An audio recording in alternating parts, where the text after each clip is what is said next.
As we know, every person living on this planet has a soul, and the essence of this soul was called idea. One day, people managed to learn about the idea of the soul, and from that moment on, they learned to manifest their own. Each person's soul essence manifested itself differently, so when one of the boys said that his idea was shaped like a sharp sword, his interlocutor asked with interest to demonstrate it. Having proven his words, the boy surprised his friend, which once again showed that people had finally learned how to materialize idea. The guy in the red jacket asked what kind of idea his interlocutor had. He looked away and was a little embarrassed, then replied that he had blocks of earth. Having shown his essence, he noticed that the brunette rolled his eyes, as if he had seen something so mediocre that he regretted wasting a few precious seconds. People in modern realities began to classify each other, since equal souls were now divided into different categories, so the dark-haired man assumed that his friend had an E rating. People started to be labeled, so the dark-haired man said he would never communicate with a weakling who could only reach such a low rank. The school became a tool to raise the country's status, and during military operations, people with the highest ranks were sent to the front lines. Hyundai Special Training High School was no exception to the rule, and like the others, worked entirely within this system. There was commotion on the football field. Several students surrounded a guy and yelled at the others to catch him. The guys were clearly up to no good. But the boy who got into this unpleasant situation was not at all scared. On the contrary, he smiled, as if he was interested in what that crowd of school children were capable of doing. He charged towards the nearest student, who jumped back, not expecting his victim to suddenly turn into a hunter and bare his teeth. The boy manifested his idea, which materialized into a huge iron axe, and now he was ready to play hard with the school children. Brandishing his fearsome weapon, the boy grinned broadly and asked if screaming, running, and attacking exclusively in the middle of a crowd was really all 10th graders were capable of. The boys looked at the young man with apprehension. They didn't know what to do, especially after hearing the call to show what they were capable of. The red-haired 10th grader materialized his tonfa, but understood that it was a very weak weapon, significantly inferior to the enemy's enormous axe. He barely managed to stay on his feet when the axe struck the wooden handle of his weapon. It was clear he wouldn't last long, and something had to be done. The student could already feel his legs giving way, so he made every effort not to fall to the ground. Meanwhile, the enemy advanced, with a crazy smile on his face. The guy brandished his sword so that everyone around understood that he needed to be stopped immediately, because trouble could happen. The red-haired student saw a boy named Park Jin-soon standing modestly at the end of the soccer field and shouted at him not to just stand there, but to do something. Park Jin-soon wasn't particularly enthusiastic about helping the red-haired 10th grader. He just said privately that it was unlikely he would be able to do anything. He scratched the back of his neck and absently said that he couldn't even think of how to help in that situation. These words made the redhead furious. He bared his teeth and told the guy with glasses that he was a useless idiot who never came to the rescue at the right time. Then, dust rose over the soccer field, and sounds of fighting could be heard. But even so, the 10th grader managed to threaten Park Jin-sung, saying that they would talk about how useful he was. The unpleasant conversation didn't take long to happen, because as soon as one fight ended, another immediately began. But this time, the victim was Park Jin-soon, who was kicked so hard that he flew backward and fell straight into the school lockers. As he tried to catch his breath, he felt a heavy boot land on his shoulder, and the redhead wondered how long he would continue to cause trouble since they lost because of him. Fixing his red hair, the boy said he couldn't believe they were studying with this useless person, and his friend added that it was stupid to expect more from the last one on the list. Trying to remove his foot from her shoulder, Park Jin-soon began to apologize, and then added with a smile that he really shouldn't be expected to do anything bold. These words further angered the 10th grader, whose eyes did not bode well and clearly promised violence. Screaming that Park Jin-soon should burn in hell because he was an F-level loser, he punched the guy straight in the head, but he managed to jump back, so the blow hit the lockers. The boy with glasses laughed and asked if it would be too cruel to wish him dead, since he could easily admit his guilt, and they could go their separate ways. As the red-haired man was recovering from the fact that his fist had missed its target, his companion said that they were already tired, so the bespectacled man would simply be hit 10 times for each injured member of the team. Park Young-sung said that maybe it would be better for everyone to rest instead of starting another fight, since the boys would be punished if they defeated him. He looked at the locker, the surface of which was badly damaged by the impact, and realized he might be beaten all through the break. Therefore, the guy decided that the best option was to run away. He started running, screaming for help along the way, but his attackers didn't stay still either, but decided to catch him at any cost. The other students in the classroom at that moment didn't even think about helping Park Jin-soon. They just laughed and said that he was running away like a beaten insect. When the boy's strength was running out, he noticed that there were more and more people around him, which was not a good omen, as they clearly did not want to help him. Park Jin-sung stopped in his tracks and stood up to look around and assess the situation, but when he saw that the enemies had already caught up to him, he knew he needed to prepare for the worst. The guys started approaching him and telling him not to even think about using Idea. They promised to hit him not too hard, just enough so that he couldn't complain to Professor Yang Ho. After these words, the first kick came, knocking Park Jin-sung down and knocking all the air out of his lungs, hitting him straight in the solar plexus. Everyone who saw this brutal beating just nodded and said that they also wanted to punch the loser who could only reach F rank. His classmates said they were ashamed to study in the same room with such a miserable person. They didn't understand why he came to school, because nothing would help him get stronger anyway. Park Jin soon tried to catch his breath. He heard all these offensive phrases, but they didn't affect him for a long time, because such behavior from his classmates was already familiar to him. When he finally managed to speak, he told the boys that he didn't think their team lost because of him. These words infuriated the dark-haired boy, who shouted that such a loser shouldn't even try to contradict those who were much stronger than him. But before he could land another blow, a man in a red suit entered the classroom and told all the scoundrels to sit down immediately, because he had good news. The bullies began to back away from Park Jin-soon, who was still sitting on the ground, but they said they weren't finished with the fight yet, and that if it weren't for the teacher, they would have happily continued. The students started asking the teacher why he was in such a good mood today.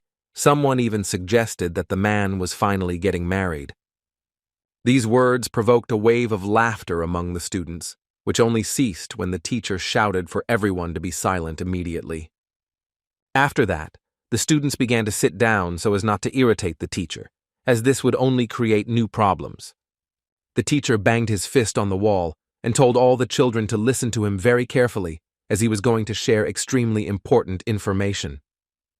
The man stood in the center of the room, spread his arms out to the sides, and proudly said that his school had been recognized by the state.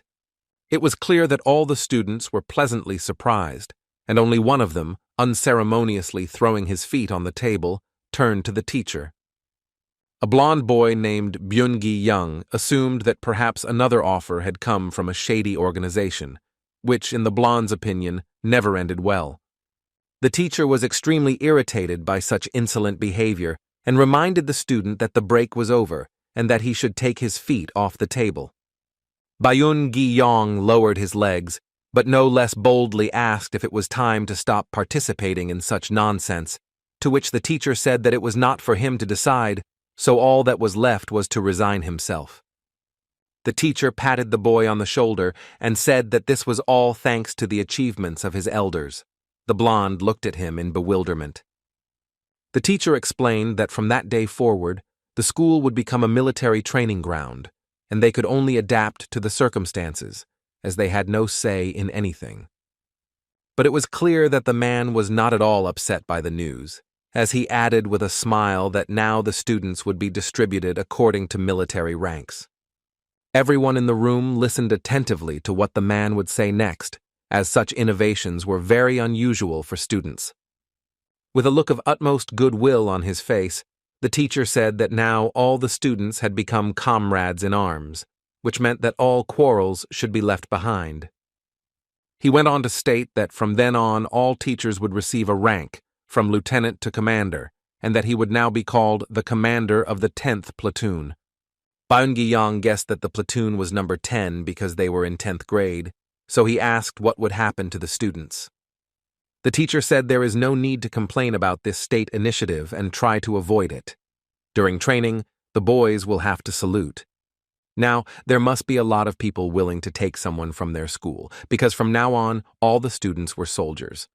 Park Jin-sun thought a lot about the real value of this military training, because nothing is done in vain, especially in the kind of country they lived in. The boy asked the teacher what to do if the student did not want to be a soldier and continue to develop in that profession. The professor narrowed his eyes, searching for who had asked such a question, and remained silent for a few seconds, choosing his words to respond. After that, he said that, of course, no one is forcing students, and if they do not want to participate, they should submit a request to the authorities to be transferred to another school. The teacher suggested that Jin-sun carefully consider this possibility, suggesting that the boy himself should understand his capabilities and abilities, as it was unlikely that he would succeed in military affairs. The boy raised his head and looked at the teacher. He couldn't believe that from now on even the teachers would rub his weaknesses in his nose. But the dialogue ended when the other students began to ask why they suddenly decided to turn the school into a military school. They wanted to know at least the reason for these sudden changes. Smiling, the teacher picked up a box and said that one of the reasons was that the 11th graders had done very well. He emptied the contents of the box and the students saw military insignia.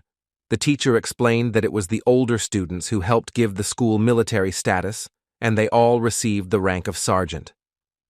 This news really shook all the children in the school, because it was hard to believe that all the 11th graders had received such a high title. But the teacher said it was absolutely true, because his senior students were the hope of a bright future for Korea, and the state took notice of this. The man began distributing coins to each of those present, and explained that only the best 10th grade students would receive the rank of corporal, while the rest would receive the rank of corporal. The teacher distributed badges to everyone, and only Jin-sun was ignored as if nothing had happened. The teacher said the platoon commander could reevaluate the rank at any time. The boy wanted to say that he had been missed, but the teacher paid him no attention, and just continued explaining that until the students had an order about their uniforms, they should try not to miss anything. With his hand raised, Jin-sung listened as a teacher's diary would be started later, in which each student's rank would be recorded, though it would probably be more accurate to call it a military diary. Without turning around, the man said that in the entire school there was only one student who had failed to reach the rank of private. The boy immediately lowered his hand, realizing they were talking about him. Although he knew his academic performance was lacking, he didn't think he'd even get the chance to prove himself. Seeing the disappointment on his student's face, the teacher told Jin-sung that he would be just a newbie among his more successful classmates. A bead of sweat started to run down Jin-sung's face from the tension, because he couldn't believe that they would just catch him and kick him out of the game. What happened in class haunted the boy throughout the break, and it all culminated when he was called into the teacher's lounge. Jin-sun obediently entered the office and, wringing his hands nervously, asked why the teacher had called him. The teacher said that nothing particularly important had happened. They just needed to talk about the boy's future, since there were now new rules at school, and some things needed to be discussed. Handing the boy some papers, the man said he couldn't get him out of there, so Jin-sung should think about changing schools. That way no one would have any problems. The student didn't like this proposal at all, as he didn't even think about changing schools. Even though he had difficulties with that, he would prefer to study here. Seeing the boy's condition, the professor realized that even regular schooling was quite difficult for him. Did he really think he could handle military training? It was obvious he couldn't handle such a burden. But the boy stood firm, saying that the teacher would be able to help him reach his potential and suggested that maybe this time he would succeed. Hearing these words, the teacher even looked up at him. The way Jin-sun said it so seriously was very strange, because he usually wasn't very confident in himself.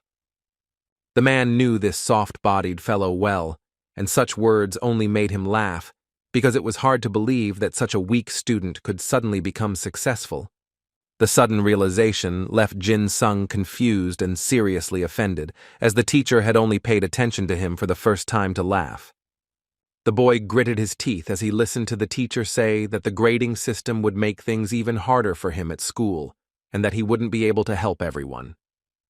The student realized that the teacher was aware of the bullying he was experiencing, and it was clear that he simply did not want to have an F student in his class. Jin-sung thought that the man probably thought he would give up due to the constant insults, as such a low-ranking disciple was simply useless to him. Then the boy asked a question that made the man think. He asked, in the professor's opinion, whether it is possible to divide souls by classification. A few seconds later, the teacher was overcome by a new wave of laughter. He asked if the student really decided to make such a strange joke. The boy nodded, as if he had just told the funniest joke in the world. In fact, Jung-song clenched his fists in resentment, because he understood that no one took his aspirations seriously. When the teacher's laughter stopped, the boy dared to say that he did not agree with the system that classified the students and divided them into rows. Some time passed after this conversation, and there it was, again a class, again the noise of classmates, and again the shout of the teacher who ordered everyone to return to their seats. The teacher, and now commander of the 10th platoon, said that since the boys were now divided into squads, each sergeant should report attendance. The red-haired girl turned and looked at those present, then said that there were 10 people in the first detachment of the 10th platoon, and no one was missing.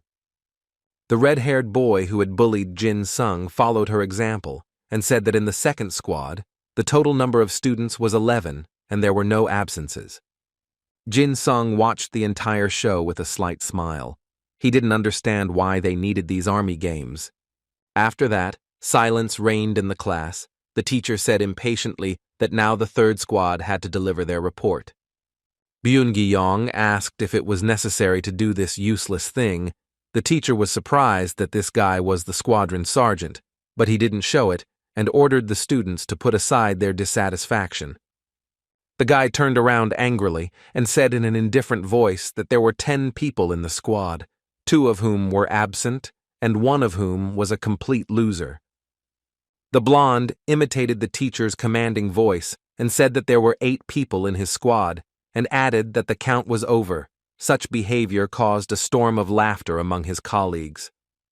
Byun-gi-yong was told that there were 9 people in his squad, but when the children realized that he had deliberately left Jin-sung out, a new wave of laughter took over the class. His classmates began to mock the boy, asking the teacher if they really needed to count the losers, when they could simply pretend they didn't exist, as they were already useless. The teacher didn't even try to stop the student's behavior. Perhaps he hoped that the pressure would make the boy drop out of school. The man said that the most important thing was that everything was in order with attendance. The teacher announced that instead of classes today, there would be an event at the camp, and added that government intelligence agents were hiding in the school, although they did not know exactly where. These people will closely observe everything that is happening and notice how students react to these sudden changes. The students didn't like the fact that the teacher took so long to tell them the important news, so they asked him to get straight to the point.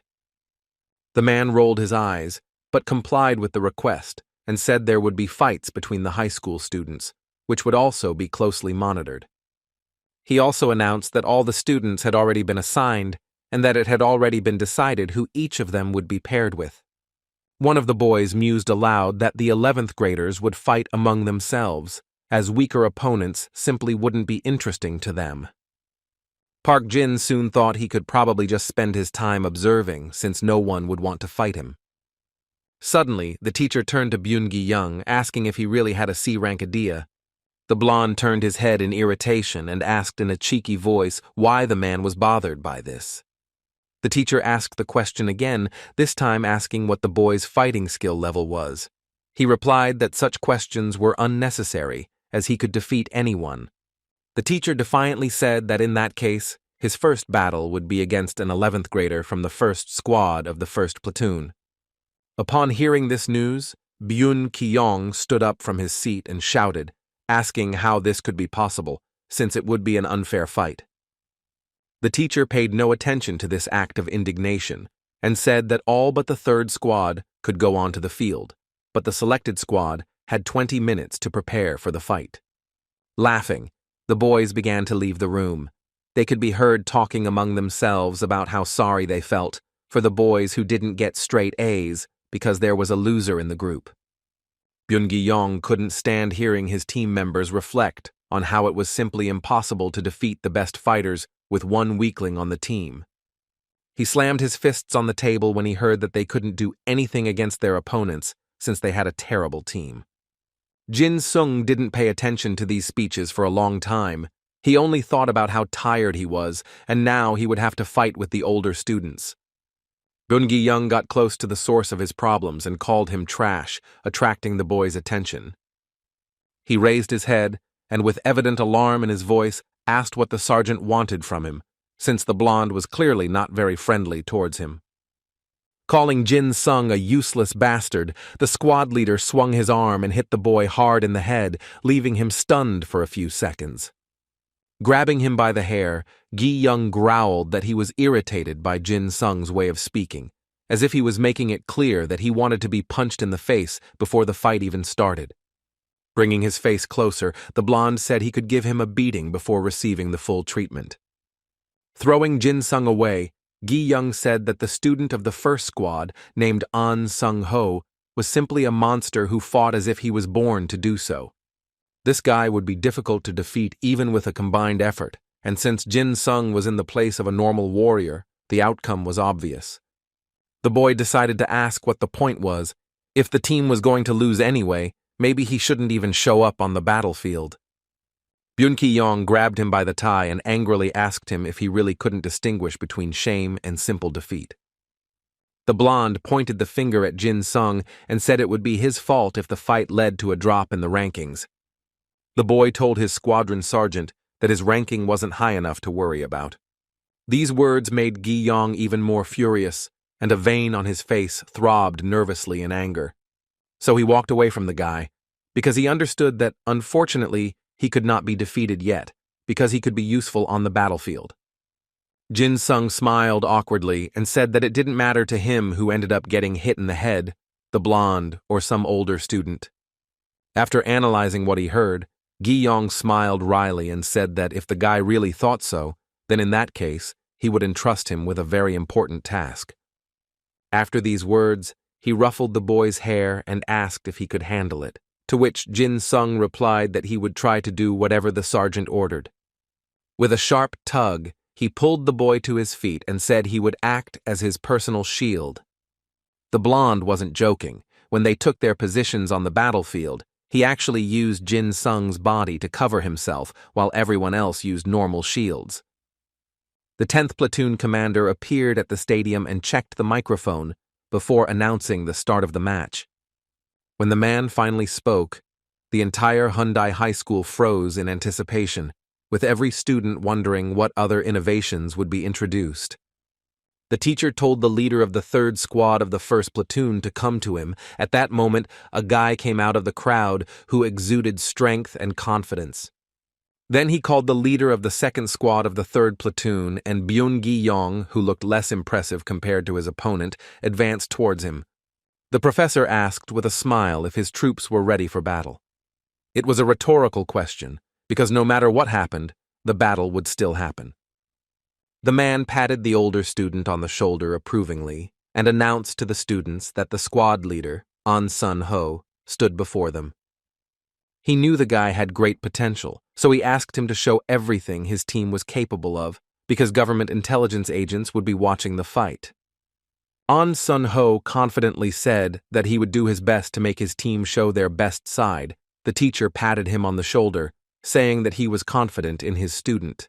After the order was given to everyone to take their positions, the group of 11th graders began to approach their leader. The 10th graders tried to roll their eyes as much as possible so that everyone around them could see that they weren't that afraid of their opponents. When the two groups of children were level and facing each other, the teacher announced that the squad battle could begin.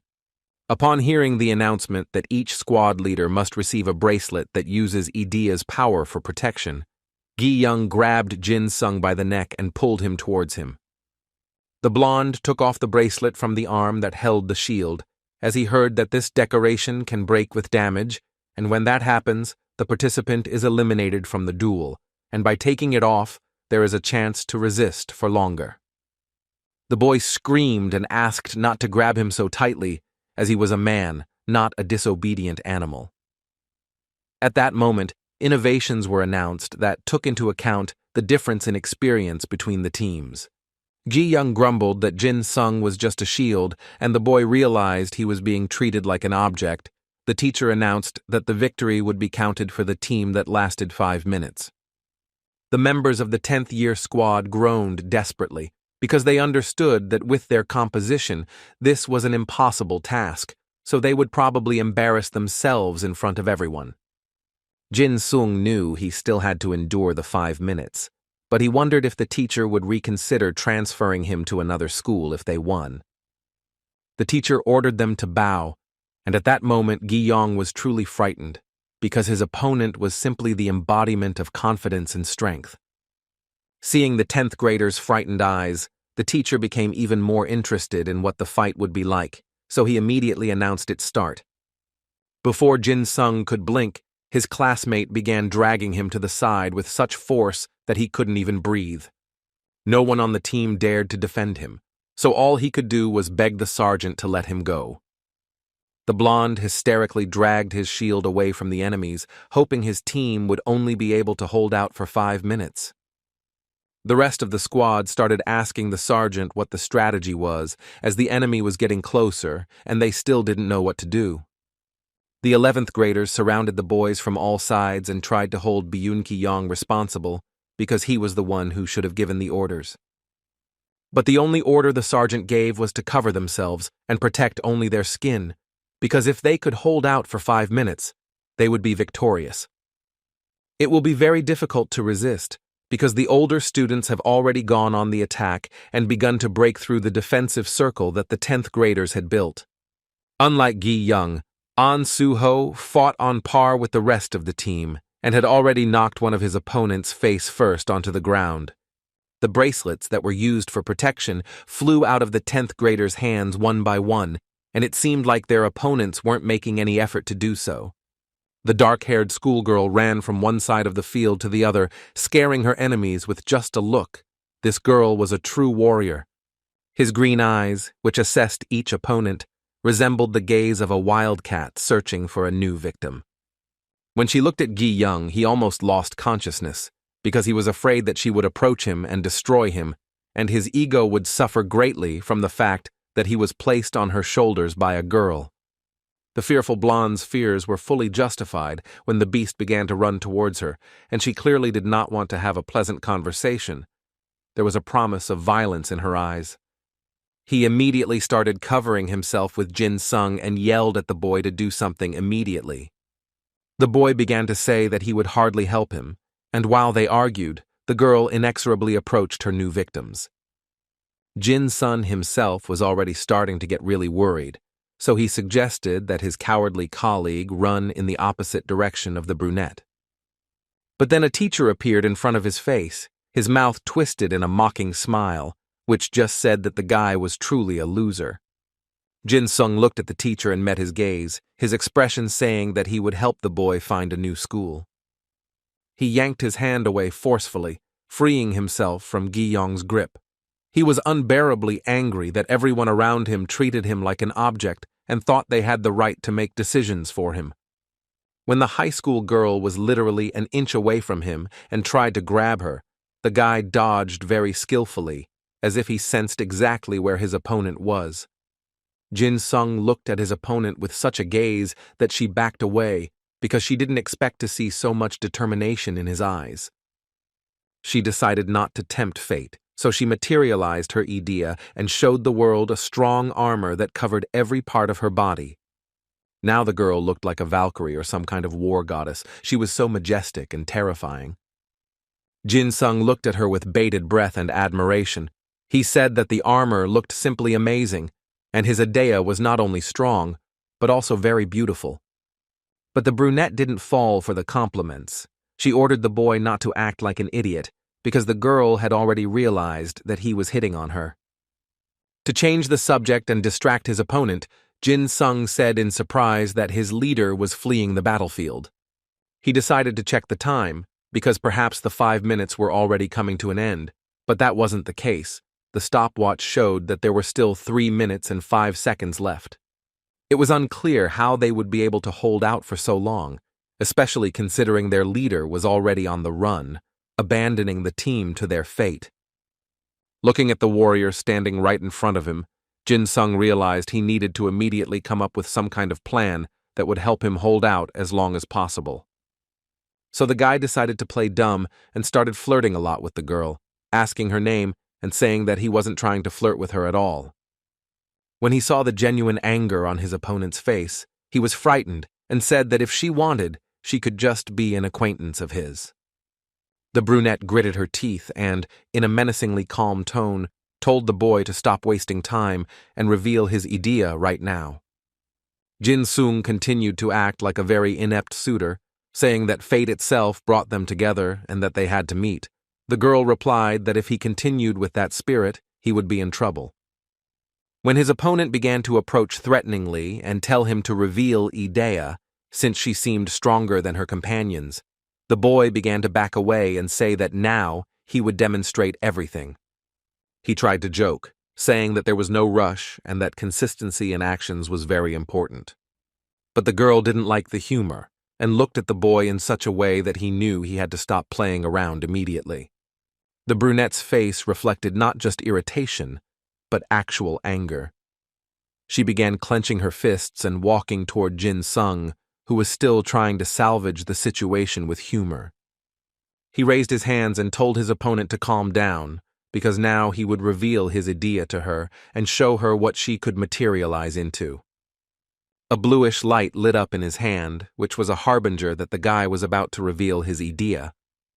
The girl held her breath in anticipation and began to wait.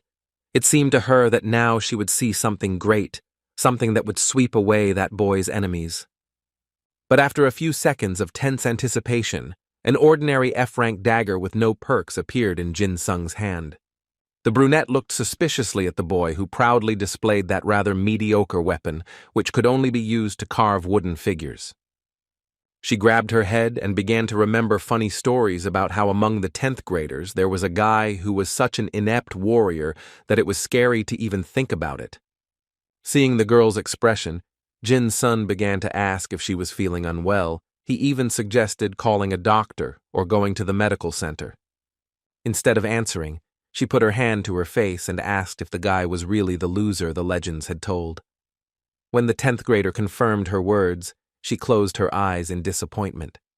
Jin-sung caressed his dagger and said seriously that he considered his dagger a weapon that was nothing less than a C-rank equipment. The brunette turned and walked away. The boy asked where she was going, to which the girl replied that she considered him special, but it seemed like he had dodged her by pure chance. The boy shouted that she couldn't just take it and leave because she herself wanted to look at her idea, so now she had no right to do so. Jin-sung said that if she didn't stop, he would sneak up and attack her from behind. The girl turned her head and said that she didn't see the point in wasting time on an F-rank loser like him. When she wanted to look at the boy, she saw that he jumped towards her very quickly and was already about to attack her with his small dagger. When Jin-sung realized that the moment of surprise had failed, he became afraid, because he expected the student to continue to ignore him. The brunette watched as the tip of the dagger was literally an inch away from her face. She was surprised at how quickly and silently this loser managed to get to her.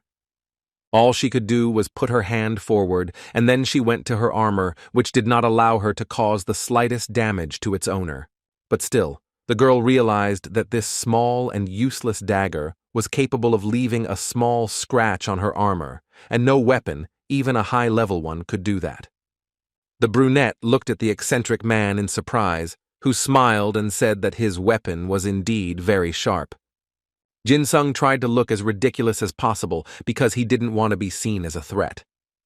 The 10th grade squad burst out laughing, finding it funny how scared the strong warrior was of the F-rank loser who couldn't do any damage.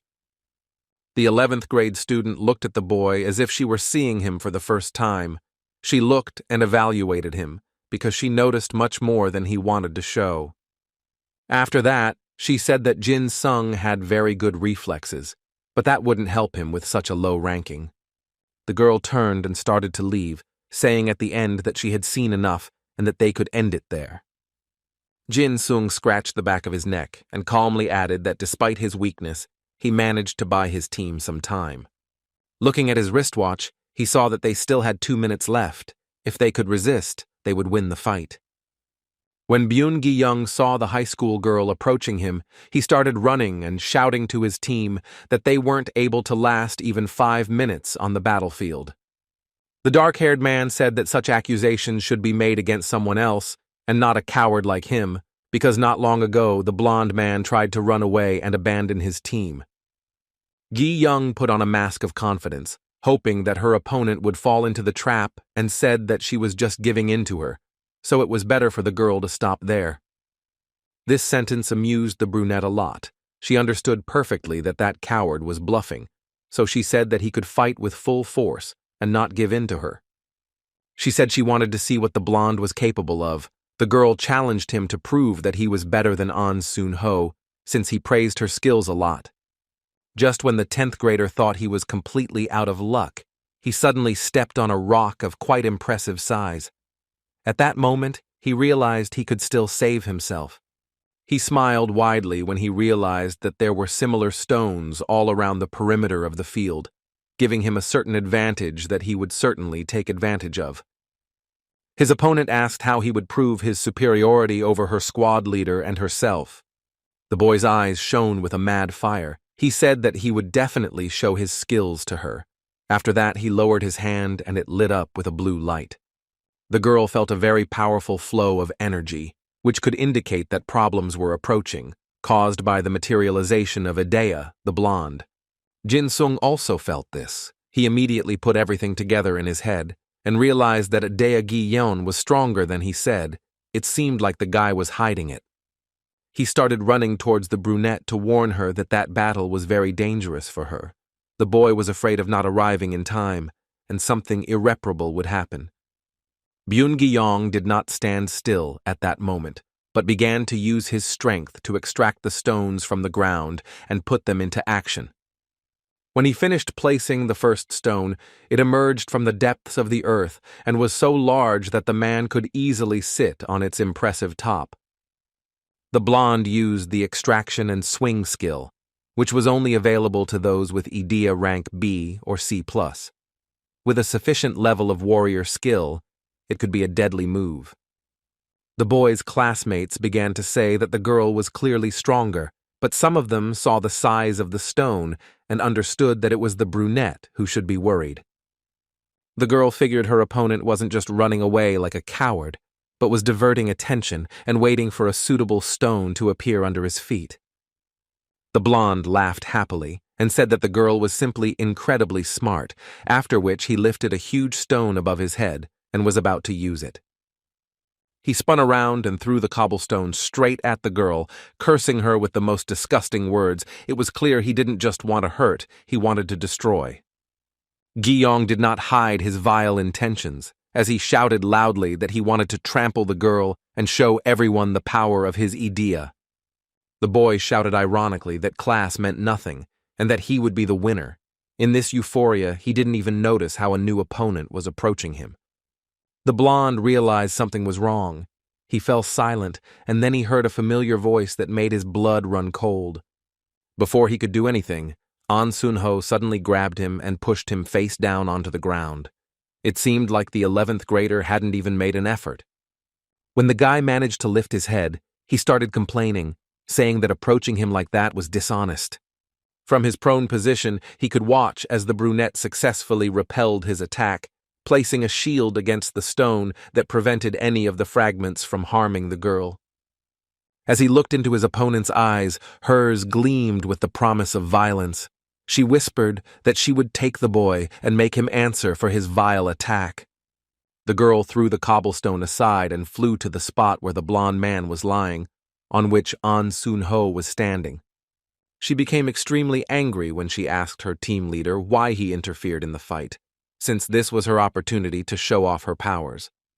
The boy calmly replied that the attack was very dangerous and that his duty was to look after the well-being of his warriors. This response irritated the brunette even more, as it seemed that the commander did not believe that she was capable of defending herself. The commander called the girl by name Ju Ye and said he was sure she could handle it, but he couldn't risk the people in his unit like that. Furthermore, it was clear that Byung-gi Yong would not stop, which meant there was a risk of serious injury due to this 10th grader's ambitions. As An Su-ho talked to the girl, the blonde man got closer and closer, thinking he wasn't being noticed, but when he rushed to attack, the commander of the 11th grade students, without blinking, repelled him. He was able to react so quickly because the guy had the "I'll catch you" ability, which allowed him to capture any target outside of time and space. Jin-sung observed all of this carefully and realized that they had been tricked. The older guys were impossible to defeat because their skills were simply unrealistically strong. Seeing that his actions were being closely monitored, An Sun-ho called Jin-sun and decided that it was worth dealing with him as well. The boy was so frightened that he held out his dagger and began shouting that he was surrendering. He understood that he would never be able to resist for even a second if the 11th grade commander decided to fight him. But instead of attacking, An Su-ho asked why the boy warned Ju Ye about the danger before the blonde even threw the rock. Jin-sung said that his sergeant might overreact, so he decided to warn the brunette, because he himself didn't know what to expect from the blonde, but the high school student wasn't entirely satisfied with the answer. Saying that the boy was completely incapable of lying, the commander rushed to Jin-sung and also used the "I'll get you" skill. The guy was grabbed so hard he couldn't even move his arms. His dagger fell and he had no way of seeing where it went. Seeing his weapon fly high into the air, Jin-sung managed to turn around and grab the dagger with one hand, holding it tightly, waiting for the right moment to strike. While his opponent considered himself the strongest and expected no resistance, Jin-sung decided to surprise him with an unexpected maneuver. The boy managed to free his opponent's hands and then swung his dagger and shouted to An Sun-ho that he should listen when someone spoke to him. The attack came as a complete surprise to the 11th grader. He barely managed to jump to the side and avoid injury. An Sun-ho narrowed his eyes and tried to figure out whether the boy in front of him was really that incapable or if he was playing a game that no one had managed to expose yet. He was curious to understand who this low-key guy was, who could surprise him and Ju Ye time and time again, but then he once again assumed the image of a ridiculous idiot. The boy said he was an ordinary warrior from the 13th squad of the 10th platoon, who wielded an F-rank idea and did not have any extraordinary abilities. An Sun-ho started to approach and Jin-sun decided to look at his watch. He was upset when he saw that there was still a whole minute left in the fight. Seeing the expression on the 10th grader's face, the older student asked why his face showed so much anxiety and disappointment. Jin-sung decided to buy time in every way possible, so he said he was very cautious about his opponent's intentions. He also decided to play on the sympathy a bit, so he said he was extremely upset because the crowd was just waiting for him to finally mess up. An Sun-ho realized that his opponent was trying to buy time to help his team achieve victory, and he became irritated with people who wanted to win by chance rather than by their own efforts. Hearing this, Jin-sung began to shout that this was all he could do alone, but his opponent asked why he didn't even want to try to win using his own strength. The boy was very surprised by such words. He remembered that he was the owner of a very low F rank, so trying was a futile task. The 10th grader was very surprised to hear that at the end of the battle, the scouts would select the worst students and send them to another school. Now it became clear why the teacher looked at the boy that way. The boy clenched his fists and realized he didn't want to be discarded so easily, so he decided to talk to the older student. He told An Sun-ho that he did not want to transfer to another school, to which he received the reply that in that case he should behave like a warrior. Jin Sung took a few steps back and said he knew which move to use to win the fight. Blood-red whirlwinds began to swirl around the boy as he said that after the attack, he could not guarantee that the enemy would remain alive. After that, he threw his head back and looked like he was about to suffer some kind of attack, but when he opened his eyes, they were filled with power and shone with a red light. The red mist became denser and denser, and now the guy was completely enveloped in this supernatural mist, which was both frightening and fascinating at the same time. He laughed as he felt his physical strength triple and could now identify Adia and her weaknesses. The guy's eyes started to burn. This meant that power ran through his veins instead of blood, and now he could easily deal with the enemy. The skill would only be deactivated after the enemy's death or the destruction of his idea. Jin Sung felt the killing intent overcome him. Idea's rank rose to C, and then the perfect massacre skill was used. The guy stood still and tried to open his eyes, which were incredibly burning due to the energy filling every cell in his body. An Sun-ho could only watch what was happening and wait to see what his opponent, who was not as simple as he seemed at first glance, would do next. He took the risk of approaching the 10th grader and saying that he had imagined the dagger was just a part of his idea. He was too skilled for someone who had an F rank. An Sun-ho used the skill I'll catch you, which allowed him to capture any target, and began preparing for a serious fight, as it was foolish to expect anything less. Park Jin-sung narrowed his eyes and assessed his opponent's skills, realizing they were worse than he thought. The high school student's face darkened with fear as he noticed a drastic change in the shy and insecure boy's behavior. A hunch crossed his mind, and he realized that Jin-sung had a unique ability that allowed him to see other people's idea. Instead of an answer, a mad laugh rang out, making the blood run cold in his veins. The once weak boy looked truly frightening, because his strength finally began to show. Jin Sung smiled and brandished the dagger, asking if An Sun-ho would stop him if something happened, since it was very difficult for him to contain his impulses. The high school student didn't know what to say, as it was the first time he had seen a person so transformed by the use of force that he looked like a real madman who wanted to shed blood. An Sun-ho saw this unbearable killing intent and said that he thought the boy had already overcome this uncontrollable stage. Jin Sung didn't respond. He just smiled even more bloodthirstily and said that he believed his opponent would resist for at least a few minutes. He turned the dagger over in his hands and wondered if he could trust the 11th grader, because he would be very difficult to deal with. The 10th graders started talking among themselves about how strange it was for An Sun-ho to be standing there doing nothing. Some even yelled at him to start the fight because they wanted to see it. But he paid no attention to the crowd's shouts, as he was completely focused on assessing his enemy.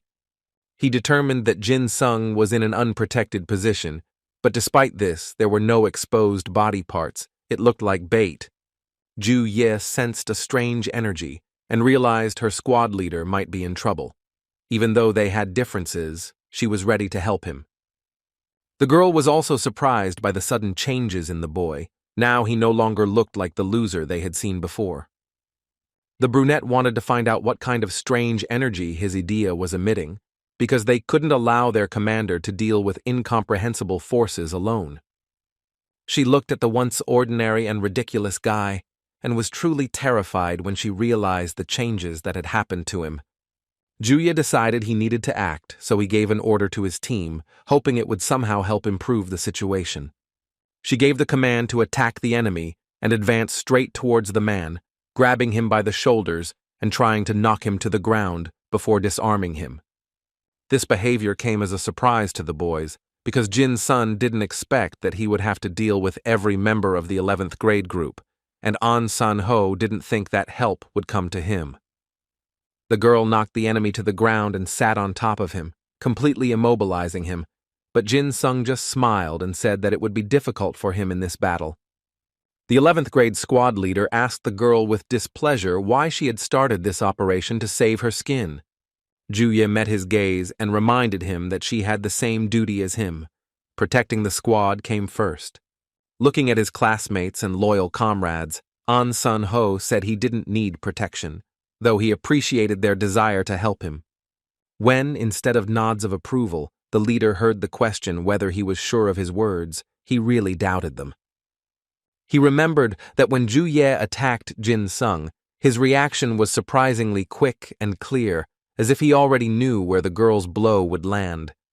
Despite the girl moving incredibly fast, Jin Sung reacted with lightning speed. Not every experienced fighter could replicate his maneuver. After analyzing the situation, An Sun-ho realized that he would probably need help, so his men arrived just in time. He ordered Juye to further reveal her idea, as there was a risk of the girl suffering at the hands of this unpredictable enemy. The girl wanted to protest and say that she could handle it anyway, but suddenly she noticed that pieces of the protective material began to fall off her armor. Her protective suit began to crumble before her eyes, and she simply couldn't believe that the lightning attack would cause such severe damage to her. But what was even stranger was that all the members of the 11th year squad began to have their bracelets, which they had received at the start of the battle, begin to fall apart. As the brunette tried to compose herself after Adia stopped materializing, An Sun-ho thought about what kind of power this strange 10th grader possessed. He decided not to rack his brains, but to extract information from the guy, so he walked up to him and called him by name. Jin Sung was smiling stupidly again and talking nonsense about how the guys worked really well as a team. But such behavior could no longer deceive An Sun-ho, because his opponent had already revealed his true nature, and now he could no longer pretend that everyone was imagining things. But Jin Sung really looked like before. The crazy smile had disappeared from his face, and now there was confusion and a bit of regret in his eyes. The veteran leader realized that the boy had regained his senses, but he still didn't know what state had taken over him a few minutes earlier and what kind of red mist was swirling around him. The boy laughed stupidly again and said that it had been 5 minutes, which meant the guys could get off him and let him go. An Sun-ho started to walk away, but finally said that next time no one would stop him from dealing with the guy. Jin Sung asked what the second time meant, because if he was talking about a fight, then once was more than enough for him. The high school student said he would give him one more piece of advice, which was that he needed to train even harder, because now he would need it. The boy tensed up at this sentence, so he decided to say again that one fight was enough for him, but An Sun-ho didn't even turn towards him. The rest of the squad followed him. Jin Sun got on all fours in the middle of the field and understood that he was in trouble. This realization drained the boy's last strength, so he threw himself onto the sand and closed his eyes, unconsciously hoping that at that moment his body would disappear somewhere. Everyone in the school watched in shock. Even the teacher couldn't believe that the 3rd squad of the 10th platoon had won. After this fight, an interesting meeting took place in the office of the principal of Hyundai High School, during which an equally interesting conversation took place. Placing several magazines on the table and taking a cup of fresh coffee, the distinguished man announced that his arrival was a secret. A young but very serious man, smiling affably, but his tone as professional as possible, asked if the director had prepared the data he had previously requested. The director tried to act no less respectable, but his facial expression and tone still revealed his nervousness. He handed over the papers and said they contained the necessary information.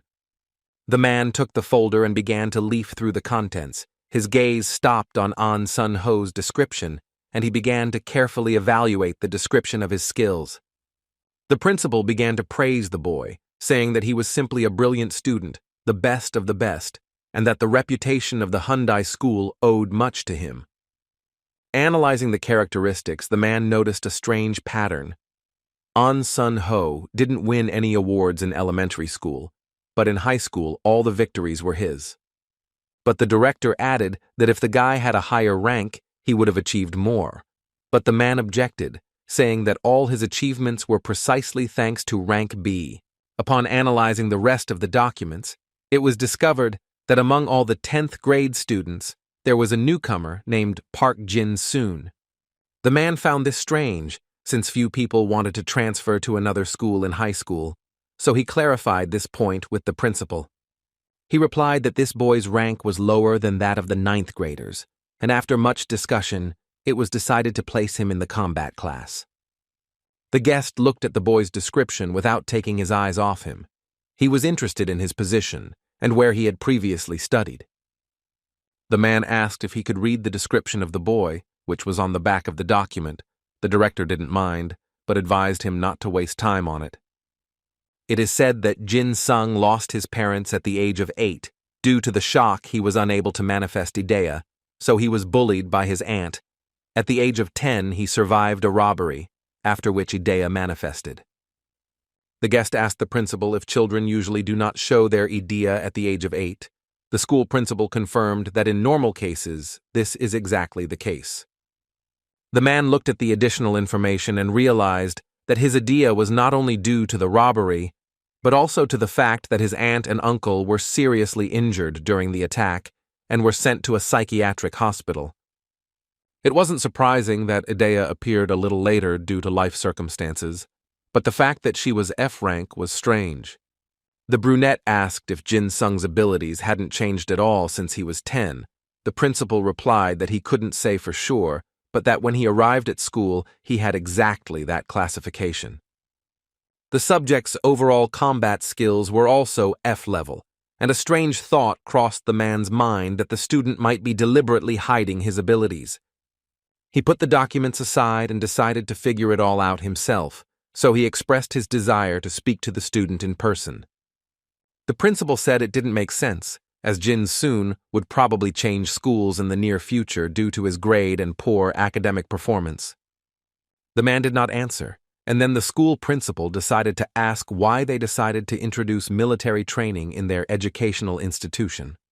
Seeing that the brunette's face became very serious, the director thought that his words were incorrect, as that information could be a secret government project or a military plan. The school principal immediately apologized and began saying that he shouldn't have asked such a question. But the man still responded. He explained that the state was preparing for attacks from the north, and that is why such a decision was made regarding the school. He also added that with this kind of combat training system, they hope to help students change. According to the brunette, this was a good decision, both for the state and for the students themselves, as they will receive an excellent ticket to the future. But enough serious talk, because you can be transported back to an anxious student's morning, which starts the same way every day, with the annoying alarm clock beeping at 6 in the morning. Hearing this unpleasant sound, Jin-sung gets out of bed and starts getting ready for school, which wasn't the most pleasant place for a guy. Every morning he looked in the mirror, tied his tie, and told himself that today would be better than the last. The boy tried to cheer himself up and convince himself that if he did his best that day, his standing at school would improve. Jin-sung left home at 6:30 in the morning, arriving at school so early because of his cleaning duty. As usual, the boy had barely entered school when some bullies were already calling him, wanting to make fun of him. When the boys realized he was in 10th grade, they decided he wasn't worth wasting their time on, but one of the bullies suggested that this was the same new kid the school was talking about. Jin-sung put on a silly act and said he was very flattered by such unexpected popularity. The ploy worked, as the students immediately began to laugh and say that the boy was even dumber than they had imagined, and assumed that the 11th graders had simply let their guard down. They started to tease him, saying that Idea in the form of a normal dagger was just pathetic. It seemed like An Sung-ho had made a mistake. That's why he lost. When Jin-sung finally got rid of the annoying students, he began cleaning the classroom. He tried to clean all the dirt off the board, which was a very difficult task, and the guy had a question in his head. If the school is under the care of the state, then why can't they provide marker boards? After that, the boy began washing the floor, and when he finished, the classroom was sparkling clean. Jin-sung did an excellent job. As classes approached and more students gathered at the school, His classmates came into the classroom and said that Jin Sung's efforts to help the team were bearing fruit. One of the boys patted him on the shoulder and said that he was capable of surprising everyone, because before the boy had not behaved like that and was not useful. More and more students arrived, whispering and saying that they didn't expect any help from Jin Sung during the fight. His classmates said it seemed like the odds were against them during the fight, but the clumsy boy managed to turn the tables and buy time. After these events, Jin Sung began to be perceived a little differently, but there were also those whose attitude didn't change at all, like Gi Young, who calmly continued to humiliate him. The guy didn't know what to expect from characters like this bully. He probably just wanted to show off his fists. Bin Ki Young said he couldn't get the math booklets, and since he needed to rewrite the answers now, he wanted the guy to solve the problem. Jin Sung was surprised by such a request, as he was almost 100% sure that the blonde would start beating him without saying 2 words. They stopped beating him, but began using him for other purposes. One asked him to do his homework for him, another ordered him to take his notebook to the teacher. Physical violence turned into moral pressure and consumerism, so the guy's life didn't change for the better, although there were fewer bruises on his body. Finally, your cleaning is finished, and it's time to go to the classroom to listen to the lecture. The class lasted so long that some students started falling asleep in their seats, but when it ended, everyone quickly perked up and became more enthusiastic. The teacher said he wasn't finished yet and ordered everyone to be silent. Then he asked if the students remembered that today was the last day to join the unit. Jin Sung listened intently. This choice was mandatory for the 10th graders, so they had to hurry and make a decision. The boy looked at the information sheet and thought about which unit to choose. Doubts consumed him, as it was not clear if they would take him anywhere. The teacher also announced that those who did not choose a unit on their own would be interviewed in person and asked if Jin Sun had understood what he had said. The students began to laugh loudly, saying that no normal unit would accept an F-rank fighter into their ranks, and even suggested holding an entrance test to ensure their uselessness. The boy was used to hearing all this bullying, but he was more concerned about what he saw in the information leaflet. He realized with dismay that all the units were directly related to the army or idea, which meant that students needed to have good combat skills to join them. Seeing Jin Sung's expression, his classmates started laughing at him even more and asked what he would choose in the end.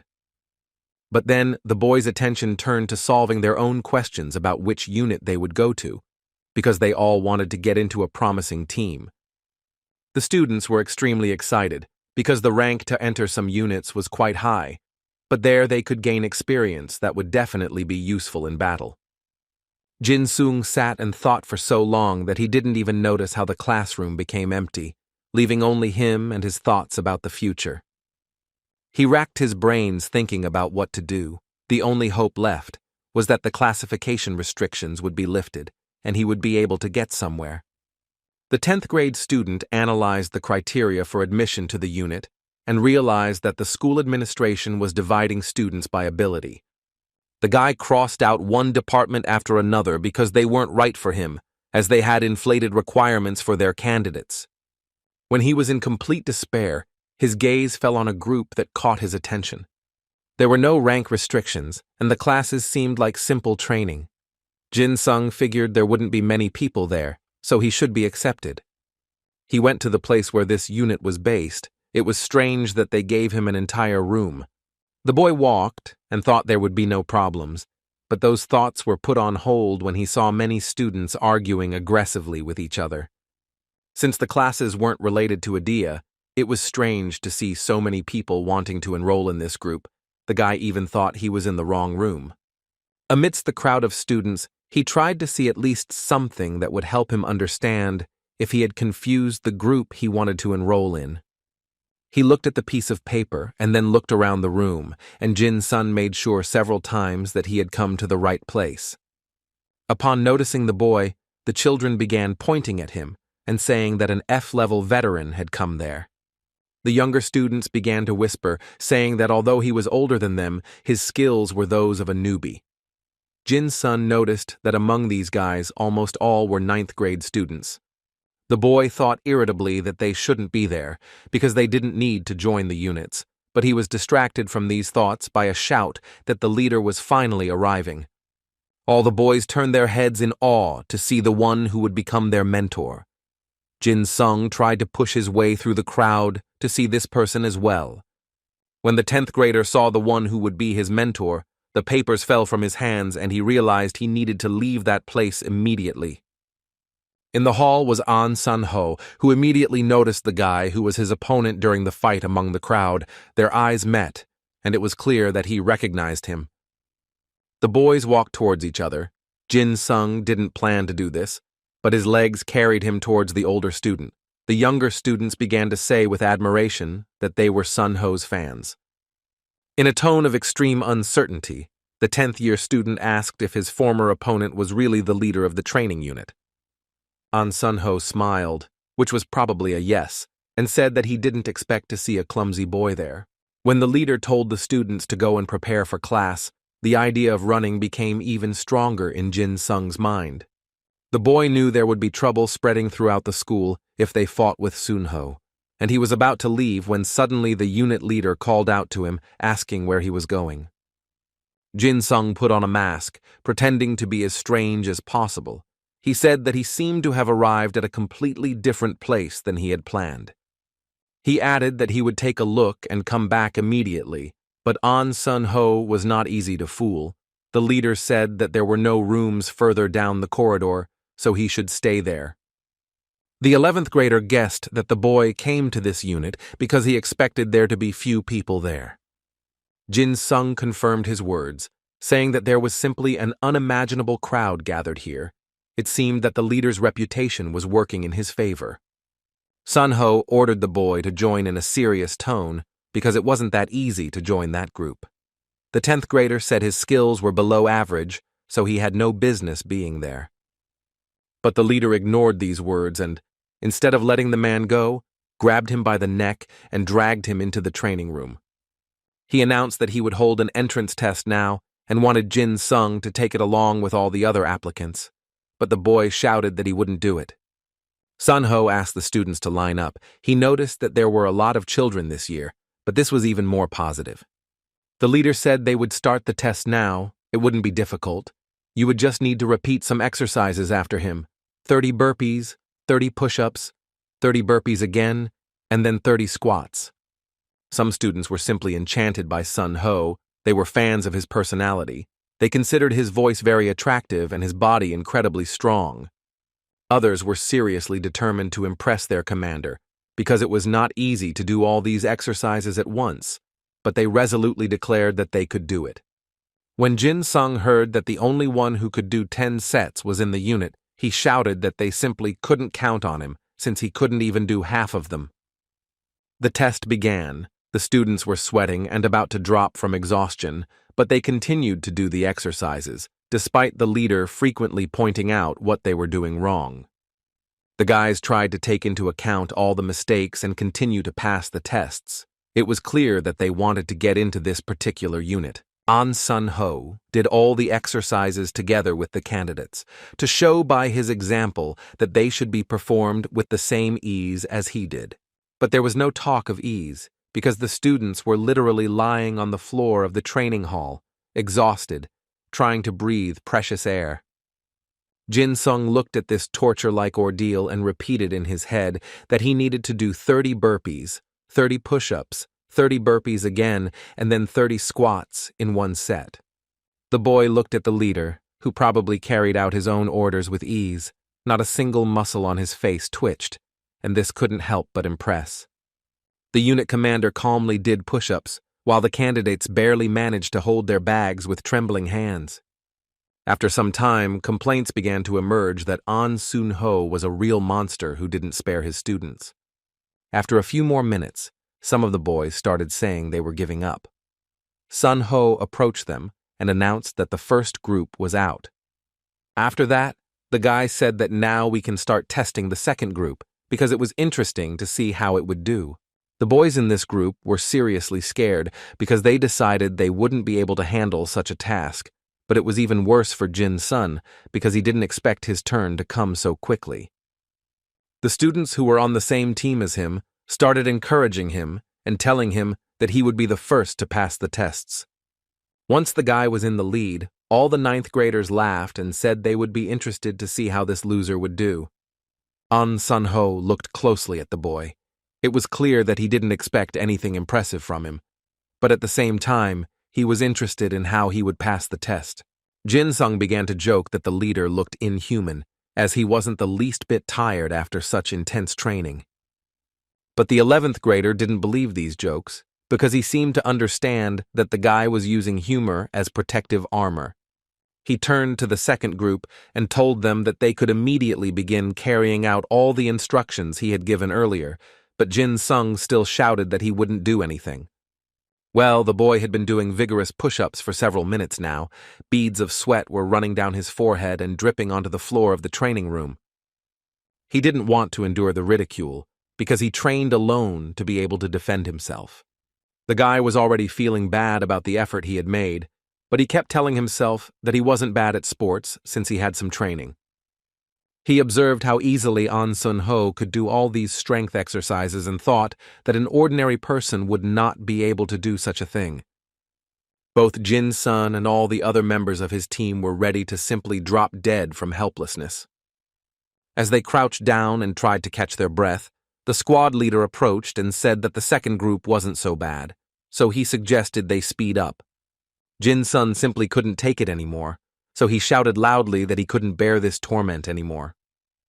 Some students who had dropped out a little earlier were sitting around talking about how surprising it was that the 10th grader hadn't dropped out yet.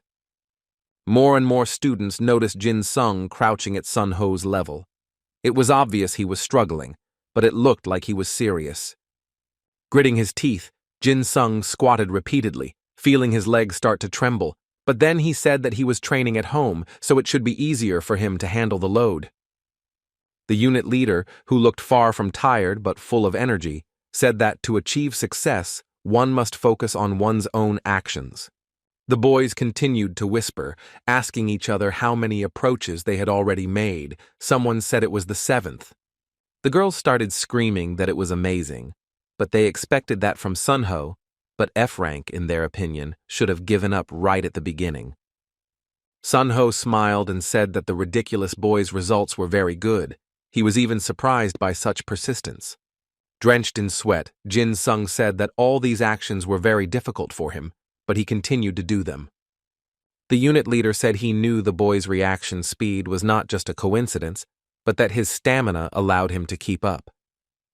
To test what the boy was capable of, Sun-ho decided to speed up, which caused joy among his young fans, who were wondering if F-rank could keep up with him. Jin-sung couldn't believe his eyes because he could barely move his legs, and the leader decided to move even faster. It seemed like he was just mocking the guy. The students thought so too. They were talking among themselves that such a speed was simply unrealistic for a student with such a low grade to keep up. But even so, the 10th grader managed to surprise everyone again, as he actually started to keep up with the leader and seemed to have gotten into his rhythm. Now the guys no longer mocked, but on the contrary supported the newcomer, shouting that he would pass the test. The boy felt uncomfortable hearing the support from the people around him, especially when they started telling him that he was almost reaching his goal. Jin-sung felt as if everything inside his body was already writhing with fatigue, but he still did the last 2 squats. Sun-ho smiled broadly and said that F-rang did an absolutely amazing job, sharing his thoughts that he didn't even expect so much zeal from the boy. After these words, the 10th grader fell noisily to his knees and tried to catch his breath, but the shouts of the crowd announcing that he had succeeded prevented him from regaining his senses. Jin-sung's lungs burned like hell, but he listened with pleasure as the boys admired the fact that he was the only one who passed the test completely. As he lay there, catching his breath, 9th graders began to approach him and congratulate him on successfully completing the unit leader's mission. Finally, he relaxed and smiled. Now the boy understood that not everything had gone so badly, since even unknown students were praising him. Suddenly, a shadow appeared over him. It was An Sun-ho, who extended his hand and said he was happy to welcome him to the training unit. Jin Sung accepted the offer, but said that today he could no longer fulfill any of the obligations required to join the group. Sun Ho picked the boy up and said that there was no need to explain anything, that he could come tomorrow without any worries. Jin Sung was so surprised by the leader's friendly attitude that he was so shocked that he couldn't let go of his hand. The unit leader said that training together was much more effective, and that he had been waiting for a worthy opponent for a long time, and it seemed he had found him in the 10th grader. The boy retorted, saying that if he had taken any other approach, he would simply have died. Jin Sung imagined Sun Ho was irritated by such weaklings. But in response to this, the 11th grader smiled and said that it took him a whole year to find a participant for his unit. Jin Sung was shocked by these words, because he only wanted to join a small, inconspicuous group, just to avoid being bothered by the teachers, but instead ended up with the most popular leader. The large windows of the classroom showed a simply breathtaking sunset, but not even this sight increased Jin Sung's enthusiasm. He closed his eyes and realized he was so tired today that he didn't feel like going to practice. He wanted to hide under the table so no one would find him. He didn't like all the attention being on him, because he ended up in that unit completely by accident. The boy didn't understand how, among all the units, he chose the group whose leader was Sun Ho. Now, in addition to the usual teasing, he endured ridicule for the fact that, of all the groups, he chose the one that included this 11th grader. But beyond the stupid jokes, there was also the envy he saw in the eyes of his colleagues, who asked daily questions about how he managed to get into such a promising unit. Jin Sung didn't want Sun Ho to pester him with questions about why he didn't go to training, so he had to go. He was so desperate that he even considered breaking his arm to have a good excuse to skip class. But the boy quickly dismissed that thought, because the 11th grader would simply send him to the medical center, and then it would all start over again. He was distracted from these thoughts by an unknown girl who was with him in the office, lost in her thoughts. The boy didn't even notice her. When he met her gaze, he tried to remember if he had seen her before, but he couldn't find the right memory in his head. The girl asked the boy how long he had been studying in that class, and Jin Sung couldn't find the right words, because he was wondering why he hadn't noticed such a beauty before. She stood and waited for an answer to her question, but the boy could only mumble incoherently, as he was completely confused. Seeing Jin Sung's embarrassed state, the stranger showed her chevron and asked ironically if it was really customary in their class to introduce themselves in such a strange way. The boy realized with surprise that Miss Corporal was standing in front of him, which meant that the girl had extraordinary abilities. The girl raised an eyebrow and asked if the boy really didn't have any rank, since he wasn't in a hurry to show his badge. She was irritated at not getting immediate answers to her questions, so she had to take an authoritative tone and ask the startled man his name and rank. It worked because Jin Sung immediately replied that he was a newcomer from the 3rd Squad of the 10th Platoon. The stranger was very surprised that the boy, who was in the 10th grade, not only had no ranking, but was also a newbie who was afraid that she would make fun of him. The girl said his rank wasn't important, then held out her hand and said she could be called Corporal Kim Seon. Jin Sung shook her hand and asked why she called him. Kim Seon said she wanted to know if he was from the 10th Squad since she would be transferring from another school starting tomorrow. The boy was surprised that she came to their class in the middle of the year, but he kept his thoughts to himself and said only that he hoped they could get along. He had already started to leave the classroom, saying that he had urgent and very important things to do. But the girl didn't let him get very far. She grabbed his backpack and dragged the boy back to the classroom. Jin Sung was a little shocked by this behavior, as he had hoped that at least the new girl wouldn't use physical violence against him. But things were getting weirder when Miss Corporal pinned him against the wall and placed her hands on either side of the boy's head, trapping him in a way. This situation scared Jin Sung even more than the possible beating, so he began trying to convey to the girl that he needed to leave immediately. But Kim Se-young ignored this information because she needed someone to show her around the school, and now she knows who that lucky person will be. The boy was leaning against the wall by an attractive girl, But all he could think about was that On Sun-ho could walk in at any moment, and then he would have to explain what was going on there. These thoughts disturbed Jin-sung so much that he cried out nervously and asked them to stop holding him down by force. He tried to explain once again to the strange intruder that he was in a hurry and added that the corridor was full of people who would be happy to help her, but the corporal said that it was with him that she was happy. Making the most pitiful face possible, the boy asked when the girl noticed him. Kim Se-yeon looked at him so sharply that it seemed like she was examining him with her eyes. After that, she said that she noticed him just now. Hearing this, the boy thought he was talking to a crazy woman. With nowhere to go, Jin-sung decided to show her around the school. He asked her where she needed to go, and her response was a request to take Miss Corporal to Sergeant An Sun-ho. The boy smiled and asked cheerfully why she hadn't told him her destination before, because then he would have agreed much faster. He was just saying that was where he was going when Sun-ho suddenly appeared at the door, apparently already looking for his unpunctual pupil. The sergeant approached so suddenly that the boy was startled and jumped aside when he saw his frightening figure approaching from behind. The unit leader asked if his dear Jin-sung was planning to skip training and avoid doing the new exercises. The boy fearfully replied that he was just going to the gym. Kim Se-yeon intervened in the conversation and asked if he was really Sergeant An Sun-ho, whom she was looking for.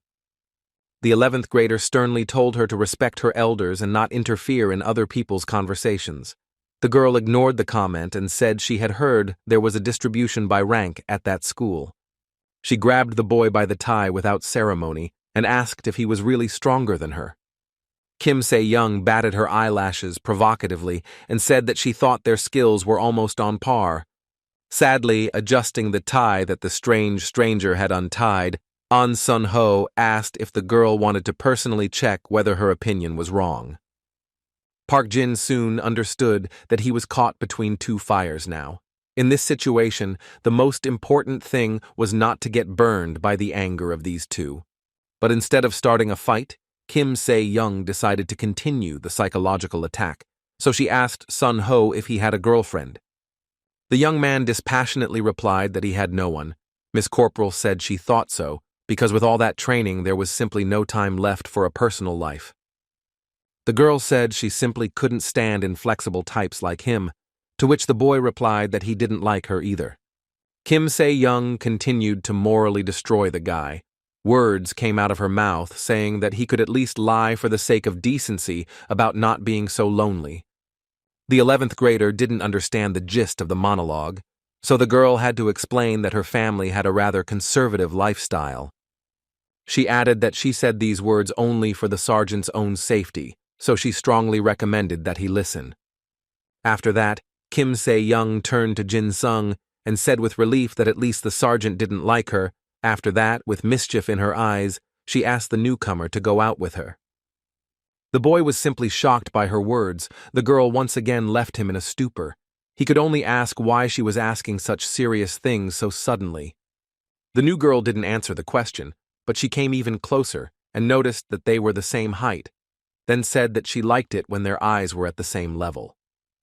Jin-sung recoiled as if she were sick with something very contagious, embarrassed. He said he didn't know how to respond to her proposal. The girl looked at him with her piercing chocolate eyes. It seemed like she was tracking the boy's every reaction.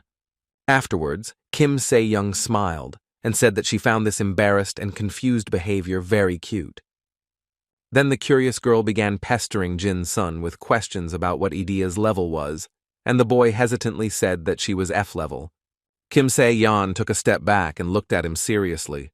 She couldn't believe someone in 10th grade could have such low skills, so she decided he was lying. The boy laughed awkwardly and said he was telling the absolute truth. He just wasn't particularly strong.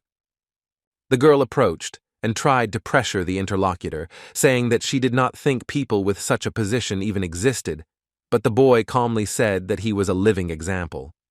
Kim Se-yeon wanted to know the truth and started to ask them to stop making fun of her, but An Sun-ho intervened, announcing that it was time for them to go to training.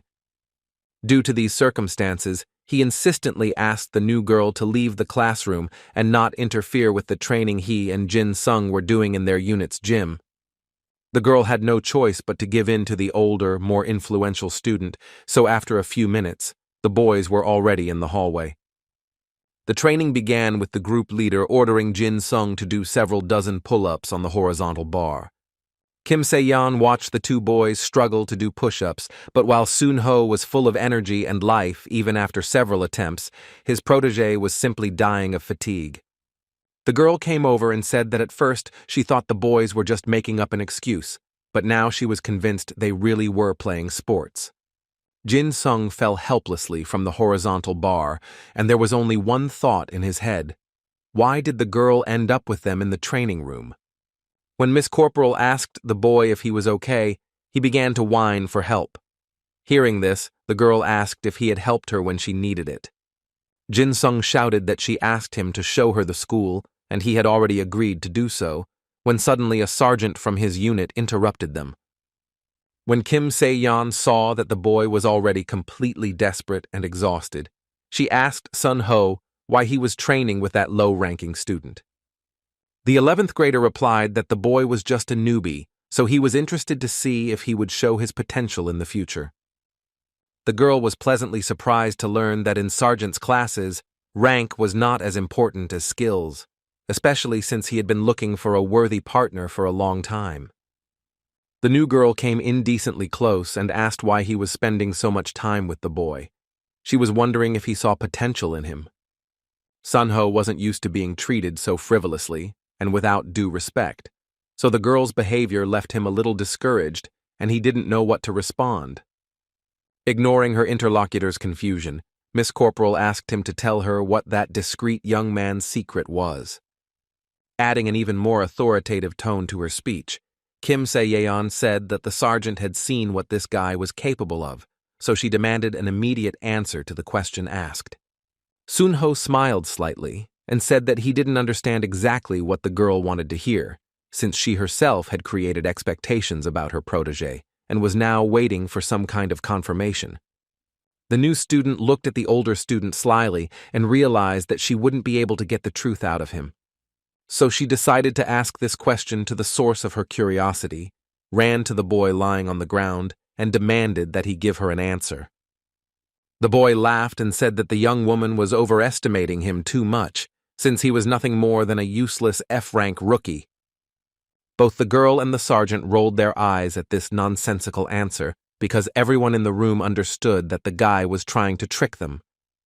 An Sun-ho exhaled loudly and ordered him to put aside this ignorance and begin thorough training, after which he forcibly dragged his protege to the other side of the corridor.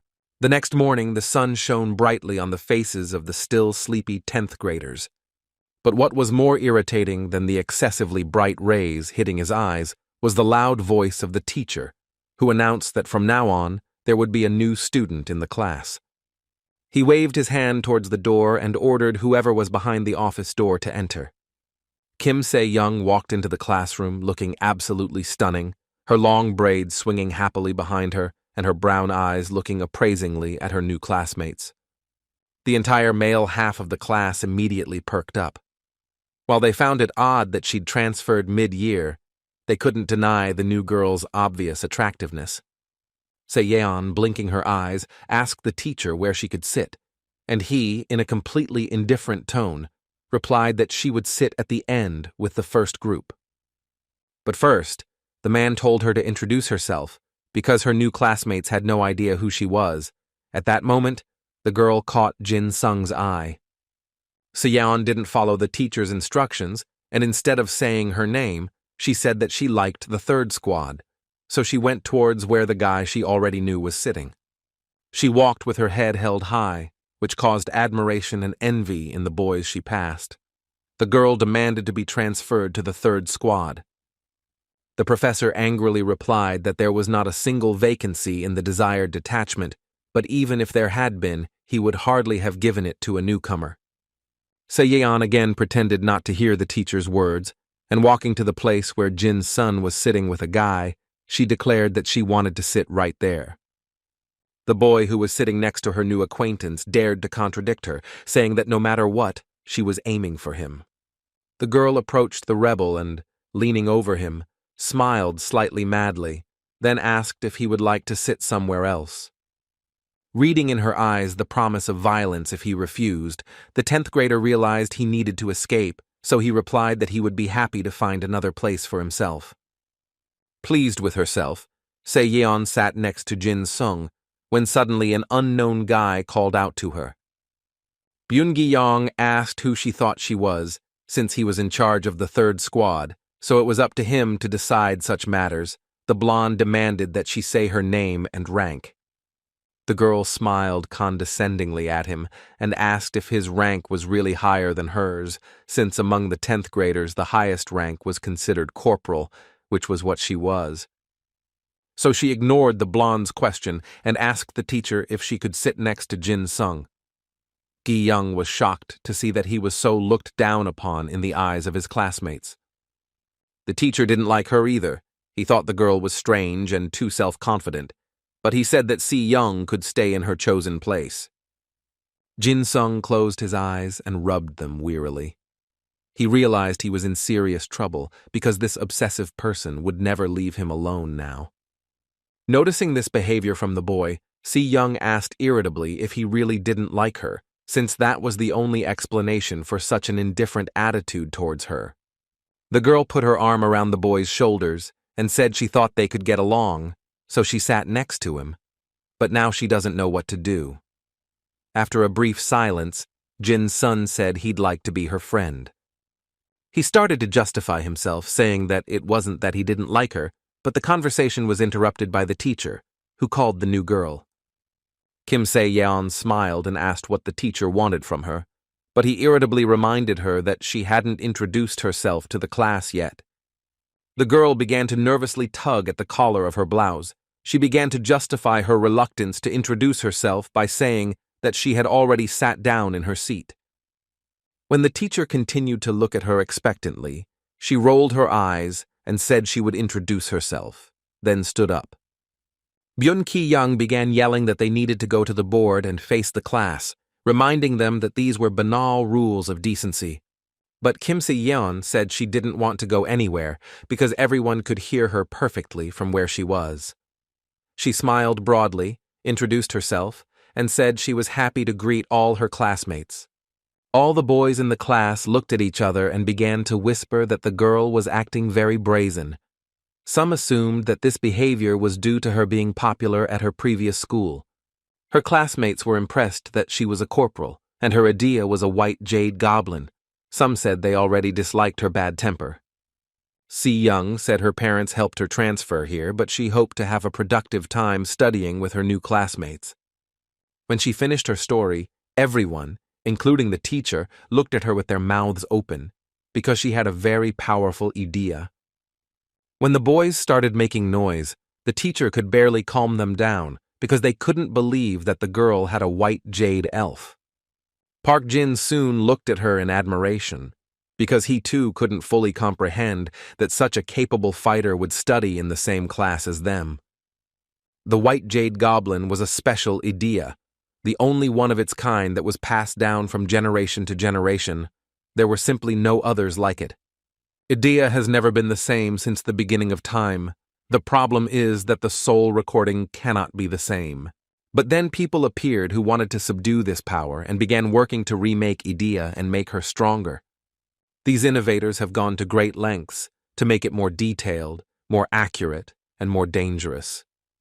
In the end, one family managed to achieve their goal, the Kim family, descendants of King Suro. The members of the Kim clan abandoned their families and dedicated themselves entirely to education and fighting.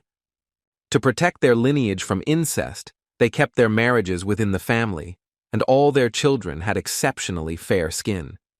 It was thanks to all these actions that they got a permanent idea. They were able to summon the White Jade Goblin. However, only the daughters could summon the goblin. The rest did not possess this unique ability. Currently, the number of family members has greatly decreased, and the Kim lineage has been almost completely cut off. In the last generation, a child was born with a sword-wielding goblin, and the entire family rejoiced in this unique gift. The girl was very capable and perfectly adopted the skills and all the hidden abilities that were far superior to those of men. She was the last one to possess the highest level of swordsmanship, and her name was Kim Se-yeon. This girl was special from birth. She was recognized by her family and by heaven. Therefore, this brilliant representative of her species allowed herself to commit bold actions similar to those she demonstrated in the classroom. When the teacher finally realized who exactly was standing in front of him, he stammered and said that the girl could sit in his seat. He also stated that from that day onwards, Kim Se-yeon would become the vice leader of the third squad, and when the students began to murmur, he ordered everyone to be quiet immediately. Byun-gi-yong was the most indignant. The blonde asked indignantly how a newbie girl could become vice leader immediately. But instead of answering the student's question, the teacher shouted loudly and told everyone to shut up immediately, because his decisions were not up for discussion. Gi-yong was very indignant at this attitude, as it seemed that the teacher did not value them at all, but on the contrary, placed the new girl on a pedestal because she was of noble origin. Jin-sung told his tablemate that he noticed how popular the girl was. Seon calmly said that she was simply beautiful, and that was the only reason for all the attention given to her. After that, she winked seductively and said that the guy was also special, because it's not often that you meet someone who has an F rating. At first, the boy laughed awkwardly and wanted to thank him, but then he realized that the girl had said it sarcastically. Jin-sung covered his face with his hands and asked him to stop attacking him since they were allies, but Se-yeon laughed and said that she enjoyed embarrassing him. Watching the way this girl, who literally appeared out of nowhere, was acting, Byun-gi-young clenched his jaw in irritation. He turned to look at this arrogant person, and seeing how she was happily chatting with Jin-sung and acting like she was the boss there, the guy felt a surge of anger. In the small cafeteria located on the school grounds, more and more students gathered and had very interesting conversations. Some guys were talking about how they thought they needed to replace the third squad leader. The boy and girl evaluated Kim Se-yeon and Byun-gi-yeon's abilities, and came to the conclusion that the girl was superior to her opponent in every way, especially since her rank and overall combat abilities were higher. They also remembered that during the squadron battle, he gave very strange orders, probably wanting to look cooler in the eyes of others.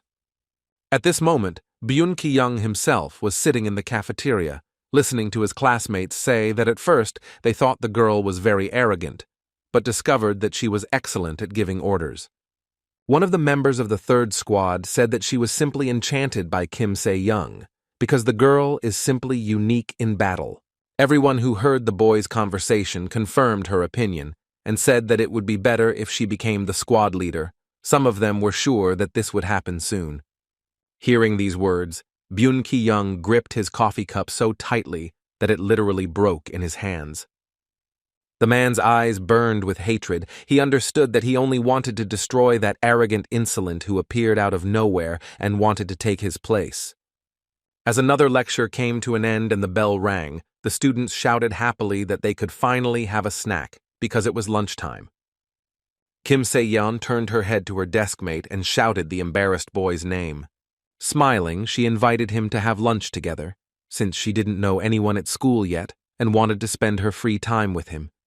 Jin-sung said he couldn't go with her because he had to clean the classroom. He explained that it was his direct responsibility. Kim Se-yeon said she had no one to eat with, but the boy objected and said she was lying because she was now the most popular student in school. The girl walked away from him, disappointed, and said that she hated those who communicated with her because of her merits, because for them only outward appearance was important. They never approached her just to talk. She looked at the boy, hoping that these words would convince him, but he still said that he couldn't go with her because he was too busy. Se-yeon listened with irritation as he said that he needed to clean the board, dust and rinse the cloth, sweep and mop the classroom floor, and also help prepare for the next class.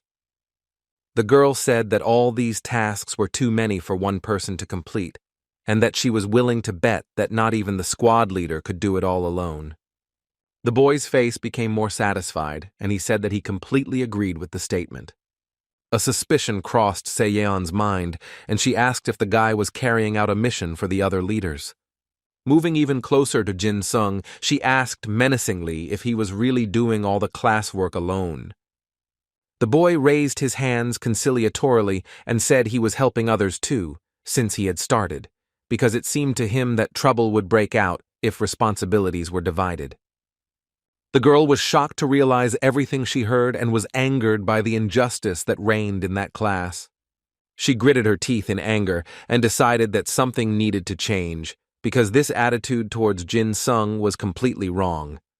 She grabbed the boy by the collar and told him he would come with her. He started to struggle and say he was busy, but Miss Corporal didn't listen to him.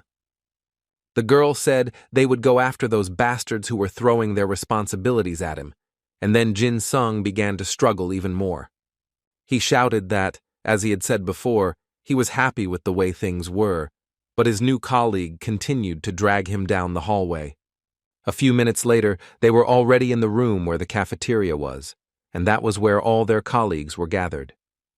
The girl approached the boys who were sitting at the same table and said she had some questions for them. They were surprised by her attention, so they asked with interest what she wanted from them. They didn't even suspect that she knew about their tricks. Seon asked the red-haired boy if he wasn't in charge of cleaning the 4th Squad's office, and without waiting for an answer, she asked why he was passing his responsibilities to a member of her squad. The red-haired boy laughed out loud and said that it was no surprise, since the one he forced to do this was only an F rank. The girl couldn't take it anymore and covered the scoundrel's mouth with her hand, saying she wasn't interested in his excuses. The boy looked at the new girl in shock. Without removing her hand, she smiled sweetly and said that everyone should mind their own business, because it was fair. She also added that bullying the weak was a very low act, and that she would not stoop so low, after which she laughed and said that she hoped the guy understood what she meant. The red-haired man truly understood everything, because compared to her, he truly was weak, as he wouldn't have lasted even a minute in a fight with such an opponent. Seon said that if he forced Jin Sung to do his job again, their conversation would be completely different. The confused guy replied that he understood everything and wouldn't do it again. But these words were not enough for the girl. She demanded that he apologize to whoever he had offended. After receiving an apology from her new friend, she dragged him to the next place they needed to go, which was the teacher's office. When Si-young told the teacher about the bullying, he just laughed awkwardly and said he didn't know about Jin Sun's situation, and assigned the girl to handle the distribution of responsibilities. The new girl smiled and said she would be happy to take on her new duties. Jin Sung covered his eyes with his palms and thought about how he would have to face beatings from his classmates again. Seon quickly informed everyone in her class that from now on, she would be responsible for distributing tasks in the 3rd Squad. She handed a mop to one of the boys and told him to wash the floor, and the second boy was responsible for the floor. The boys were, to say the least, surprised by this situation, as they had never been involved in such a routine before. They began to ask indignantly why they had to do such things, because it was a job for F-level, but the girl threw a mop at them, and the guys immediately stopped asking questions. In a threatening tone, she asked if they were really used to dumping absolutely everything in their lives on another person. The boys simultaneously muttered a negative answer. Seeing that the girl had already started restoring order in the 3rd Squad, Byun-gi-young called the vice leader to ask what she had done there. Seon asked if the blonde wanted to help with the cleaning, to which he proudly replied that she should call him squad leader, but the girl ignored the comment and asked what he needed. Byun-gi-young was already seething with passive aggression. He said he just wanted to talk to his subordinate. He didn't need to approach her just for business. Kim Se-yeon looked at her classmate and wondered how such a small guy could contain so much anger and rage. She smiled and said that the blonde guy was annoying everyone in the squad, so it would be better if she became the new leader. Byun-gi-young felt like he had been electrocuted. He couldn't believe this new girl was so blatantly trying to take his place, so he asked again what she had said. The girl didn't say anything again. She just smiled arrogantly, and mockingly called the boy squad leader, saying that if he finished, she would leave. But the boy stopped her. He told her to go to the rooftop after school, where the blonde wanted to discuss something with her about the squad, but everyone understood that this was a blatant lie. Seon also understood this, but she wasn't the least bit afraid. Although she wasn't in a hurry to respond. Jin's son, who was sitting in the office, was listening intently to the conversation. When classes ended and his girlfriend was climbing the stairs to the school roof, he silently followed her, hoping he could help the girl in some way. He knew she would accept Byun-gi Young's challenge because Miss Corporal was too proud and stubborn not to accept. Watching her silhouette slowly but surely disappear into the doorway, the man thought that the leader of the 3rd Squadron would be in serious trouble today. Jin-sung didn't want to go to the roof, so he hid behind the half-open door and began eavesdropping on the conversation. The girl asked what the blonde wanted from her. The boy walked around the roof with his hands in his pockets as if he owned the school and, in an arrogant voice, asked if it really wasn't clear why he had called her. After these words, other boys began to emerge from behind him, quite a few of them. Gi-young said that now the girl should understand his intentions more clearly.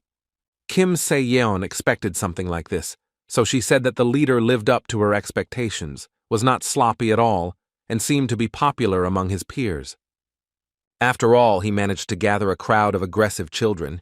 It seems the guy really had some leadership qualities. Byun Ki-young said he didn't plan on raising his hands after this conversation, as Si-young was still a member of his squad. The girl asked why the boy couldn't talk to her without his friends behind him, or if the leader had always been a coward, unable to defend himself. These words awakened something very dark in the boy, because no one had ever behaved that way towards him, and this new girl would be no exception to the rule. A crazy grin began to spread across his face, which didn't bode well. It was clear the guy was already thinking of a plan to deal with his classmate. As the blonde laughed wildly, each of his friends looked at the girl expectantly, as if they expected her to turn and run away at any moment, especially after his words that she should be taught a lesson. Hearing this, the girl blinked in surprise and asked again if he really meant that he would teach her a lesson, or if she had misunderstood. This wasn't the reaction Gi-young expected to see, so he even felt a little embarrassed because he wanted to scare the girl with his crazy behavior. Although she wasn't a shy person, there was no turning back, so the boy said he would make her regret her disrespectful behavior. Kim Se-yeon rolled her eyes and asked what exactly the blonde man meant, since she was acting like her usual self, and no one had ever wanted to teach her a lesson for that kind of behavior before. Byun-gi Young clenched her fists and said that she should obey the sergeant's orders, but instead, the girl imagined herself as a queen and went towards his place. When Si-young realized that the cause of everything was simple jealousy and a wounded male ego, she couldn't help but smile. She asked the sergeant why she should suddenly try out for the role of subordinate, since the guy was neither stronger nor smarter than she. Waves of anger emanated from the blonde, but the girl continued, saying that strength was measured by position, so to earn her respect, he had to be more powerful or more far-sighted. She tossed her hair provocatively and jokingly asked if he didn't need to fit into at least one of the boxes to be considered cooler than her. Gi-young's composure was crumbling, his smile looked more like a grin, and he couldn't help but call the new girl a bitch. He prepared for battle and shouted for his opponent to reveal her idea, which was so widely known. Kim Se-young wondered if this school brat was worth his energy and time. She visually assessed everyone who came to the roof with the purpose of hurting her, and noticed that the guys had a lot of melee weapons, but no additional abilities. Seeing the enemy looking at his group, Gi-young smiled and asked if she thought his idea was very pitiful. Se-yeon didn't like the attempt at humor and said that his idea was fine, but he had doubts about the blonde's abilities, as it was no wonder he was walking everywhere with his friends. Gi-yeon rudely interrupted her, telling her to stop talking nonsense immediately since she didn't know her abilities or the abilities of the people around her. After these words, the hooligans began to approach the girl, holding wooden clubs and batons in their hands. The new girl stood her ground and didn't even think about backing down, So Byung-gi-young decided to remind her that using idea at school was punishable. Seon listened with an impassive expression as she was told that her power could not be used within the walls of that school, which meant she could be severely punished. She understood that these weaklings could easily use their idea and not be afraid of being caught, but life once again proved that this was unfair. Byung-gi-young also understood the situation the girl was in, so his eyes flashed with anger and he announced that he had managed to gather 15 boys. The boy knew very well that to fully express her idea, the girl needed a blade, which she did not have. So if you compare a pro without idea and a large number of people who had it but were much weaker, the latter will win. That was exactly what the guy told his opponent, because he was sure that such a crowd could not be defeated alone, not even by a representative of the noble Kim family. Byung-gi-young was already anticipating victory and said he would make the girl regret her insolence towards him. The new girl put on a thoughtful look on her face and silently looked in the direction of the school thugs. Then she said a very unexpected sentence. The girl shared the observation that An Sun-ho was very popular in that school.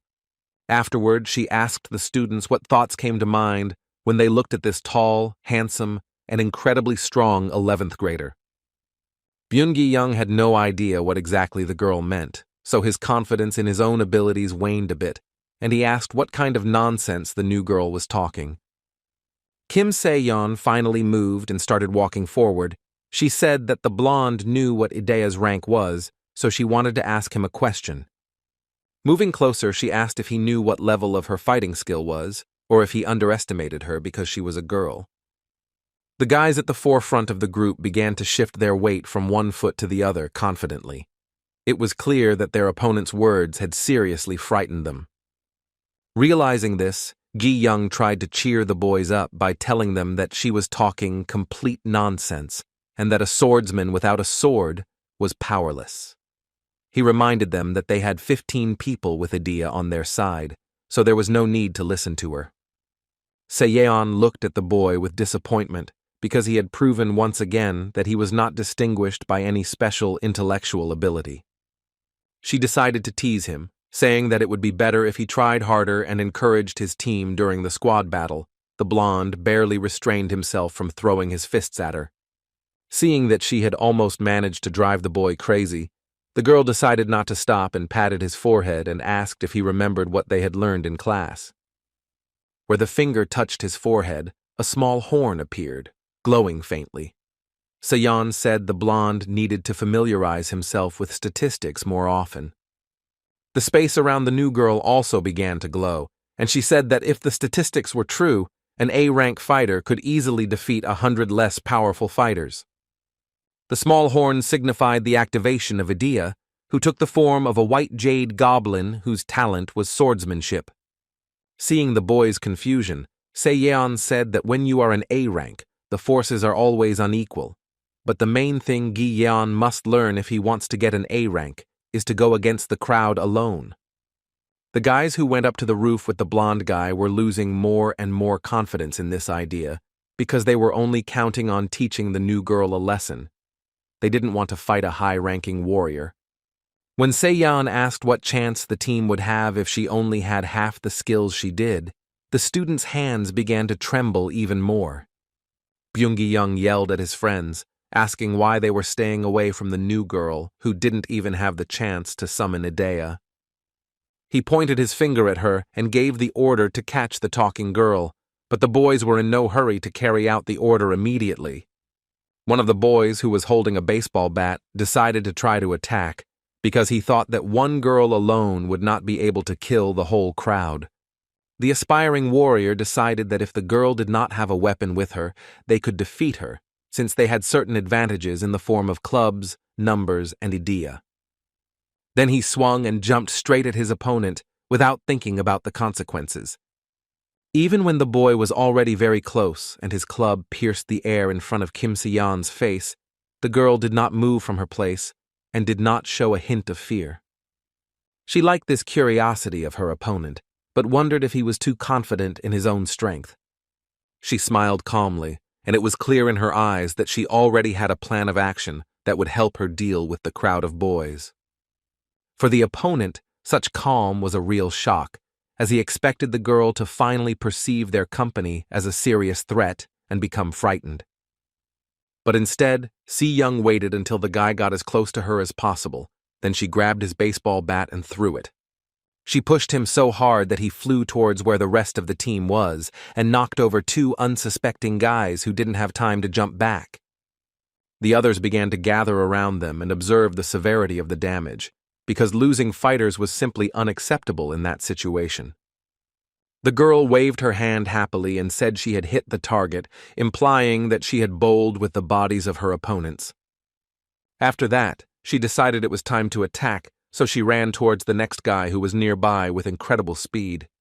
She took down one enemy after another because she moved so smoothly, clearly, and quickly that the guys simply had no time to react and take a defensive position. Seon stepped over those who were already lying on the ground and went towards the next ones, those who still didn't suspect that she was following them. When she finished her dangerous dance, placing her foot on the defeated enemy, she felt like a victor surrounded by her defeated offenders. The boy who attacked first tried to cough and said in a hoarse voice that Seon was simply invincible, even without a sword. He also added that they were powerless against A-rank Idea, and there was genuine despair in his voice. Seon crouched down beside the student and told him that they had given up too quickly, and that was why they had no prospect of reaching A rank. After these words, the boy gathered courage and asked what she could know about this if she had been chosen from birth. The girl listened attentively to this cry from the soul of her opponent, who asked if she really thought he was not trying to reach a higher rank. He repeated several times that the one who was born with the strongest idea in history could not understand the bitterness and struggle of an ordinary person who creates himself from scratch. Kim Se-yeon looked away from him and said that he could think whatever he wanted, but in fact, his skills were originally D-level. This information surprised her interlocutor, as he thought the girl had been born with a silver spoon in her mouth and was unaware of any difficulties that might arise on the difficult path of her education. Upon hearing this, Byun-gi-young told the girl not to lie, because there is not a single person in the entire country who has not heard about the Kim family and their special idea.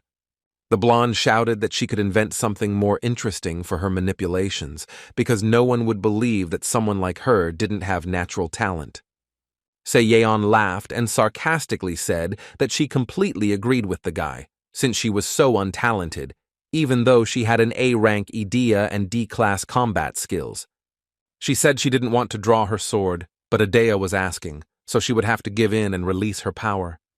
The boys, who were slowly recovering after the attack, could not believe what they were hearing, because they were absolutely certain that the girl was unarmed. Kim Se-yeon turned her back on them, showing that she was not afraid of their sudden attacks, and said that they would never recognize her efforts, thinking that everything had been passed down to her along with the family name. She looked at her incredibly clear skin, which revealed her origins, and said that she had long ago stopped caring what others thought. The best way to prove what she was capable of was to show in practice how much effort she invested, which was exactly what the Kim family representative planned to do. Byun-gi-young and his gang of underage thugs were already running towards their opponent, hoping to attack her before she could draw her weapon. But after a few moments, almost all of these guys were literally lying at her feet, and Se-young stood up and realized that even with weapons, these students were no match for her. Night was gradually approaching, but the student confrontation on the rooftop was not over yet. The girl had only one enemy to face, which was the main leader of this company of losers. The sergeant understood that his business was bad. She pointed her finger at the boys who were lying on the roof and not even moving, and told the blonde that she had left him for last on purpose, so that he could fully feel her loss.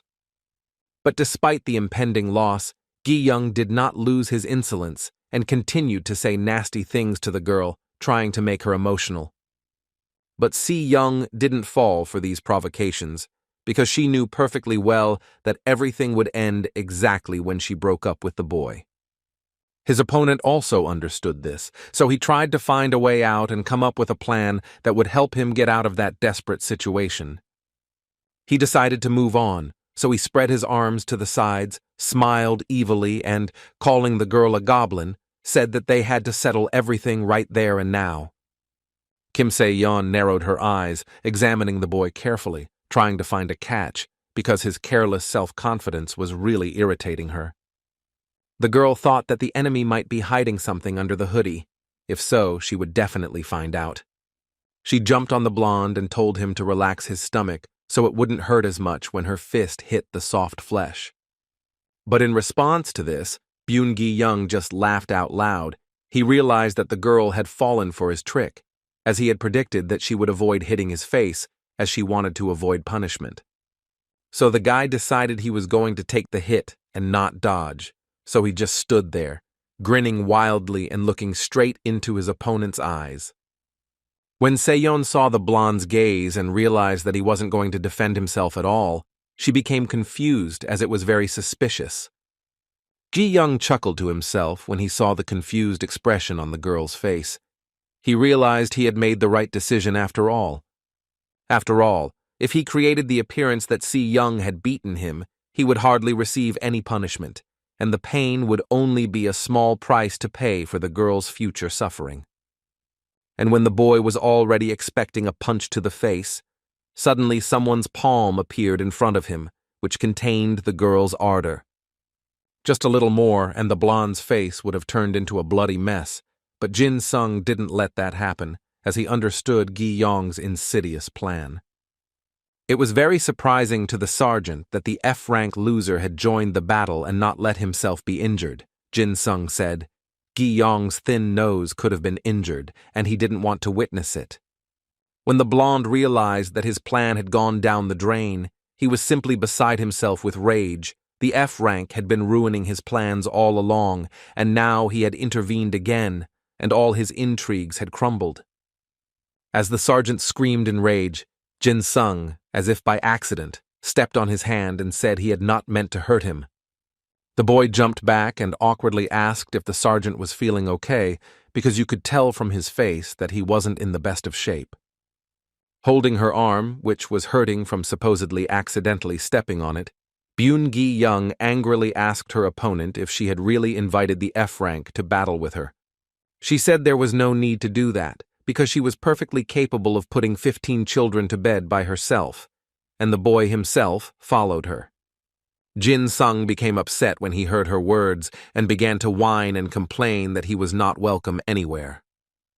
The horn on Se-yeon's head disappeared, and she realized that she had managed to resolve the situation by shifting her focus to another part of Byun-gi-yeon's body.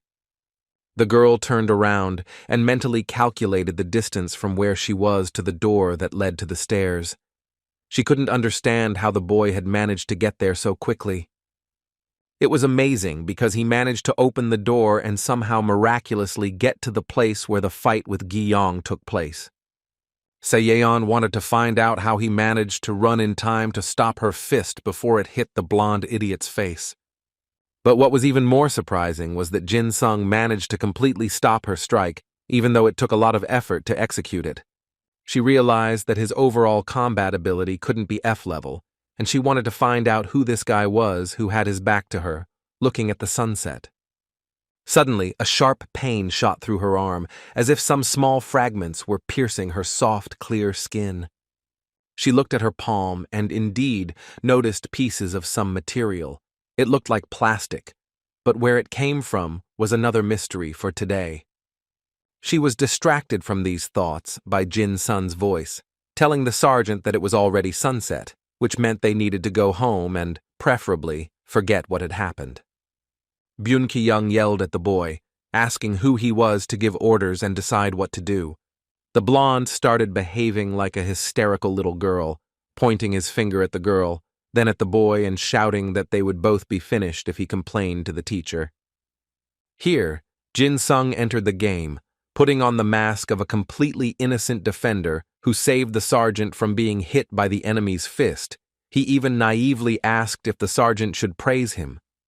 The girl confirmed that the boy had indeed saved Gi-young's face, so the sergeant's antics came to an end, mainly because no one believed his story. The blonde's face twisted into a mischievous smile, and he said he had all the evidence that would guarantee the professor's trust. He pointed to the fence and said that he had recorded the movements of everyone present, so now he had definitely won. The guy was elated because with the video recording he couldn't even go to the teacher, but straight to the principal, to whom he could complain that they wanted to brutally beat him.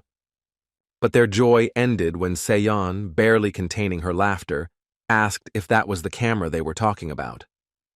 She pointed to the floor where there was a small camera, damaged to the point where it was impossible to extract any data from it. The blonde's face showed inconsolable despair when he heard Jin Sung's strange voice asking if it was really a camera, since he thought it was part of the interior and accidentally crushed it. The boy apologized, saying he didn't know it was the sergeant's doing, he just saw something on the wall and decided to use it to soften the blow. Seon playfully kicked the broken camera with her foot and said that the thing was broken, so now the blonde's plans were over, but now she was interested in something else. She grabbed Jin Sung by the collar and rudely asked how the F-rank rookie managed to stop her fist that was about to hit its target. The guy started to let go and yell that he helped her and that she shouldn't behave like that with him. The guys who were gradually coming to their senses after the fight started approaching them. They were also disappointed because the camera was broken. Someone even suggested that luck was helping the A-rank fighters. The girl slowly looked at her classmates, then looked at Jin Sung, and a plan formed in her head.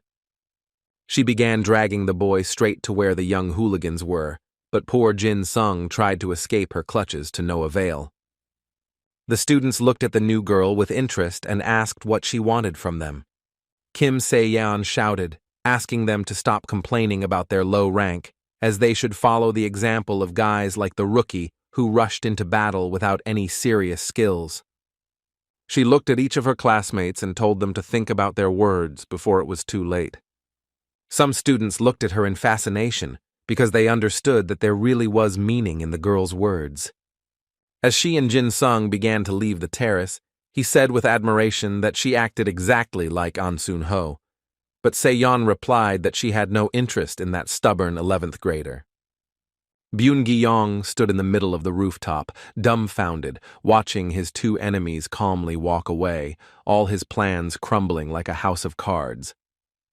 The blonde looked around his gang and saw that each of its members was in some way injured or beaten, then realized that he had gotten into an unequal fight, although he didn't want to admit it. Memories overwhelmed him, and his consciousness displayed the events of the past with incredibly frightening realism. The blade the boy held in his hand could be felt even in reality. He heard screams for help, smelled the disgusting smell of blood. Everything was exactly the same as that terrible day. He saw from the side that when he approached the man with a dagger in his hand, he shouted and asked him not to come any closer, but it was too late. The blood had already splattered on the boy's face and shirt. His feet slipped on the ground, which was covered in thick blood, and when he heard the screams of being a monster, he only thought about how to not fall into the stinking red puddle. With a quick movement of his hand, the dagger penetrated the soft flesh, releasing a fountain of blood that splattered onto the ceiling and walls of the house. After finishing his business, the boy headed for the door, leaving bloody footprints behind. He thought it might be a monster, but his aunt and uncle were the same. He stood at the window and looked at the results of his work under the dim moonlight, his face not reflecting pity, only acceptance. After that, his face broke into a smile, and he asked his dead uncle if he agreed that they were all real monsters. Jin Sung woke up in a cold sweat. He hated it when memories of the past came to him in his dreams, making him relive those events over and over again. The alarm clock said 6 in the morning, which meant it was time to get out of bed and get ready for school, but the boy didn't feel the least bit rested. He covered his face with his hand, trying to erase the terrible feeling that dream had provoked inside him, but nothing worked. Jin Sung sat on the bed, trying to regain his connection with reality, because this dream that had tormented him for so long had once again thrown him off track. The morning was simply beautiful. The sun was warm with its rays, and even the passers-by seemed a little kinder than usual. Jin Sung was as gloomy as a storm cloud. His new girlfriend noticed the boy's mood and tried to understand what could have happened, because the day was just beginning. If Yeon couldn't stand her friend's ugly face and asked why he was acting so strange today, maybe something was wrong and she didn't know it.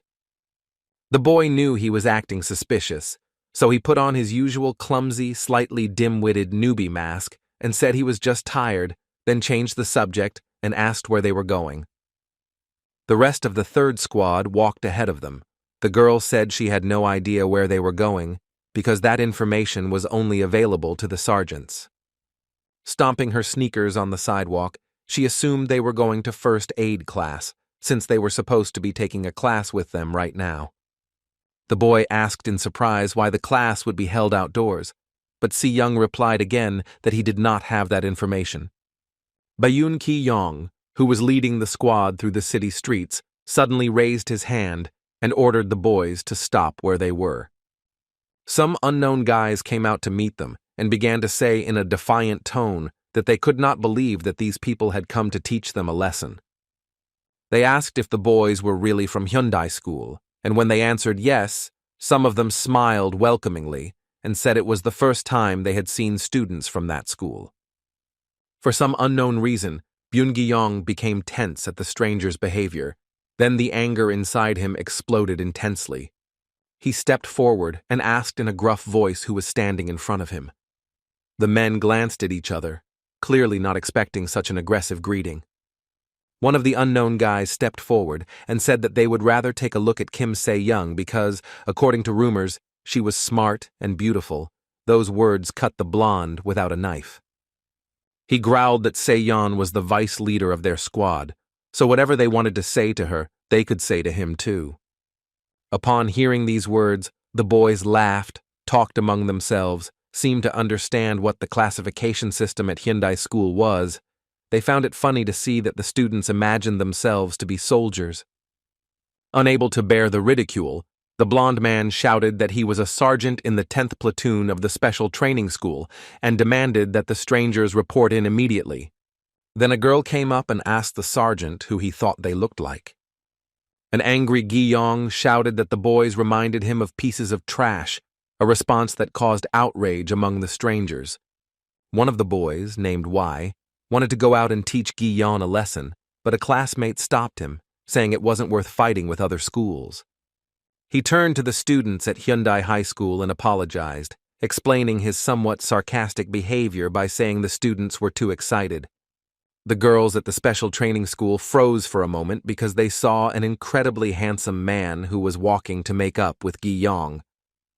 The stranger extended his hand to the blonde and said that he and his classmates were students at So-young School.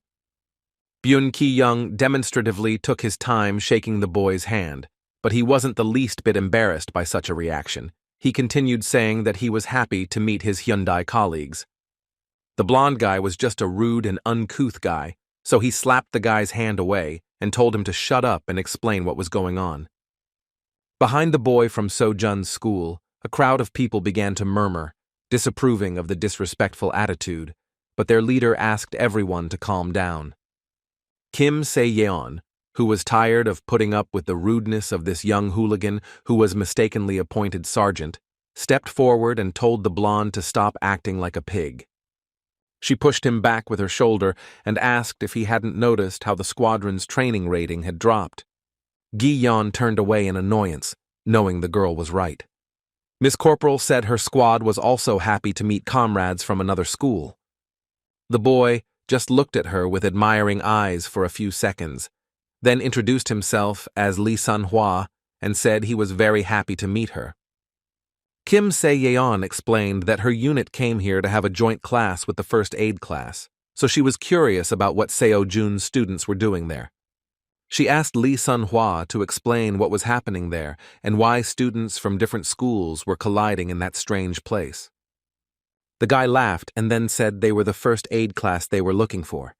Lee Sun-hwa explained that he and his classmates are 10th-year first aid students at So-young High School, adding that they were looking forward to today. Children from two different schools simultaneously looked at the sign announcing that they had gone to a bank, and none of them understood why the administration had chosen that particular place. Lee Sun-hwa said he only heard that they would have a joint class with students from Hyundai School. Opening the door for Seon, the boy said he heard that both schools supported cooperation with this bank, and that its territory could easily accommodate two classes. Seeing the huge security guard, Song-hwa shyly said that the bank was indeed a great place to hold the class. The boy was very attentive, so he realized that the bank was closed especially for them, as there was not a single visitor inside. The guard asked in a loud, deep voice if the boys were there to go to class, and they nodded uncertainly. The security guard was accompanied by two colleagues, all tall and very impressive, which seemed to be the power of the security department team.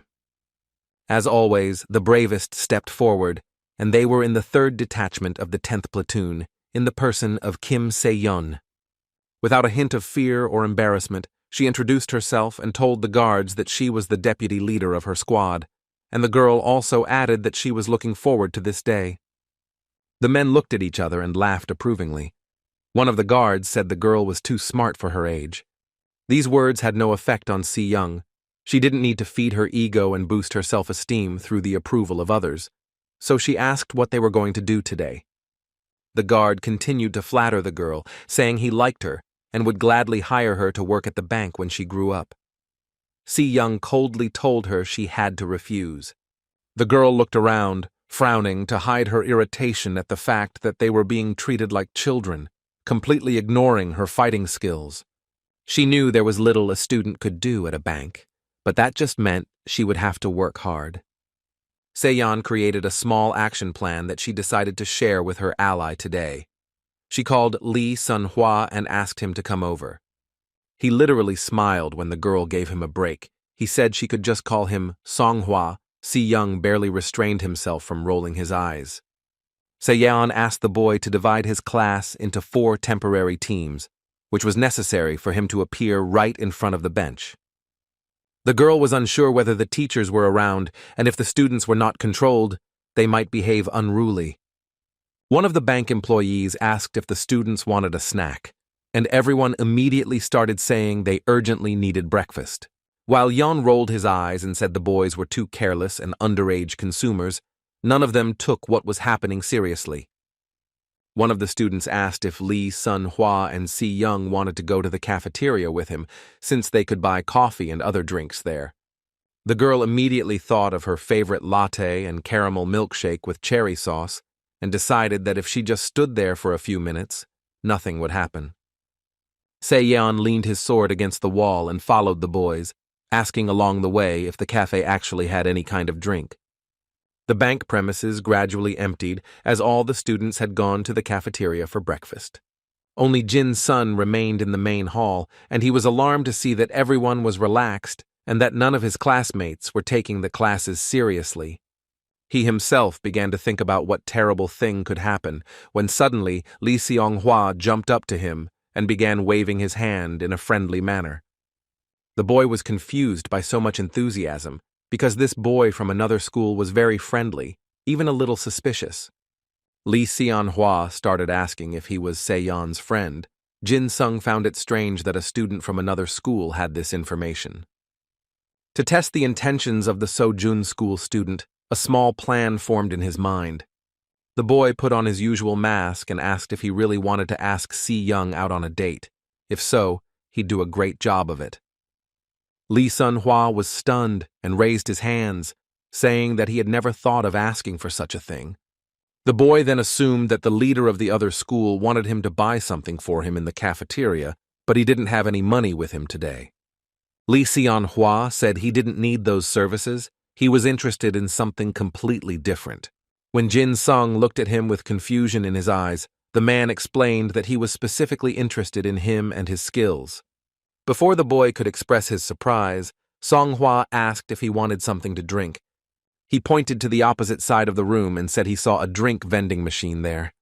Jin-sung replied that they could go over there and get something to drink, but he couldn't help but think that he should probably report the guy's strange behavior to the sergeant or the deputy leader. When they arrived at the cafeteria, they saw that every student was busy with their own business, so Jin-sung thought that nothing bad would happen, so he decided not to rush into accusations. The guy went to the machine and got a bottle of soda. As he drank, he wondered why that strange guy from another school was showing so much interest in him. He decided not to take off his strange boy mask, so he laughed because the drink was too cold. Song-hwa said that Jin-sung seemed too carefree to him. The boy nearly choked on his drink when asked if he was hiding his abilities from all the senior Hyundai. Lee Seon-hwa carefully assessed him and realized that the boy didn't fit in with the class group and seemed strange, but it wasn't clear why he seemed so carefree. Jin-sung happily said that his life motto was words that meant he didn't care about anything. Song-hwa replied that he found this approach very surprising and then asked what level of his fighting skill was. The boy said he had skills that fell into the F rating category.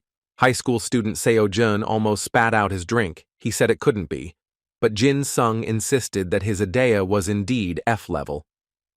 Song-hwa seriously asked if the guy was testing him, but Jin-sung said there was no need for him to go through such manipulations.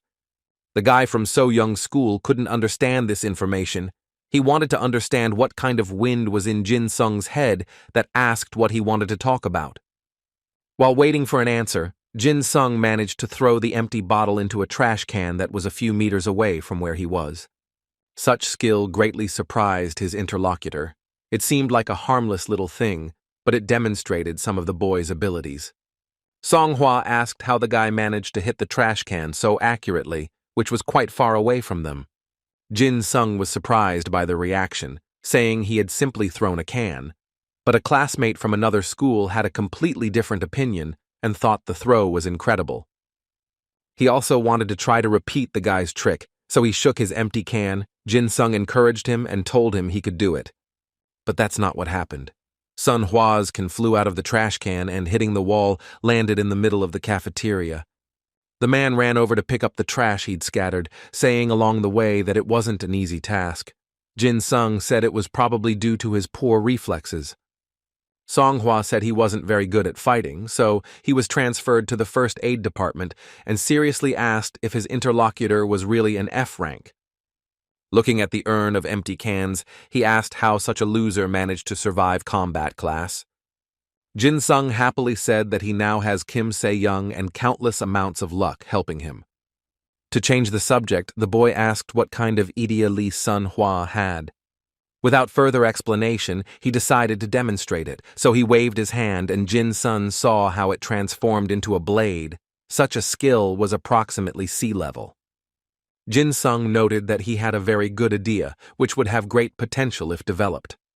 Song-hwa said he kept hearing those words, but she hadn't changed at all this time, no matter how hard he tried to change things. At this moment, a thought came to Jin-sung's mind. So he asked if the reason the school student So-jun was asking about his rank was because he wanted to transfer to the combat class. The guy laughed awkwardly, clearly embarrassed at being found out, then smiled and admitted it was true. Jin-sung began to think about how good this idea was, because becoming a warrior meant choosing a less-than-ideal future for himself. So, after some thought, he said that he thought first aid was better than combat lessons, since Song-hwa would be able to save lives instead of crippling them. Song-jung's boy thought about those words. He hadn't looked at his choice from that perspective, so Jin-sung's words made him think again. The boy realized how what he said affected his interlocutor, so he bit his lip and thought he could still be dissuaded. He patted him on the shoulder and said that Song-hwa just needed to gain confidence in himself, and then he wouldn't need to prove anything by force. Deep down, Jin-sung envied the boy because he really wanted his idea to be used to save lives. As thoughts that his abilities were meant only for killing began to consume Jin-sung, he decided it was time to leave the dining hall and suggested they return to the main hall. Meanwhile, a bus passed through the busy city streets, bringing new visitors to the bank where the students were now located. Not far from the building where the boys were, teachers from both schools gathered. The commander of the 10th platoon approached two of his colleagues and apologized for the slight delay. One of the teachers at Sojun's school took the school records and suggested that they start grading the students. The Hyundai teacher responded by saying they hadn't seen how the children behaved yet, but his colleague said that was the power of improvisation. So Jung's teacher explained to his surprised classmate that the best students needed to be evaluated first, and that they had to think about what grade they would get in that lesson, which was quite typical. The man echoed another teacher's sentiment, saying that the lesson was actually intended to reinforce theory rather than to learn anything new. So, I decided to follow my colleague's example and began recording in my journal the points I expected from my students. Sure enough, opposite Jin's son was the letter F, meaning he justified his grade. When the teachers finished improvising with the stitches, they decided to go to a cafe, have a cup of aromatic coffee, and have a relaxed conversation about the hard work of teachers. There was still nothing interesting happening at the bank.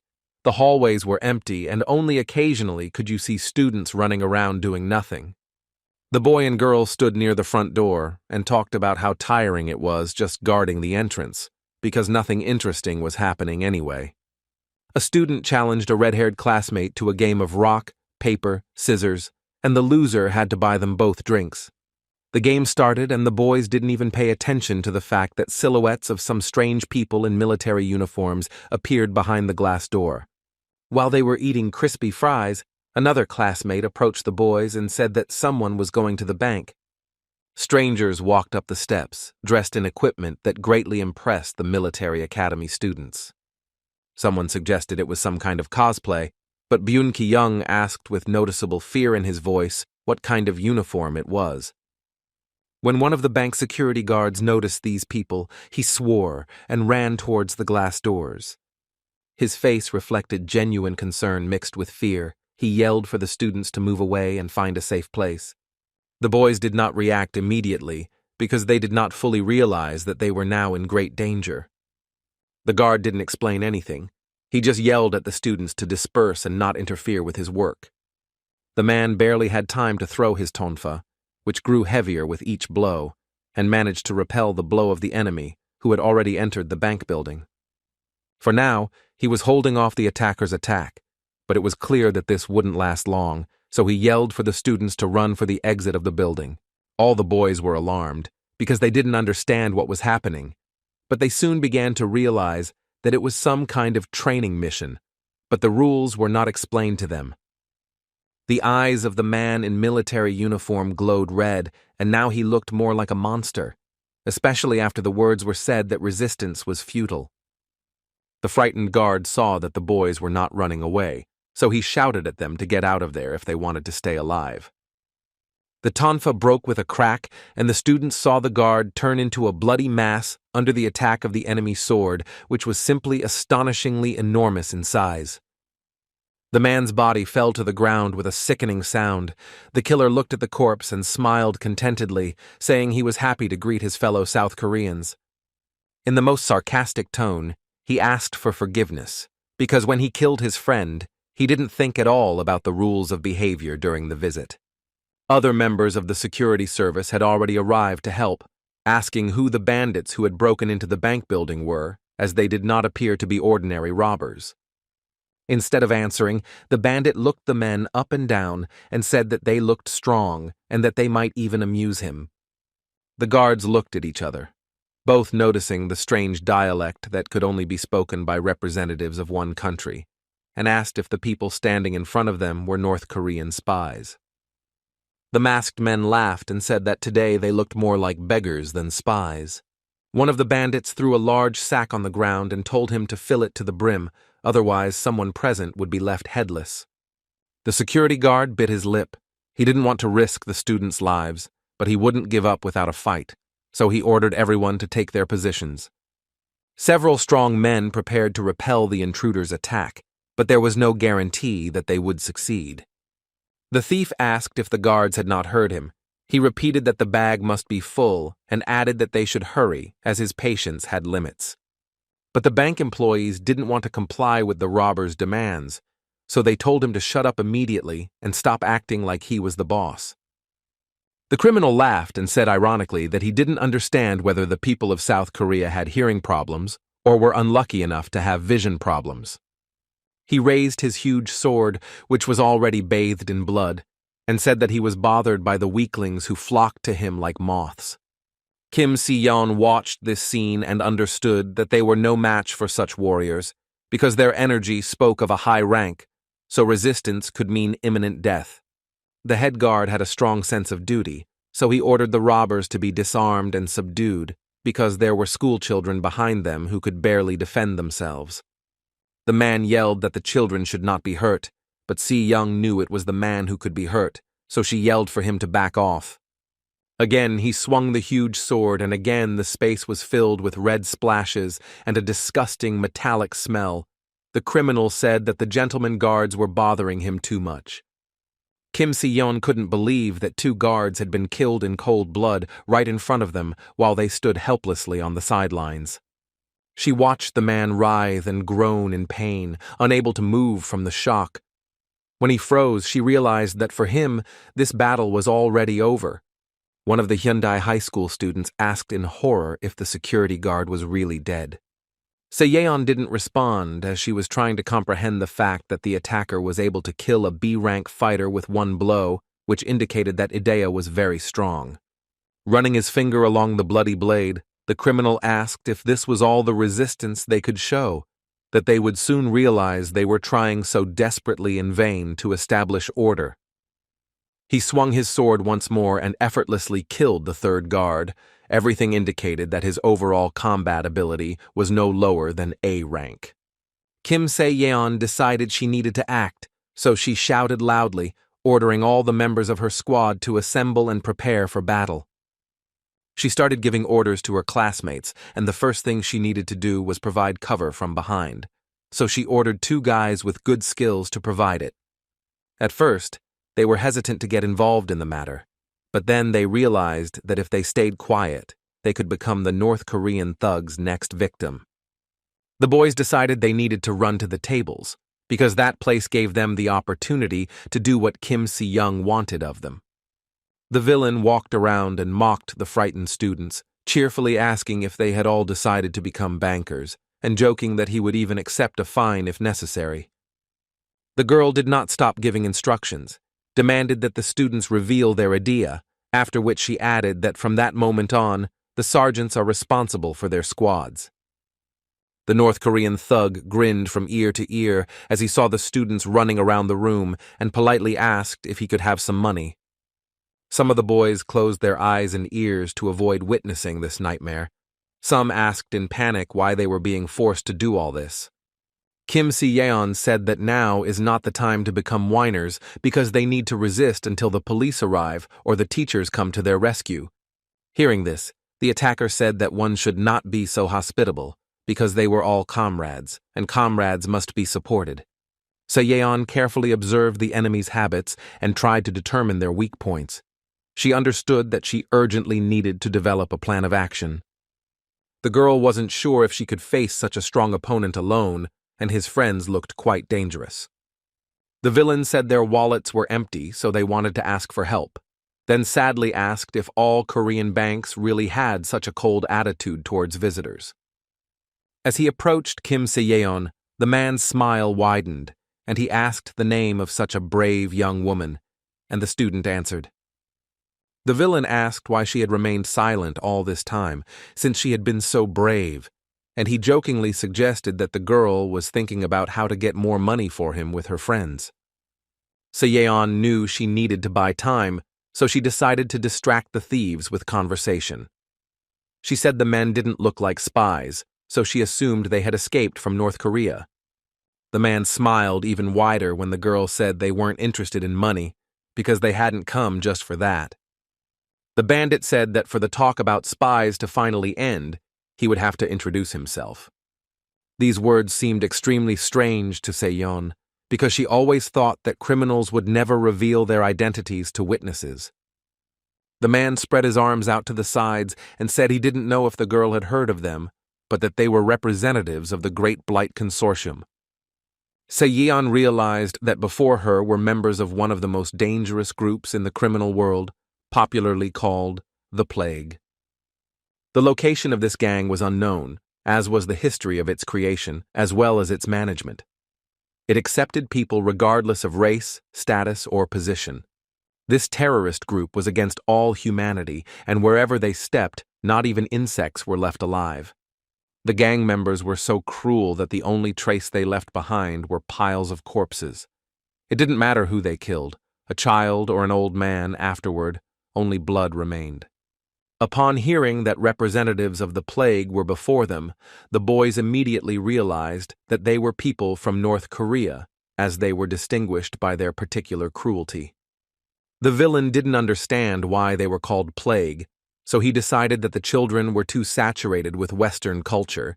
He said that since they had figured it all out, they could start saving money. The students were terrified at the mere mention of the Plague, so they were willing to simply give them all their money and hope they would be spared. But Kim Se-yeon wouldn't give up so easily, so she activated her idea and decided to fight a little longer. The North Korean assassin was taken aback by such a surprise, as he thought it wouldn't be difficult to scare school children, but apparently not all of them were cowardly children.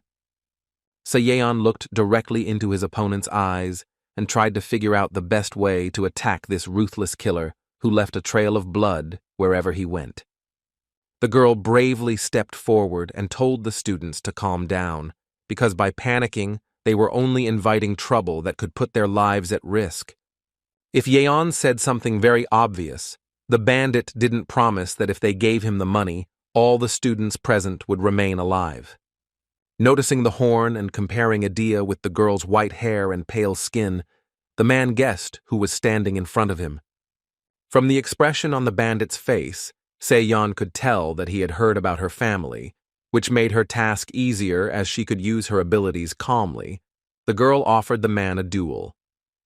She knew very well that if his friends joined forces, she would have no chance of winning, so she had to convince the terrorist to fight one-on-one since he was the main one among them. The enemy laughed, saying that the girl was very clever, but he was an experienced warrior, not a fool, so it was difficult to make him fall for this trick. But Se-yeon did not give up trying to persuade him. She confidently stated that a respectful adult man would not go into the crowd against a student. The criminal laughed and said he appreciated the bravery of this young representative of the Kim family. He said her behavior was expected. After all, how could someone who belonged to a crazy family of goblins be any less crazy than all her relatives? The girl put on the mask of a spoiled daughter of rich parents and said that there was a lot of talk and she already wanted to fight. The terrorist called this provocation very cute. After that, he began to scratch the ground with his huge sword. As a result of these manipulations, deep grooves remained on the ground, the creation of which was accompanied by a disgusting sound. The man smiled frighteningly and said he would gladly give in to the little goblin's provocation and show him what a real bloodbath was.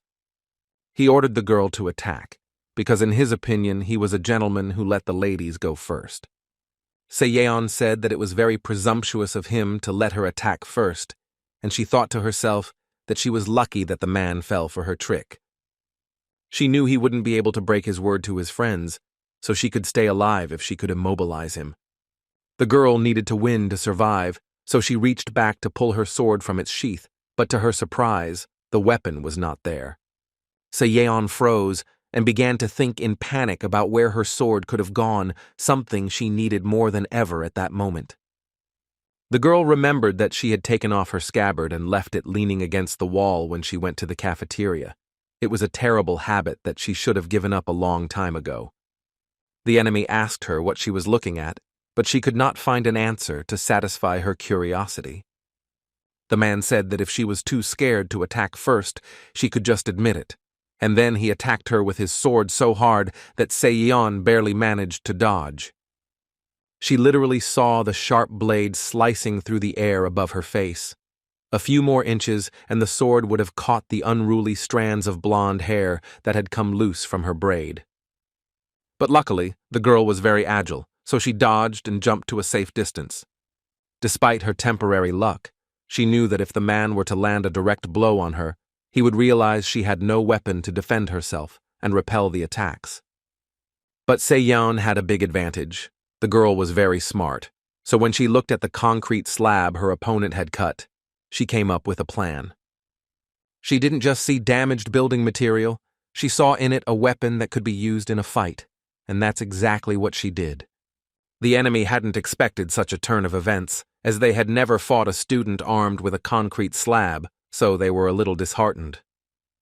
But he didn't lose his head, and thanks to that, he managed to repel the young opponent's attack. The terrorist asked where the girl's former courage had gone, because attacking from behind was extremely low. Seon had hoped her maneuver would work better, but now that her makeshift battle gear had been destroyed, she realized she needed a new plan. Noticing the confused expression on his opponent's face, the North Korean terrorist asked if she was sure she was a goblin, as she now looked more like a flying squirrel. The blonde dodged another attack. She didn't even want to respond to that stupid joke, because at that exact moment she felt like a flying squirrel that only knew how to dodge. But even this behavior during battle greatly impressed her classmates, who were surprised that she was able to face a man with a large blade. Kim Se-yeon heard her classmates emerge from their hiding places and shout words of encouragement to her as they watched the battle unfold. Somewhere behind the bank clerk's huge desk, there was a faint rustling sound, as if a mouse were running around. But it wasn't a rat. But Jin-sun himself, who was watching the fight and understood that now was not the time to be happy about being alive, he needed to help his friend somehow. Next to him sat Lee Seon-hwa, who enthusiastically said that the girl was simply beautiful and that it was no coincidence that she was popular, as she was on the same level as the plague boss. Jin-sung said that now is not the time for praise, because if they don't help Si-young, his magnificent skills will only remain in memory. The boy said that the school leader, So-young, needed to flee immediately, and his new acquaintance was so surprised that he didn't even immediately understand what he meant. The guy told Lee Seon-hwa that he'd better go upstairs and find a bathroom, or hide under a desk in some remote office. At this moment, Si-young tried not to miss any enemy movement, as it could cost her life, and she needed to buy time until the police or teachers arrived. The girl was already a little tired, as the intensity of the fight was great, so it became increasingly difficult to dodge. Her concentration was broken, so she missed a blow. For a second, the world around her shone with bright stars. Si-young felt like she was losing her balance and flying towards the wall, but unfortunately, she couldn't do anything. She fell hard and felt the impact in every bone in her body, but the enemy didn't give her any respite, as he was already approaching with his sword in hand. He said ominously that it was time to stop playing cat and mouse like children used to do, because they were playing like adults. Seon couldn't respond as he began coughing and spitting blood onto the bright floor of the bank lobby. His classmates found it hard to believe that the strongest of them had lost. The terrorist brandished his sword and asked if young Kim had demonstrated all her skills. The girl smiled. There was dried blood on her lips. She invited the man to see for himself. The bandit really liked the idea, as he gave a bloodthirsty smile. It was obvious that he was dreaming about her lifeless body falling to the ground. He said the annoying girl needed to learn to back off, but it was too late. Suddenly a scream was heard asking everyone to move away. At first, the boys didn't understand what was happening, but then Jin-sun appeared and warned them that they needed to run immediately. Thanks to him, the students realized they needed to escape, and, following the boys' example, ran to the stairs that led to the upper floors. They realized that they could not afford to fall into the hands of terrorists, because if that happened, they would hardly get out of that building alive. The lead thug scratched the back of his neck and said absently that the guys had figured out what needed to be done too quickly, and that had made their job harder. The gang members asked their commander what the next order would be, and the leader said that all the idiotic underage kids needed to be captured.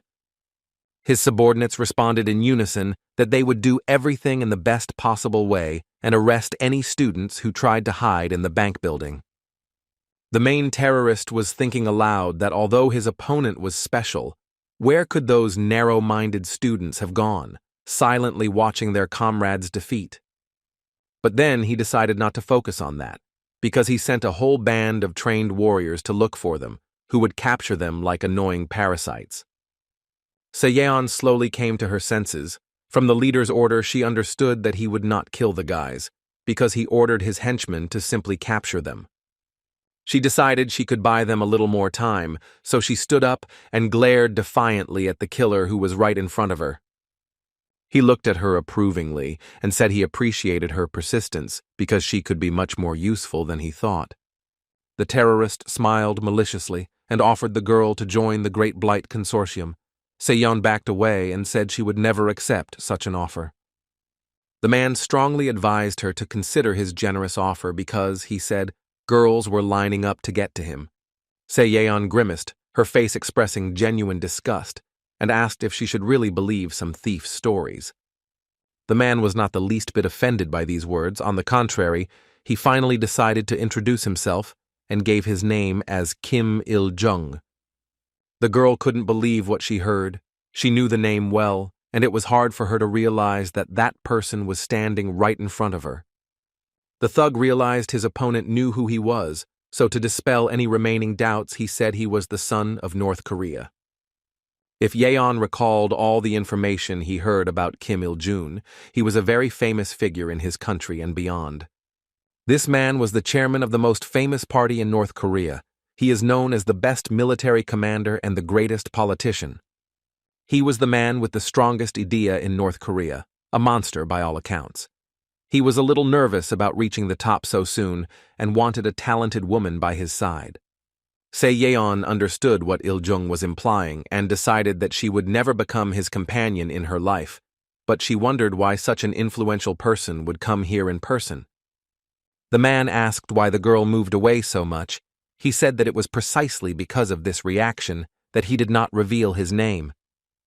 The student started laughing and teasing the man, saying that Kim Il-jung had a great fortune. She assumed that he really had a lot of money since he came to rob a bank. She said that if she became his partner, she would use all the money to treat her friends to delicious tteokbokki. The criminal laughed at these words and asked if the student still had the courage to say anything, since now her life depended solely on when he decided to use the sword. The man began to understand why his arrival was so unwelcome, why the encounter with that blonde left an indelible impression.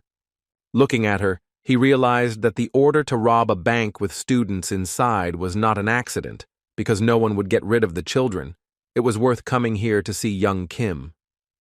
In a sweet voice, Kim Il-jung said that the winner had been known for a long time, so he suggested that the girl be a little more polite while he was gentle. The blonde said confidently that it was simply incredible how the thief identified the winner so quickly, without even imagining what she was capable of. A scabbard with a sword appeared out of nowhere, and the girl happily said that she had gotten it, even though she had almost died trying, but now she was armed. She smiled and said that she still had a lot to learn, but she was happy to practice fighting with a famous warrior like Kim Il-jung. The space around the girl lit up with a bright blue fire, and within its rays the outlines of the goblin she had summoned became visible. She said that to summon Idea she needed the blade, and now that she had it, her enemy would be in trouble, for he would face the ancient power of his bloodline. At this moment, there was chaos on the upper floors. Students were running in different directions, and the armed terrorists were calmly following them, knowing that the children would not run very far. From everywhere, the screams of panicked children could be heard as the criminals grabbed them and forced them to follow. The children resisted and begged to be let go. The attackers decided to gather all the children in one room, then took them and literally threw them in a pile. But some of them still couldn't be caught. These guys hid in the men's bathroom. The lucky ones were Jin Sung and Lee Sun-hwa. The two locked themselves in a cabin and tried to catch their breath after running fast. It was clear that So Jung's guy was panicking and didn't know what to do.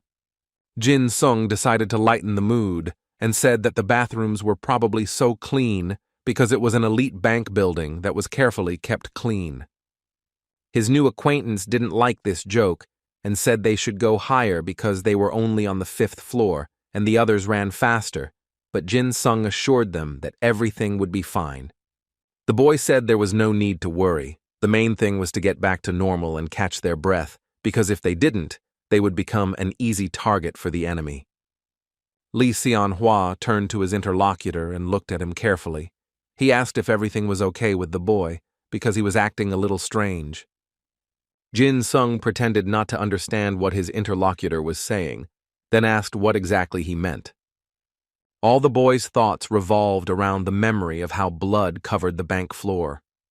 He understood that if they were caught, the same fate awaited them, as did the guards. So Jung's guy said he didn't mean anything like that. He just noticed his partner's unusual behavior. Seon Hwa said that they couldn't stay in that bathroom for long because they would quickly be found and captured, so he suggested that they escape from there and find a new hiding place. He looked at the boy completely indifferently and said that they needed to go upstairs, but even when he pulled on his hand, there was no reaction.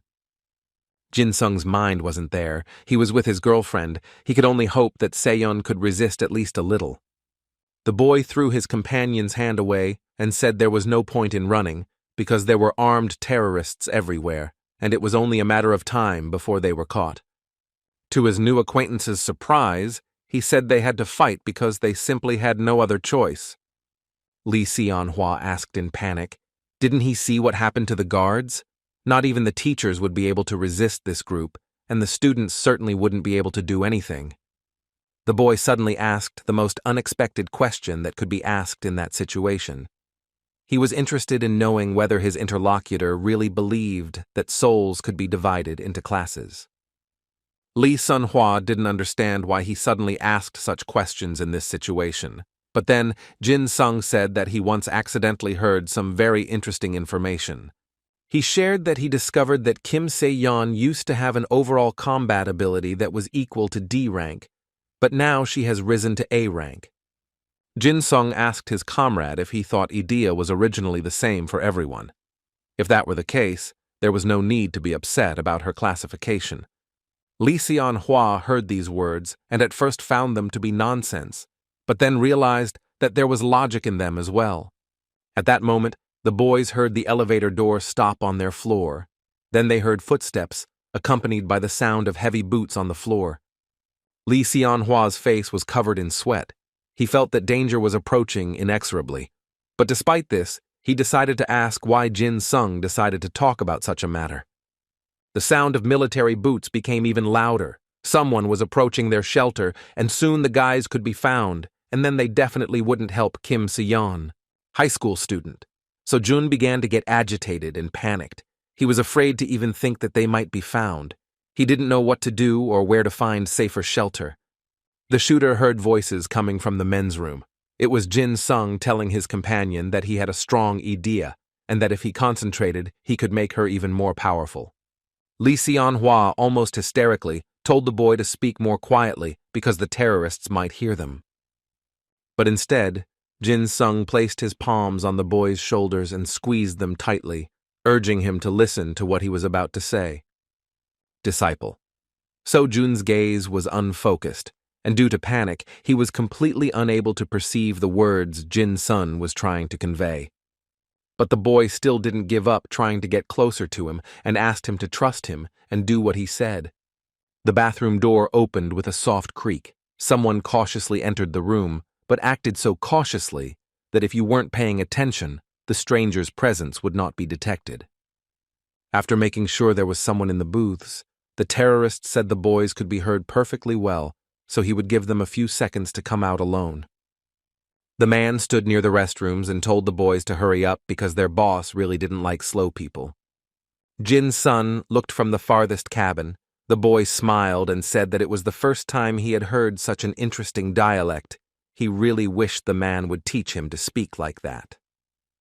The bully told the guy to stop messing around because if he cut off his hand, the boss wouldn't reprimand him.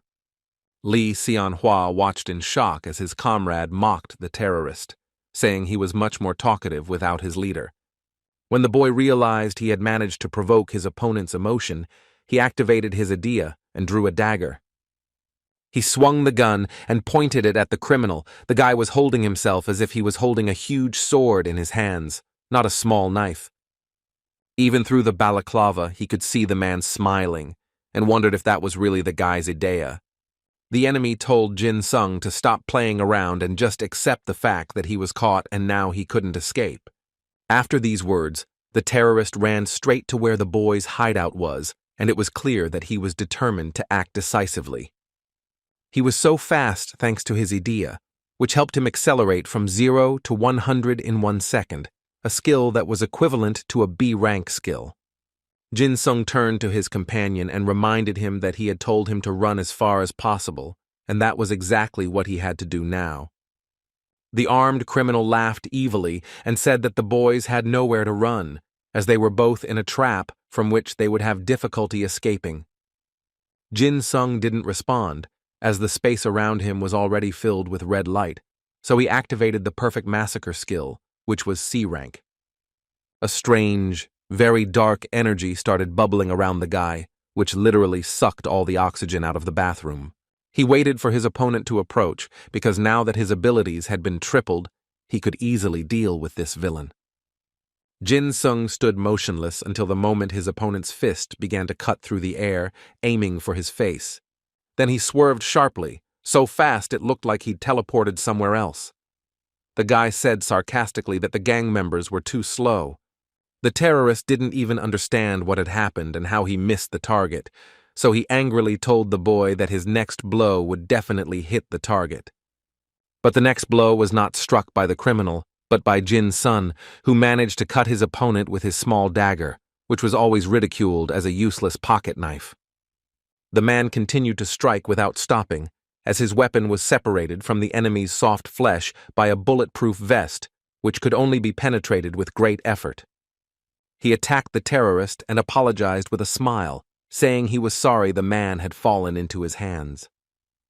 He managed to cut through the bandit's balaclava, and now that he finally met his gaze, he heard that he was simply mad in battle. These words made Jin Sung laugh. He smiled and felt that there was dried blood from the enemy on his cheek, which made his smile become even wider.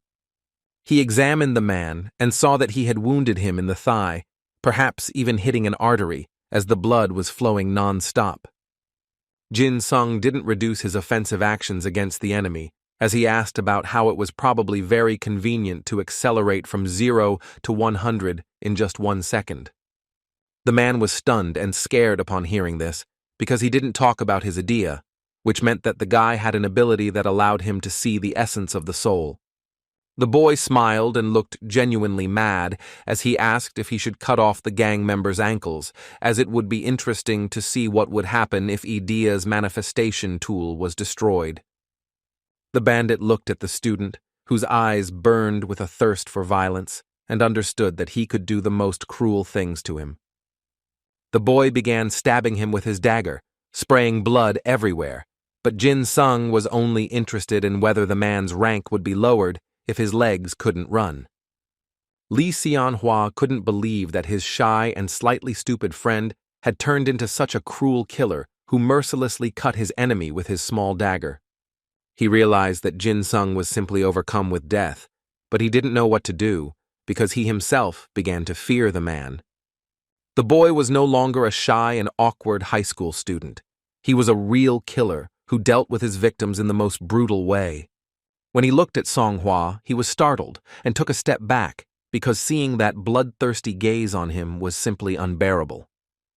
The boy said he thought his friend was calling him, so he wondered how something so important could take him away from what he was doing. Seeing the school student Seon walking away in fear, Jin Sung turned to him and, holding a bloody dagger in his hand, asked why he was so scared. Seon couldn't even respond, as he was just staring at the pool of blood spreading beneath his feet, threatening to stain his white shoes. He started screaming in panic, saying that the guy had to stop killing that man because they needed to get away before help arrived and caught them. Jin Sung laughed and said that it wasn't them who should worry, but those who would stand in their way, because they would be able to protect themselves. The boy demanded that his schoolmate, So Young, tell him whether he agreed with his statement. When the frightened student didn't respond, Jin-sung looked at him carefully, his gaze searching his inner self. The ability that helped Jin-sung kill all living beings around him could only be turned off when the subject killed the enemy or destroyed their idea, so Lee Sun-hwa had to be careful. Jin-sung stared at his companion for a long time. He froze, like victims freeze when they meet the gaze of a predator. In his eyes there was a plea not to touch him. The boy repeated his friend's name like a mantra that connected him to reality. It seemed more than frightening. He raised the dagger, and just as his friend thought the blade would pierce his skin, the boy yelled for Song-hwa to get out of the way. It turns out the terrorist came to his senses, and the guy just wanted to protect his partner, so he attacked the criminal again, hitting him right in the face. A bloody fight started again, and Jin-sung again started asking Song-hwa to run away from that place as far as possible, because it was difficult for him to fight the terrorist and protect his friend at the same time. But the guy couldn't leave Jin-sung alone, because his conscience didn't allow him to do that. He needed to help somehow, and he understood that. He listened as the boy reminded him that his idea was very strong, that the hands that turned into daggers were capable of many things. If the hands were covered in strong metal, it meant that Song-hwa's body could also become invulnerable in the future. Jin-sung asked if that was possible. Lee Seon-hwa had never thought about it before. He thought his idea was limited to just one arm, but it was possible his friend was right. But the prospect of learning something new and discovering additional power seriously scared Sun-hwa. So the guy turned around and shouted that it was time to run and ran out of the bathroom. Jin-sung was happy that his companion would not interfere in the fight, but at the same time he was disappointed that the students were closed off from learning new powers. The guy was squeezing his opponent's throat and wouldn't let go. The man coughed and repeated for the umpteenth time that the high school student had gone crazy. Jin-sung said that his enemy had no reason to rejoice, because he would deal with him as his 13th plan dictated.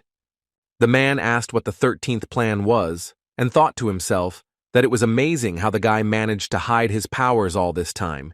He needed to report to the boss. But now it was impossible. Jin-sung brandished his dagger and said that he himself didn't know what was in the 13th plane, because he was thinking about his next steps at the time. The events on the lower floors were no less interesting. While the guy fought with the henchmen, in the main hall, a battle took place with Kim Il-jung himself. Kim Se-yeon raised her chin confidently and said that she had finally managed to draw her sword and that now the tide of battle would turn.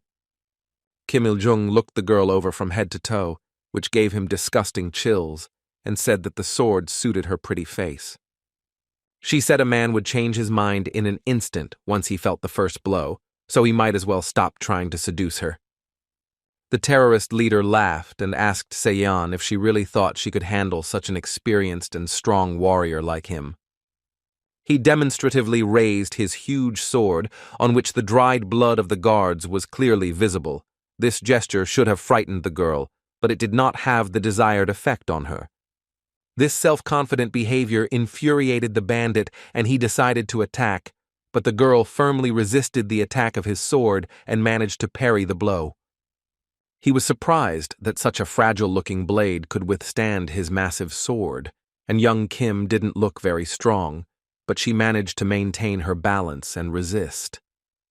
Seeing the enemy's shocked face, Seon asked if he hadn't realized yet that he no longer had the upper hand in the battle. Kim Il-jung answered the question with another question, wondering if the girl would recognize him as Idea, and then asked if his blade had divine power. The girl ignored the question about her sword and asked how she knew anything about her idea. The man actually meant that the effectiveness of the blow did not depend on strength, but on the essence of the soul. The bandit thought that if her words were true, he would have cut her down long ago, along with that strange family sword. The man said that his opponent had an incredible sword, but kept silent about the fact that this blade was capable of weakening his idea. Seon proudly twirled the sword in her hand and said that people often said she was robbing her family by taking this treasure for herself. This familiar weapon was called the Four Tiger Killer, and was intended for use against very strong opponents. It was rumored that the constellations on the blade contained the power of real stars, and with high skill, the sword's wielder could destroy an A rank or higher Idea.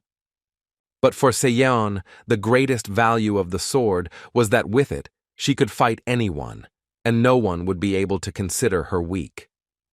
She activated her Idea and used a skill called Goblin Sword Mastery, which allowed her to create a physical copy to attack. Seeing the girl's power, the man said with joy in his eyes that she was a very interesting opponent. He asked again if she wanted to join his gang. These words made Kim Se-young very angry. She said that perhaps she was impatient, but that for idiots like Kim Il-jun, she only had one answer. The bandit raised his sword and carelessly asked that it would probably be stupid to kill the blonde at that moment, since the conversation had just started and interrupting women was rude. While fighting off attacks from multiple physical copies of the girl, Kim Il-jung said he enjoyed it so much that he couldn't stop enjoying the battle. The enemy's attack was becoming more and more serious, and Seon felt like she was already starting to get tired, but she had nowhere to go, so the battle continued. The gang leader continued to advance, and his attacks became increasingly sophisticated. The girl was barely able to defend herself. Seeing the bravery with which the girl counterattacked and skillfully dodged his attacks, Kim Il-jung asked if she really wasn't afraid of anything.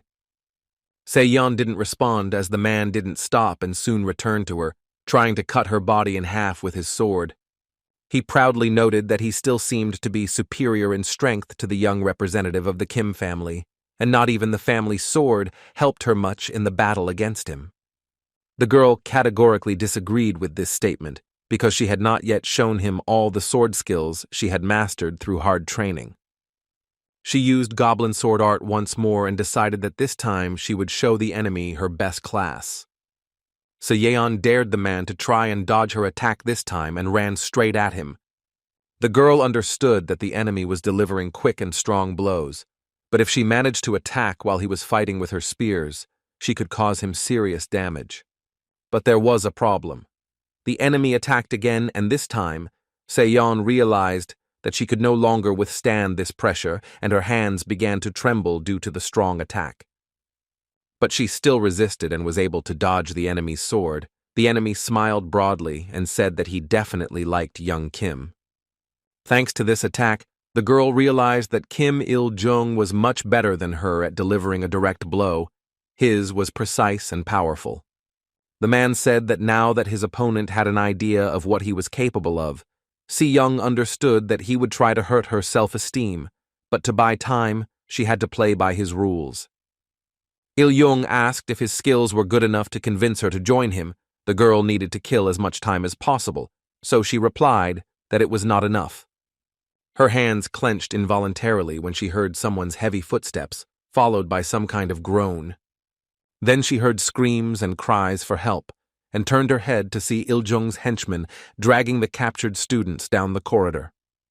The gang leader also turned around, and was surprised that in such a short time they had managed to capture so many schoolchildren who were unable to escape. Some of the guys were brought in from the street, and it was surprising that the police hadn't arrived yet in response to all the noise. Perhaps nothing was being done because there were hostages in the building. Il-jung asked why the children who tried to escape to the street were brought to him.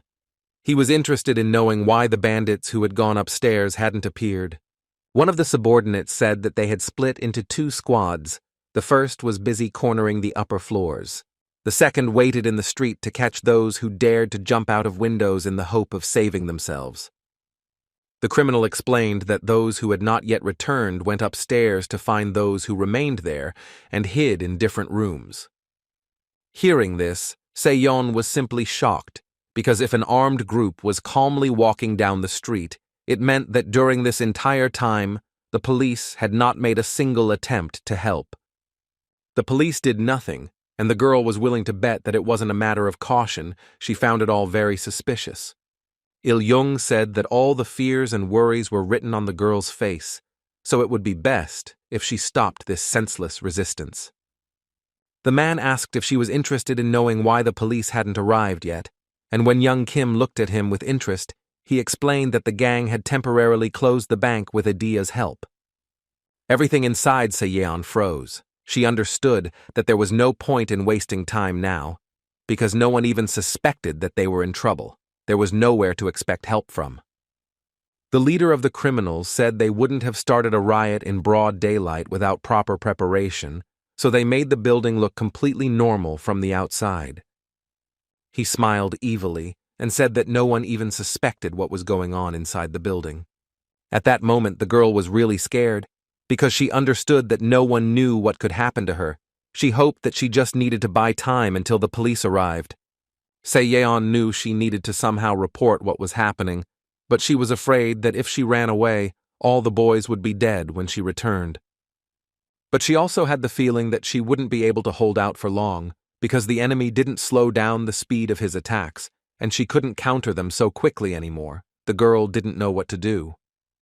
The enemy noticed her confusion, so he asked mockingly if she had learned any unpleasant information. He felt like a winner when he asked where his opponent's fighting spirit had gone, because just minutes before she had been ready to tear him apart. Among the crowd of captured children sat an adult man who was apparently a bank employee. He looked strangely at the armed fighters. One of the criminals noticed this look and decided it was necessary to teach a lesson to that cheeky fellow who displayed his hostility without fear. But before the bandit could get close, the man used his idea and jumped out of the crowd. Shouting that he couldn't stand still, the bank employee ran to one of the desks, hoping to press the emergency call button in time. The man began pressing the button frantically, trying to speak to security so they, in turn, could call the police. He started yelling into the phone that the bank had been taken over and that they needed immediate help because the robbers had taken children hostage. The employee looked at the approaching fighters and shouted even louder that terrorists had entered the building. At that moment, the man realized that he had not heard any response. There was simply no return, so he began to desperately ask if anyone could hear him. He was confused when he looked at the office phone. The employee didn't understand why there was no connection. While he was thinking, one of the criminals threw at him a large black bag in which he had demanded that he put money. The man understood that now that he had turned himself in, and it was clear he knew where the funds were, he would not be able to escape the order. The leader approached him and said that since the bank employee heard the conversation with young Kim, it meant the man understood who was standing in front of him. Il-jung also reminded the frightened man that there was a soul among them who was an expert in isolation, which meant that neither the phones nor the emergency call button would work. The guys started checking their phones and found that indeed they were all out of reach. The bank employee said he didn't understand why Il-jung himself had to break into the bank in broad daylight. Instead of answering the question, the gang leader asked the official if he was really belittling his position. He personally believed that all professions were equally important. This was the ideal of great communism. The man shouted that if the special forces found out he was there, all the criminals would be in trouble. Il-jung guessed that the young man was hinting at the trouble that the old fool Le Xing might cause him. He knew this figure very well, who was very well known in South Korea. But the villain was not afraid of this name at all, so he laughed madly, which caused the man in the suit to be perplexed. The young man wanted to scare the bandits into leaving him alone, but instead, one of North Korea's most powerful military leaders pointed a bloody sword at him. Il-jung said that now was the time to learn a very important lesson. The fellow in the suit didn't understand what he meant. The killer got closer and closer to him and, in a calm, threatening voice, told the man not to be upset because everything would end like this for him. Just as the villain was about to brandish his sword to take the unfortunate man's life, suddenly someone behind him called him a monster and ordered him to stop. Il-jung turned around and saw that it was a familiar blonde who had shouted. Such insolence even confused the bandit a little. Kim Se-yeon approached and once again offered him a one-on-one fight. In response, she again heard an arrogant laugh. She gritted her teeth in anger when the killer said he had heard this proposal before, but it still didn't interest him in the slightest. Il-jung looked at the man in the suit crawling away and asked the girl if she understood what it meant to be a monster. Drawing his sword from its sheath, he said that young Kim could not answer, as she still had no idea what the word with which she had called him meant. He met her gaze and then, without even looking at his victim, he lowered his sword and wounded the unfortunate man. Seon took a step aside in fear as the blood that flowed like a fountain from the bank employee's body flew in all directions. Il-young said that if Si-young knew the meaning of the word monster, she would never have called him that. Against the background of these sentences, the injured man cried out that his leg was in unbearable pain. The gang leader finally paid attention to his unfinished victim. The employee was crawling on the floor in tears and begging for mercy. He decided to take pity on him. But his pity was that he did not leave the man alone, as one might think, but ended his suffering, cutting off his life completely. Kim Se-yeon closed her eyes and bit her lip. It was unbearable for her to watch another death occur within the walls of that building, and she couldn't stop it in any way. The girl understood that the difference in skills was too great. Even if she could buy a little more time, she wouldn't be able to protect everyone present in the bank. She opened her eyes and saw that a huge pool of blood had already spread around her, flowing from the body of Il-jong's next victim. The killer raised his sword, which was dripping with fresh blood, and pointed it at the girl, saying that since she dared to defy him, she would become his new victim. Se-yeon listened in horror as the monster said it would cut off her arms and legs, put them in a bag, and carry them with it as a good luck charm. Il-jong laughed and said that she should accept such a fate as an honor, because it wasn't every day that someone could fight a warrior like him, even if she was doomed to failure. But from this scene of rejoicing, the man was distracted by a loud sound, and turning around, he saw how a brave fool decided to open the door to the main hall with his foot and join in their fun. All the thugs were prepared for an attack from another proactive student, so they took up fighting stances. Lee Seon-hwa came out from behind the door, raised his hands to indicate that he would give up without a fight, and said that he didn't want to draw attention to himself. Il-young paused his conversation with Se-young and asked the boy who he was and why he was stopping him from talking to his beloved blonde victim. The guy laughed nervously and greeted the bandit. One of the henchmen said he would catch the cheeky guy immediately, but the leader ordered them to wait a bit. Lee Seon-hwa laughed again and started to approach. It was clear that the guy had some kind of plan in mind, but it seemed like what could he do against such powerful enemies? The guy thought to himself that he had done everything Jin-sun had told him to do. Now it was up to his comrade. High school student. So Jun looked around cautiously and saw what could be called a veritable hell. Students huddled in a corner, some crying, others shaking in panic. And literally a few feet away from them was one of the many pools of blood that spread with a stench across the bright floor of the bank's main hall. The boy remembered his conversation with Jin-sung, who said that there would be chaos on the first floor when he activated Idea, so Sun-hwa should rush there and tell everyone that there was an uncaptured student on the 5th floor. So Young's guy immediately started getting upset about this because he didn't want to leave his friend alone. But Jin-sung calmly said that he had a plan and that his friend should trust him as much as he did. Lee Seon-hwa stood in the middle of the first-floor corridor and thought about how he had done exactly what the boy had ordered. But still, he had doubts about the correctness of this action. Lee Jong approached the boy and, in an overly friendly voice, asked his South Korean friend to introduce himself. He gave his name and said he was a 10th grader at Sojong Middle School. Songhwa said that all the money was located on the 5th floor. That's how he and Jin-sung decided to lure the criminals there. The leader was surprised that all the bank's assets were in such a strange place. The boy explained to the man that his friend had transferred all his money there, thinking that it would be possible to save it that way.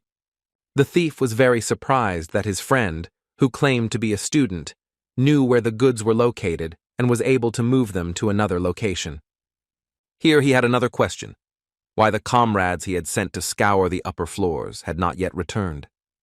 After that, he turned to his subordinates and said menacingly that a child was walking on the floor. Everyone immediately understood that they needed to find the boy. One of the armed bandits fell to his knees in repentance and said he would immediately take the teenager to the hall and sit him with the rest of the students. He begged his commander to give him another chance to restore his reputation, and the man promised he would check every nook and cranny of the upper floors. Iljong silently listened to his subordinate's pleas, and to heat up the situation as much as possible, began to scratch the ground near him with his sword. The bandit was literally trembling with fear when suddenly the commander's hand landed comfortably on his shoulders. The leader said that luck was on the bandit's side today. Because Iljong didn't want to stain his hands with his brother's blood, he ordered them to bring the student and seize any money they found. The soldier stood up, saluted, and thanked his commander for the mercy shown. The gang leader said that the rest of the soldiers would also go with him, because he would no longer forgive mistakes. The subordinate said that he would do everything for the good of North Korea. After giving the orders, he turned to where Lee Seon-hwa was and looked at him carefully, examining him from head to toe. The boy immediately tensed up, because such looks obviously didn't bode well for him. Kim Il-jung asked the boy from the upper floors if he would go up or if he could help him. Song-hwa said decisively that he would go there alone, because he understood that it was better not to argue with the terrorists.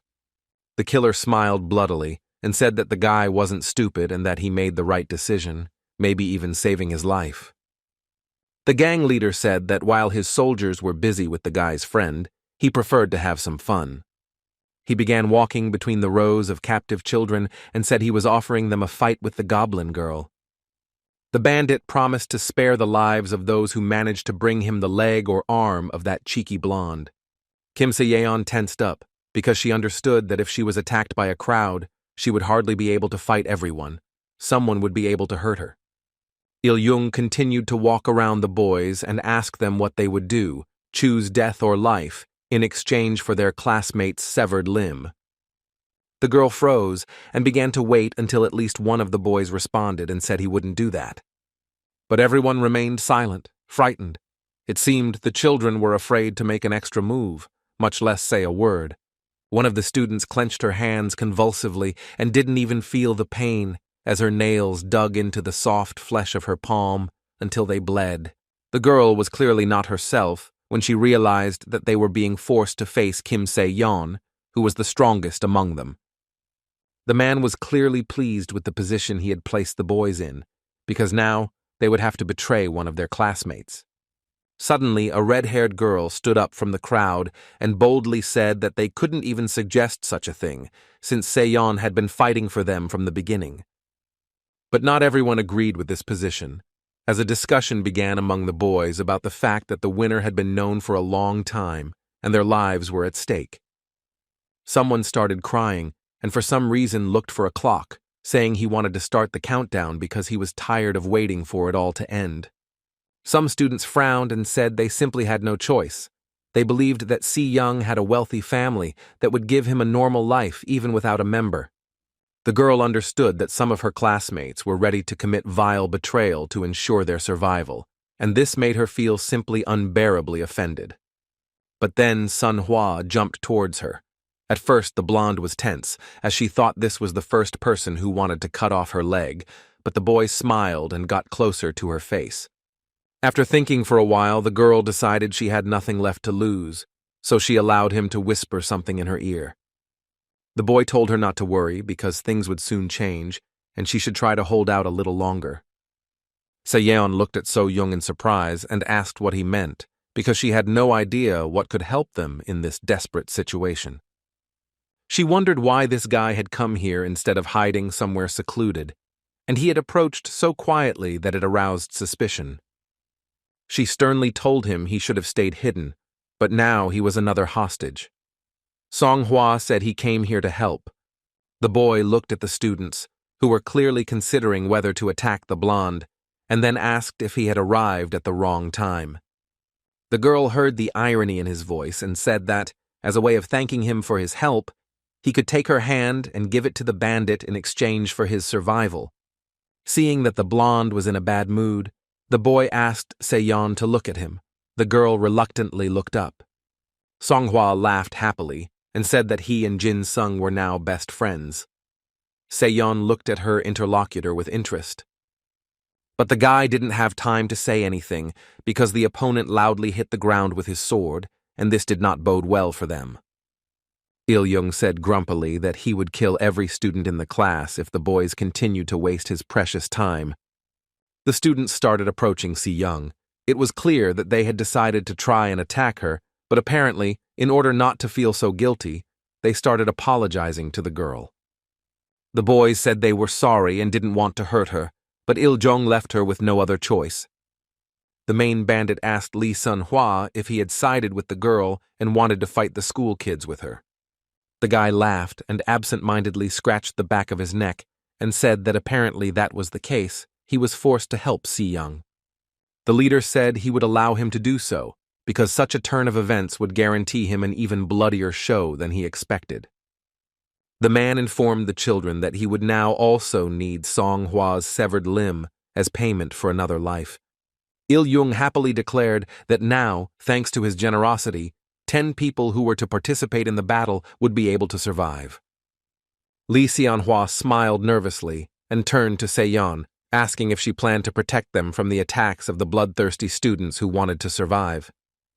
Instead of answering the boy's question, she yelled at the thug, calling him a North Korean puppet, who turned around angrily and asked if she had to call him that. Seon looked at his hand and asked if she killed everyone around him. Would he leave her and Song-hwa alive? The man thought for a moment. Then the girl added that it would be fair if they also had a chance to come out of this battle alive. Il-young laughed. He liked that Si-young was very cunning and tried to turn any situation to her advantage. He decided that watching her try to survive would be very entertaining, so he said that if they killed all the students, he would let them live. The girl readied her sword and said that now she understood the plan of action, and they could begin the battle. When the students saw the blonde approaching, they were really scared, because they knew that in a one-on-one fight, they would never be able to defeat her.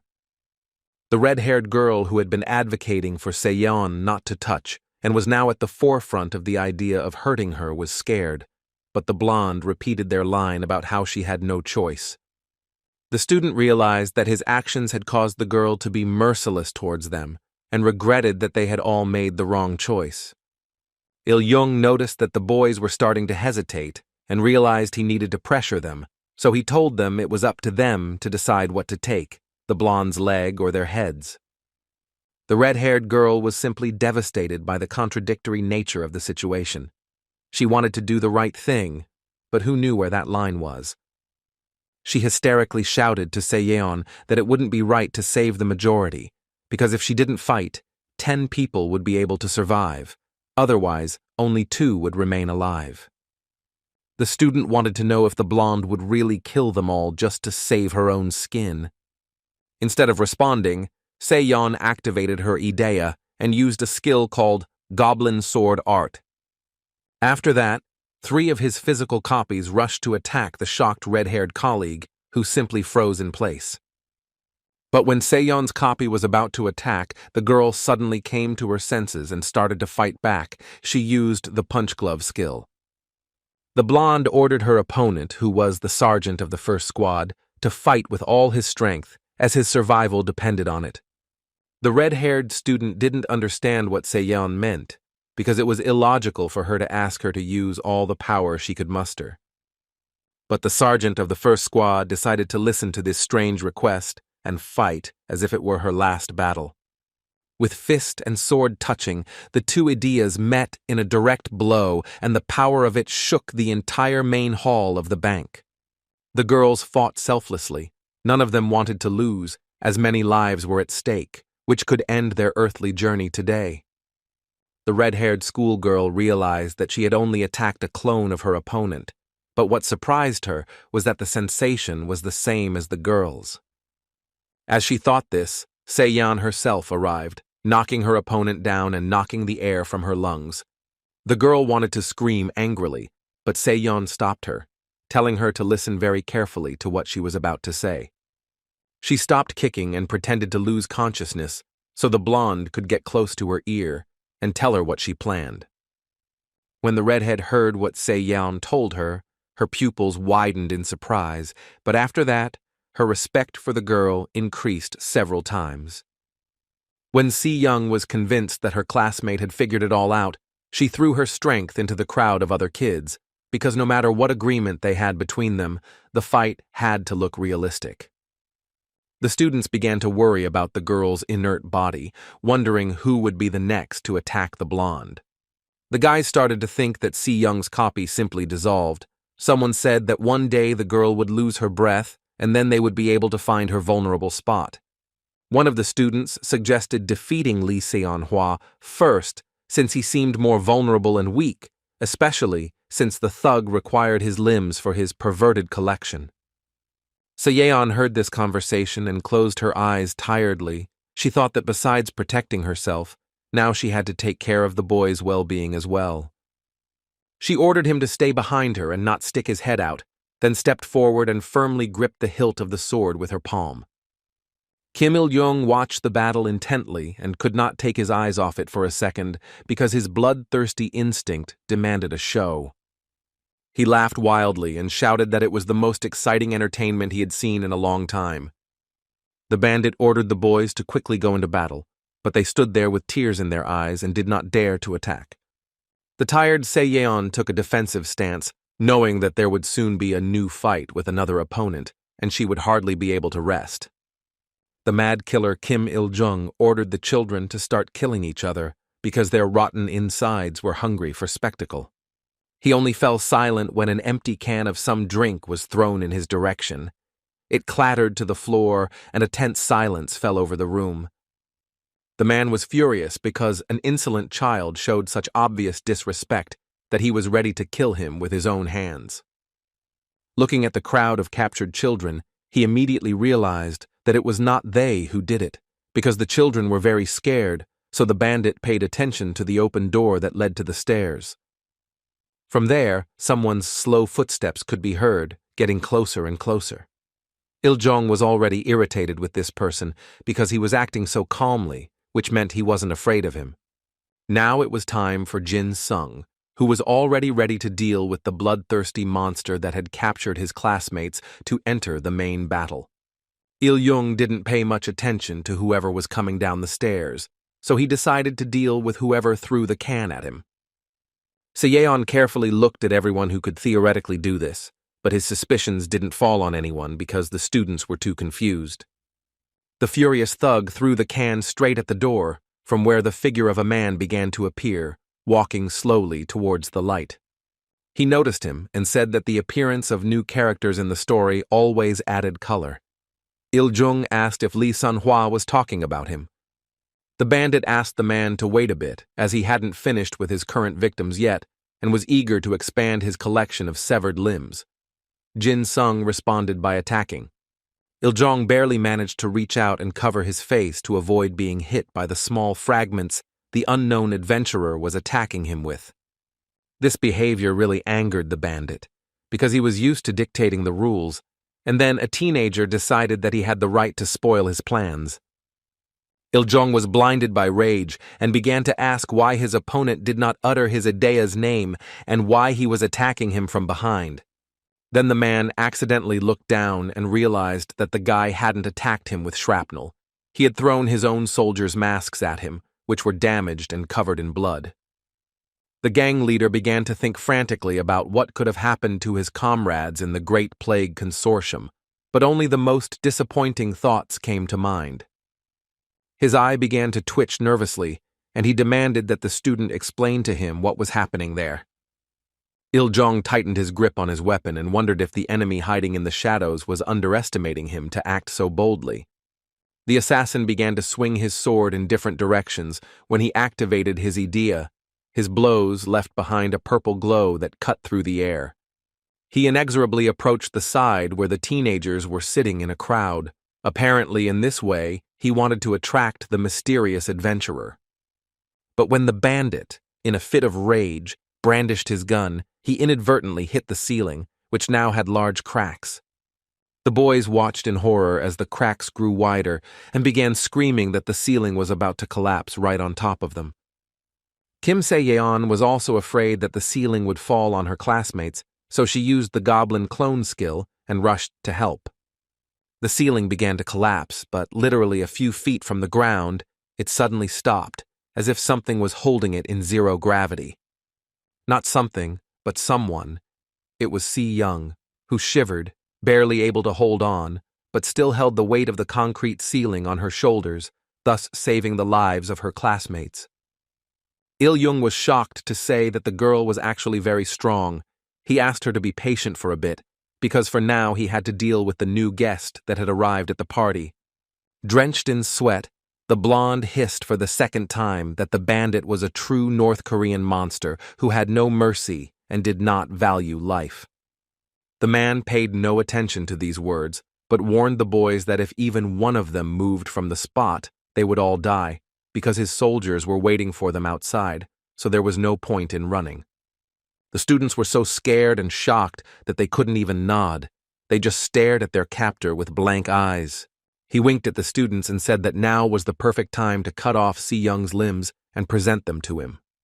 The blonde once again called him a monster and asked if he really thought she would stay there waiting for this to happen. The man laughed and said that if it were otherwise, she wouldn't be there, with the roof over her frail shoulders. He wished her a good time and informed her that he would be leaving for a while. After that, he got up from the ground with great strength and literally flew into the air to deal with the cheeky boy as quickly as possible. Seon and his two clones could barely stand the chunk of concrete from the ceiling that loomed over the students, threatening to turn them into mush. The girl didn't know how much longer her strength would last, so she told the boys that if they didn't want to die, then they should get out from under the roof. Songhwa agreed with the decision, saying that they should wait until all the students left first, and then they would think of a way to help Si-young. One of the boys asked them to stay under the roof, because if they went outside, in his opinion, the girl could easily kill them. Another guy asked if he was really suggesting they get under the rubble and get crushed by a concrete slab. The redhead, who was quite aggressive, walked up to Songhwa and said that they needed to deal with them, because sooner or later it would have to be done anyway. Lee Seon-hwa hoped to make them see the truth, so he began to explain that Si-young saved the students' lives. He didn't understand if the boys really thought she would kill them. The boy suggested breaking the ceiling and running for the exit. He was sure that if they joined forces, they would be able to survive. The red-haired man asked what would happen if Il-jung heard and came back. But the conversation was interrupted by the first squad's sergeant, who finally came to her senses, told everyone to stop, and then turned to Kim Se-yeon. The blonde could barely breathe due to exhaustion, so she was unable to show the proper interest in her red-headed colleague's speech.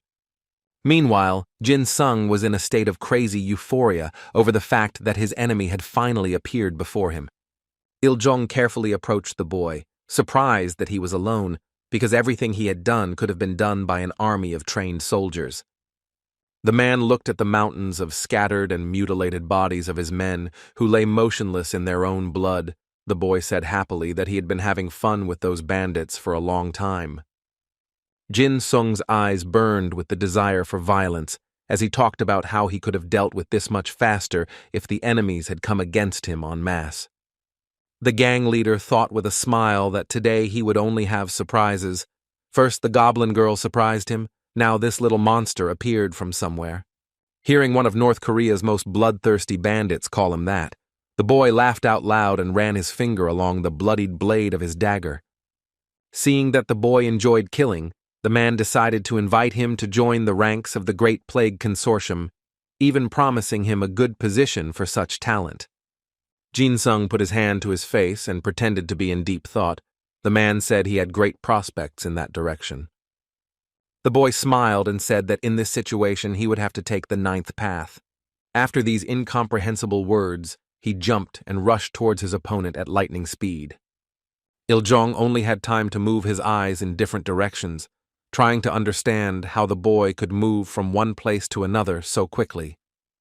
He drew his sword and began carefully tracking his opponent's movements. The man said irritably that the man's habits reminded him of an insect. When Jin-sun heard this comparison, he laughed happily, because no one had ever compared him to such harmless creatures.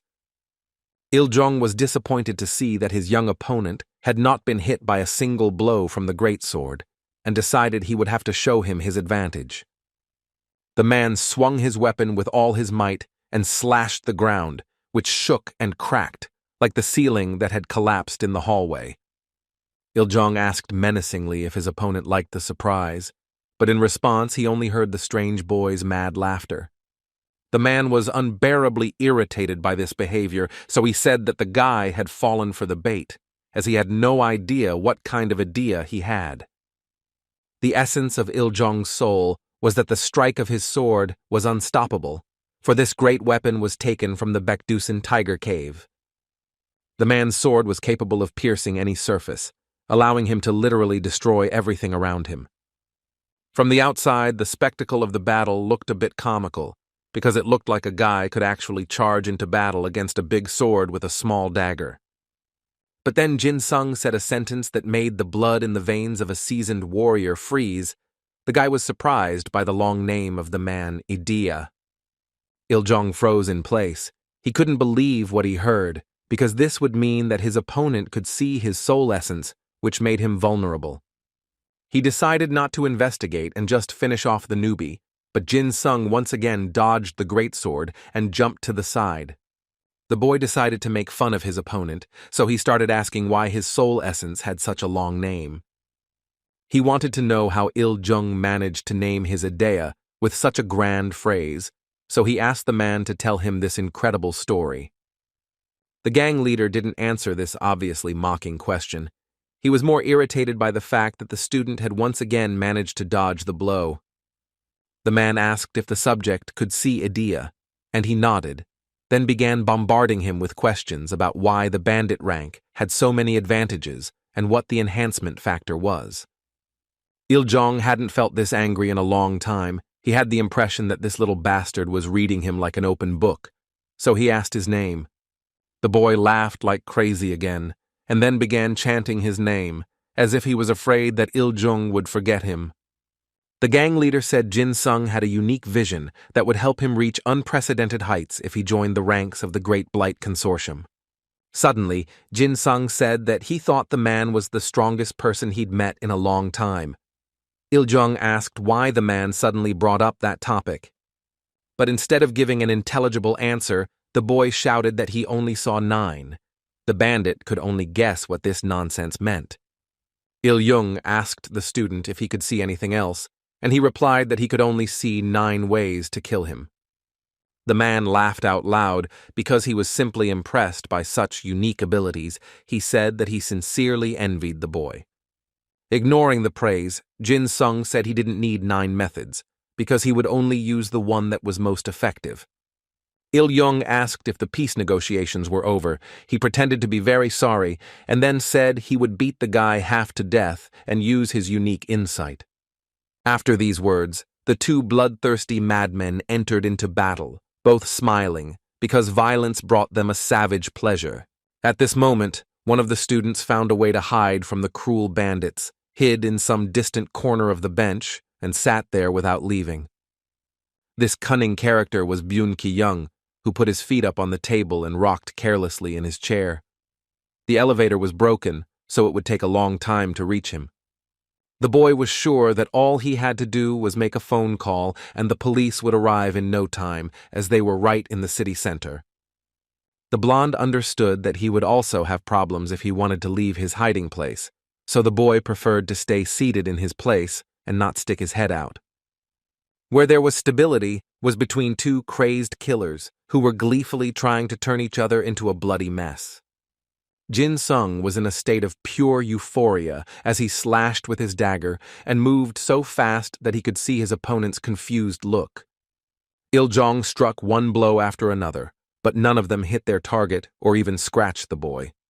He watched in fear as Jin Sung loomed over him, taking the best positions to deliver a devastating blow.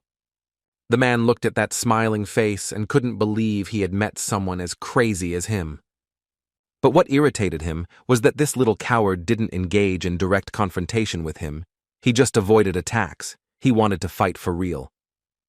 Iljong shouted angrily that the boy could only run away. He urged him to attack like a true warrior does, looking into the opponent's eyes. A few seconds later, The gang leader realized he might regret his words, as he saw something so sinister in the man's gaze that a shiver ran down his skin. Jin-sung moved so fast that the enemy simply didn't have time to react, so the guy managed to wound him and draw first blood. The wound on Il-jung's shoulder wasn't deep, but it was still bleeding heavily, and the man realized that if he had been wounded more deeply, he might have bled to death before the fight was over. He looked at his shoulder for just a moment, but then the guy appeared in front of him again, and somehow, miraculously, he reached him in the shortest time possible. The man again did not have time to react, and this cost him a new wound to his hand, which, although it did not bleed much, prevented his hand from functioning normally. Jin-sung attacked again, and the enemy's blood splashed onto his small dagger. He backed away from Il-jung and heard his screams that the bandit considered him a coward. A seasoned warrior with many years of military experience considered himself a toy with which a sadistic young man was playing, because the fellow seemed to be planning to cut him all over his body with small wounds from which he would bleed to death. Jin-sung asked if such a powerful enemy would offer him any kind of counterattack. This kind of insolent behavior angered Il-jung. He didn't want to let the man cross his boundaries, so he decided it was time to put an end to him. The man smiled broadly and said he might die if he continued to hide his secret. He really didn't like that outcome. So he decided to reveal the essence of his soul, and a moment later, a strange hand made of shadows was already approaching Jin-sung. When this ghostly limb actually touched the guy and he felt its cold touch on his skin, he was startled because it was the first time he had seen such an ability. He jumped to the side with lightning speed as the hand tried to attack him again. Jin-sung didn't understand what it was or how someone could have so much power. The subject finally looked at his opponent and saw that in place of one of his hands, there were now some strange tentacles that were capable of causing quite noticeable physical damage. Hundreds of thoughts immediately flashed through the student's head, because he was interested in who was in front of him and how he managed to achieve such incredible and at the same time terrifying power. He saw that the man's idea rank had increased and the enhancement factor had increased, and a skill called Beast Hand had also been added, which meant that he had 2 ideas. Il-jung said that speed would no longer help the man, because now he would not be able to escape his hand, which could reach any corner of the room in a second. The boy pretended not to take his threats seriously, then called his enemy an old man and asked what kind of hand it was. Il-jung asked why the student was so interested in this. The man sighed in disappointment and said that he thought he would fight someone more serious, but around him again were only mediocre people. Jin-sung ignored the insult and thought aloud that the bandit had become stronger thanks to his arm. He was happy that now he could have a lot of fun. The gang leader told the student to stop playing around, because if he continued fighting like that, he wouldn't even get a scratch. The boy asked if the old man wanted to run away. These words excited the old soldier even more. The shadows around him began to thicken, and he said that it had been a long time since he had heard such words addressed to him. Jin-sung stood his ground and asked how he planned to escape and if he really thought he could. The man jokingly supported these conversations and ironically said that he didn't even know how he could force himself to run away from his new friend.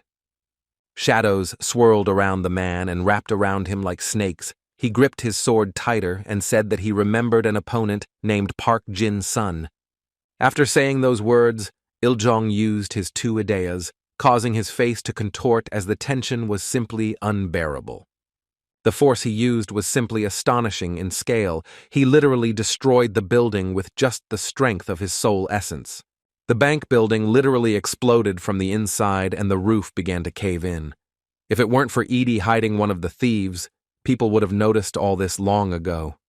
Il-jung continued to destroy the building. He united the 2 ideas, and now the long shadow tentacles were an extension of his great sword. It created a devastating tornado that destroyed the building, leaving behind a crater several stories deep. Byun-gi-yong came out of his hiding place, unable to believe what he saw. The blonde had hoped to have found a safe haven, but now he, like everyone else, was in danger. The guy looked at this massive destruction, and thought it was unlikely that Kim Se-yeon could have done this.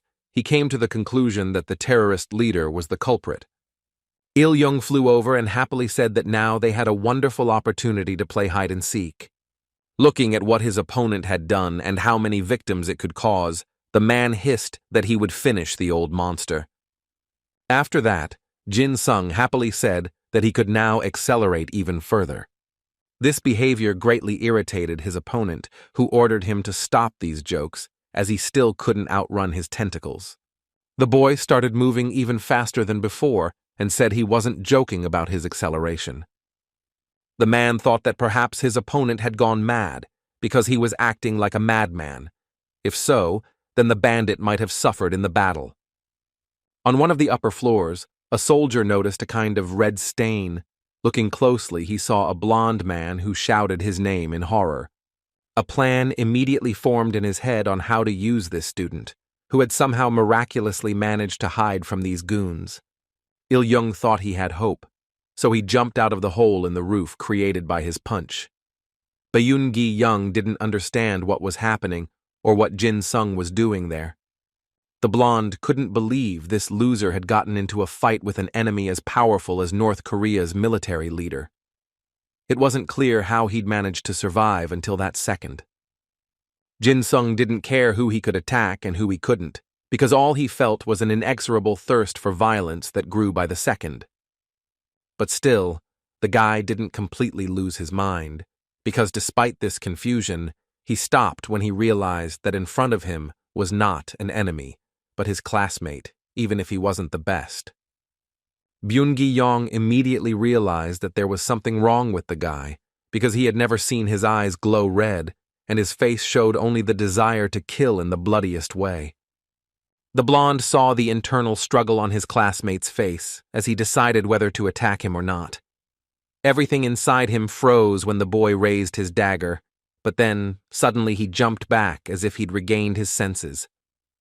Jin-sun fell painfully, having misjudged the scale of the destruction and hit a concrete ledge. He tried to get up, but apparently he was seriously injured, as he felt pain all over his body. Byun-gi-young immediately jumped up to the boy and started asking him where he came from and what kind of madness was going on around him, but Jin-sung was in no good shape to talk. Il-jung appeared on the horizon, looked at the blonde with interest, and asked if they knew that annoying boy. He said that Gi-young literally saved him. The leader of the third squad looked horrified and asked if the man shouldn't be fighting the rookie Seon, who was so eager to protect everyone that she drew attention to herself, thus ensuring her escape. Looking at this bloodthirsty killer, he began to panic and asked Jin-sung what happened and why they all ended up in that dilapidated place, but he still didn't get answers to his questions. Seeing how clumsily the guy was getting up, Gi-young thought that it was probably the blonde who had driven the enemy to such an aggressive state, because Jin-sung could only evoke feelings of pity and disgust. But still, Il-jung said that he saved him from Jin-sun. The blonde understood that it was some kind of nonsense. He couldn't believe that the boy could do any harm. Gi-young decided to try again, to get some kind of answer from his classmate, so he started to rudely ask about what happened, but he slowed down a bit when he saw a red mist around the boy. Jin-sun stood up and started laughing madly. The blonde backed away and ran away from him, because such behavior couldn't help but scare him. He didn't even want to think about what was happening to this loser. As the shocked leader of the third squad tried to regain his senses, Il-jung chuckled softly and then said that it was the blonde who helped him get rid of that leech. Tired of being completely in the dark, Byun-gi-young turned to the man and rudely asked what he meant, because he was frightened by his previously shy and awkward classmate's behavior. Jin-sung listened to what people said about him, but every now and then he lost touch with reality, because the desire to hurt someone and take a life was much stronger than common sense. The bandit laughed and told Byun-gi-young that he always remembers kind gestures, especially ones like this, even if he did them unconsciously. The blonde still didn't understand which action of his had helped the villain and why he started to think they were on the same side. Il-jung gave Gi-young some advice. He said that if he wanted to stay alive, he should run to the third floor as quickly as possible. The blonde looked at that cruel man in astonishment and could not comprehend that he was now helping him save his life. But still, doubts crept into the man's soul as he remembered that the first floor was full of other bandits, so he decided that he was being sent into a trap. Il-young didn't care whether the student followed his advice or not.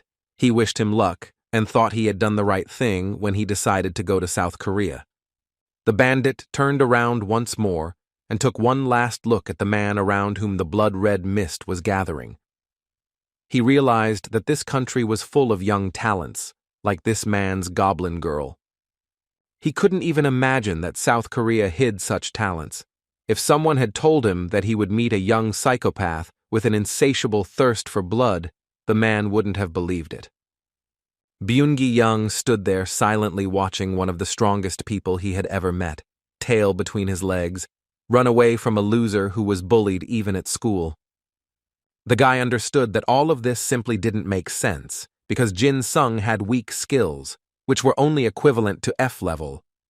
But when he turned around, the blonde saw that his colleague was nothing like the one he knew.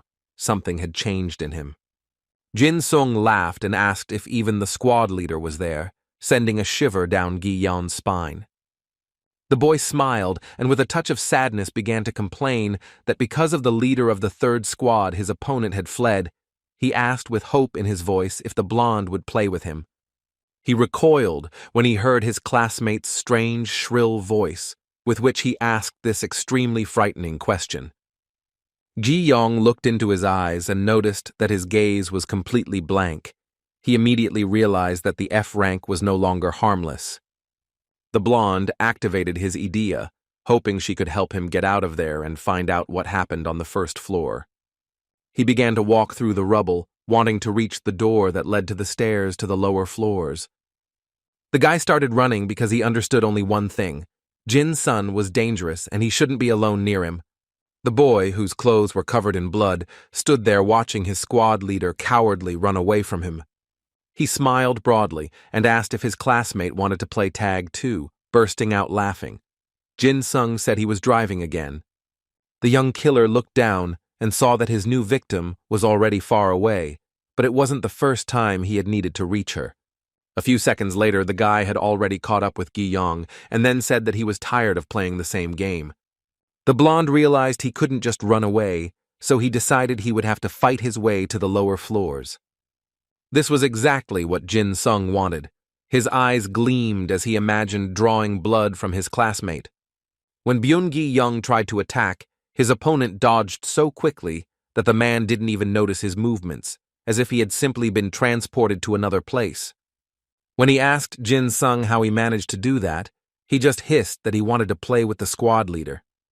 After these words, Jin-sung ran to his new victim and said that she had finally fallen into his trap. The boy began to choke the blonde so hard that he couldn't fully fill his lungs with oxygen. When his eyes began to cloud over, he began to ask his opponent to stop.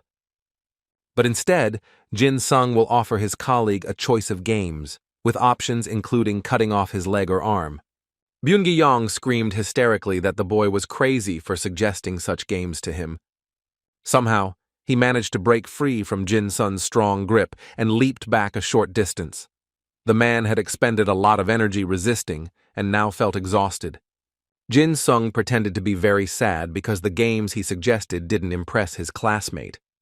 The blonde jumped straight into the abyss. His opponent calmly said that it would be better if the leader took care of his squad and not just sit there safely.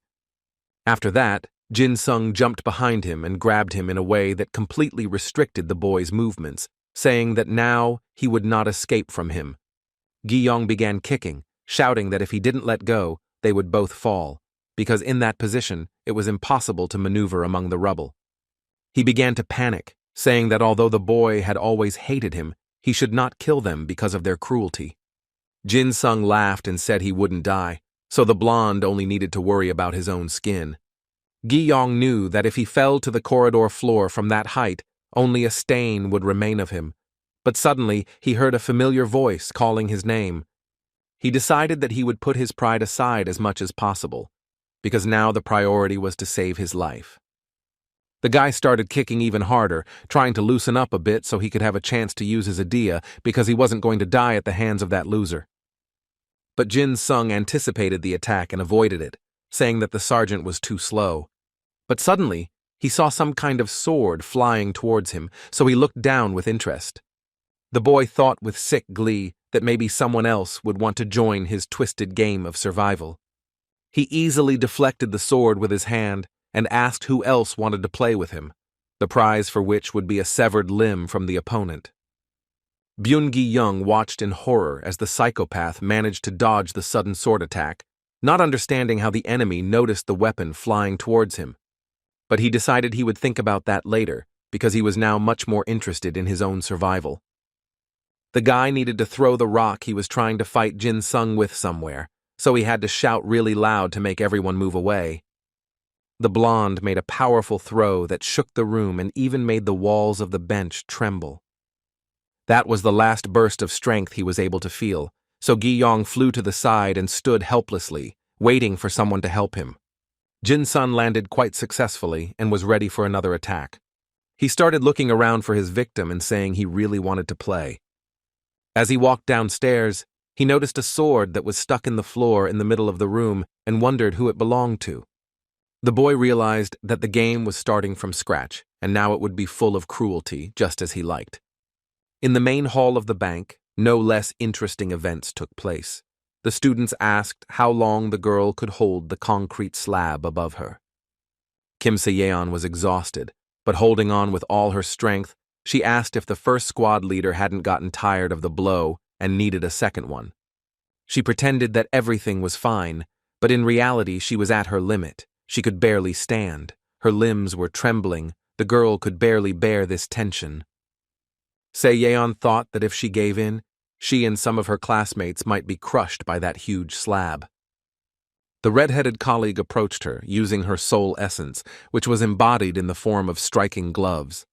She came closer and closer, and said that, in the name of the leader of the first detachment, she had ordered them to stop the resistance. The guys behind her started to get indignant, saying that they were the first ones who wanted to cut off the girl's member, as Il-jong ordered. Lee Sun-hwa screamed desperately and asked them to stop. He said that they were all classmates and tried to reason with them, saying that Si-young was trying to save them. The blonde no longer had the strength to prove anything and say that she just wanted to help them. They started pushing Sun-hwa aside and telling him to leave if he didn't want to have sex with her, but the guy said he wouldn't give in for anything. He asked how the boys dared do this to someone who fought for them, and was surprised to see that they were not the least bit concerned about their conscience. One of the bank employees said that the boy didn't understand anything because he was very young. He personally had a family that was waiting for his return, so it would be better for everyone if he just got out of the way.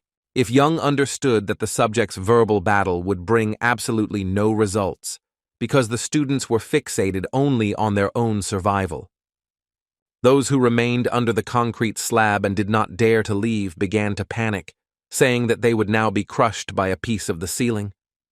The red-haired girl got closer and closer, saying that Se-yeon's strength was running out, which meant she needed to accept her fate and surrender. She asked Lee Seon-hwa to stay away and not interfere, otherwise he would suffer too. The guy said that if she made another move he would have to defend himself, and she might not like that. The girl closed her eyes and said that he left her no other choice. She concentrated all her energy and directed it into her attack gloves. But then, unexpectedly for everyone, she turned abruptly and ordered the first squad of the 10th platoon of the Haeon Battalion to halt. The leader ordered her classmates to start saving the people under the roof. When they looked at her in surprise, the girl said that they had to protect their companion and classmate Kim Se-yeon. The boys were simply shocked by this turn of events because they all thought the sergeant was on the same side as them. The members of the first squad obeyed their leader without question and joined her. They lined up in a row and became a human shield that kept away those who wanted to harm Si-young. The blonde asked her red-haired ally to stop showing off and help her out, as she reminded her that the concrete slab was quite heavy. The students who were not part of the first team were surprised and did not know what to do next, because they would not be able to deal with so many opponents. They approached and tried to persuade their colleagues to sacrifice 2 people for the good of all. The red-haired girl held out her punching glove and said that if any of them came closer, they would know her abilities better. She said she would use force without hesitation because they had to help the leader of the 3rd squad and the student from So Young's school. She promised not to attack first, but if the guys took one more step, they would regret it. The young banker was surprised by such threats, so he raised his hands and said he heard her. The dark-haired girl who was in the 1st squad reported that they had gotten all the students out from under the ruins of the ceiling. Now only Seon was left to be taken out. The boys joined forces and intercepted the concrete slab, holding it with combined efforts so the blonde could get out safely. While Songhua and the red-haired girl somehow held the enormous weight above their heads, Seon finally managed to release it. She shrugged and grumbled about how her arms still cramped, but was glad to finally be able to get out. Lee Seon-hwa began to ask the girl what kind of introduction they had made with the 1st squad leader. The blonde patted her red-haired ally on the shoulder and said she was simply trusting in her companion's abilities. The sergeant laughed and said she did what they learned in school. Songhua looked at them as if they were crazy. The girls said that when they were fighting with each other, Si-young told the redhead to pretend to be scared. After that, for the sake of credibility, the blonde played her opponent as hard as possible so that she could play her role 100%. Furthermore, the red-haired girl said that she initially forgot the trick they were taught because she was too scared, especially when she remembered that her opponents were members of the plague group, and they never left witnesses, so expecting any kind of leniency was foolish. Out of fear, the sergeant made the wrong decision, as she thought it was logical to sacrifice one person for the well-being of everyone else. But then she realized that even if they killed Seon, Kim Il-jung would never leave any witnesses, so she decided to follow the plan the blonde suggested. The sergeant shared this action plan with her squad members and said that following it was not a request, but an order. Hearing all this, Seon rolled her eyes and said that she had told her to pretend to be scared and not show off. The redhead smiled and said that it didn't matter because everything turned out well. This sweet conversation was interrupted by a strange earthquake, which shook the entire building and forced the boys to duck. Everyone wondered if Kim Il-jung had decided to destroy some part of the bank again. When Lee Sun-hwa realized that Jin Sung might be somewhere on the destroyed floors, he shouted his name, leaving Seon confused. The boy asked if she had forgotten why Il-jung went upstairs, thinking that the girl said someone lured him there. Songhua said that was exactly the case, and that the volunteer was none other than a friend they knew. Seon told the guy to stop making fun of her because even though Jin Sung had good stamina, he was an F rank. Then the guy seriously asked who else it could be, if almost all the guys were caught or were sitting in the hallway, scared. The blonde thought for a bit. Among them, the only ones who weren't there were Jin Sung and Byun-gi Young. The latter definitely wouldn't risk his skin, but it was hard to believe that he was actually F-ranked. Lee Seon-hwa said he didn't have time to wait for the girl to decide whether she trusted him, so he turned and started running. He decided it would be better to go to the rescue alone than to leave the one who saved them alone with a monster like Il-jung. Seon looked at the running boy and understood that his words didn't seem like a joke, but it was hard for her to comprehend that Park Jin-soon was actually fighting with the leader of the Chuma gang. The girl noticed that there wasn't much noise in the bank building even when she fought that relentless monster, but she couldn't understand how the F-ranked guy could face him alone. Her hands trembled as she thought about how a person like Il-jung would crush the boy into pieces instantly, and she was scared to think that he might die. The horn on Seon's head glowed. Anger filled her veins with strength, and she decided that she would not allow her only friend at that school to die like that. A small plan formed in her head again, and she decided to share it with the leader of the first squad. She approached the red-haired girl with a request for a favor that could only be entrusted to her. The heart beat in unison with the sound of the footsteps, which produced an alarming melody on the stairs. Lee Seon-hwa and Se-yeon rushed to help their friend, but the girl understood that in her current state she would not be able to resist the enemy, but maybe she could at least help with something. They stopped in front of the door and realized that Jin-soon and Il-jung were behind it. They were afraid to see what was happening there, but it was too late to give up. The blonde turned and looked at her new friend again, then said she was opening the door. She was scared, worried that she might see the boy's torn body and wouldn't be able to bear the sight, but she started to enter the room anyway. The boys literally took 5 steps forward and stopped when they saw in front of them a bloody pile of bodies lying in the middle of the hallway.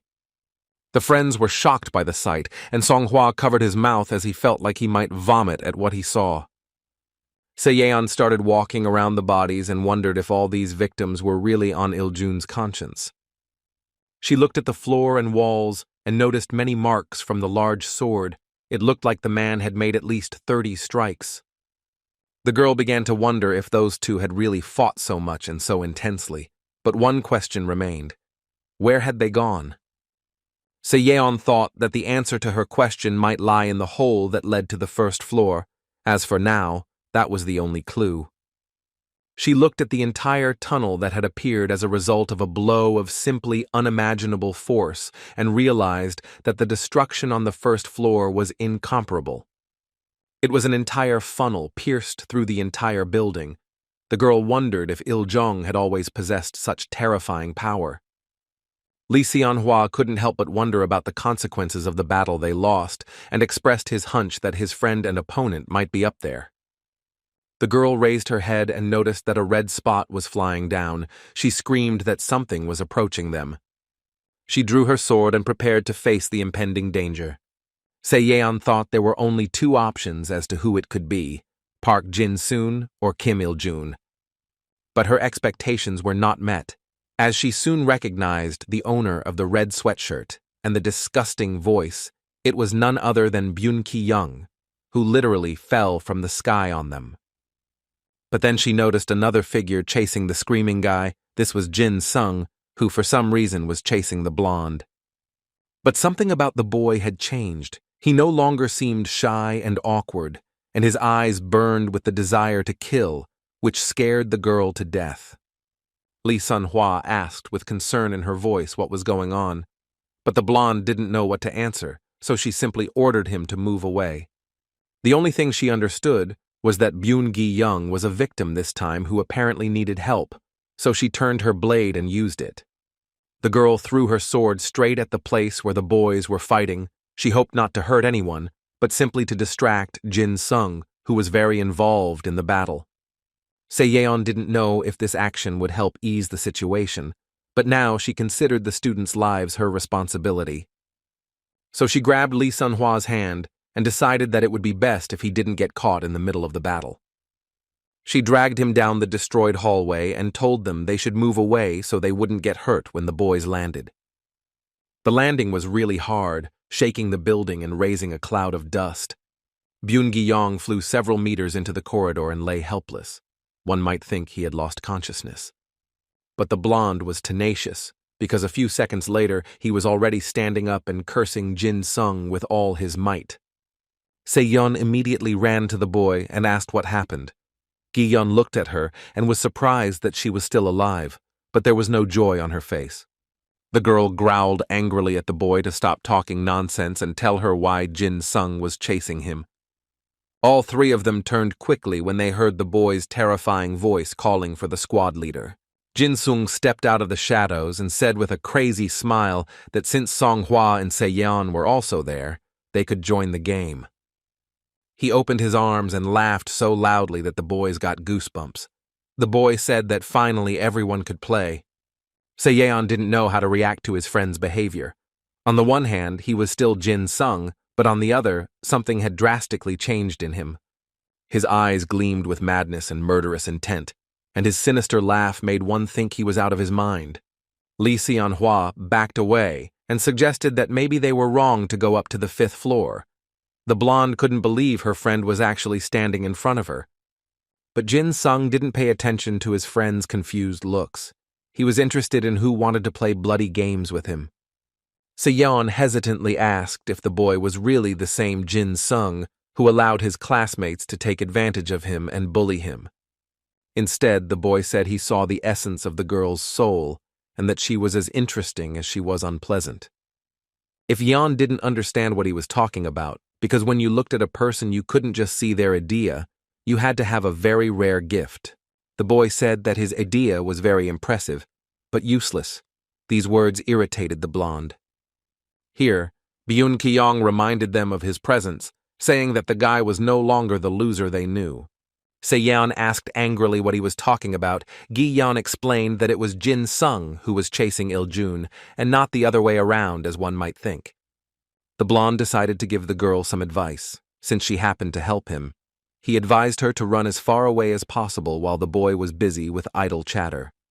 Gi-young said that recently, after Jin-soon finished complaining and attacked him, he once again strongly advised Si-young to run away.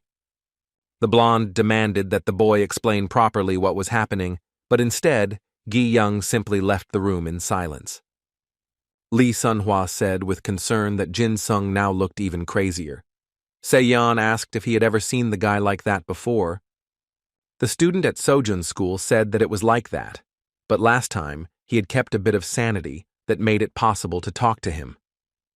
But now there was no trace of that appropriateness, because Jin-sung was not himself. He was constantly laughing and thinking out loud about how best to kill his new victims.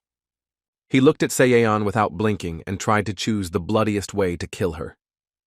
Then his hands began to shake like those of an addict, and he screamed that he couldn't take it anymore. The blonde laughed and said that the guy wouldn't get far with such a surprisingly low level of patience. She sarcastically said that she wasn't that easy to please and then asked if the guy really planned to claim anything. Instead of answering, Jin-sung drew his small dagger, which was completely covered in thick blood. Se-yeon thought the weapon had hit more than one person. Jin-sung asked the girl why she thought he couldn't kill everyone who crossed his path, not just her, since his thirst for death was insatiable. Se-yeon realized that things weren't going well, so she decided that at least one of them should be saved. She called Lee Sun-hwa and decided to tell her something. As soon as he approached, he heard the order to run away as fast as possible. The girl ran towards Jin-sung and said that she would buy some time. The blonde began to analyze her situation and realized that she wouldn't last more than 30 seconds, as she didn't have a blade and her strength was running out. When Jin-sung realized that his offer to play had finally been accepted, he rushed to find the girl, delighted, as it was clear that he was excited about what might happen next. Se-yeon dodged the first blow and realized that the enemy's idea was fast and accurate, and also strong, but difficult to control, just like hers. When the girl felt the first cut on her skin, she realized that her situation was much worse than she could imagine, as the boy could barely control his idea. Even with his feverish mind, Jin-sung noticed that the girl had not just stopped and looked at him, but was carefully analyzing him, so he asked what she had noticed. Se-yeon said it must have been very difficult to deal with such a large force, but she thought the guy did an excellent job. For a moment, the blonde thought she saw a gleam of light in her classmate's eyes, but that moment was very fleeting.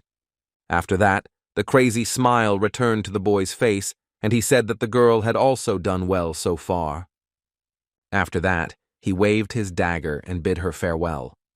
It was possible to imagine what exactly the young assassin was planning to do.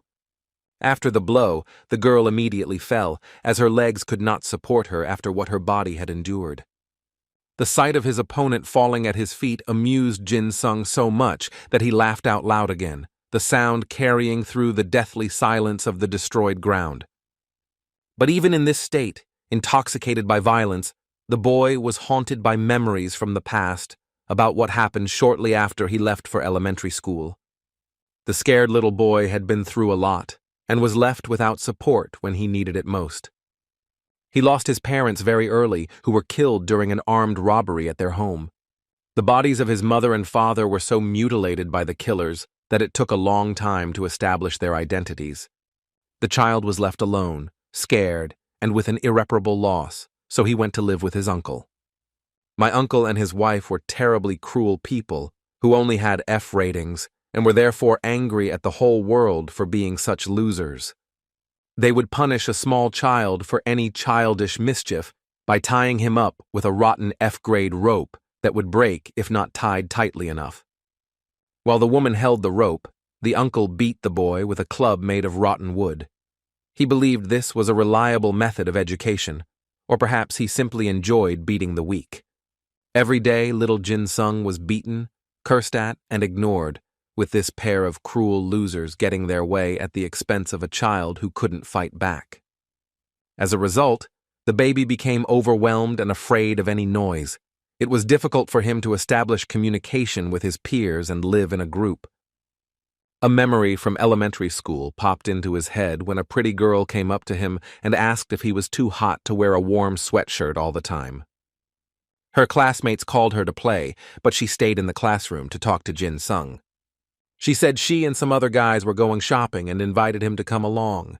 The boy lowered his head, as he was ashamed to say he had no money. Instead, he replied that he didn't need anything.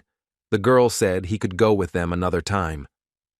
He overheard another classmate telling a pretty girl that Jin-sung never had any money and always wore dirty clothes. She advised her to stay away from him. The beatings didn't just happen at home. The boy also suffered them at school. They kicked him, completely ignoring the fact that they were hitting existing bruises.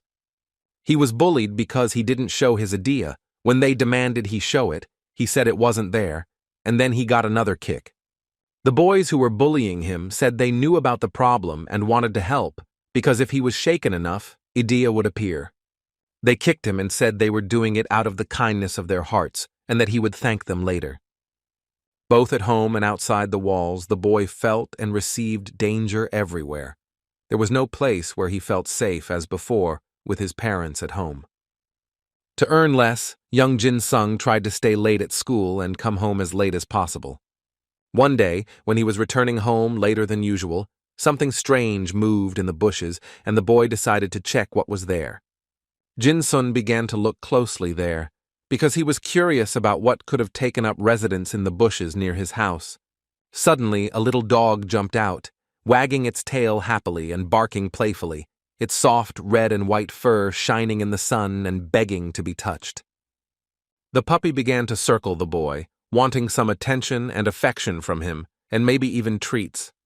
Jin-sun squatted down, and the dog immediately climbed onto his lap and began to gently rub against him.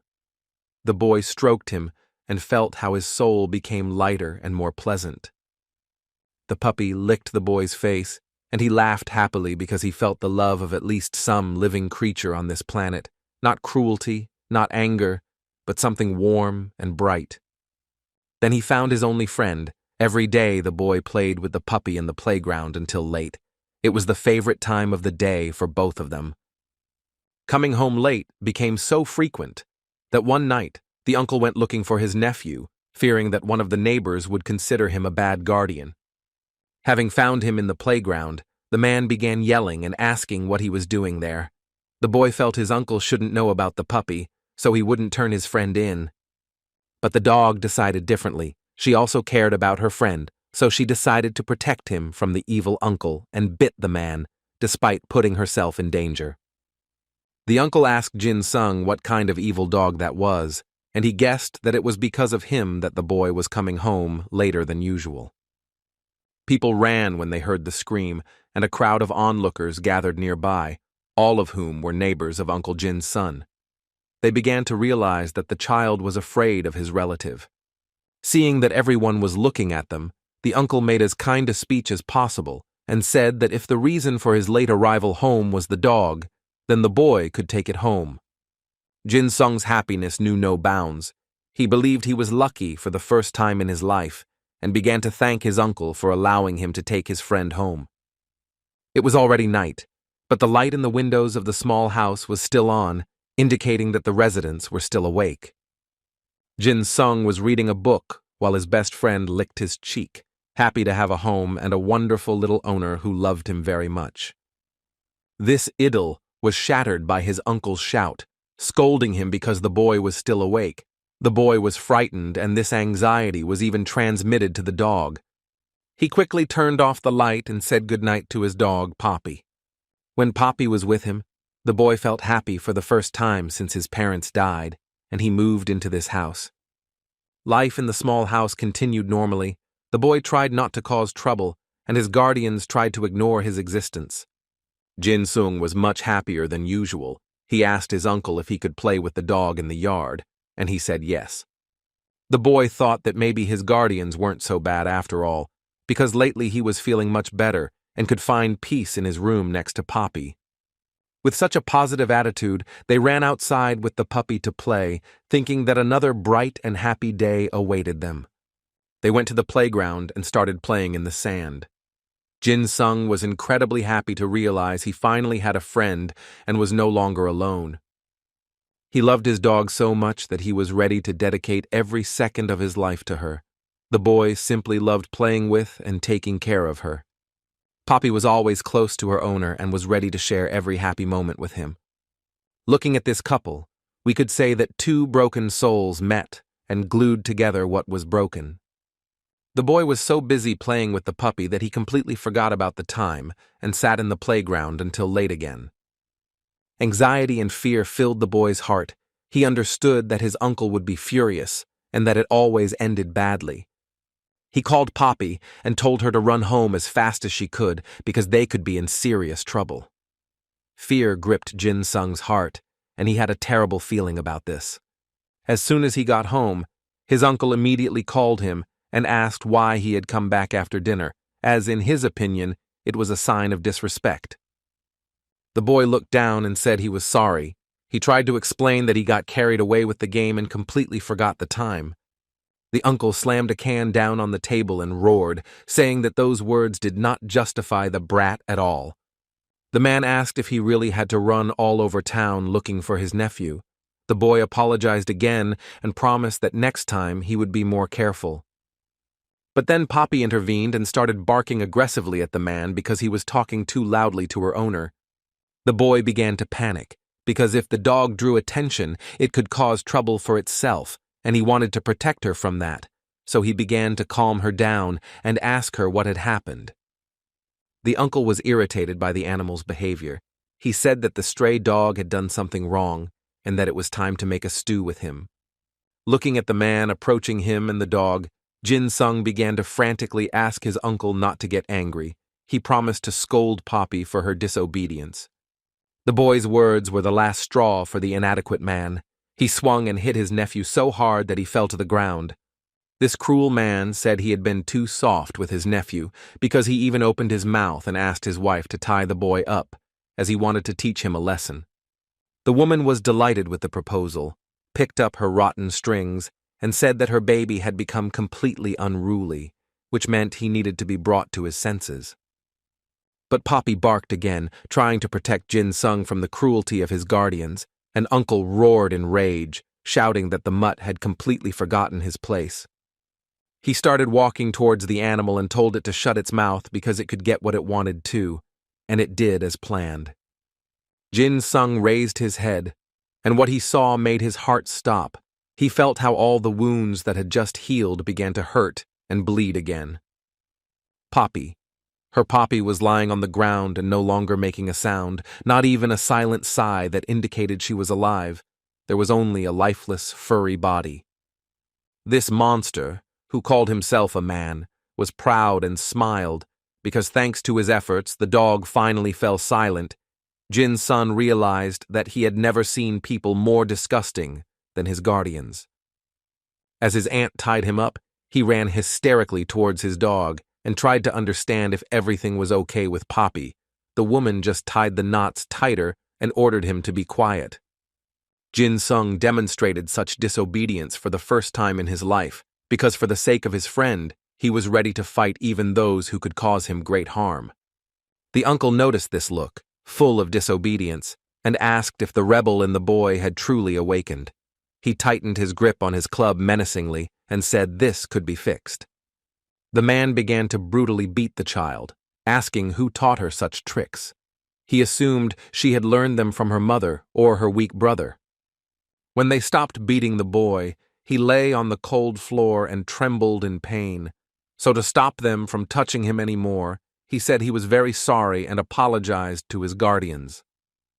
His uncle looked at him with disdain and said that the boy's weakness and arrogance were inherited from his parents. After that, the monster who created the boy said that it was for these very qualities that he beat them to death. When Jin-sung heard this, the pain seemed to disappear, all his senses became sharper, and information came to him that simply couldn't fit in his head. The woman covered her mouth with her hand and asked her husband if he really thought it was worth discussing such things in front of the child. The man said no one would believe the boy anyway. The boy repeated like a mantra the words that his parents were killed by a thief, because he could not believe that everything was not as he had been told before. But my uncle was generous with new information today. He said he got angry and beat his brother and his wife to death because they didn't want to share the money, but a thief came in through the window. He and his wife burst out laughing and began saying it was simply hilarious to see him justify himself in court. The guardians said they would remember the innocent man's grimace for a long time. Shadows began to swirl around the boy. He gritted his teeth and asked again if his parents had really been killed by his uncle and aunt, who he considered his only relatives. The man seemed genuinely proud when he said that was exactly how it happened. Suddenly the dog began to show signs of life, stood up, and began barking loudly. The uncle looked in that direction, as he was sure that the animal had died long ago and would not bother him anymore. But the exact opposite happened. Poppy accelerated and jumped on top of her owner's attacker. She grabbed his hand with her teeth and didn't want to let go. Jin-sung started screaming hysterically at the dog to run away because he didn't want to lose another soulmate to those monsters. The cruel man swung his club at the dog and did something the boy would never forget for the rest of his life. The furry, lifeless body was next to its owner, who couldn't even reach it because it was tied up, but the man was only interested in knowing if there would be a scar on its hand. Jin-sung realized that he had lost his only friend. He started crying and apologizing to the dog for bringing her to this house. She just wanted to play, but in the end, she went to the other world. The boy felt guilty for taking Poppy to a place where she wasn't safe, and he knew it would have been better for her to have stayed in the playground than to be beaten to death. He closed his eyes and cried so hard that for a second he felt as if his friend was alive again, and licking his cheek, as she always did to calm him down, was Poppy's goodbye gesture. The boy opened his eyes and had the impression that Poppy barked happily, as if to say that she did not blame her master for what had happened. She continued to love him even after death. But then this vision disappeared, and the boy saw the little dog again, who was lying on the floor of that terrible house and showed no signs of life. It seemed that even his fur had lost its former shine. The owners began to brag, saying they wanted to take out the rest of their anger on the stray. The woman said she wanted to fatten the dog up and then eat him.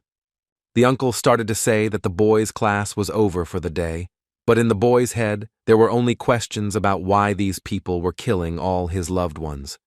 Seeing that his nephew was not listening to the words spoken, the man decided that he needed to teach him a lesson again, and when his wife said that the child could die, he replied that he would not regret it. The boy wondered if killing was really that easy and fun. He felt such inexplicable rage that it was impossible to contain it inside him. He felt a slight tingling sensation in his hand, and then saw a red light, after which a dagger appeared out of nowhere in his palm. It was the essence of his soul. The boy felt a surge of enormous energy within him, which allowed him to break the bonds he was trapped in. Holding the dagger in his hands, he threw the ropes aside and, laughing, began walking towards his guardians, wanting them to answer for their crimes. The uncle looked at his nephew with interest, not understanding where he got the dagger from. Then he realized that it was the boy's idea who had finally manifested herself.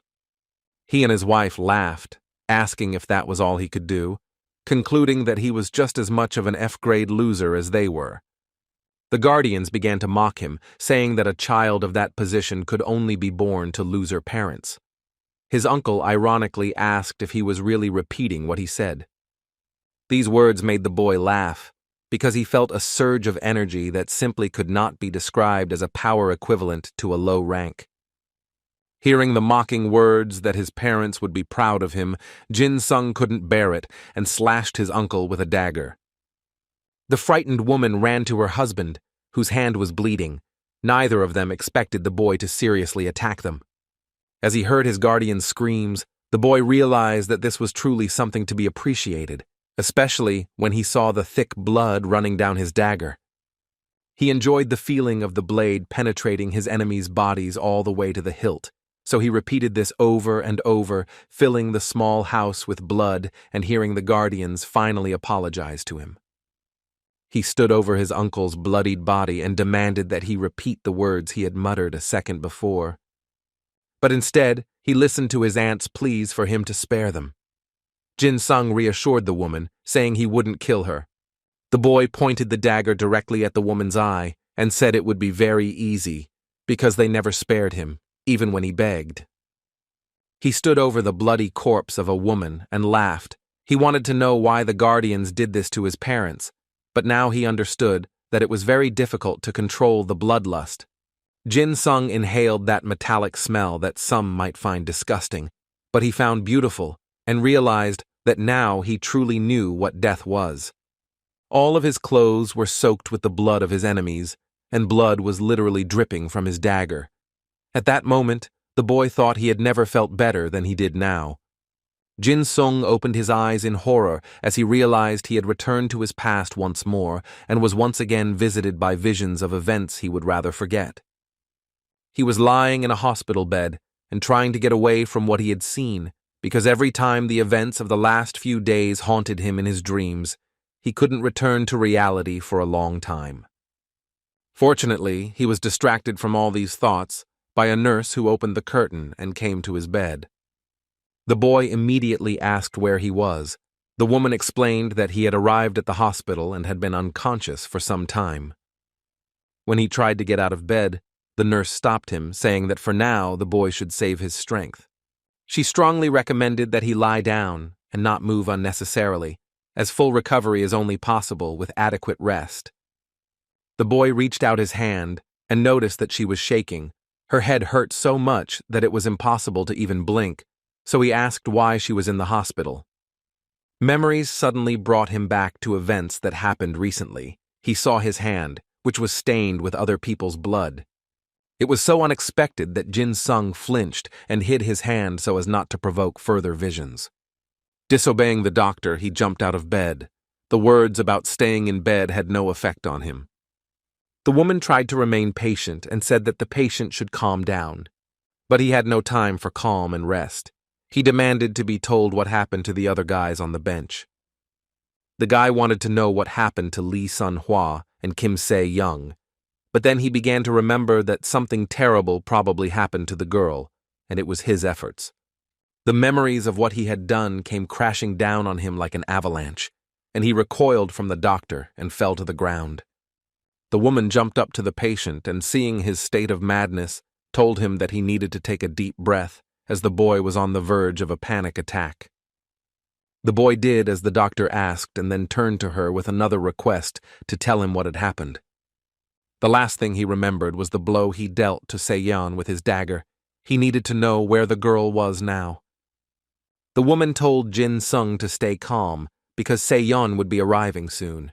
He realized his girlfriend was alive, but if she needed to go to the hospital, she could be seriously injured.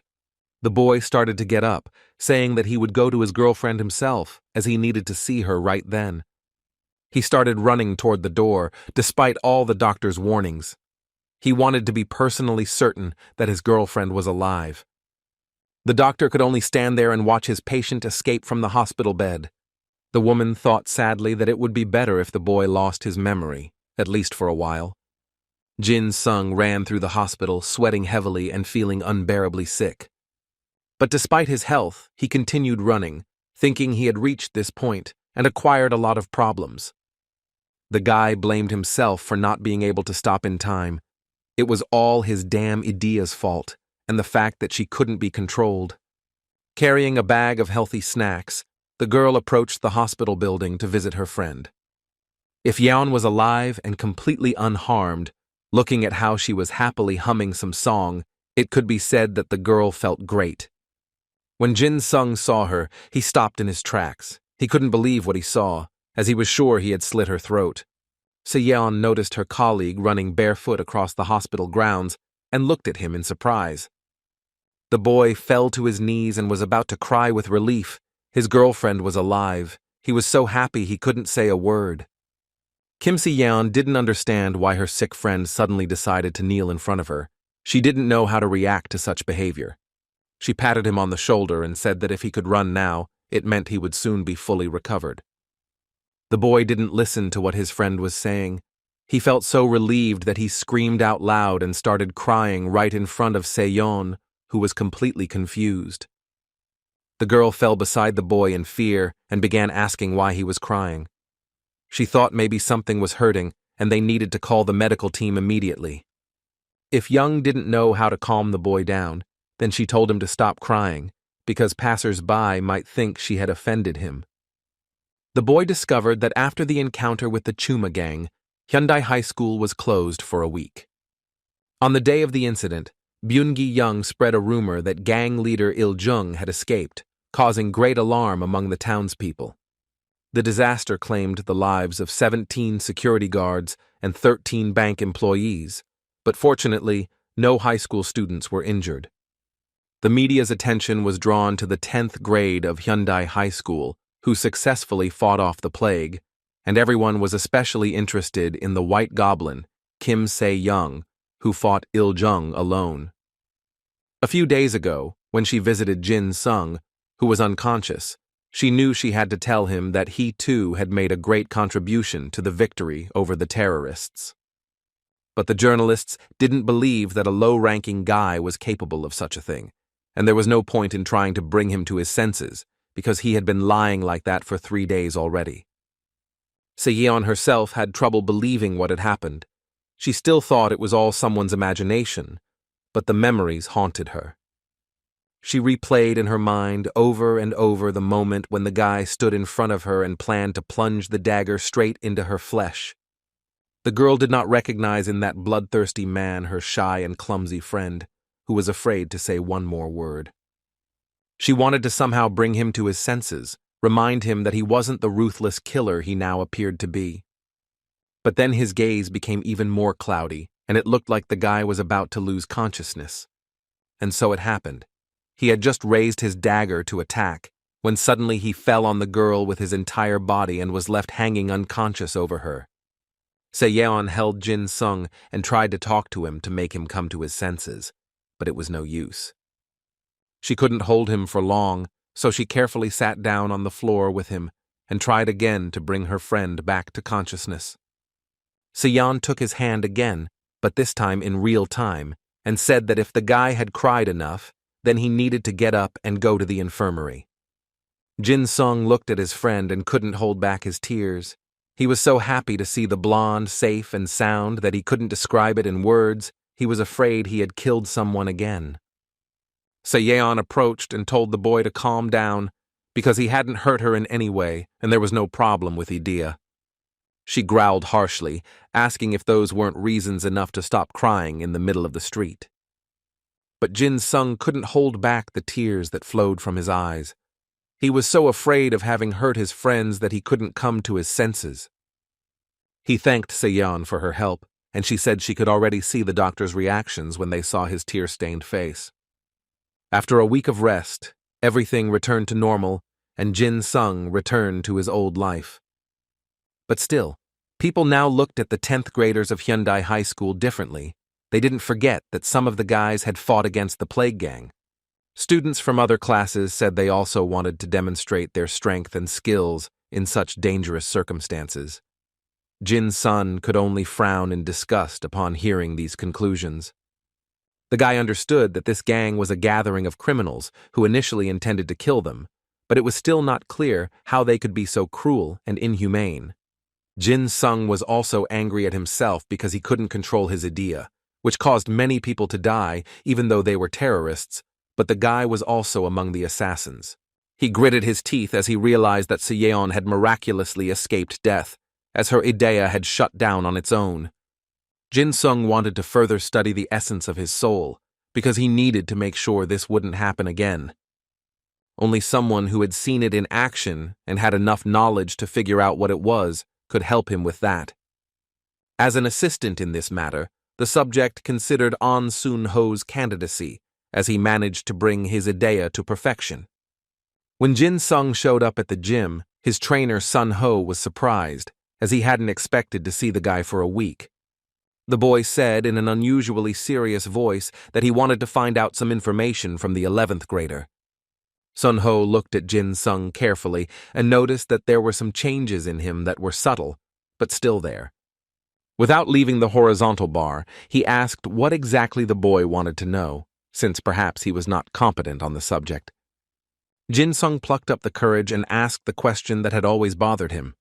The boy was interested in Sun-ho's opinion on whether souls could be divided into classes. To say the 11th grader was surprised would be an understatement, as he thought he would be asked a more mundane question. Jin Sung continued to develop his thinking and said that Idea determined one's position in the rankings. All of a person's powers depended on the ranking.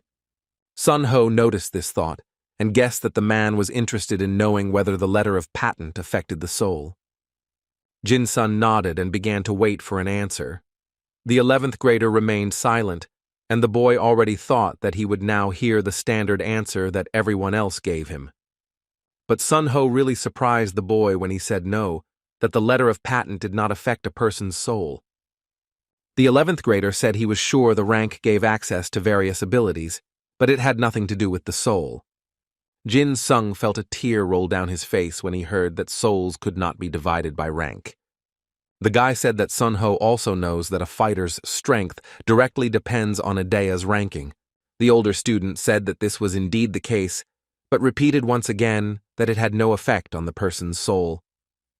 The 11th grader realized Jin Sung was trying to verify the veracity of his predictions with the help of his own statements.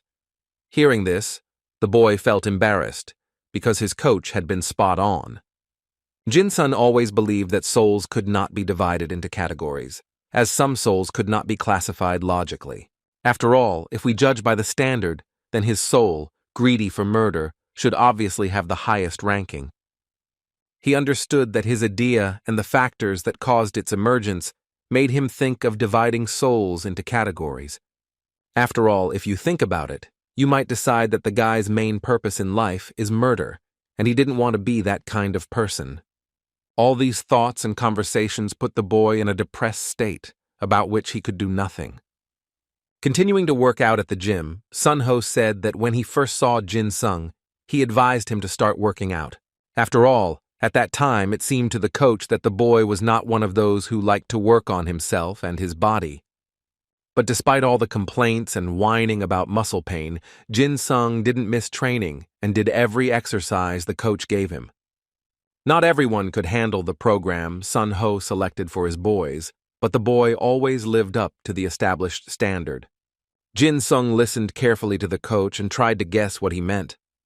Sun-ho continued thinking aloud, saying that the higher a person's rank, the stronger their overall combat ability, and that was how the ranking system worked. But still, one question remained. Would it be possible to obtain the highest level of combat skill with the inferior idea? An Sun-ho was an example of such a case. He defeated his opponents and possessed incredible strength, even possessing the strange idea. He squatted with a barbell and said that he perfectly understood that Jin Sung didn't come here because he forced him. The trainer said that the boy wanted to make sure he was right, thanks to him, because he had superior overall fighting skills than Idea.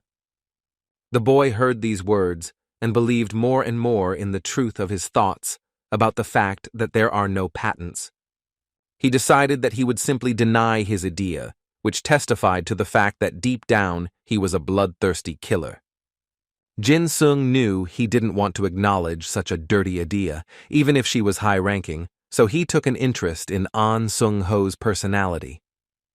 The guy training him asked if he had answered his question clearly enough. The 11th grader was the one who managed to raise his overall combat ability to A level, while Idea had B level. It was An Sun-ho who insisted that through training and effort, it is possible to achieve the desired result. Jin Sung finally made up his mind and told himself that the person standing in front of him was trustworthy, and then told her what happened at the bank. Sunho listened attentively to the boy's story, then spent a few seconds silently analyzing what he heard. He said that this strange state that arose during the battle was his idea. Jin-sung was surprised by the trainer's calm reaction. He asked if he really believed an F-rank fighter could wield C-rank strength. The trainer emphasized that he was the one who fought the plague. Sunho hung up his hands and said he saw no reason for Jin-sung to lie to him. The boy thanked the coach for his trust. As few would believe him, most would simply laugh at him, and that was it. Sunho asked Jin-sung if he really wanted Idea to stop controlling his mind when he used his power. The guy said he thought he could at least control her a little, thought he had the strength within him to resist her, but after he hit the gang member, everything went haywire. He remembered how Idea slowly consumed the remains of his mind, and eventually, sanity left his body. As a result of the loss of control, he created a real bloodbath and killed a large number of terrorists. The guy didn't want to lose control and repeat what happened in the bank building. Jin-sung asked the high school student what he would do in his place, how he would take control of the soul essence. He replied that it was necessary to create a healthy body and mind. An Sunho said that a healthy body can only be achieved through intense training. Jin-sung's patience was running out, so he shouted angrily that he had trained his entire life, but nothing had changed. Sunho looked closely at the boy and said that people who couldn't control their powers had another peculiarity.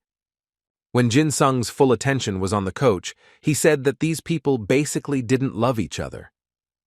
In his opinion, someone who doesn't love himself can't recognize his efforts. He said that a guy should be proud of himself for the efforts he makes. For Jin-sung, this information was a real revelation, as he had no idea that self-love was important, but the biggest difficulty was that he didn't know how to love himself. He could not understand how anyone could tolerate this murderous personality in himself, who derived pleasure from the suffering of his victims. Then Sunho asked the boy if all the efforts he had made and the training he had received were to become an assassin. The guy didn't understand the essence of this issue, and then the coach helped him draw a conclusion, which was that it was worth loving himself.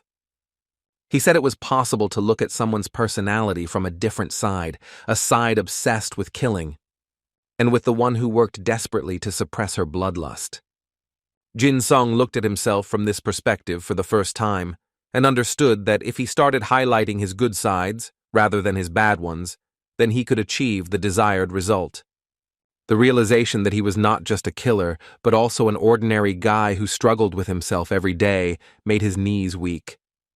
Seeing Jin-sung's realization come, Sunho shared part of his story about always wanting to be the best. But no matter how hard he tried, his idea still wasn't good enough in his eyes, and in the eyes of those around him as well. The high school student couldn't achieve success, no matter how hard he tried. It seemed to him that his skill level was stagnant and wouldn't improve. In all 3 years of high school, he never made it to an advanced match. Now the boy understood that all this happened because he was devastated by his weakness and hated his low rank, so nothing changed. But one day, An Sunho thought about how well he knew the essence of his soul. After realizing that he clearly lacked this knowledge, the subject began to study his soul and realized his limit. He began to use his strengths, thus protecting the weak and vulnerable. After this training, the boy finally found his idea, and when he stepped into the ring again, everything changed, and he felt he had strength within him. It was thanks to a new approach to training and self-acceptance that he was able to show a different result. The guy defeated his opponent and finally managed to overcome himself and go beyond the established limits. And even now, Sunho continues to improve and strives to become the best. The coach asked Jin-sung if he planned to improve and strive to have complete control over his inner self. The boy looked through his glasses, which he wore only because they served as a kind of protective mask for him, which did not allow people to really see him. He threw them away decisively and said he would also begin to transform his consciousness. Jin-sung decided to follow his older student's example and try to surpass himself as well. When the tests began at school, the boy decided to prove his worth. The teachers said that firearms were useless against Idea. The 10th platoon sat in a sealed chamber filled with gas and listened to reports about how many weapons simply lost their meaning when Idea spoke up. One of the instructors said that a chemical attack was nothing compared to that. It could take a person's life as soon as their Idea was turned off. Byun Ki-young, as always, was the first to panic. He started screaming and kicking the door, shouting that he didn't want to die there. He knocked on the door with his hand and asked why such stability tests were necessary if they put students' lives at risk. Tears were already welling up in his eyes, either from the gas or from despair, but he didn't give up trying to scream for the instructors to release them. The teachers talked among themselves, arguing that the poisonous gas cloud was too thick for them. One teacher said the increased strength wasn't worth the risk. The other teacher looked at his colleague with disdain and thought that this weakling simply did not know the value of true strength. A rude teacher ordered his students to sing the national anthem and promised to give extra points to whoever finished the song. As all the students begged for the door to be opened, Jin-sung stood up in the crowd and began singing parts of the South Korean national anthem. As the boy sang the last words, the heavy door opened and a thick cloud of gas began to pour out, making his eyes water and his lungs burn. Other academy students began to run to the scene and shout that the third squad was finally leaving. They were surprised by the amount of gas coming out of the room. Most of the students couldn't walk on their own, so they were led by instructors. Only Jin-sung staggered out of the training room on his own 2 feet. The boy told the chemistry teacher that all the police officers had fallen, so he took on the role of speaker. The teacher coughed only because of the smell of smoke coming from Jin-sung, who said that there were 11 people in the third squad, 10 of whom had dropped out. These 10 people did not survive the gas chamber training, but one managed to complete the task. That person was Jin-sung himself, who from then on gave his all in every class. Someone was secretly monitoring the rankings of the 10th platoon, and when this mysterious person found a document with the boy's characteristics, he saw Park Jin-sung in first place. Records also say that Park Jin-soon had an incredible attention span. He didn't miss the slightest rustle and could see every detail even in the dark. The guy took first place in all stages, upper, lower, and high, and in all competitions he was 5 seconds faster than his colleagues. The platoon leader's notes indicated that his skills allowed him to represent the nation with dignity. The boy kept saying he would excel, and so far he had. Jin-sung had the highest score in the stealth skill. No one could find him until the end of the test. The squad leader wrote that his skills were beyond the evaluation system. When the teacher took the new ranking to the principal, he began to leaf through the papers, and wherever Jin-sung was ranked first, the principal had a question about where the boy got such physical indicators. It was hard to believe that an F-rank fighter was capable of such actions, but the rating didn't lie. The teacher said he couldn't be mistaken because the other students also received test scores and their results were on par. The director looked at the documents with a grim expression and said that all of this was not enough. The teacher smiled, pretending to understand what was being said, but his eyes said otherwise. The principal of Hyundai High School said he received information that the 988th Brigade was heading their way. The teacher was shocked, but the principal added that the group was unhappy that the school had secured state support and that they were clearly planning to dishonor them. The school principal said that everything was fine with the 11th graders. They couldn't do anything with the 9th graders. The problem was only with the 10th graders. They needed to intensify the training. The professor asked what kind of intensive training he was talking about. The man said he was talking about short-term training to increase fighting strength. The director smiled menacingly and said that this training should become basic and then the students would reach the required level. These training sessions were introduced literally the next day, with students barely able to carry heavy boxes that appeared to be filled with bricks. Seon managed to bear the weight of the load well, but it was still difficult for her, but Jin-sung was carrying 2 boxes and didn't even flinch from the effort. The girl asked why he took more than allowed. The boy replied that since they were training, he decided to strengthen his muscles at the same time, so to speak, doing 2 useful things at the same time. If Young looked closely at his friend and said he was training even during lunch, The young man replied that that was a completely different conversation. The girl called him Mr. XS and said they needed to move on. The guy was glad they stopped calling him Rookie. Jin Sung noticed that all his classmates were looking at his friend. He said this, and received the response that this was her reality. The boy was impressed by how self-confident that sentence sounded, but he realized that today they were looking at her differently. He shared this observation with his friend and said he mentioned it because the stares today were so intense. Seon said the looks seemed strange to him because they weren't directed at her, but at the boy himself. Jin Sung was very surprised by this discovery because he didn't understand why his classmates were suddenly staring at him like that. When the girl heard that he thought it was all because her beauty left no one indifferent, she decided to pretend she hadn't heard anything. The boy decided that the girl was being very rude to him. He began to look more closely at his classmates and realized that their gazes were simply burning into him. The boy was distracted and didn't notice Gi Yong, who was walking in front of him. Jin Sung tripped and nearly lost one of the boxes. If it had fallen, the student behind him might have been hurt. The boy saw Gi Young's angry look and apologized, saying he was just distracted. Seeing that it was the squad leader, he laughed tensely, as he knew the blonde was a real pain in the ass. Gi Yong didn't say anything, just looked at F rank, who was now successfully climbing the rankings. The third squad leader turned and carried his box further, calling the man trash and advising him to be careful. Jin Sung noticed that the leader had changed somehow. He shared this observation with his friend, and she looked at him in surprise. The girl asked if the boy really didn't understand why no one was hitting on him lately. Jin Sung thought about it and suggested it was because he was spending time with her. Seon ran her hand over her face in irritation and said it was because of the guy's changes. The girl opened the door with her foot and said that his lack of understanding made her sad. The boy didn't calm down and wanted to ask her another interesting question. The blonde barely contained herself from rolling her eyes. Hearing the question, she almost fell to the ground. Her friend asked if she wasn't interested in her idea.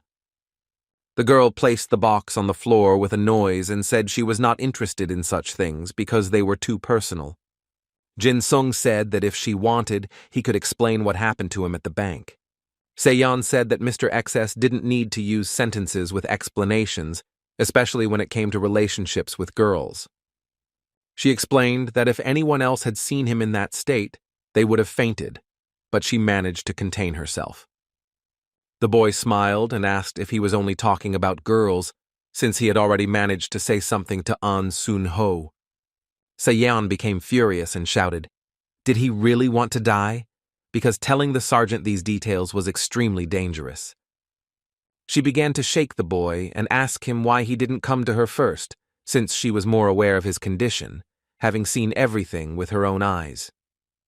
This scene was observed by Ki Young, who, since the events at the bank, began to simply hate this pair of friends. He remembered that oppressive feeling when he thought Jin Sung would just kill him. He remembered that even Il-jung ran away from this guy in fear. The blonde couldn't understand at what point everything went wrong, and this F-rank started to surpass him in strength.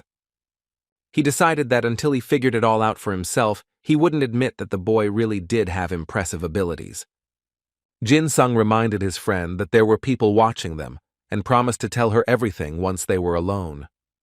Seyoung said with a smile that she shouldn't tell other girls about privacy either, since she knew the guy, and other people might interpret those words a little differently. Jin Sung decided to change the subject and asked why they were carrying those boxes, since this didn't look like a standard training session. The girl asked if he hadn't heard the new information that all of this was preparation for training. The boy asked with interest what kind of training it was. Seon gave him a look that said he didn't even know the obvious and explained that they would be facing a training called guerrilla warfare. Soon this strange guerrilla war began, with students forced to pass a red baton from hand to hand. While some students were engaged in this strange activity, others were forced to hike, laden with various equipment. Byung-gi-yong was again dissatisfied with everything and, walking with a heavy backpack, asked why they had to do this. Jin Sung calmly carried his backpack and wondered if he should have brought the 5-kilo weights. Seon asked Mr. Excess if he had heat stroke. The boy looked at his friend in confusion, and she asked why the one who had previously tried with all his might to avoid An Soon-ho's training was now so involved in sports. The girl found these sudden changes incomprehensible and wanted to understand their reasons.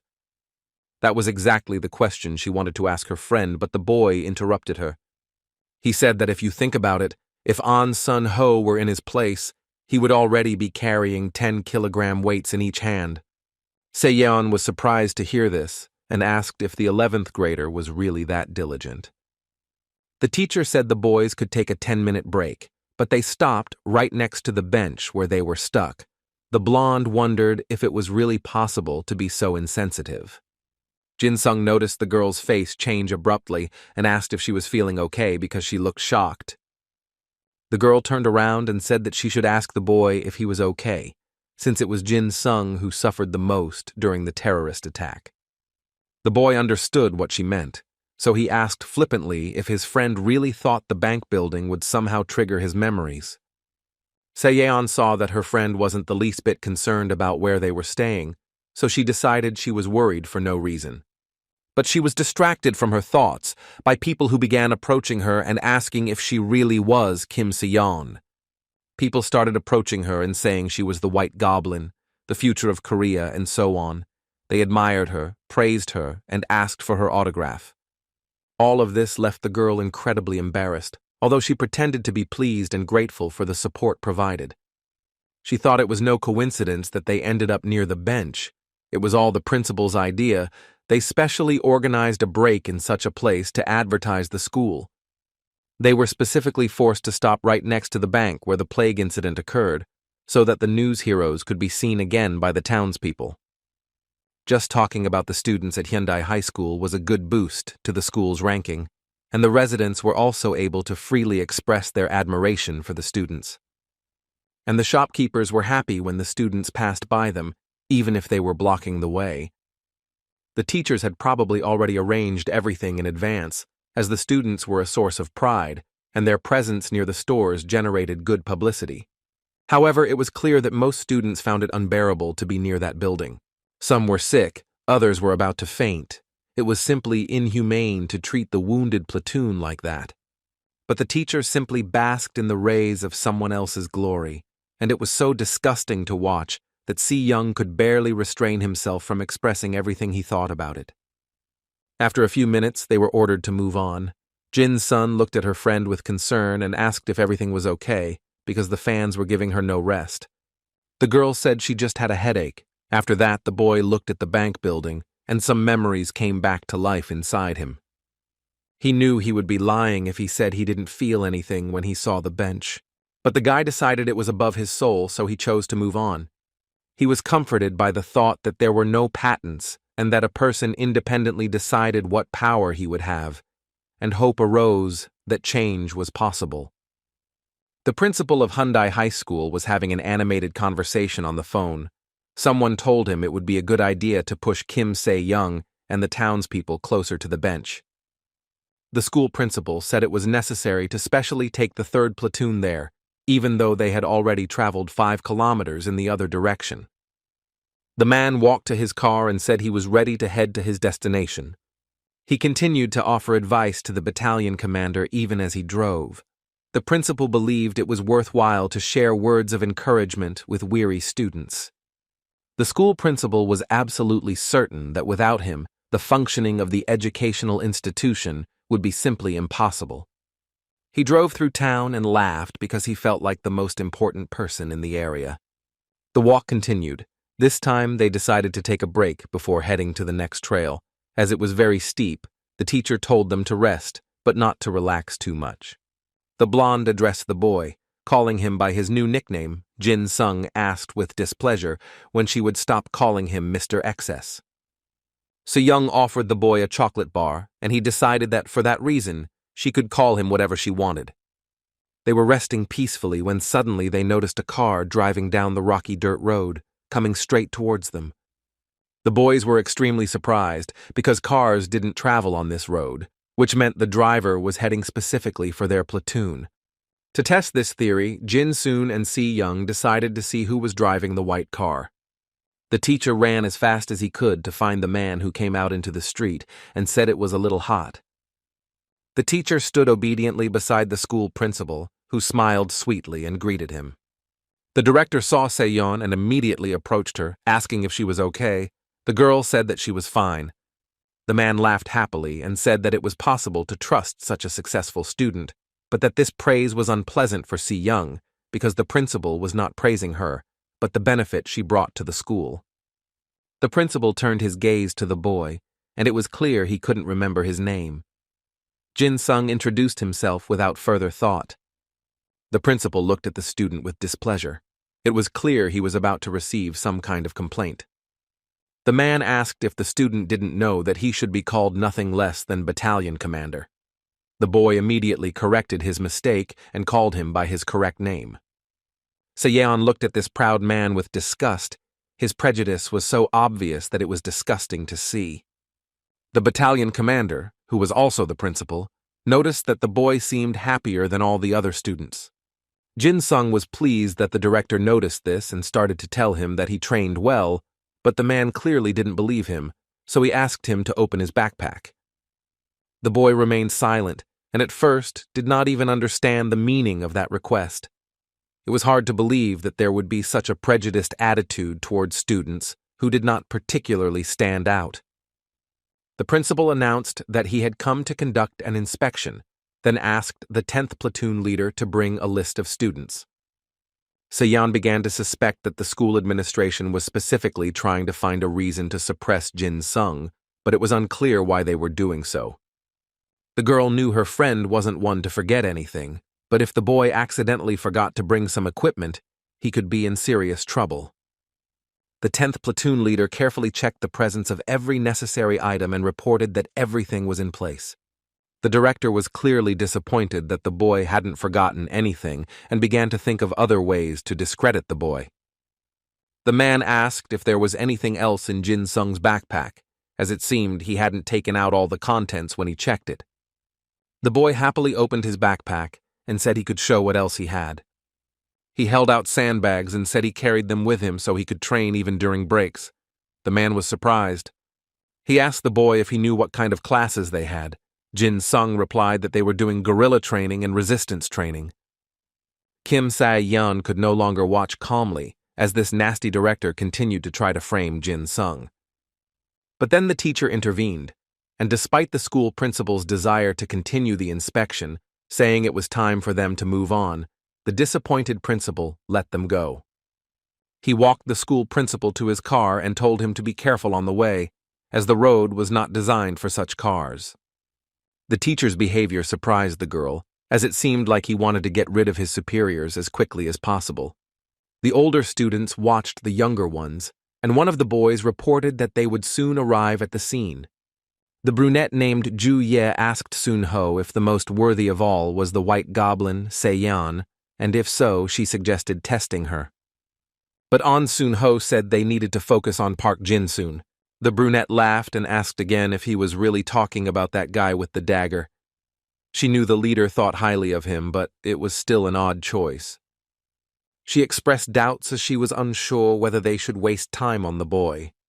Ju-ye recalled the moment he fought with him, and indeed this disciple had incredible endurance and reaction speed. But her Adea didn't meet these parameters. The girl doubted he was worth her attention. An Sun-ho said his colleague was absolutely right, but that did not influence his decision in any way. Ju-ye asked if he rated Jin-sung so highly just because he was on his club, and it seemed to her that Sun-ho thought the boy was even cooler than the first team. The leader looked at the girl and said in a serious voice that the boy fully deserved his titles. Ju-ye was shocked when she heard that her squad leader thought Jin-sung was not only better than the first squad, but the best in the entire platoon. She turned angrily to the boy and asked him to repeat those words out loud, looking into his eyes. When the brunette received no response, she repeated the request once more, because in her opinion, such behavior from the squad leader was outrageous. An Sun-ho calmly explained that the girl's attitude was based only on the squadron's previous battle, and did not take into account their future successes. Juya continued to object, saying that the boy had only joined the club 2 months ago, and also mentioned the long break he had taken. Sunho decided it was useless to prove anything with words, so he suggested the brunette see for herself how much the boy had changed in the last few months. The leader was confident that this test would eventually turn into a performance by Park Jin-soon. The school was not free from innovations. Now this concerned not only the training system, but also the living conditions of the students' place of residence. Jin-sung found it strange that the school administration had decided to build a new military-style building, but the other guys weren't too embarrassed about it, because without further ado, they started putting their things in the lockers. There were 300 students in total in the barracks, and Jin-sung was assigned to number 300, which meant his place was right at the end. The boys heard an announcement that a training report was about to take place and that they needed to report the necessary information to the departmental center as quickly as possible. The boy recognized the voice. It belonged to An Sun-ho, which meant the rumors were true. The students began to complain in discontent, saying that with this partisan training they were all doomed, because now they did not have a single free minute. Jin-sun looked at the boys and understood that with this approach, it would be very difficult for them to adapt to the new reality. All the 10th graders were gathered in a large room that accommodated the entire platoon. An Sun-ho spoke, announcing that from now on he would be conducting guerrilla training, and before the boys went out to eat, he had to make some important announcements. It was decided that the fighters from the first issues would be placed in room number 1. The remainder will be distributed among the remaining 9 rooms, according to the number already received. An Sun-ho said that the number given to students was not just a number, but a ranking determined by the school as to overall combat ability. But during training, students' scores won't depend on numbers. This guerrilla training can have a significant impact on their final grade. Some students were unhappy because the grade they gave would not be taken into account. The boys listened in confusion as they heard that depending on their efforts in training, the overall rating of their combat abilities could change significantly. Sun-ho said it was now noon, lunch was until 1, and rest until 2. A little later, the instructors would give more details about the schedule. When the older student conveyed the important information to the children, he said the meeting was over. This schedule was not suitable for some students. They complained all the time that they were hungry and that they did not have enough time for themselves. When they arrived for lunch, they saw that those who arrived earlier had already eaten everything, leaving only scraps. The kimchi and burnt rice were not enough. Some of the less intelligent ones had the idea of hurting themselves to get kicked out of training, but then they remembered there was a nurse at the school, so the plan had some flaws. But then Park Jin-sun entered the barracks, carrying several bags of food in his hands and cheerfully calling his comrades to join him for the meal. The happy students began to ask where the student from the 10th platoon got these treats, because when they wanted to eat, the cafeteria was half empty. Jin-sung said they didn't need to worry, he didn't steal anything, but the boys should keep this little meal a secret. The boy didn't want to say that he came to Sun-ho and said he was hungry. The instructor said he'd heard the boy was being watched during training, so he was now warmed up enough. Jin-sung said that when he was satisfied, he'd be ready to work hard. Sun-ho asked how much food he needed to feel normal. The boy replied that he needed enough food to feed 15 people. The instructor was shocked to hear this number. He couldn't even imagine that Jin-sun intended to feed his roommates as well. But he decided to help the boy, smiling, and said he knew where to get food. As An Sun-ho carried the bags of food to give to Jin-sung, another student approached him and noticed the contents of the bags. The boy assumed the bags contained food given to them by the teachers, but Sun-ho explained that the instructors received a special lunch. The student realized he was wrong to pressure the instructor, so he apologized and left. Upon seeing that the packages were intended for Jin-sung, the student left disappointed, without receiving what he wanted. When the boys had had their fill of all the treats the 10th platoon student had brought, they began to say that they now felt like people again. Jin-sung asked his companions if they were satisfied, since he had the opportunity to get more food. But the boys said they were satisfied. Then they began to thank the boy and call him a hero, because thanks to him, they felt much better. The boys said they were very happy with such a generous lunch and promised to return the favor.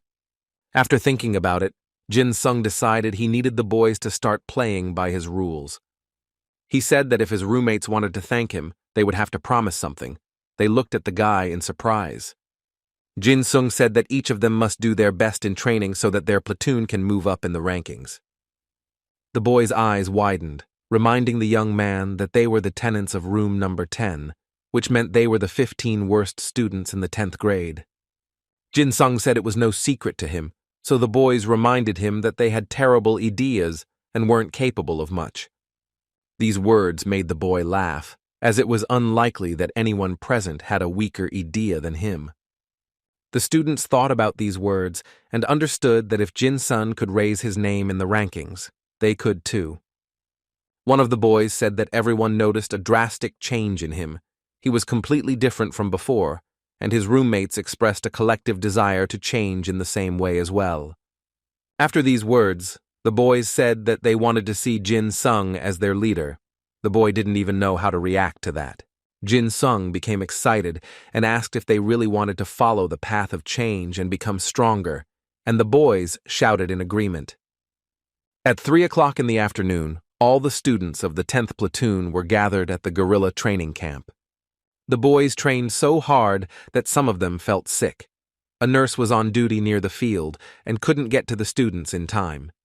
Jin-sung and his team of weaklings who decided to gain strength trained hard, and none of them complained about the strain.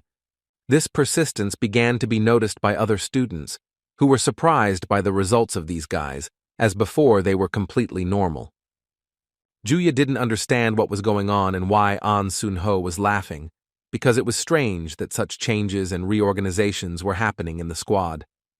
The director explained that, as expected, the members of the physical education club stood out and showed their best side. Furthermore, this didn't just concern Jin-sung, but also all the residents of the last room, where the boy himself lived. The brunette was confused. She didn't understand what was happening and what led those guys to make such drastic changes. As the sun approached sunset, and half of the students were already barely breathing due to exhaustion, An Sun-ho announced that training was over for the day. He told the half-dead boys that the instructors had already posted the schedule, so the leader asked them not to forget to check the bulletin board. An Sun-ho still had some questions for fighter number 300, so he called him over. The boy left the line and said he was attending class, then approached the leader. Sun-ho asked how the training went. The student replied that it was very productive. The leader happily said that, as he had mentioned earlier, all the residents of the 10th room received extra points for working hard. The boys never expected that their efforts would not only be noticed, but also rewarded. At that moment, they realized they were on the right path. They began to hug and support each other like a true team. Some even couldn't hold back their tears, because for the first time in their lives, what they had planned worked out. It was late at night, which meant the students at Hyundai High School had some time to themselves. Jin-sung decided to take a walk because the night was so quiet that he wanted to feel the peace of walking outdoors. He looked at his watch and wondered if he had left too early, since he hadn't seen his companion yet. But then a silhouette emerged from the shadows, confidently running towards where the guy was. The girl's light hair shone in the light of the lanterns. The sight was so beautiful that the boy involuntarily stared at her. Kim Si-yeon tidied up her loose strands of hair and, calling the boy Mr. XS, announced his arrival. The girl approached her classmate and asked how long he had been there, since she was a little late. Jin-sung was a little mesmerized by the girl's appearance, so he shyly replied that it wasn't that late yet, so her lateness wasn't a big deal. Se-yeon asked ironically if number 1 and number 300 were really standing next to each other right now. She was wondering when the guy was planning to leave the last place in the rankings. Jin-sung thought for a moment, then said it would happen right after guerrilla training. The girl asked if the guy was really that confident. The boy smiled and said that his girlfriend would see for herself, because next week he was planning to finally receive his badge of rank. Seon rolled his eyes and asked if he planned to earn his badge or just work toward colonel. The boy laughed and replied that anything was possible if he put in the effort. He joked that he planned to become a sergeant immediately, and the blonde burst out laughing and said he could only dream about it. The girl took her friend's hand encouragingly. She wanted him to feel her support, because she would be there if he needed help. Seyoung said that perhaps the way things turned out was the best possible outcome. Jin-sun didn't quite understand what his friend meant, he asked again, but she didn't explain anything. They went for a walk, enjoying the calm and cool night. The sun rose and the Hyundai High School building began to come to life, with students waking up in the barracks and everyone rushing to get to class on time. The morning ended up being tense, as no one relaxed during training, and once again they squeezed every last drop of energy out of the guys.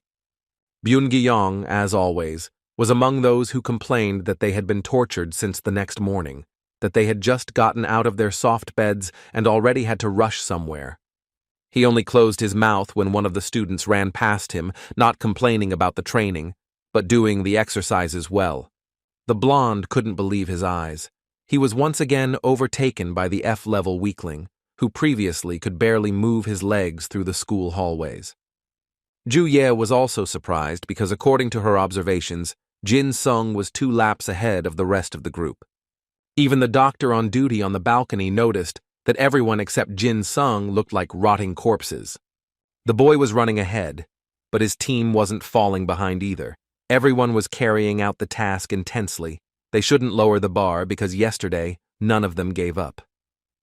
The doctor told Ju-ye that yesterday those guys didn't use medical treatment or stamina recovery. She asked the brunette if she understood what that meant. Ju-ye was simply shocked that after such savage training, no one had recovered their stamina. These guys were truly dead, as they didn't need doping. The guys from the 10th room ran in a steady stream, led by their leader Jin-sung. They didn't even look tired. An Sung-ho laughed and said it was a bunch of dead people. He thought that name was perfect for this team. When the morning bonus points were posted on the notice board, the first 13 places in the rankings were occupied by the residents of the 10th room. Jin-sun was ranked first among them. The boys gained confidence in themselves and their abilities. They walked and felt that they were now capable of much. A powerful energy began to emanate from them, which could be felt by anyone who came near. Even the instructors looked at them and didn't understand how the weakest team could transform and gain so much strength. The assistant instructor noticed that these guys had a simply murderous look in their eyes. He was so deep in thought that he didn't even immediately hear what some student called him. Jin-sung patted the attentive older student on the shoulder, and he jumped in surprise.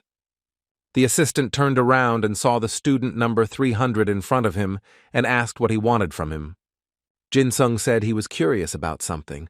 The older student seemed quite suitable, and since his friends were already out of sight, he decided to have fun chatting with this guy.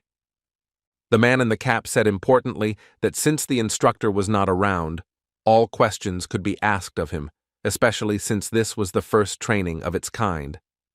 Jin-sung thanked him and said he was interested in how to get through the obstacle course quickly. The assistant instructor grimaced and said he wouldn't advise rushing this task. The boy asked why he was saying that, because shouldn't he get extra points for completing it quickly? The assistant told him he would get points, but after completing the training there would be something else.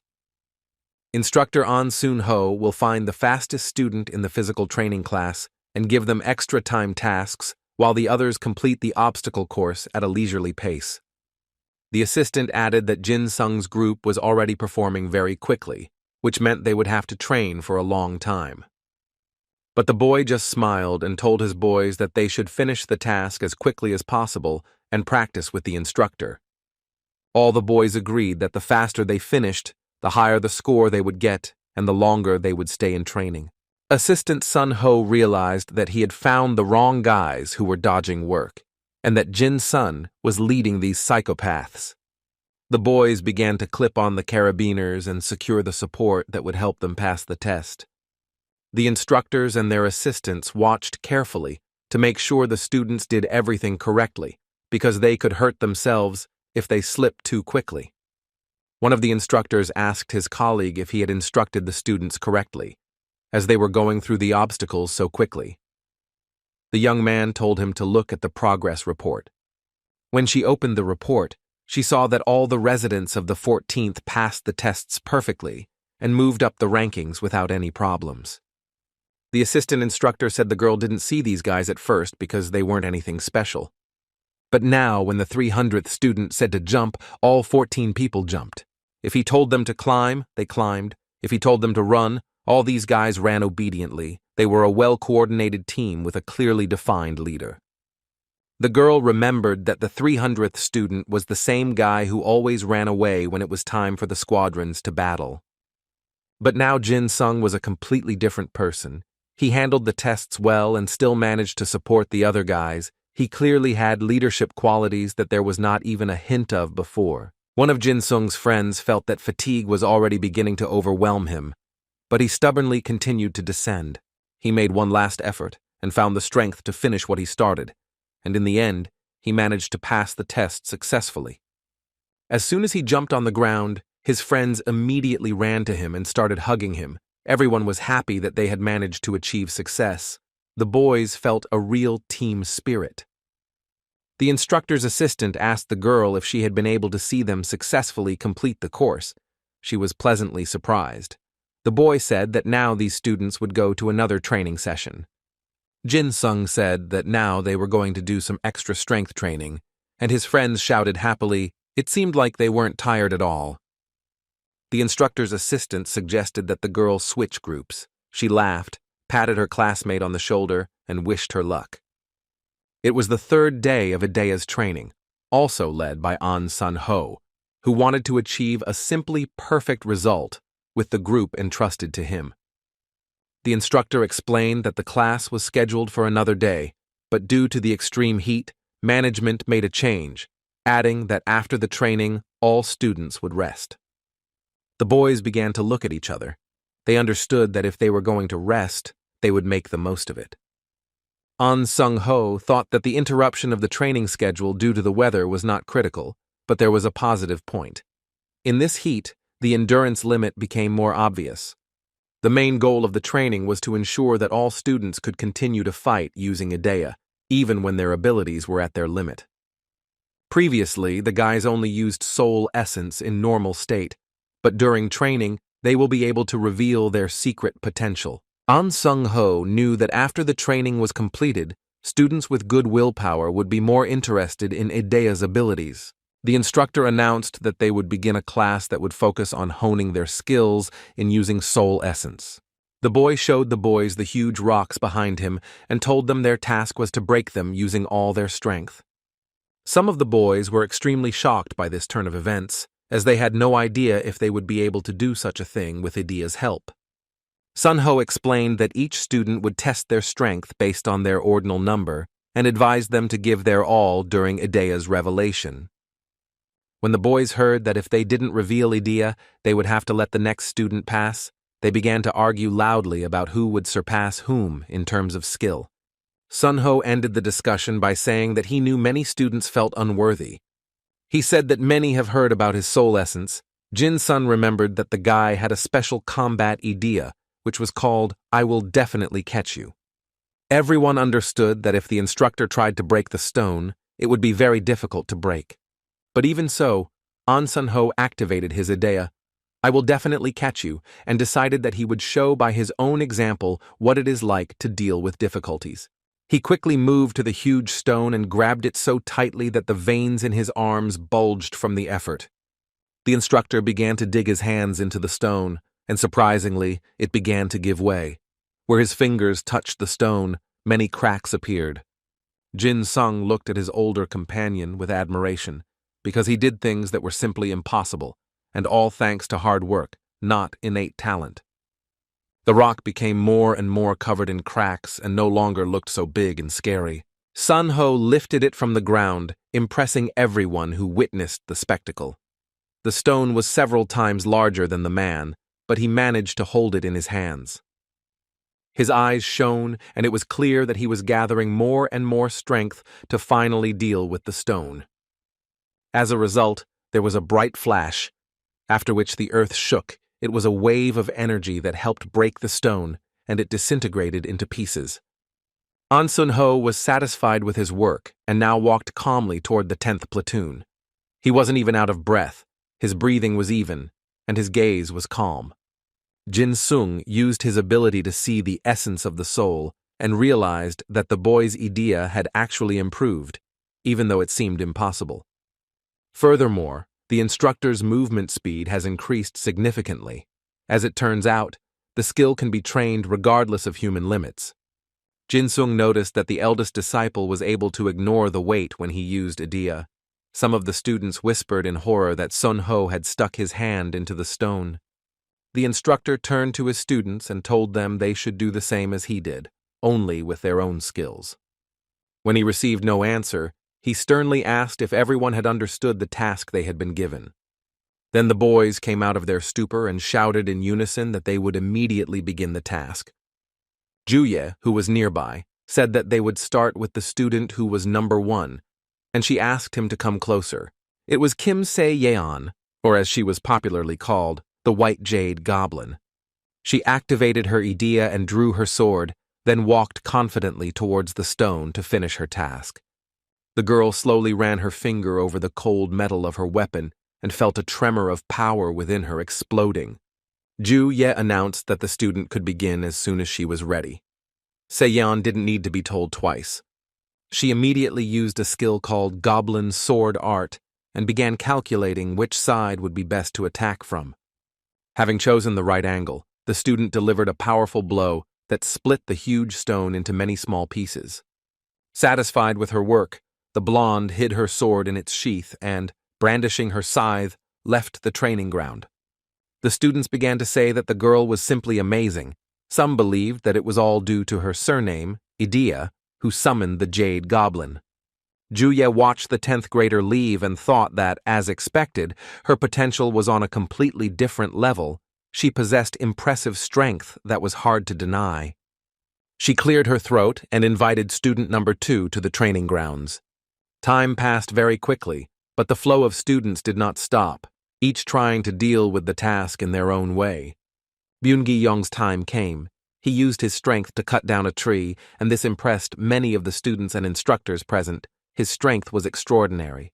The guy tried his best to complete the task, gritted his teeth in tension, and thought that one day he would prove his strength to every person there. He lifted the tree above his head and decided that the time would come when he would kick the ass of anyone who doubted his abilities.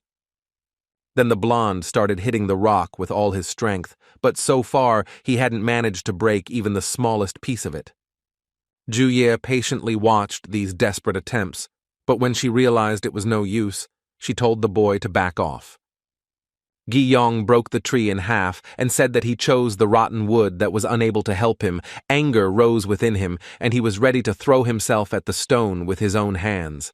An Sun-ho said that the guy doesn't need to worry. He performed well, and when evaluating him, idea will be taken into account. The instructor shouted that it was now the next student's turn, and Gi-yong left the training ground disappointed. Time passed. Some managed to crack the stone, others managed to crush it into pieces, others did not even manage to damage the smooth surface. An Sun-ho carefully evaluated each student and tried to take into account each student's characteristics as fairly as possible. When the next student was called, Jin-sun stepped forward. He was the last one to try to use his strength against the huge and very strong stone. The boy stopped in front of the stone and examined it. This strong, natural rock could withstand so many attacks that he began to wonder if he could even leave a scratch on it. The students were surprised that the fellow had chosen such a block, as there were smaller stones, and whispered that only Si-young or Sun-ho could handle such a specimen. But then everyone remembered that he was the leader of the 10th room. In that house lived desperate guys, capable of the most insane acts. It was immediately clear to everyone that Jin-sun was a tough nut to crack and would be able to surprise them. The boy activated his idea and drew a dagger. This spectacle was quite disappointing for sophisticated spectators because they expected something much grander than this switchblade. Jin-sung turned to An Sun-ho. It was important for him to see the support in his mentor's eyes because the man was still working on his self-confidence. An Sun-ho gave the boy a look that showed him that the situation was completely in his hands, and that, if he wanted, that stone would yield to him. Jin-sung closed his eyes and concentrated. He felt pure energy flowing through his veins. All that was left was to release it and let it do its work. The red mist began to wrap around his hand like a snake. The subject felt a slight tingling in the area of the palm with which he held the dagger.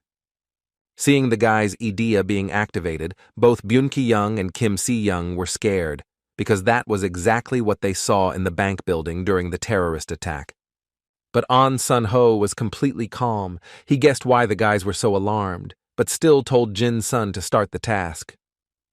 Covering his mouth so his classmates wouldn't see his crazy smile, the boy went on the attack. He had complete control over his mind, so he was sure everything would work out. His dagger strikes were simply frantic. He cut through the stone in such a way that one could only be glad that this force was being received by the stone and not by a living creature. The stone began to shatter into small pieces, which flew at great speed in different directions across the training ground. It was getting harder and harder for Jin-sung to control his bloodthirsty nature. His smile grew wider, but for now, the guy kept himself under control. But sometimes he still lost control of his mind, and a mad laugh would burst out of him, which only a few heard, and it frightened them greatly. Ju-ye looked at the boy and tried to understand what was happening. Because the student was behaving very strangely and unusually, some changes had clearly occurred in him. An Sun-ho looked at his watch with concern and thought that it would still be some time before Jin-sun returned to normal. The man was kneeling in the middle of the ruins and trying to control himself. The red mist did not disappear, and the bloodlust was in no hurry to leave him. Jin-sung tightened his grip on his hand, which was about to stab someone with a dagger, and thought that he knew he wouldn't be able to push away his bloodthirsty idea so easily. Sun-ho walked over and told the boy to call him if he needed help. He smiled madly and thanked him. It was clear that Jin-sung was walking on the edge of the abyss.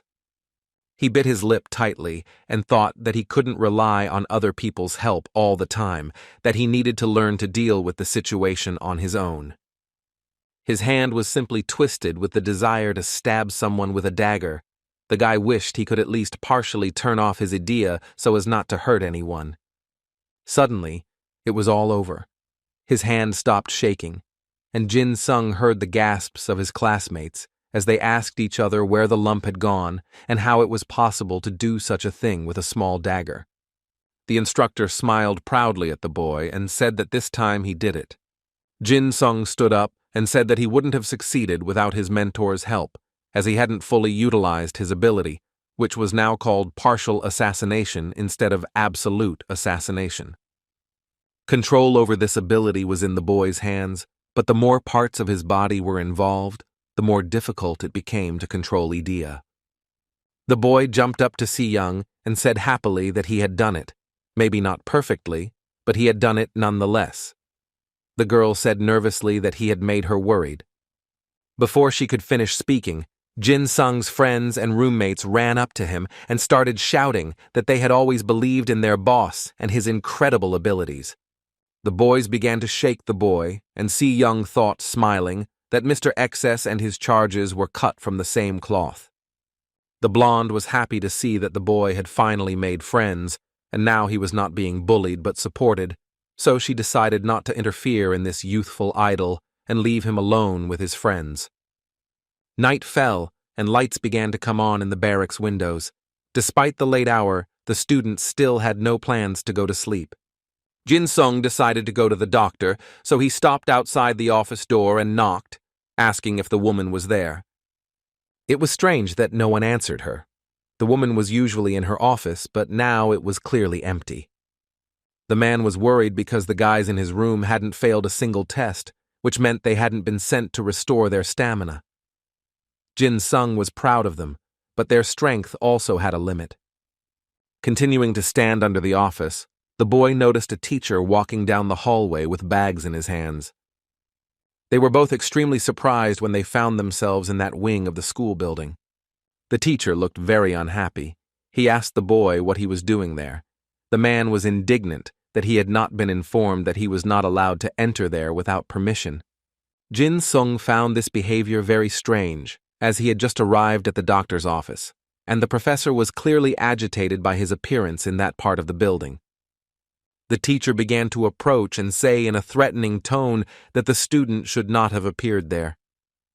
The boy was very tense, as it seemed like he might be in trouble. He couldn't find a better solution than to scream out loud, hoping that someone would help him.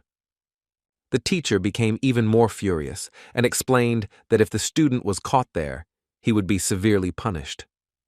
The man began to look around and say that Jin-sung urgently needed to return to the classroom before the teachers saw him. The boy did not understand the reasons for such strange behavior. The door to the office they were in opened, and a stranger came out and asked where the noise was coming from and what was happening. The professor was startled. Jin-sun realized the teachers were in a meeting, but the question still remained. Where was the doctor? The unknown man asked the boy with interest who he was. Before the boy could respond, recognition flashed in the stranger's eyes, and he exclaimed that before him was a unique F-level student, unique not only in his school, but in general. This strange stranger asked in a mocking tone if the student had come here to complain to the teachers that the training was too difficult. At that moment, the teacher intervened, telling the boy to quickly return to the barracks and not wander the corridors at that moment. But the stranger was still unwilling to let go of Jin-sung. He put his arm around his shoulders and told the teacher that he had been too harsh, and that was why the students had to deal with the plague alone. The stranger literally pushed the boy into the office and said that since everyone was there, they could finally have a drink. The teachers were sitting in the office discussing whether they should order food for delivery or go to the nearest restaurant when a stranger interrupted them and loudly introduced Jin-sung. The stranger, who was clearly not very sober, hugged the boy tighter and told him there was no need to be shy because his instructors were not there. Jin-sung thanked him politely, but he was already thinking about how to get out of there. The annoying man suggested that the training was very difficult, because An Sung-ho was very strict. The boy thought it was too much to argue with the instructors, but he did not show any irritation, but said that he really enjoyed the training the instructor gave them. The teacher made another attempt to intervene, telling the boy to go immediately to the barracks and that he would take care of everything. The classmate was again indignant at the order. The stranger asked what urgent matter had brought the F-level student to that ward, and he replied that he was simply looking for a nurse. The man laughed and said that this guy's bar was clearly not F-level. He went to Professor Ayan and said that a patient came to see her. She jumped up and asked if Jin-sun was injured. The guy said he came to talk to the guys in room 10 about how to restore their stamina because they had none after training. As the student and the nurse talked, the man looked at the current guerrilla training notes and was shocked to see Jin-sung in the first place. Other teachers started running up to him and saying that there must have been some kind of mistake because student number 300 simply couldn't be ranked first. Jin-sung found it funny, because if the teachers were so surprised, it meant that for 3 days they hadn't looked at the current grades and didn't know about their students' success. The teachers started accusing the boy that An Sun-ho was giving him preferential treatment because he went to class. They were surprised that even Seon came in second with his skills. They said the guy bribed his instructor. That was the last straw.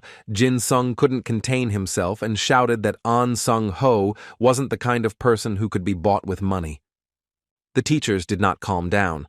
One of them said that it was possible to believe that despite his rank, he was physically stronger than the others, but how to explain the fact that he was also the first in Idea's training. Jin-sung was utterly devastated by the injustice. He tried to prove that he and his men had honestly earned their positions, but no one believed him. The 10th platoon leader tried to remove him from office. But the teachers also attacked the teacher, saying that he was protecting the boy only because he was his student, and began to mock him, saying that it would be better if he defended him from the terrorists. The 10th platoon leader gritted his teeth when he heard that the students in the 10th class would be under surveillance starting tomorrow, and then led the guy out of the office. But Jin-sung didn't stop getting angry. He hadn't felt this angry in a long time. He wanted to show everyone what he was capable of. Stopping right in front of the doors, the boy shouted that he had a question for all the teachers present. The school staff were outraged by such insolence because in their eyes, he was a deceiver who was only trying to justify himself and his instructor. The boy asked how they would react if, before their eyes, all the inhabitants of the 10th room were ranked in the top 30. The teachers had nothing to say in response because they did not expect such a proposal from the F-level deceiver. They laughed out loud and asked how the boy could say such nonsense and keep a calm face. The teachers even suggested he become a comedian. Jin-sung told them he was serious and not joking, and the man patted him on the shoulder and advised him to calm down. The man said that if such a miracle were to happen, he would react accordingly and promote the boy to corporal. A teacher suggested demoting everyone in the hierarchy if at least one person didn't reach the top 30. Jin-sung smiled and said that he hoped the teachers would keep their word, and as he left, he heard them already betting on whether he would succeed in his plan. Dr. Yeon ran after the boy. She was worried about what the student would do. She caught up with Jin-sun on the street. He apologized for causing such a commotion. The woman said that it was she who should apologize, as she was not in her rightful place. Yeon said she was sorry the guy had overheard that unpleasant conversation. The guy said it was okay, but that he would need her help as a nurse to make this deal happen. The doctor remembered that he wanted to restore his roommate's resistance. The boy said that if she did that, they would easily enter the top 30. The woman was amazed at this incredible confidence in her own strength and the abilities of her friends, and said she would help him in this matter. At that time, some strange events were happening in the barracks. If you paid attention, you could hear someone shouting and talking in a loud tone. Some guys broke into the 10th room and started beating up its residents. They wanted to know where their leader had gone. They were sure he had conspired with the instructor. The guys couldn't fight decently because they were exhausted after training and their stamina was almost zero. But even in their deplorable condition, they tried to prove that there was no collusion and that they had achieved such success on their own, for which they were beaten even more severely. The bullies said it was in the boys' best interest not to cross them and were surprised by the prideful nature of these losers. Jin-sung watched the scene from a place where he couldn't be seen. He wanted to intervene, but knew it wasn't the time because the hooligans were specifically looking for a fight. It was obvious that if he called the teacher, the blondes wouldn't come anymore, so he thought of calling An Sun-ho. When the boy learned that his friends were being beaten even more severely because they didn't call their leader, he couldn't stand aside. Suddenly, one of his roommates came flying around the corner, kicked so hard that he flew back to where Jin-sung was. The boy's hands were shaking, and he could barely utter a warning. Even in that state, he didn't want his leader to get hurt, so he asked him not to come out of hiding. Jin-sung was furious. He didn't want his friends to be bullied and physically abused for following him and sharing his ideas. When the guy came out of the corner, the hooligans began to exclaim happily, saying that the deceiver himself had finally appeared. Jin-sung asked in a reserved tone what kind of mess they were making there, and the students started laughing at him for pretending to be a leader when he wasn't even with his friends at the right time. He didn't fall for these provocations and said that if the guys left right now, he would keep quiet about what happened. The vandal asked if he would really make a fuss and call the teachers. The guy who attacked began to say, ironically, that Jin-sung could chase after An Sung-ho. Otherwise, the one who was ranked first would be losing ground. The other hooligans laughed out loud when they heard this phrase. They believed that the inhabitants of the 10th room were not capable of anything without cheating. Jin-sung's insides boiled with these accusations. His idia was starting to explode. He barely had time to cover his mouth, which was already beginning to distort into a mad smile. Byun Ki-young was going through this mess and watching his classmate being teased and called a liar. He thought that these guys didn't even realize how wrong they were. The blonde told the boys not to make so much noise because he didn't want to get in trouble because of this confrontation. He said that if they wanted to test their strength so much, then they should do it during training, after which the guy slammed his bedroom door shut. But the hooligans did not heed the blonde's words. They encouraged their green-haired comrade, telling him to show this loser the power of his rank. Jin-sun began to think about what he should do, because getting involved in a scandal with the students would mean putting his entire team at risk, but he also couldn't watch his friends get beaten up. Deep down, he knew he needed to remain calm, because there was much more to lose than to gain in this fight. The boy remembered the agreement with the teachers and realized that for the 10th class, this was an opportunity to be noticed. But even if he holds back, soon a nurse will come here and see all the mess his enemies have made. The green-haired boy saw the doubt on his opponent's face and interpreted it as a call to action, saying he would not spare the deceiver. He decided not to delay and immediately activated his idea. His limbs began to rapidly stretch and increase in length. The green-haired boy, nicknamed Stickman, boasted that his opponent didn't act fast enough to save himself from him. His limbs became so flexible that they stretched like a rope, and he wrapped them around his opponent's body, gripping him tightly. Jin-sung turned his head to his enemy and told him to look at himself. The nickname Worm suited him more than Stickman. The bully asked if the boy really had enough strength to open his mouth. He promised to fix it, then tightened his grip on his hands, and Jin-sung had to grit his teeth to keep from screaming in pain. The stick insect asked why the boy didn't cheat like he did in training, since he might just break his arm if he didn't let go soon. He even offered Jin-sung the chance to choose which bone in his body he would break first.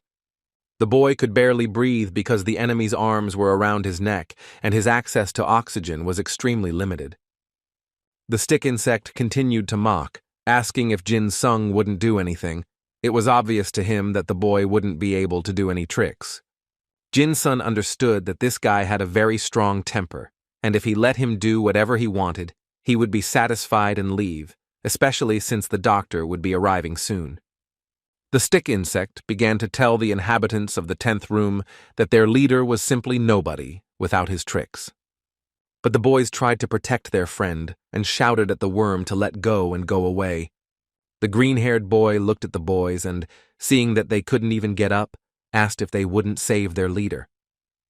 His manipulation worked, and the guys in room 10 jumped out of their seats and started running to help their friend. Jin-sun thought it wasn't worth doing this, because sooner or later the bully would let him go. A fight wasn't the best option, especially since the teachers were now watching them closely.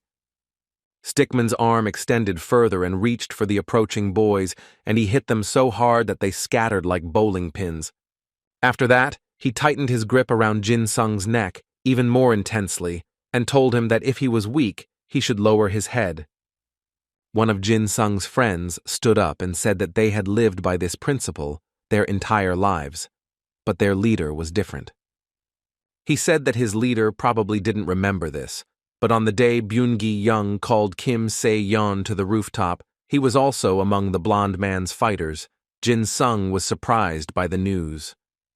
The guy said that at that time he was stupid and full of strange beliefs that prevented him from being effective in combat. Even when Jin-sung managed to stop Gi-young, they still considered him inferior to them because he had a very low ranking. Another guy from the 10th room stood up and said that he also shared Byun-gi-young's ideas, but now he realized how wrong he was. He remembered that, unlike them, who only supported Gi-young's cruelty, Jin-sung was the only one who tried to stop the fight. Jin-sung was truly touched by the words that said that was why he became their leader. The guys called him amazing because they believed he was the one who motivated them to follow the right path. The green-haired stickman asked what kind of scene the inhabitants of the 10th room decided to stage. He decided that the guys needed to be taught a lesson, and it should be done using a specific example, that is, using the guy who was in his hands. The boy understood that he was wrong when he told his friends that they should never give up and should fight until the end. He felt guilty for dragging his friends into this adventure with the teachers, because if they fought, he could kiss his rank goodbye. Jin-sung remembered that while walking with Kim Se-yeon, he told her that he would get a ranking next week, but now that seemed less possible. He also recalled a conversation with the doctor when he argued that they would be at the top if they recovered. The man realized that just because he wanted the badge so badly didn't mean the crowd wanted it. After all, the guys just wanted to succeed in physical training and train their idea. Maybe only he wanted to climb the rankings. Jin-sung realized that the crowd didn't want to give up on this battle, and he was the one who convinced them to make changes. Now he needs to match his team. He decided it was time to act, so he activated his idea and drew his dagger. The stick insect laughed and said that it was the first time he had seen such a weak soul essence. It was funny for him to watch these attempts to do something, being captured and helpless. Instead of responding to the enemy's provocation, Jin-sung turned to the boys in room 10 and asked them to listen to him carefully. He looked his opponent straight in the eye and told his friends that if they fought with only Idea's help, they wouldn't be able to defeat even an insect as vile as the stick insect. These words seriously angered the bully. He squeezed Jin-sung even tighter and said that if he wanted to spare him before, now those thoughts were gone. The leader of the 10th room told his opponent that he was acting too self-importantly and carelessly, relying only on Idea. The stick insect wanted to ask what he meant, but he didn't have time, because the man had already freed himself from his grip and jumped to the side. Jin-sung clenched his dagger and said that, to win battles, you don't need an incredible idea. The green-haired hooligan was shocked. He could hardly imagine how the guy could get so much physical strength. Instead of answering this question, Jin-sung said that, among other things, his opponent had weak legs, and then he rushed to attack. The boy moved so fast that the bully couldn't keep up with his movements, which made injuring him a very simple task. The stick insect screamed and doubled over in pain, clutched its leg trying to stop the bleeding and said it hurt a lot. Jin-sung raised his eyebrows and told the guy that he couldn't even bear the pain, but even so, his dagger barely touched the bully's skin. Seeing the leader of the 10th room approaching with his dagger in hand, Stickman began to ask him to stop and said that he was very sorry for everything he had done. Jin-sung realized that before him was just a pathetic student who envied other people's success because he himself couldn't achieve anything worthwhile. The stick insect finally realized that before him was not a bandit who bought a place in the rankings, but a true leader who could stand up for himself and his team. Now Jin-sung decided to be the one to give the lessons, so despite his opponent's screams, he moved even closer. He tied up his enemy with his own hands and told his friends that they could also deal with him without using Idea. The boy smiled at Stickman and said that he had become a concrete example of how to deal with an enemy without using the essence of his soul. These words deeply insulted the green-haired hooligan who considered himself a good fighter. The stick insect began to try to free itself, but was unsuccessful as it was twisted by its own limbs. Seeing his opponent go into shock, Jin-sung said he was trying too hard to prove his strength to someone. After that, the boy clapped his hands and asked where the worm's friends had gone, because he was ready to deal with them too. Smiling, he turned to his friends and asked if they could help him get rid of that pile of trash, that is, the stick insect. It was morning, and the classrooms at Hyundai High School were ready to welcome students. But not everyone was lucky enough to sit in the classrooms. Byun Ki-young was once again outraged that they had been sent outside to practice. Once again, a figure ran past him, in which he recognized his overly diligent classmate. The blonde thought with displeasure that Jin-sung was trying too hard to progress, since he had surpassed him in almost every class. But after a few seconds, he noticed another oddity that left him stunned. There were about 10 more guys chasing after Jin-sung, who had also been losers previously, but were now successfully climbing to the top of the rankings.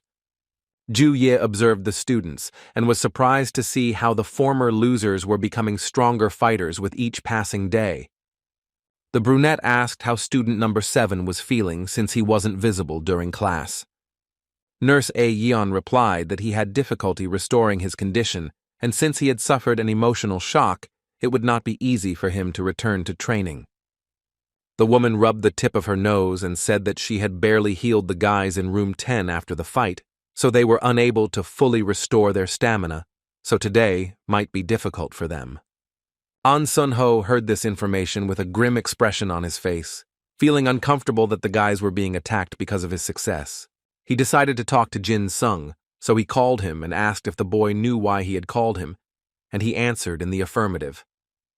As sad as the instructor was, he had to take a point off the guy because of what happened last night.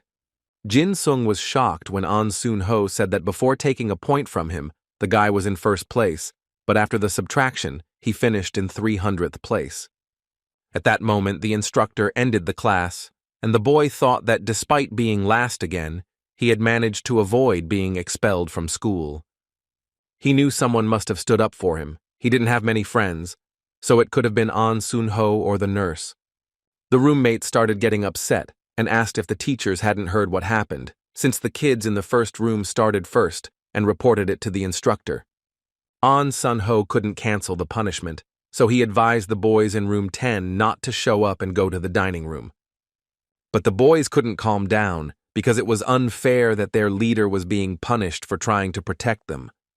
Jin Sung tried to calm them down.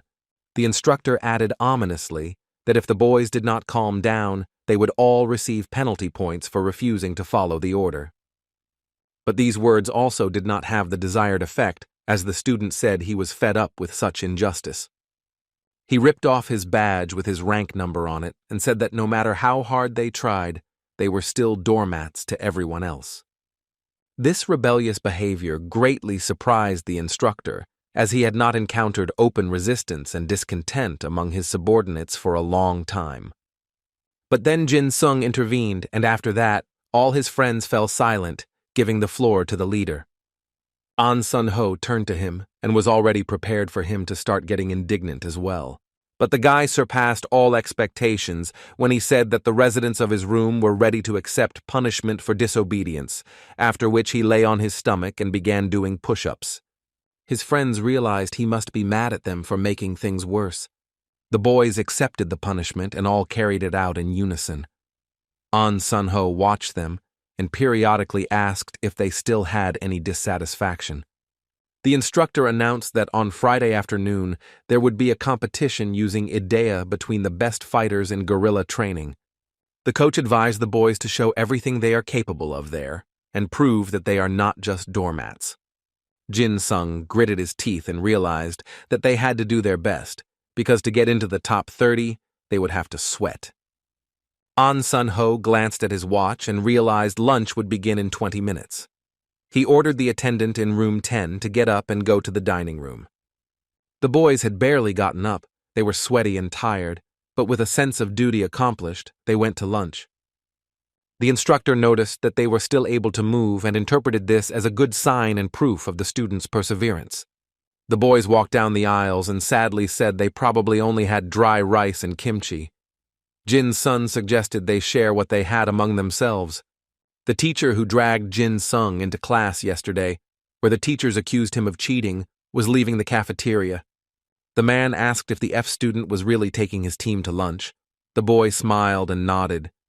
The teacher said he didn't like the food today and thought ramen would be a much better snack. Jin Sung laughed politely when he heard the joke, but his friends didn't share the same amusement, as they wanted to get at least something edible into their mouths as quickly as possible. The teacher said he knew he and his friends were last that day, and he thought it was because the boy didn't use his tricks. Jin Sung ignored these words and said that they simply had no more strength due to hunger, so they needed to hurry to lunch. But the man wasn't going to let the guys go so easily. He asked if they had really knocked out the guy nicknamed Stickman yesterday. Jin Sung realized that this insect must be in the teacher's classroom standing in front of him, otherwise he wouldn't have known this information. The teacher laughed when he said he heard his student was injured by an F rank. He started laughing out loud and asking if it wasn't funny that people spread such rumors. The man couldn't believe that the fighter who lived in the 7th room could lose to a rookie who was currently ranked 300th. Jin Sung smiled when he heard that the injured boy should have come up with a more plausible excuse. The boy was amused to see that the man found it so difficult to believe in his superiority. The teacher announced that from now on in the morning, teachers would train together with students to avoid cheating. The boy didn't care, he just wanted to have lunch. The 10th platoon leader intervened, reminding them that lunch was about to end and the students would starve if they didn't hurry. The man finally left the boy alone and said they would definitely see each other later. The boys ran to the dining room. praying that there was still food on the table since they only had 10 minutes to eat. Jin-sung stopped at the door. He had some kind of bad feeling about further training that he couldn't explain. The next morning arrived, and it was a little different from all the previous ones. These morning training sessions were attended by teachers who followed the same curriculum as the students. All the men were a little out of shape and ironically declared that they were too old for such burdens. Only the leader of the 10th platoon silently did everything that was necessary. A colleague approached him and said that, as was to be expected of a physical education teacher, he had done an excellent job with the exercises. The man looked at him indifferently and said he was flattered. Ju-ye watched the training with dissatisfaction and could only say that not everyone was in a good mood today. The teachers tried to keep an eye on them, but as the training went poorly, the general mood worsened, and now everyone was unhappy. The brunette also understood that many students were being left out because they couldn't catch their breath. This was especially true for the 10th room. Today, they looked like zombies and trembled with every step, which demotivated the others as well. Ju-ye never imagined that these guys could be so useful and important to the overall atmosphere of the 10th grade. She looked at An Sun-ho, who was also watching the training, and wondered what the leader would do with that atmosphere. The instructor stated that he understood the children's desire to conserve strength for the competition, so one person from each class would be selected to participate in the training competition. Jin-sung listened carefully to the information that the room with the highest score would rest. The boy decided without hesitation that he would represent the 10th room. The physical education teacher wanted to go on behalf of the teaching staff, but his colleague stopped him, saying he needed to feel sorry for the children and offered to go in his place. The physical education teacher remembered that the other day this man had boasted about being part of a guerrilla detachment, but he had decided not to interfere. All the volunteers who decided to represent their teams introduced themselves and lined up in several rows. Jin-sung knew that taking first place and then resting was a good prospect, but if he spent all his energy there, he wouldn't be able to prove himself in the qualifiers. An annoying teacher came up to him and said they could finally compete for real.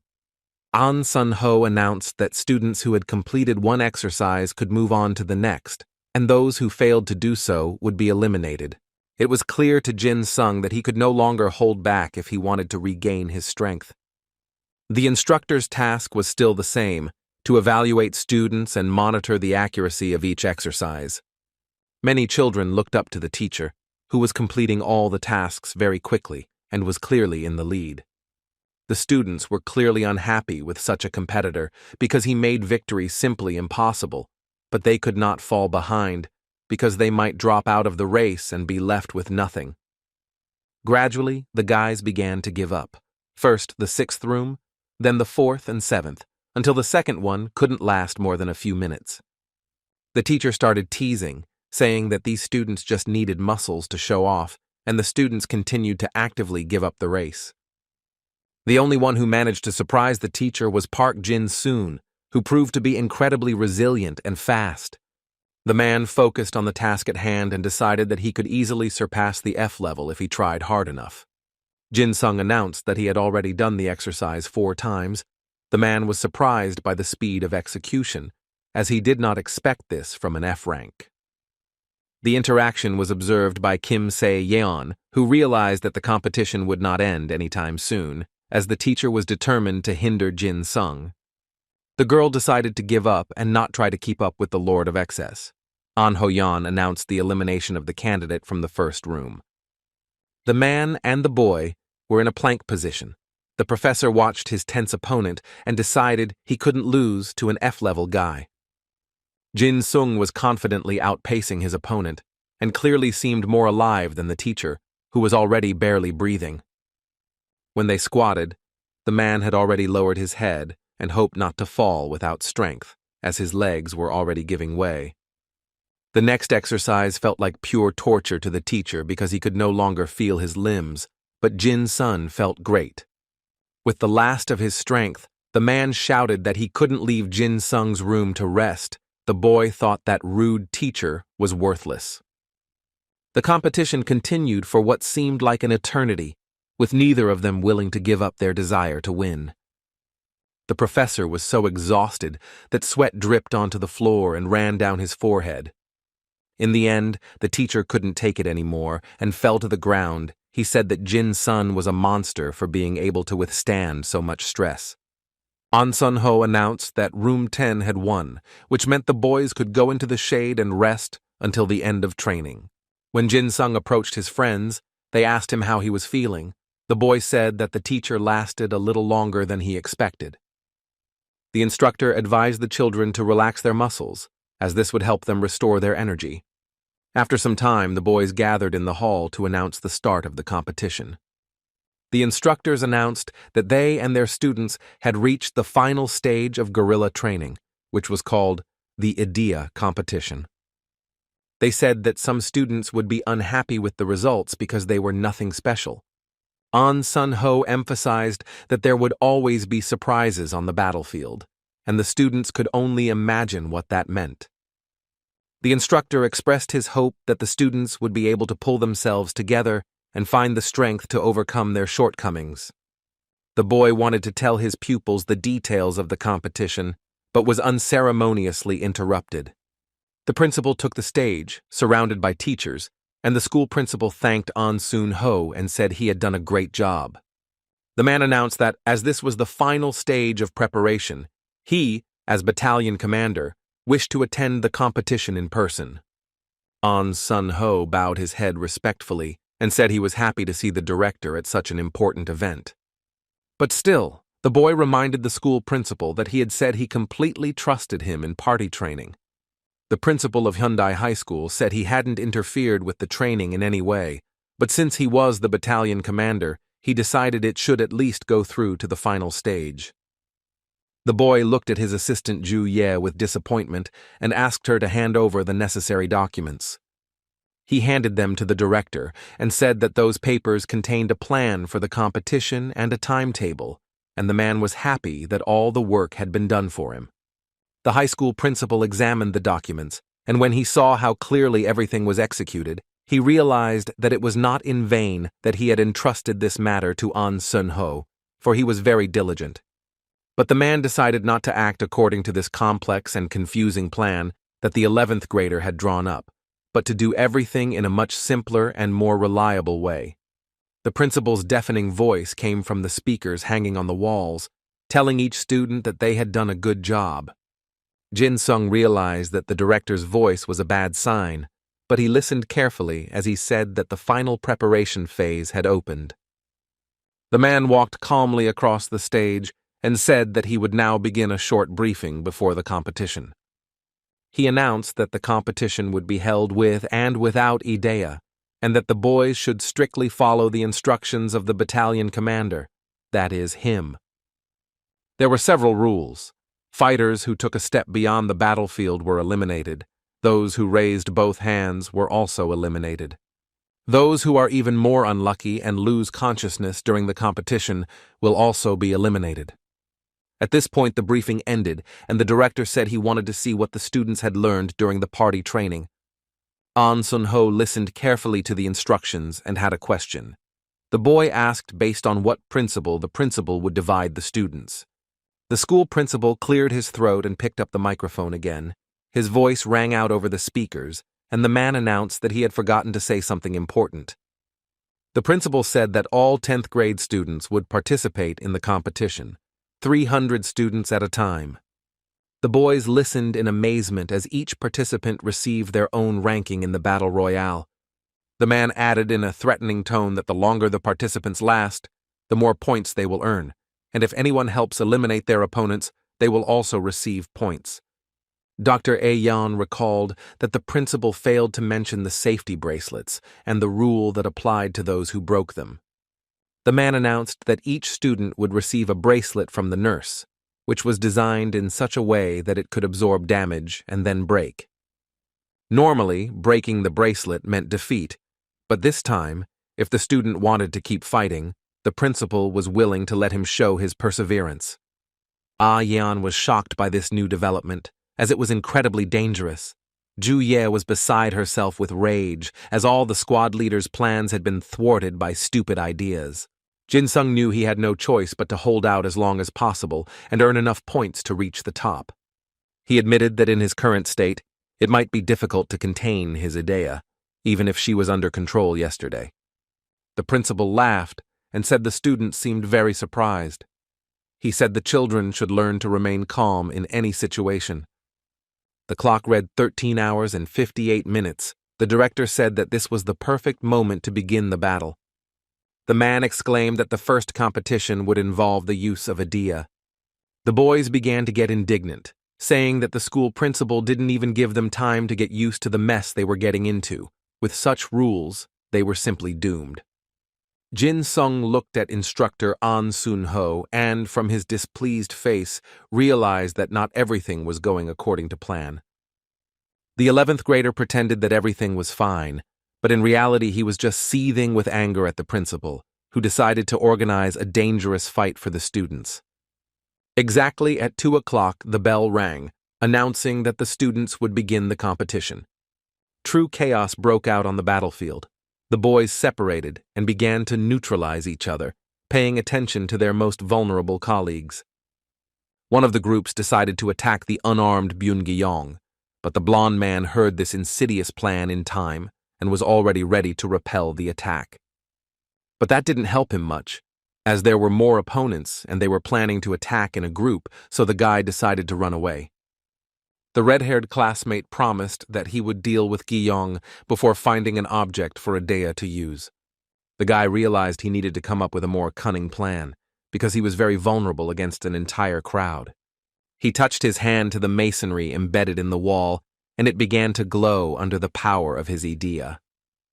The blonde smiled mischievously and asked his opponents if they were blinded by his power. He began to tear away at this masonry and ask who in that company had decided that they could look down on his idea. The boys realized they had to run away before it was too late, because Gi-young was known for his temperamental nature, which could destroy anyone. The blonde finally ripped out the rock masonry and used it as a weapon. He decided that there would be no forgiveness for anyone if they decided to laugh at him. Kim Se-yeon watched this fierce battle with interest and asked the other boys if they wanted to join Gi-yeon and the others. She wanted to know if her classmates were planning to keep her locked up until the end of the Idea competition.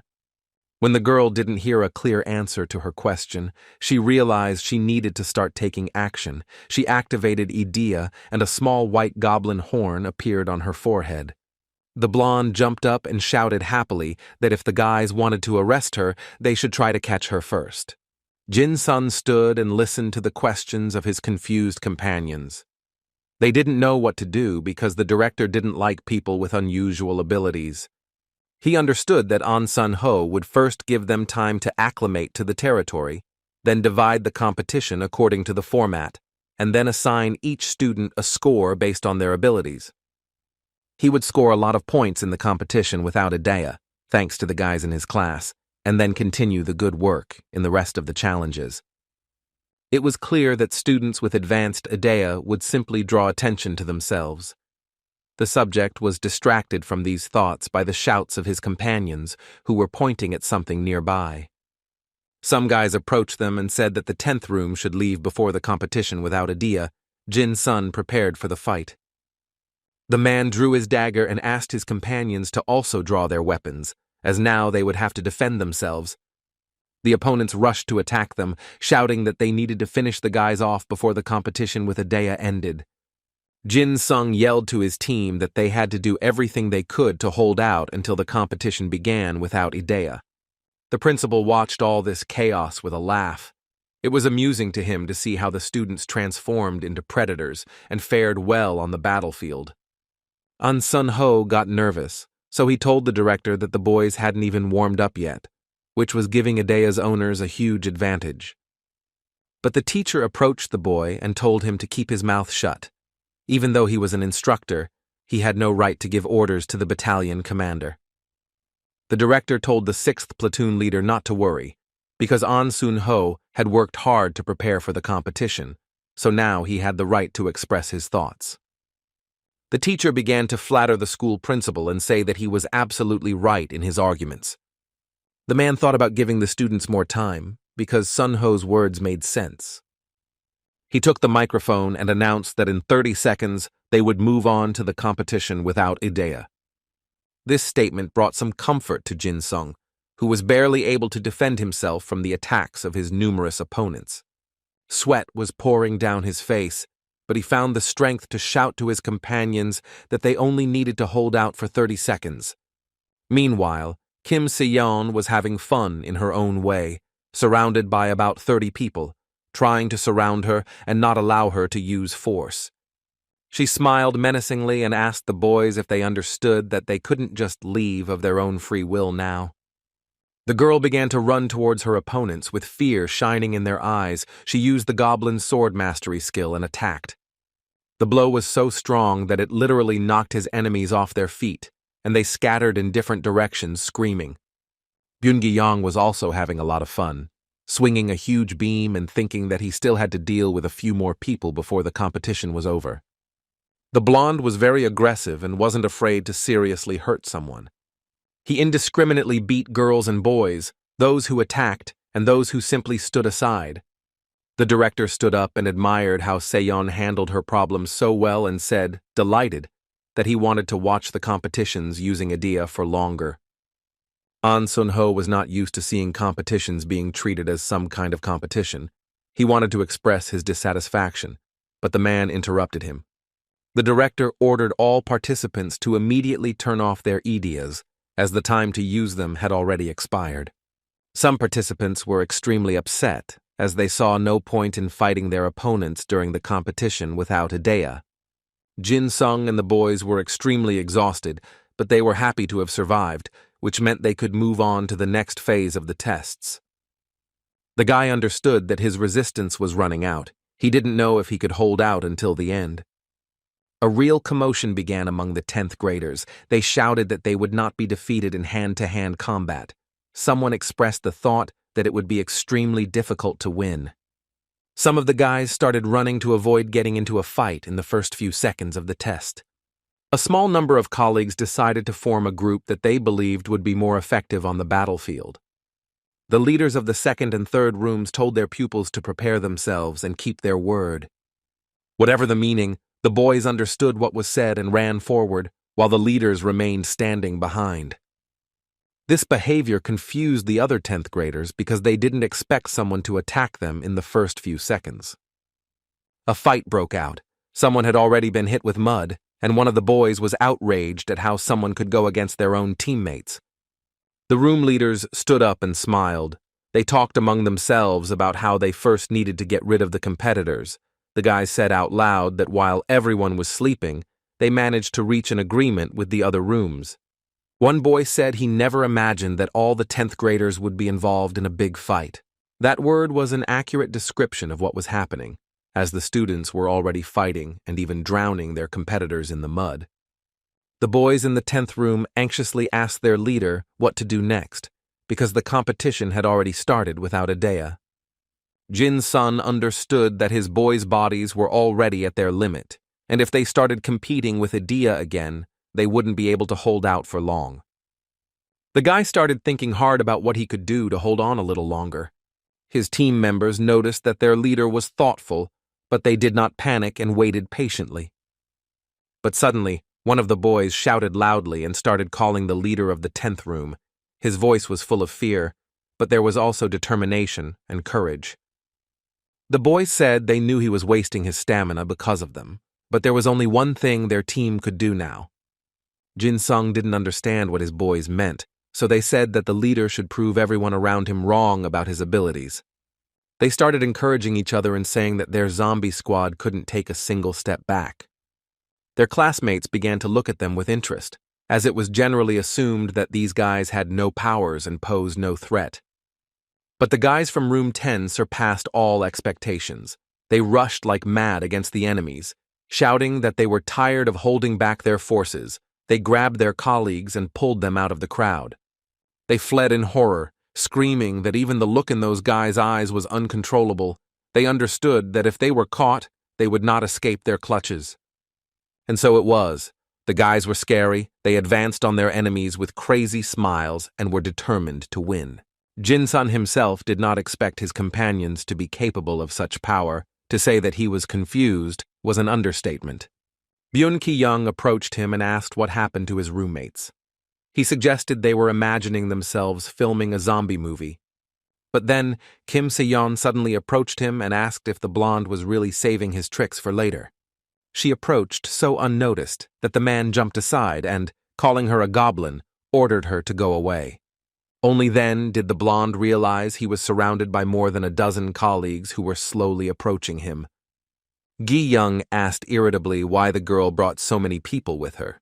Se-young asked flippantly if he was jealous of her popularity. But the guy wasn't laughing. He assumed she had brought them all on purpose to deal with him in public. But Kim Se-yeon surprised everyone once again. She reached out to the squad leader and told him it was time for them to go, since he had already scored enough points. The crowd around them erupted in cheers, asking each other if the two were in cahoots, because if so, they were a threat that would make victory impossible. Byun-gi-young and Kim Se-yeon began to make their way through the crowd, which tried to grab them and stop them from using Adea, even though it was prohibited. The principal watched this show as if it were his favorite program. He enjoyed watching the interaction of these two students, who managed to stand out even without Adea. Just as the director relaxed, he was suddenly shocked by the news that Kim Se-yeon and Byun-gi-young had withdrawn from the competition. The man couldn't believe this had happened. He thought the guys had done it on purpose. The director turned to An Sun-ho, hoping the instructor would at least clarify something for him. Sun-ho said that the two of them could easily face the crowd during the competition with Adea, but in a normal battle, it would be very difficult for them because they were used to relying on soul essence. The instructor explained that this was why the boys decided to team up to get rid of the two owners of the strongest edi in the class. An Sun-ho said that when it came to a competition without using Adea, the two became the main target of all the participants. The principal said that was exactly what he thought, and expressed hope that this lesson would help them become better in the future. The boy privately said that he hoped so too. The principal and the teacher began to panic, because before the press even arrived, the most promising fighters had already dropped out of the race. An Sun-ho didn't pay attention to the men. He was thinking about how Seon seemed energetic and strong enough to fight, but she was still eliminated.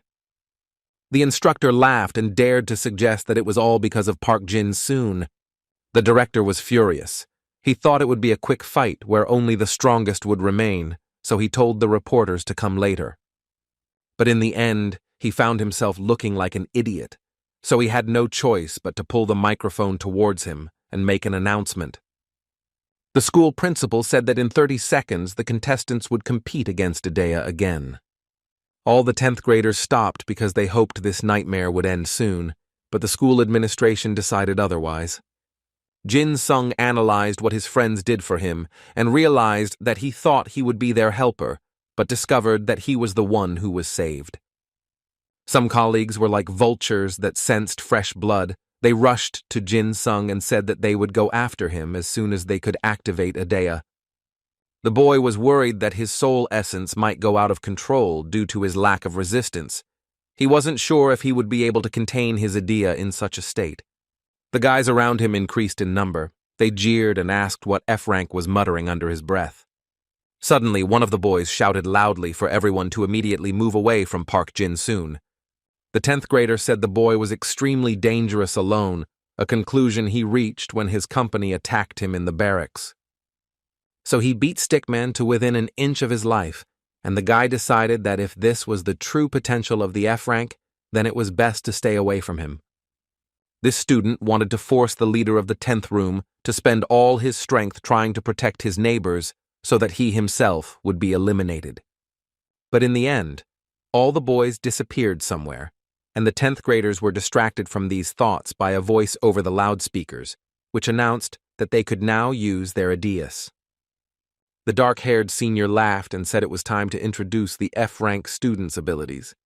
But before he could take a step towards the boy, a fist flew into his face, literally knocking the brunette unconscious. Jin-sun's attack was so powerful and unexpected that it completely confused the enemy and left him with no chance to defend himself. The boy took the brunette out of the game with just one blow, and that was taking into account the protection bracelet, which prevented him from causing fatal damage. Jin Sung attacked again, and the guy was finally knocked out. All the other 10th grade students looked at the spectacle and couldn't move. The dull sound that the brunette's body made before falling into the mud echoed in their ears. The boys became so angry and aggressive that they decided to grab Jin Sung from the crowd and avenge their comrade. But the boy was so calm that he didn't move, even when the gun literally whistled inches from his head. Attacks rained down on him one after another, but he dodged each one masterfully, leaving his opponents with nothing. When his opponent stopped attacking him and stood still, he was very surprised to see that none of his blows hit their target. The 10th graders decided to attack again. One of the boys said they shouldn't let him get away. But when one of his enemies was about to attack, he suddenly saw that his weapon was broken. He looked at Jin Sung and saw his sinister smile. It was unclear how his small knife could do such a thing to his highest-ranking weapon. The leader of the 10th class was already feeling so exhausted that he just wanted to rest instead of fighting with all the people who were in the same class as him. The 10th graders seemed to hear these thoughts, because in fear, they began to raise both hands and capitulate, shouting loudly to the instructor that they would not fight anymore.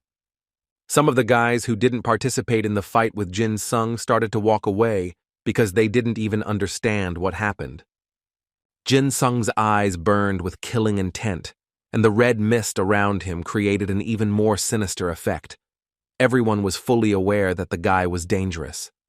The boy decided to scare his classmates deliberately. He was still in control of his idea and didn't intend to kill anyone. The two guys were talking animatedly. One of them said that they had agreed that the brown-haired man and his girlfriend would deal with the high-ranking guys. In exchange for that, his team wouldn't touch them. Cheon asked since when was a student who was ranked at the bottom considered a high-ranking opponent.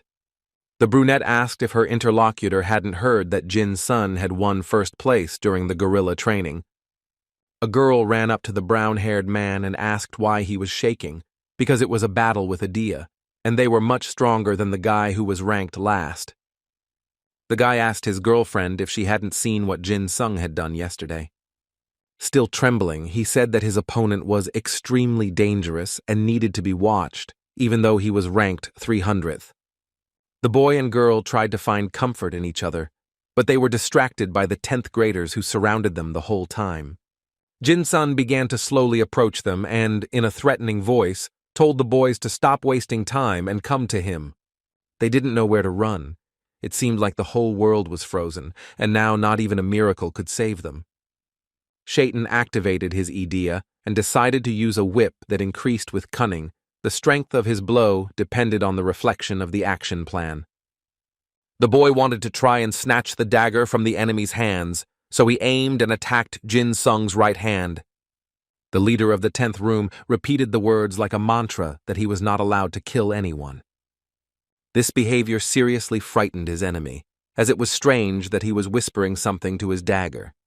Cheon decided to attack before fear ruined everything, but Jin Sung skillfully parried the blow, and the whip did no harm to him. The guy was extremely disappointed with the attack, as he planned to use Idea to save himself and his girlfriend from that madman. Cheon didn't give up. He struck repeatedly and tried harder and harder, but none of his strikes came close to the target. Jin Sung remained safe and sound. The man didn't understand what kind of nonsense was going on, because he attacked in the same way as always, but it had no effect. Jin Sung asked if that was really all his opponent was capable of. When the leader of the 10th room realized that his opponent would not give up anytime soon, his idea began to explode in the form of a mad smile that foreshadowed retaliation.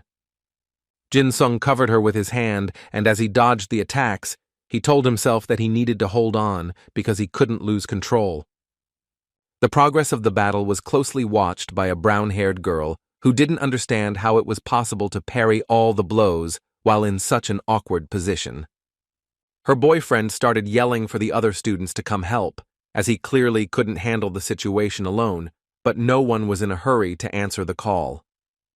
The director watched the show and tried to remember the name of the guy who fought Jin Sung, but all he could remember was that he was currently ranked 5th.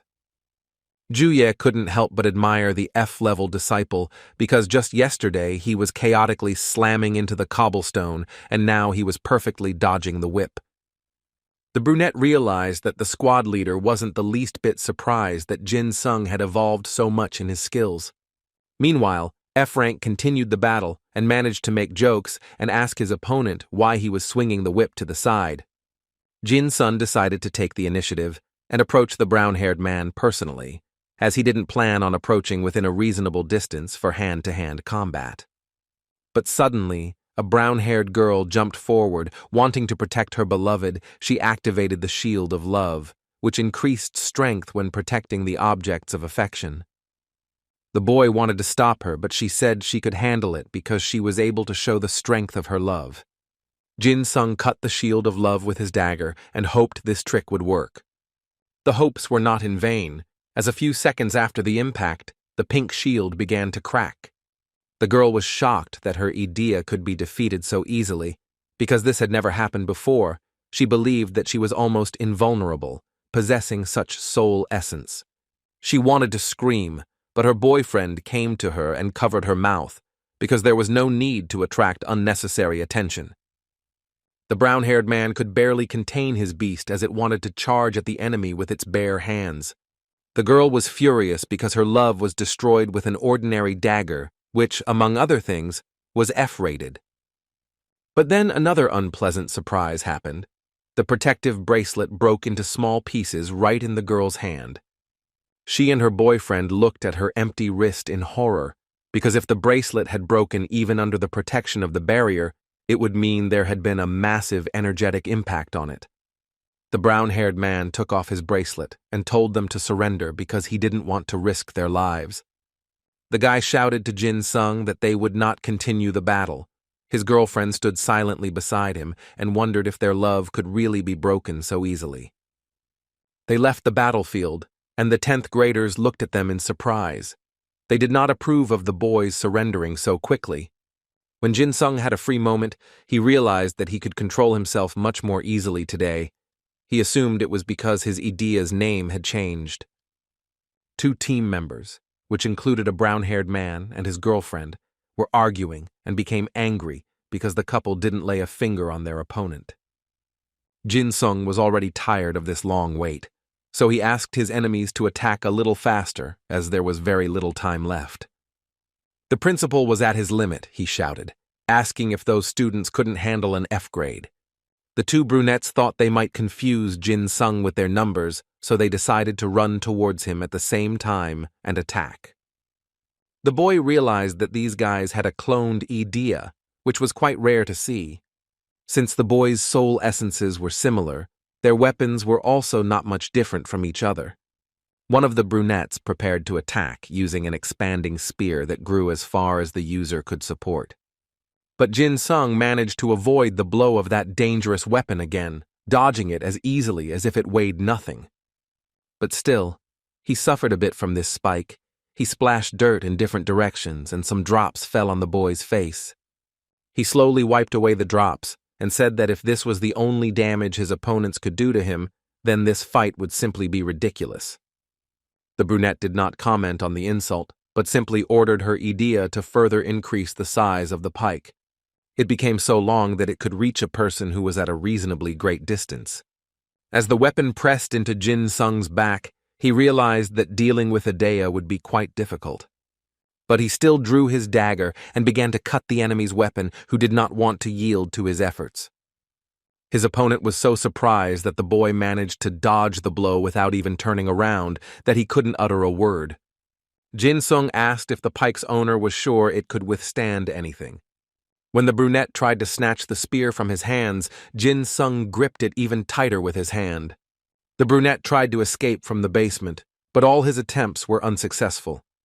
Jin Sung glared at his enemies and decided he would start playing by their rules too.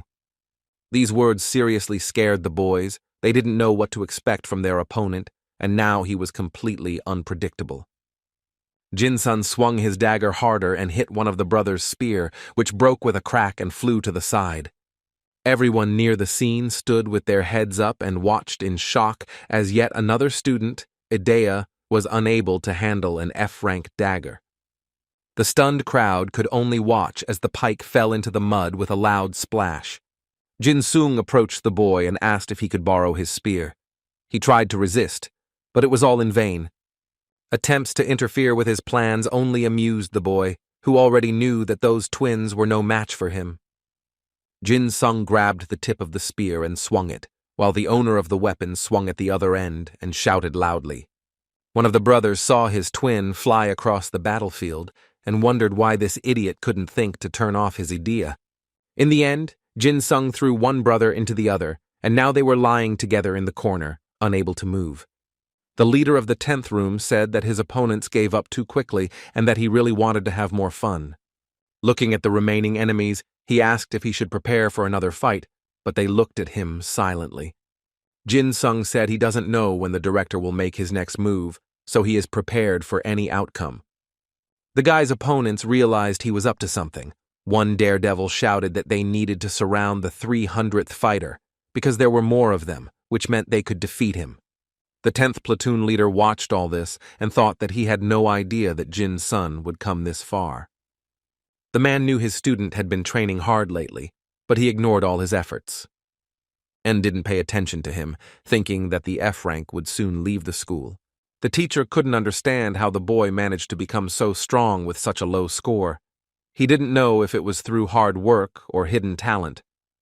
He remembered a conversation that had occurred not long ago when Jin-sun had asked if it was possible to divide souls by rank. Then the teacher laughed out loud in the student's face, but now he regretted it, because a teacher should help children become better. Even after all these conversations, the man did not give up his prejudices and did not believe that the boy was capable of anything. Now the leader of the 10th platoon regretted not even thinking about helping Jin-sung. He simply discarded him. The coach was very embarrassed by his unprofessional behavior because when his student needed him, he wasn't there. The director looked indignantly at his employee, who was now rooting for the guy with the F rank and yelling at him to show what he was capable of. The principal of Hyundai High School ordered the 6th platoon leader to do something to his classmate to keep him quiet. The man started to pull the 10th platoon leader and ask him to stop because the battalion commander was unhappy, but the trainer yelled at Jin-sun to prove to everyone that souls cannot be divided by rank. The principal gritted his teeth and thought about why this had happened, since the exceptional students who should have been the center of attention were instantly eliminated. Now, with some F-level rookie stealing all the attention, the director knew he needed to make sure Jin-sun left before the reporters arrived. The man knew that for some students, competing with Idea brought more advantages, and it was difficult for the guys wielding bladed weapons to deal with them all at once. Therefore, the director decided that it was necessary to introduce a regime without Idea. No matter how high Jin-sung's resistance was, he would not be able to defeat them all at once. An Sun-ho watched what was happening with interest, as he had never seen the school principal so nervous and excited.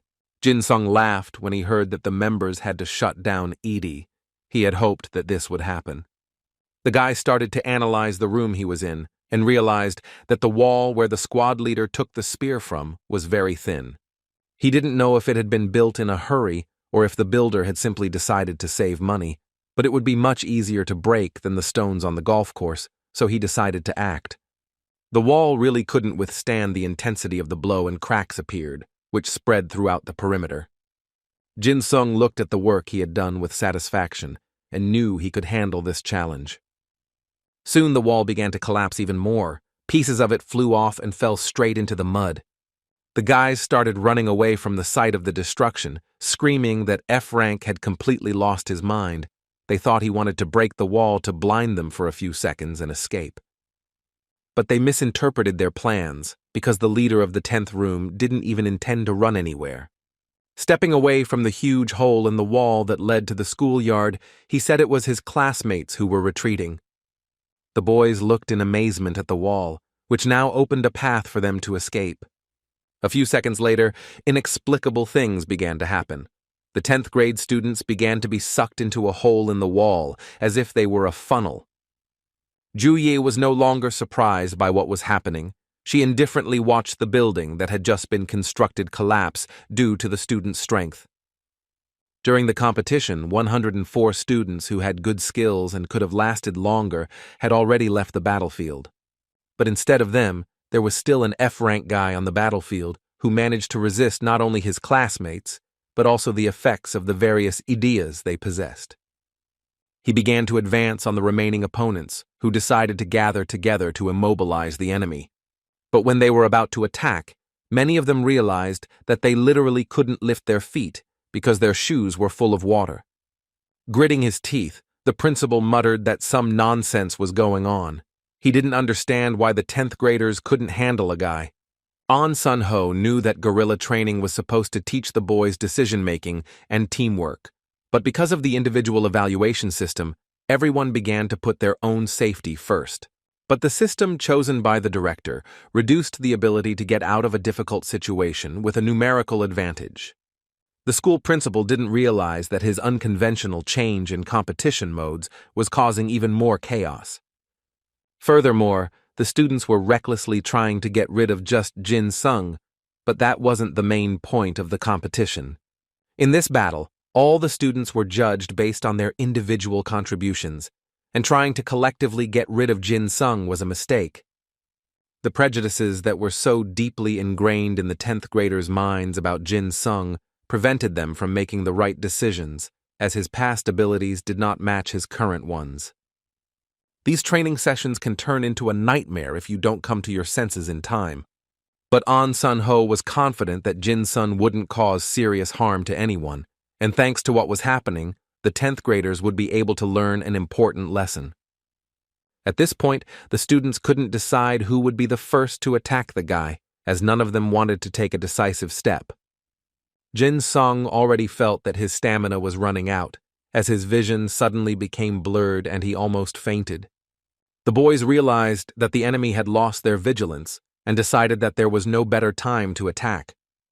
They attacked the guy like a mob, so this time he definitely wouldn't be able to escape them. One of the students noticed that Jin Sung could barely stand and suggested that he try even harder to put an end to the F-rank pranks. The boy was still holding on tight despite supporting the weight of 5 people, and this despite his idea being inactive. His classmates didn't want to accept that Jin Sung had surpassed them, so they started asking other students for help. The crowd grew larger and larger, and it was simply inexplicable how the boy could support so much weight. The principal laughed happily, for he thought that the 10th graders had finally mustered up their courage and defeated the common enemy. Then he got a call from Idea's editor-in-chief, who had already arrived at the school to film a story. The man was upset that Jin Sung hadn't given up yet, but he was sure he wouldn't last long like this. The principal debated whether to respond to the editor and let him into the school, but then decided the boy would still lose before the journalists arrived and answered the call. He said that reporters can freely enter and film everything that happens in the competition. The journalist said that it would be more effective if the guys used Idea. The principal turned off his cell phone and ordered the students to call Idea and use her abilities. The man said over the loudspeaker that from now on they would begin the second part and that he expected amazing results from the remaining students. But the guys didn't pay attention to the voice coming from the speakers. The director was very embarrassed by such a dismissive attitude towards what he was saying.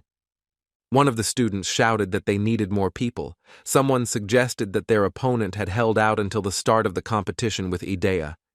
But no one heard the gray-haired boy who was screaming for help. The crowd was so enraged that they were ready to destroy him along with Jin Sung.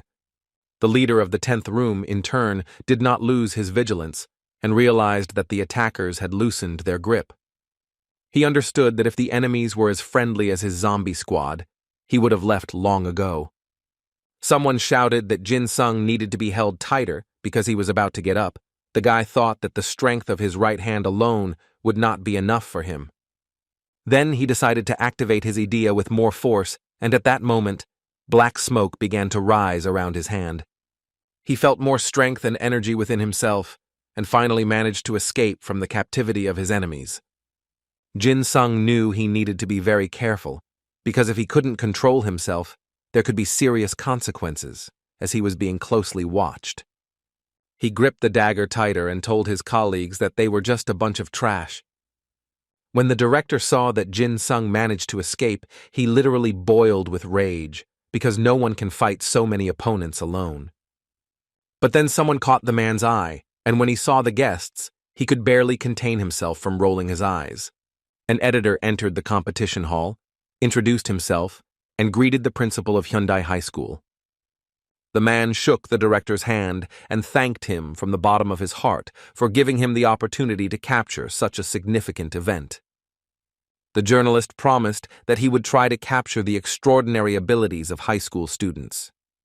The director didn't know how to behave as his plans were crumbling before his eyes. He tried to ward off the reporters, offering them some tea first. But the journalist saw how many people dropped out of the test and rushed to film the material. He wanted to film the event from the beginning, but then realized that the students would be distracted by the camera. The editor admired the director's selectivity with his students.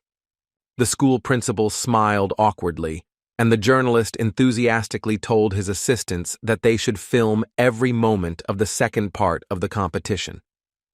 The editor's attention was drawn to the instructor, who was standing and watching the competition closely. He jumped up to An Sun-ho and was surprised that he was there as a mentor. The man reminded the young man that he had interviewed him last time. The journalist asked the instructor if, in his opinion, there were still any worthy participants on the field.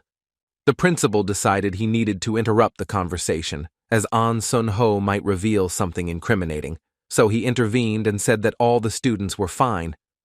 The man told the editor that all the outstanding students had already dropped out. The editor blinked in surprise and asked how that was possible. The director realized he needed to distract the press until Jin-soon was eliminated. The principal began to closely observe what was happening on the battlefield and noticed that the students were more confident during hand-to-hand combat. There was hope that this battle would help advanced students look at themselves from the outside and become even more intelligent and resourceful. The editor applauded the director and expressed his respect for the high educational values he championed. But suddenly the journalist's attention was drawn to the employee who was sitting behind the camera. He said that he had filmed a simply crazy student, thanks to whom a legal recording was ensured.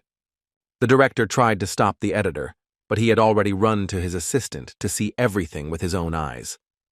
The journalist wanted to see with his own eyes that they had captured a remarkable moment, and when he saw the frame, he realized that they had a sensation in their hands. One of the 10th graders fought alone against a horde of classmates and was doing very well in dealing with the difficulties. One of the students shouted that those who had a tamed idea should go and fight it, but the children with such abilities flatly refused to approach the fellow. The journalist's eyes lit up when he realized he was dealing with a new star. He asked the director what the boy's rating was, and he guessed Jin-sung was a B-rated actor. The director laughed shyly when he heard this guess. He didn't know how to formulate the answer, but the leader of the 10th platoon came to his aid, saying that Jin-sung was F rank. The editor thought the professor was trying to make fun of him, but he said it wasn't a joke. The man loudly declared that Jin-sung had achieved everything through his own efforts and was now able to fight at a high level. The principal was fed up with everyone trying to elevate this F-rank guy, so he told the teachers to stay away from the editor and leave.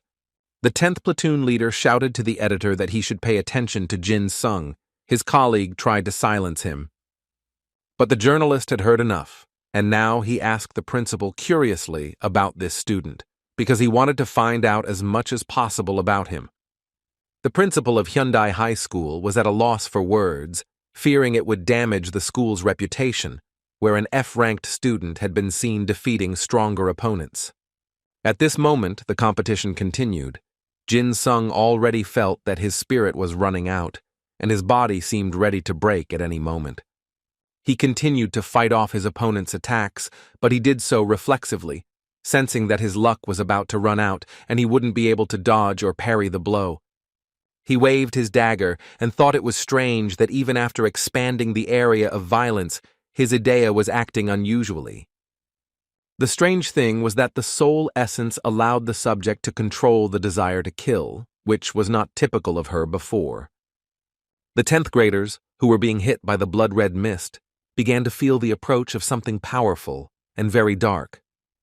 Now they finally realized that the guy standing in front of them was extremely dangerous, but it was too late to run away. Jin-sung smiled and, with a touch of madness in his voice, asked where his supposed friends were going. Suddenly, the man felt a slight tingling in the hand that held the dagger. It seemed like a new energy was flowing there. The gun glowed a bright red and began to burn his hand so that it was impossible to hold, but the man did not let go. It all ended as suddenly as it began. When the light went out, the subject saw that the dagger had transformed. Now it could absorb the victim's blood and move its body. These abilities were level D. Jin-sung laughed as he realized that if his body's stats met the minimum requirements, he could use this skill an infinite number of times. He threw his head back and laughed out loud because he was able to not only take control of his idea, but also become stronger. He finally did it. His classmates looked at the boy in surprise and didn't understand why he was standing in the middle of the field laughing like crazy. Sun-ho understood what had happened, so he smiled slightly and began to watch the competition with even greater interest. If Yeon also imagined that her friend had finally managed to take control of another aspect of his power, she was proud and happy for the guy. The girl could only wish one thing to the Lord of Excess: to eliminate all her enemies and emerge victorious from the competition. Jin-sun looked at the girl and, as if hearing what she said, smiled and promised to deal with all the evildoers. He moved around the field with incredible speed and agility. In the first few seconds, he didn't attack. He just assessed the situation. After understanding what to do and what strategy to use, Jin-sung smiled and acted. The students didn't even have time to blink before the protective bracelets on their hands shattered into several small pieces.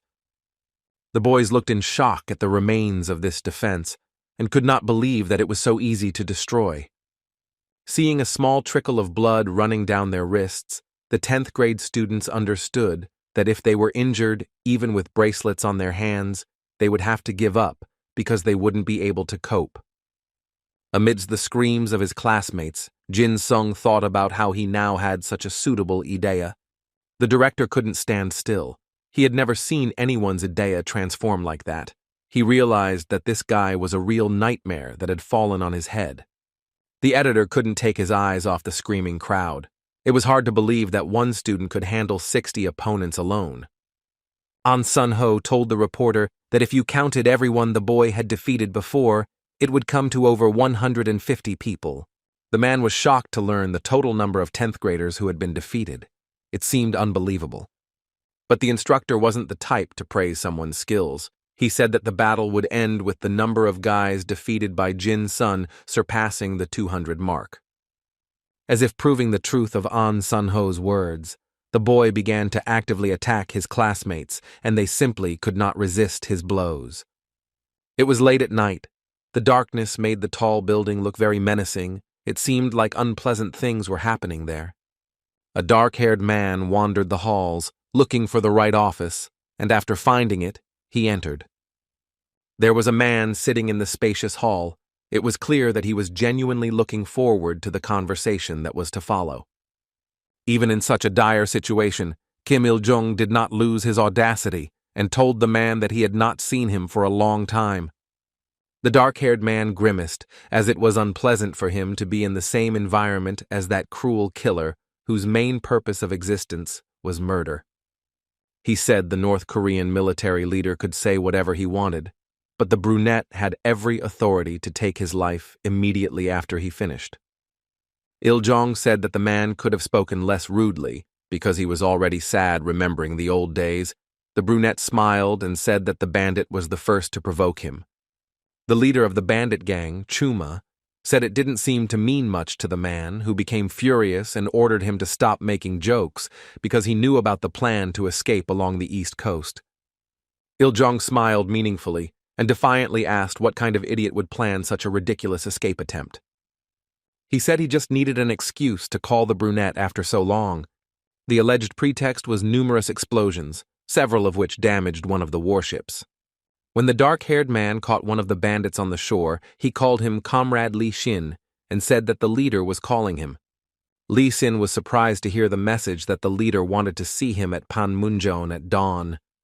Now the brunette asked with a menacing look what Iljong meant after getting rid of a dozen of his own subordinates. Instead of a clear answer, the gang leader said that when he was in the south, he met some very interesting guys. Lee Shin assumed he was talking about the students at Hyundai High School. Iljong said he received information that the guys were being trained, so he decided to check it out. But when he got there, he got beaten up. Lee Shin tensed up and asked with interest what exactly the gang leader meant. The criminal opened his arms wide and said he was forced to flee from the child, who proved to be incredibly strong. The dark-haired man couldn't even respond upon hearing this information. The news was clearly a revelation to him. He knew that Iljong had broken into the bank and then retreated. It was hard to believe that he had been cornered and forced to flee, and it wasn't even some kind of trick or ambush. Lee Shin's fists clenched, and he demanded that the bandit tell him in detail which of his students had excelled so much. Seeing the brunette's reaction, Iljong burst out laughing. He realized that the man had no idea what was happening, and this ignorance made him nervous. Lee Shin asked what exactly he didn't know. The plague leader said he initially thought this boy was the brunette's secret weapon, but discovered his abilities were a surprise to everyone. The man got tired of playing these games, so he demanded that the bandit enlighten him immediately. But Iljong said he had lived long enough to not be a fool, so first they would talk about why he had come here. The criminal's eyes gleamed predatorily, and he said it looked like an unexpected harvest was at hand. At Hyundai School, everything was going on as usual. It was already the evening of the 5th day of party training. Seon was beside his friend, who finally managed to open his eyes and begin to regain consciousness. Jin-sung lay on the girl's lap and listened to her request that next time he would let her know how long he would sleep. The man tried to understand the meaning of these words, but his aching head simply refused to perceive anything. He touched the blonde's face and tried to understand if this was still a dream or a return to reality. Seon didn't know how to react when her friend pulled her cheek and told her it was too soft. The girl grimaced, but didn't scold her friend, who had been through a lot lately. When she got tired of being soft and sweet, she slapped the boy on the forehead. He jumped and said it hurt. The blonde shrugged and replied that at least he woke up from his sleep. Jin-sung started looking around and saying that he didn't remember how he ended up in that room, because his last memory was of the competition. The girl said that after dealing with all the opponents, he looked at her and said that he had succeeded, and then started jumping. The boy narrowed his eyes and said that he himself remembered that moment very well. Si-young said he passed out right after it was over. She pulled his cheek and asked how he was going to get married if he was so sentimental. Jin-sung started to complain about the fact that he had just woken up and the blonde was already making fun of him, but his friend kept pulling his cheeks. The guy started ignoring her and saying that he wouldn't marry anyone. Si-young laughed and said that he would have a happy life with her. Jin-sung replied that it would only happen over his dead body. The blonde laughed even louder and asked if he now believed he was no longer sleeping. Jin-sung didn't find an answer immediately, because he realized that Seon was very beautiful even when she was sleeping. He dreamed that she would stop making fun of him. The girl held out her hand to him and said that since he was awake, he should receive his rank, and then gave him a chevron.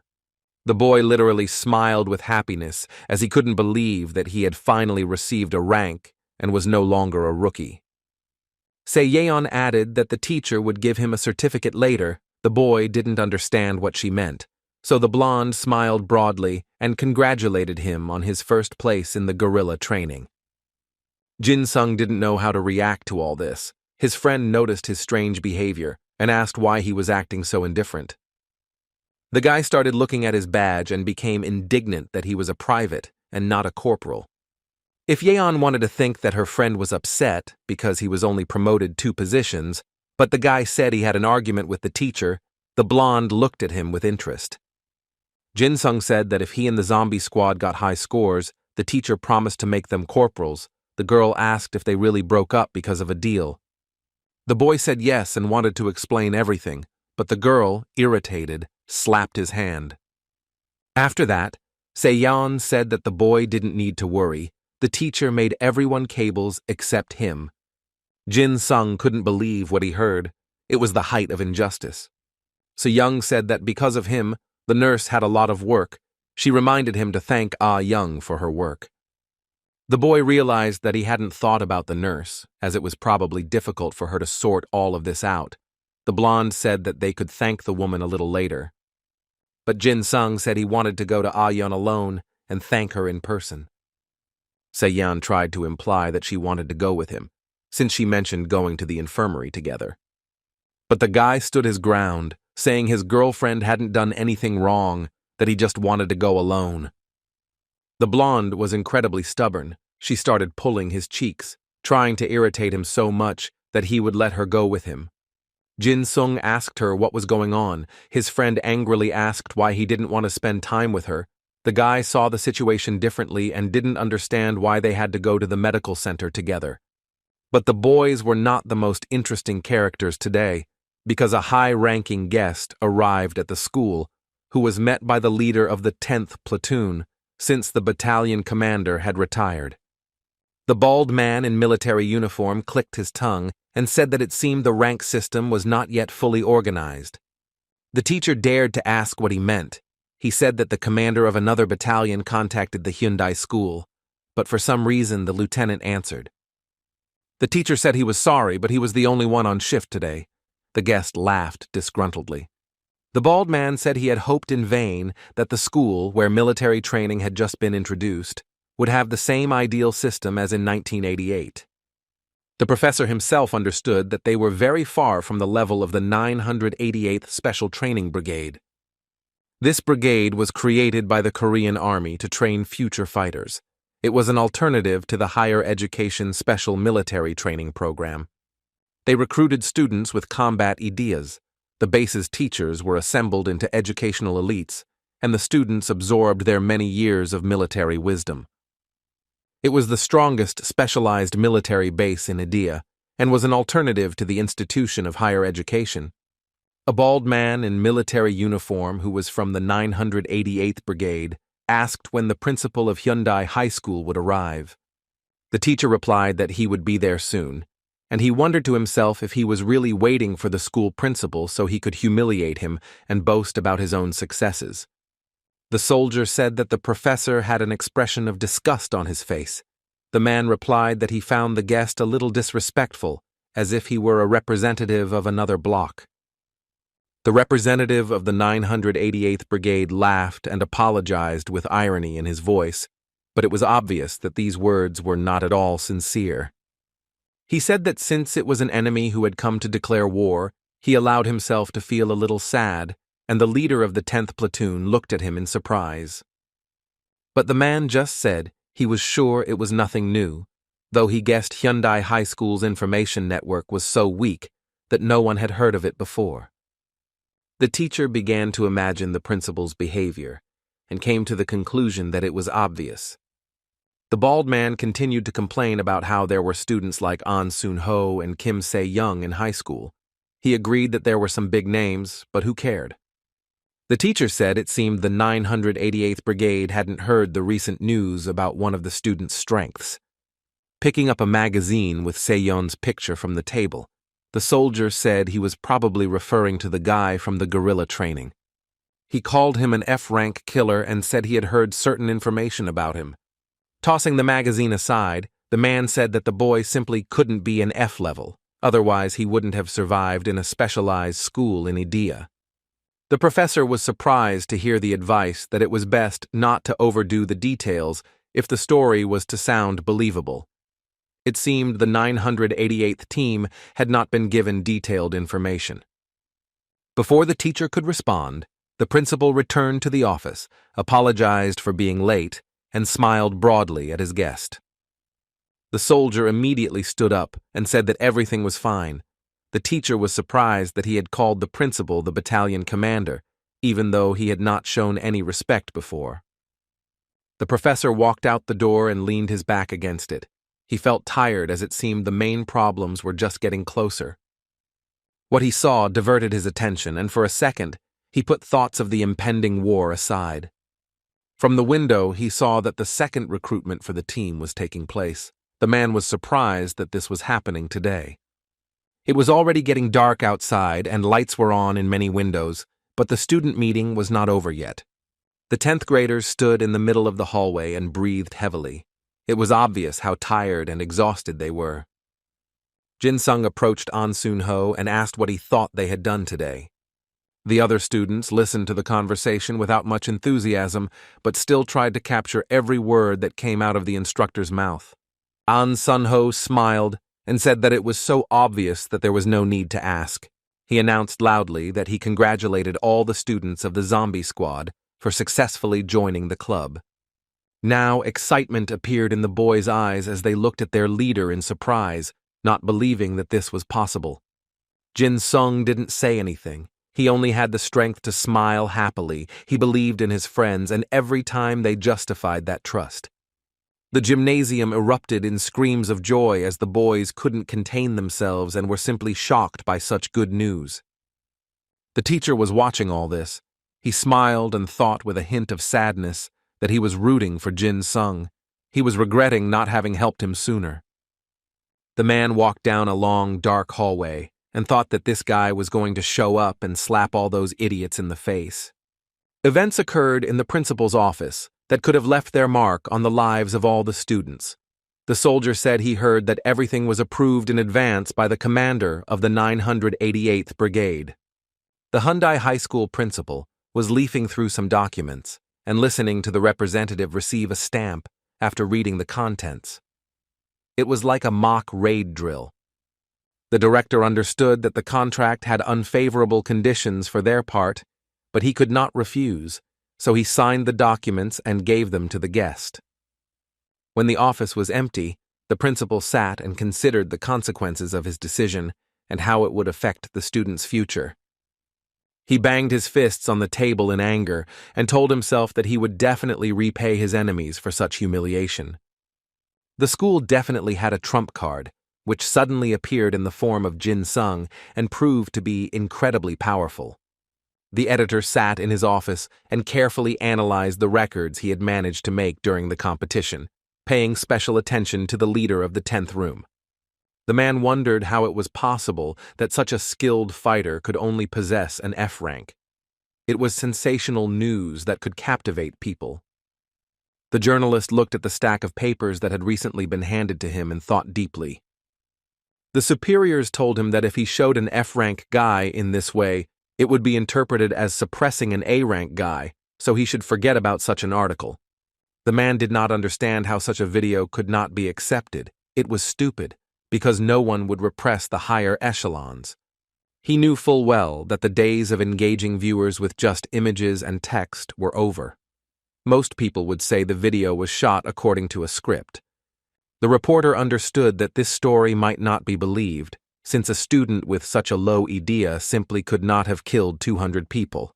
He himself would not have believed it if he had not seen it with his own eyes.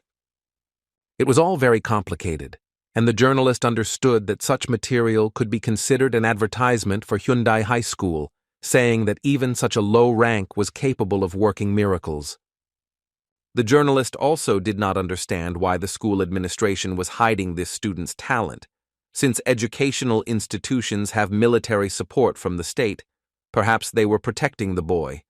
But that theory wasn't very plausible, because if it were, they would have gotten rid of the interview with Kim Se-yeon, who dealt with the plague.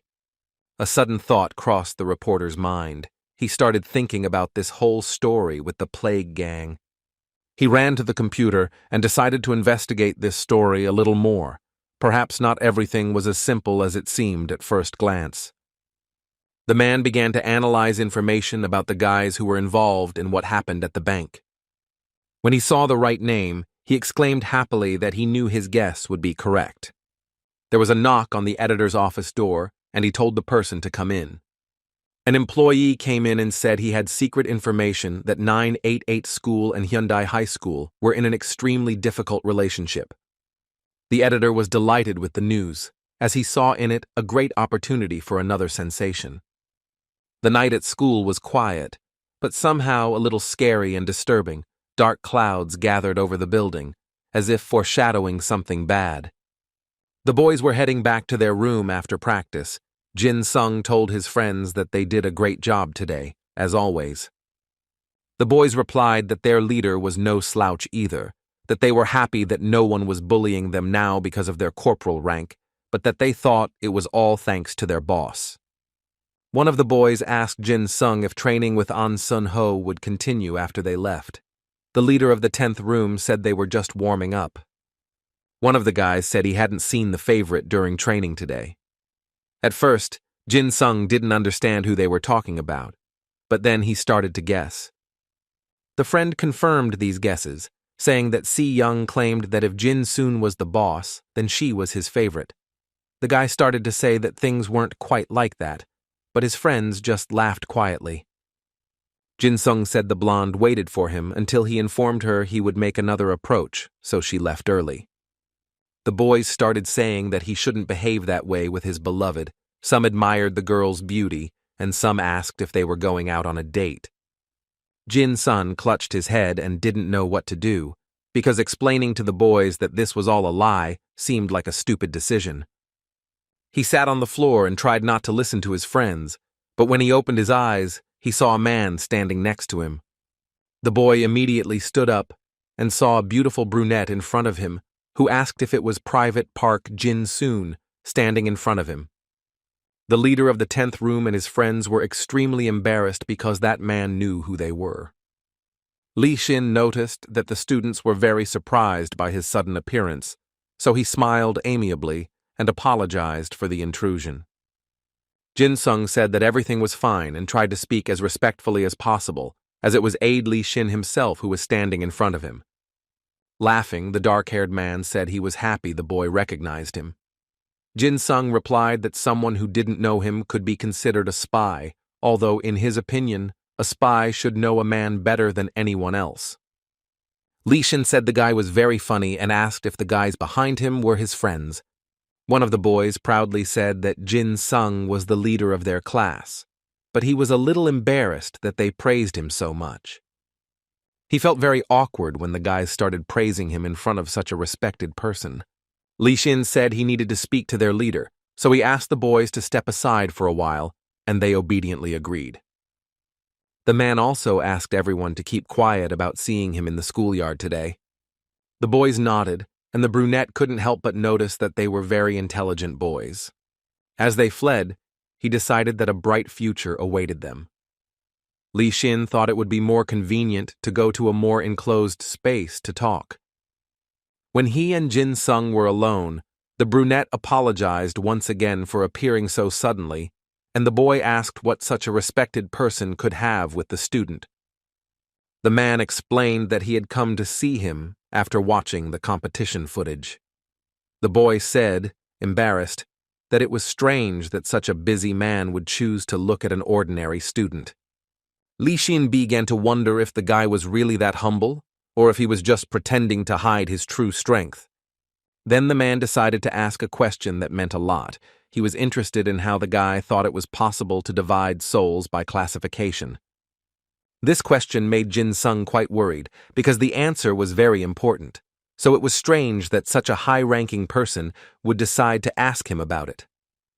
Seeing the boy's confusion, the man said it was just a random question, preferring to return to the subject, saying that it was he who chose that school to carry out military training.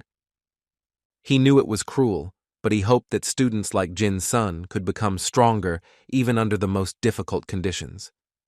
The man had placed his hopes in An Sun-ho, but things didn't go as planned.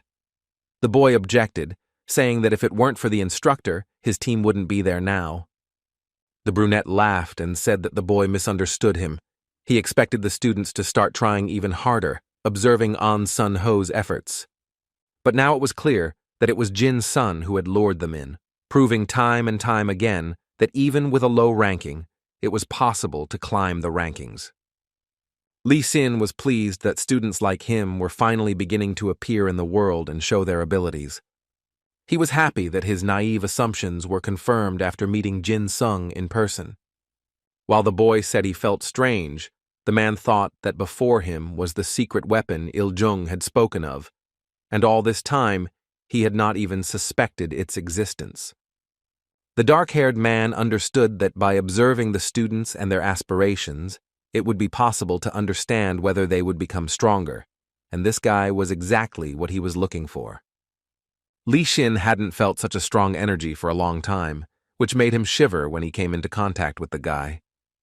Seeing that the high-ranking guest was acting a little strange, Jin Sung asked if he was okay. The man immediately withdrew his hand and apologized for getting off topic. The man wondered if Il-jung was trying to trick him or if this was another plan of the bandit, but he still couldn't figure it out. Li Xin said he was done and thanked the student for his time, who replied that it was all nonsense. The guest turned and began walking quickly toward the school exit, saying he was asking for permission. He turned around and said at the end that it would be great if the guy won. Jin Sung didn't understand the meaning of this sentence because it wasn't clear who and when he was supposed to defeat. Upon hearing these questions, the man laughed out loud and said that everything would soon be discovered and asked the boy to be careful on the way home. Jin Sung stood in the middle of the schoolyard and thought about what this strange guest meant and how to interpret his words about some kind of victory. But with the arrival of this man, nothing changed in the school's life. Everything continued normally, especially in the training center. An Sun-ho, as always, was training with a barbell. It was important for him to maintain his physical shape, because staying in good shape was necessary for discipline and the correct use of strength. He looked at the clock and saw that it was only 11 o'clock. When he was studying, time passed completely unnoticed. The squad leader noticed that he began meeting his daily physical activity requirement much faster. He picked up his shirt and thought that it was probably all thanks to Jin Sung and his zombie squad. The intensity of his training increased significantly. The guy's muscles had not been in such excellent condition for a long time. An Sun-ho laughed and thought that he was very lucky to meet such an amazing person as Jin Soon. The boy left school and finally went home. It was already dark outside, and he had to pass through more than one poorly lit alley. He was thinking that he should train even harder if he wanted to be an example to others, when suddenly he was distracted by someone screaming for help. Sun-ho started walking towards the sound and soon heard a group of boys shamelessly asking for someone to play with them. They picked on a helpless, trembling girl who clearly needed help, the scoundrels telling her she was being overly dramatic and that no one was going to kill her. The man approached her and pressed her against the wall, saying he just wanted to play a little. An Sun-ho decided he needed to act quickly, so he stepped out of the shadows and told them to stop immediately and let the girl go. After the bandits didn't react in any way, the boy said he advised them to leave immediately, otherwise they would be held accountable for their behavior. He said he was giving the boys one last warning, after which there would be no turning back for them. The man laughed nervously and asked if he was really protecting the girl just because they went to the same school. The thug thought he was some kind of hero protecting everyone. Sun-ho's patience was running out, so he began to activate his idea. A second later, he found himself next to the bandit and, grabbing his hands, decided that he would no longer allow him to touch anyone against his will. The man was surprised by the speed of the approach. It was like teleportation, and he was seriously scared. An Sun-ho squeezed the scoundrel's hand tighter and tighter. He was literally hanging. Only the wrist the guy was squeezing was holding him up. Finally, the girl came to her senses a little and recognized her savior as Sergeant An Sun-ho.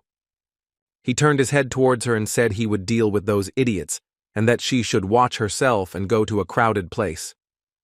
The girl started running as fast as she could, thanked the sergeant, and kept looking back as she left the alley. But then another man arrived and tried to grab the student by the hand.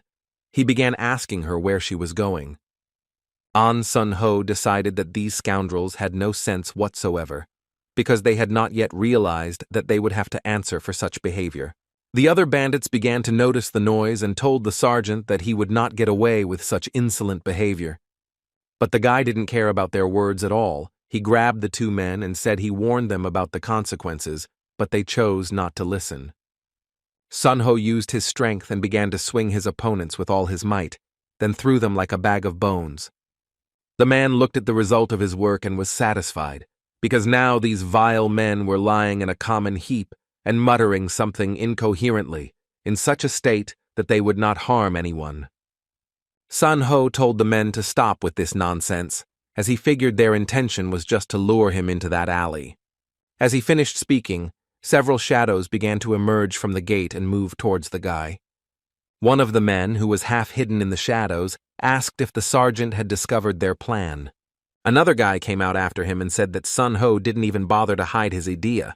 The sergeant immediately realized who was standing in front of him, called the man by the name of Kang Jin-no, and noticed that they had not seen each other for a long time. Finally, two guys stepped completely out of the shadows. One of them was smiling widely. He was tall and excited. The second was chubby and looked quite downtrodden and unsure of himself. An Sun-ho realized that now there were only the three of them left in the alley.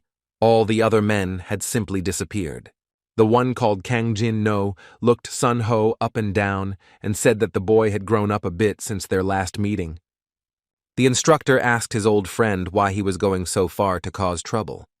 He smiled broadly and said he didn't understand what the guy was saying, that he was just walking with his friends and talking to a beautiful high school girl.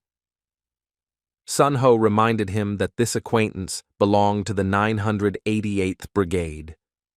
It was clear that Jin-no was surprised that his friend knew such details. He said that the sergeant had become very intelligent, and then asked how Sun-ho could tell. The squad leader said that firstly, the student was a 10th grader. She was wearing the Hyundai school uniform, but she called him sergeant. Jin-no didn't understand the connection, saying that the guy already had that title.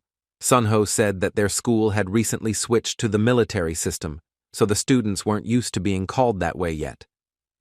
The squad leader said that in such a situation, the only thing that would come to mind would be what his old acquaintance was most accustomed to. He laughed and said he thought Sun-ho had guessed everything because the girl was a terrible actress. He called all of Hyundai Senior's students scum. Sun-ho ignored this provocation, continuing his analysis and saying that his acquaintance called that idiot comrade instead of friend, which meant he was used to army nicknames. Jin-no shrugged and said he was used to being treated that way.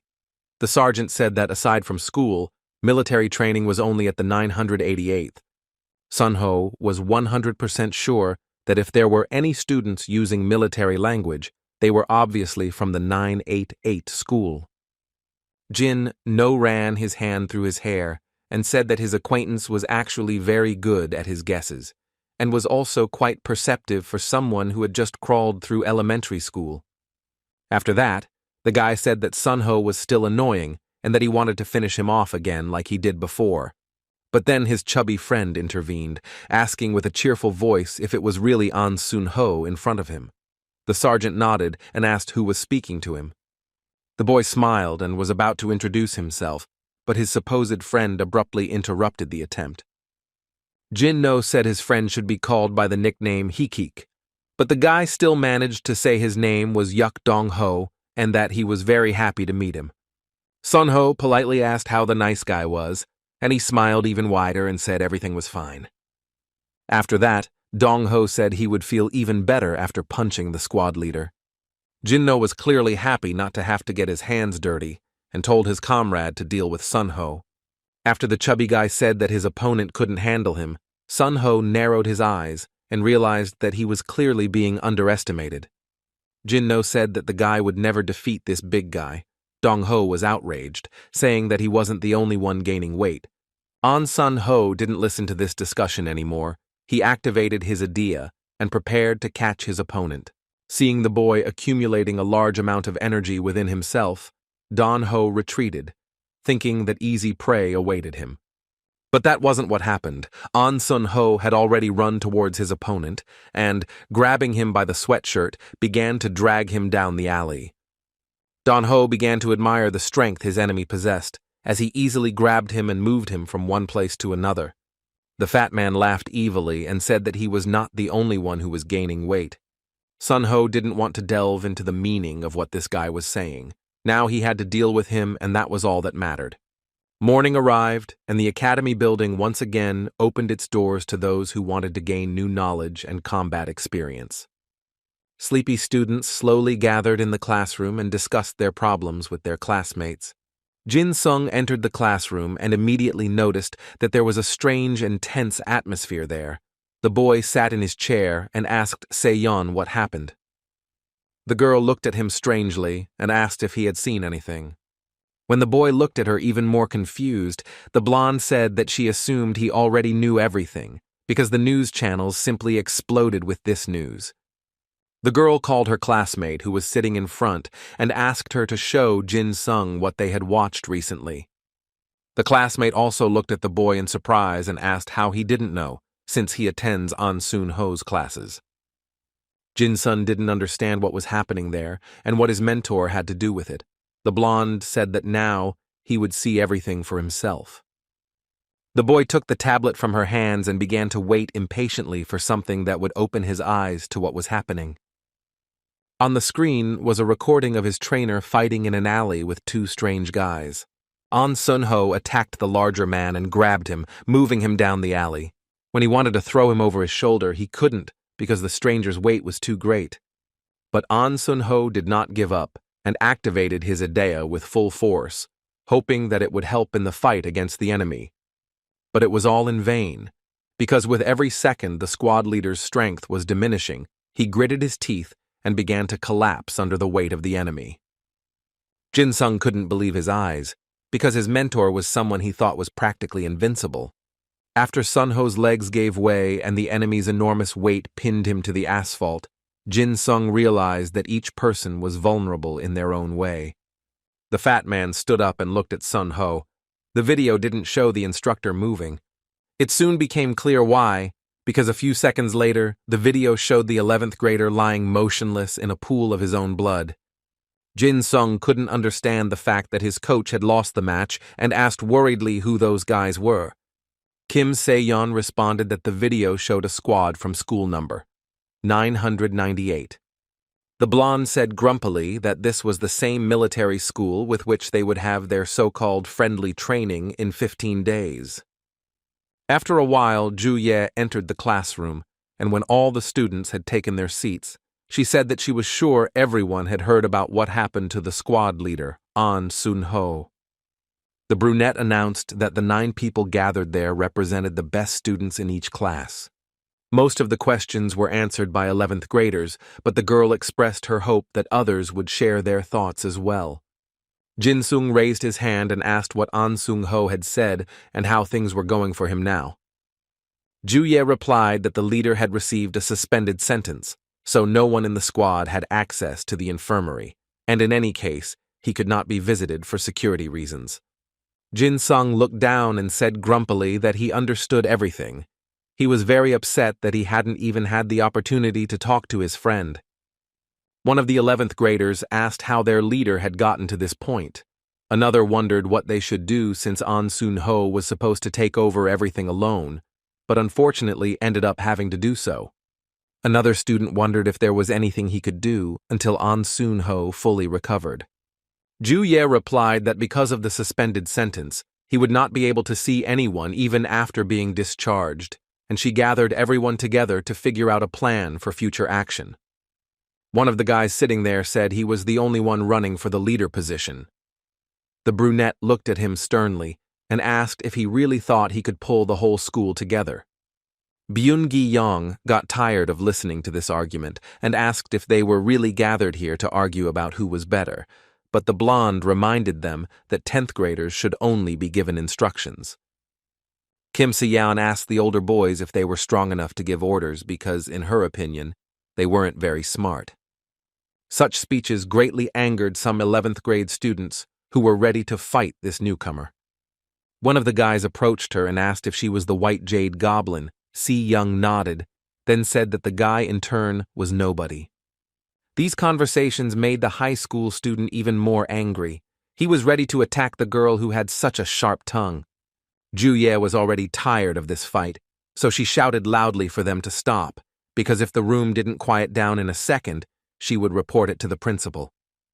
These words somewhat calmed his classmates' ardor, because he exhaled and sat back in his seat without saying a word to Seon. The brunette asked the 10th grade students to also calm down and listen carefully to what would be said in this meeting. After that, Juye picked up the remote control and said that he would first share the information the school had received. A map appeared on the screen. The girl explained that at each end there was a container with a button. The rules were very simple. Whoever reached the opponent's button and pressed it won.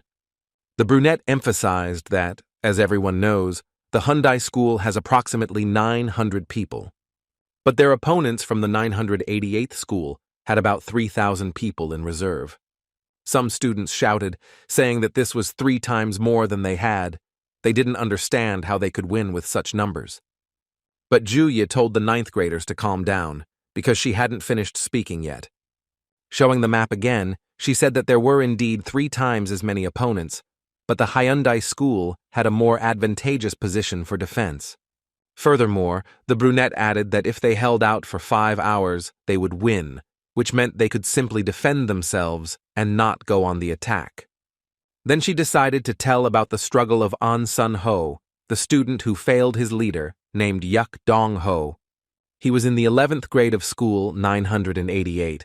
His exact idea was unknown, but judging by the video, it was related to weight. The girl noticed that the fat man didn't do anything extraordinary, but he still defeated their leader. Jin-sung added bitterly that this was An Sung-ho's worst fight. Juye agreed with this statement. She analyzed that the leader used his idea to catch the opponent, but was unable to roll over him and collapsed under the weight. But Jin-sung wasn't sure if this was the real reason for his mentor and coach's defeat. The girl then talked about the student who was behind them, Kang Jin-no. He was the trump card of the 988th school and their main target. He was an enemy with high combat value. This guy went through a special transfer process to 988 High School just before the start of 11th grade, and also won 2nd place in the National Elementary School Sports Festival. Hearing that An Sun-ho had 5 wins and 5 losses in middle school, Jin-soon thought that Jin-no was the one the coach couldn't beat before. The boy asked what was known about Idea Kong Jin-no. The girl said that it was known that he increased his physical abilities when his owner became angry. Jin-sung felt like he had been electrocuted when he heard this. This guy's idea was eerily similar to his own. Juye once again highlighted her 2 main targets, Kang Jin-no and Dong-ho. Through these key figures, the 988 school manipulates the press to climb the rankings. Jin-sung clenched his hands in anger when he heard that they did this to convince everyone that An Sun-ho of Hyundai High School was just a nobody. The girl also added that there is information about the person who posted the video. On the screen, she showed the place where the material was filmed. After a little investigation, it was discovered that it was an empty building. Jin-sung asked why someone would hide in an empty building and then answered his own question by saying it was a trap. Juye confirmed this assumption, suggesting that they sought out their leader to lure us into their network, a conclusion they reached based on all the information they received. Clenching her fists, the brunette said that even if it was a trap, it would be impossible to tell from the video. The media only paid attention to the most interesting things, and this was their leader's downfall. Jin-sung figured no one would know what tricks they used to incapacitate Sun-ho. Maybe there was another reason why he couldn't show his best. One of the 11th graders became indignant and told the F-level student to stop reacting so angrily to any news about his leader because it was delaying the work. The boy started to say he was sorry when suddenly a student recognized him and said he was Private Park Jin-soon. The soldier turned his gaze to the student, but continued to say that he didn't recognize him at first and continued to sit there, wondering who was protecting his leader like that. This student said that he completely agreed with what Sergeant Na Chang-rak said. Perhaps there was no need to attach so much importance to An Sun-ho's defeat. Jin-sung's eyes widened when he heard this guy talk about how their leader was nothing special besides a surprise attack. The boy told the 9th grader to be more careful with his words, because he would have to answer for them. The ninth grader laughed out loud and expressed his opinion that the leader's strength lay solely in his ability to block a blow. He believed everyone overestimated Sun Ho. Jin Sung repeatedly urged him to be careful what he said, but the boy said he was just a private soldier and couldn't tell him what to do. The ninth grader proudly said that he was a corporal from B Rang, so he didn't see the point in listening to students like Jin Sung. The boy looked at the newcomer with dismay and asked the ninth grader to introduce himself. The boy continued to scoff, saying that it was strange that a soldier was allowed to address a corporal like that. He thought he shouldn't do anything since he was higher in rank. But Jin Sung stood his ground, demanding that the younger student introduce himself. The ninth grader finally stopped laughing and looked seriously at his opponent. Now he wasn't feeling very funny. Jin Sung was the epitome of cold rage. His eyes literally pierced the younger boy. He was so angry he could barely contain himself.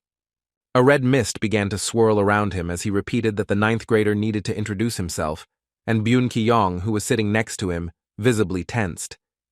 The ninth grade boy felt a sudden pain and could only pronounce his corporal rank. Jin Sung even found it funny that in such a state, the boy had enough pride to put the position above his name. The 10th grader approached Sergeant Na, saying he felt he had taken what happened to An Soon Ho too seriously. His face showed absolutely no emotion as he asked the sergeant to be understanding. The 11th grader didn't notice this change in the boy's mood. He said he didn't consider his actions a serious offense because everyone makes mistakes. After these words, a heavy silence hung over the audience, which no one wanted to break. Jin Sung was the first to speak, asking Ju Ye if An Sung Ho had made any plans in advance. The girl said there was a sketch of the layout. She opened the image on the screen and said that 3 people should be positioned in the middle, 1 on each side, but there were no details. What one of the students didn't like was heard, and he asked what they would do if the sides were pushed out. Jin Sung said that the sides were already in the middle. But the guy wasn't convinced. He said the enemy could use the advantage in the middle to concentrate on the flanks, then the middle would be attacked from the flanks after the flanks were pushed out. Jin Sung thought for a moment and guessed that An Sung Ho chose this position because he thought the enemy would attack in the center. Ju Ye asked why the boy thought so, but instead of answering, he asked if the 988th school really requested the competition. The brunette confirmed this information. Jin Sung said that their opponents were trying to force them to focus on defense. The enemies wanted to lower their morale by defeating Sun Ho. Their goal was to publicly humiliate the Hyundai school. The guy believed that instead of following Sun Ho's plan, they should concentrate power in the middle and fill the wings minimally, according to the single principle. One of the students strongly disagreed with this approach, so he decided the 10th grader was crazy because he suggested putting even more people in the middle. He said that even assuming that the opponents will attack from the middle, they can approach the enemy from the sides, so it was necessary to place people on the sides.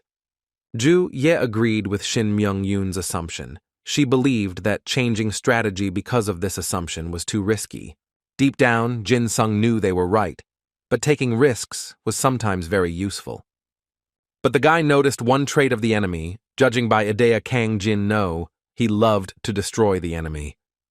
He knew this because he himself had a similar soul essence, so it was clear that this guy was not guided by common sense. Jin Sung decided not to argue with the boys and expressed his hope that An Sung Ho would stay behind in the defense. Ju Ye was indignant, but the boy sitting next to her said that this was a good idea, because if the person who had disgraced the entire battalion lost on the front line, she would completely lose her fighting spirit. The brunette asked Jin Sung if he really thought the squad leader would lose again. The boy said there was no need to worry. An Sung Ho would not lose again.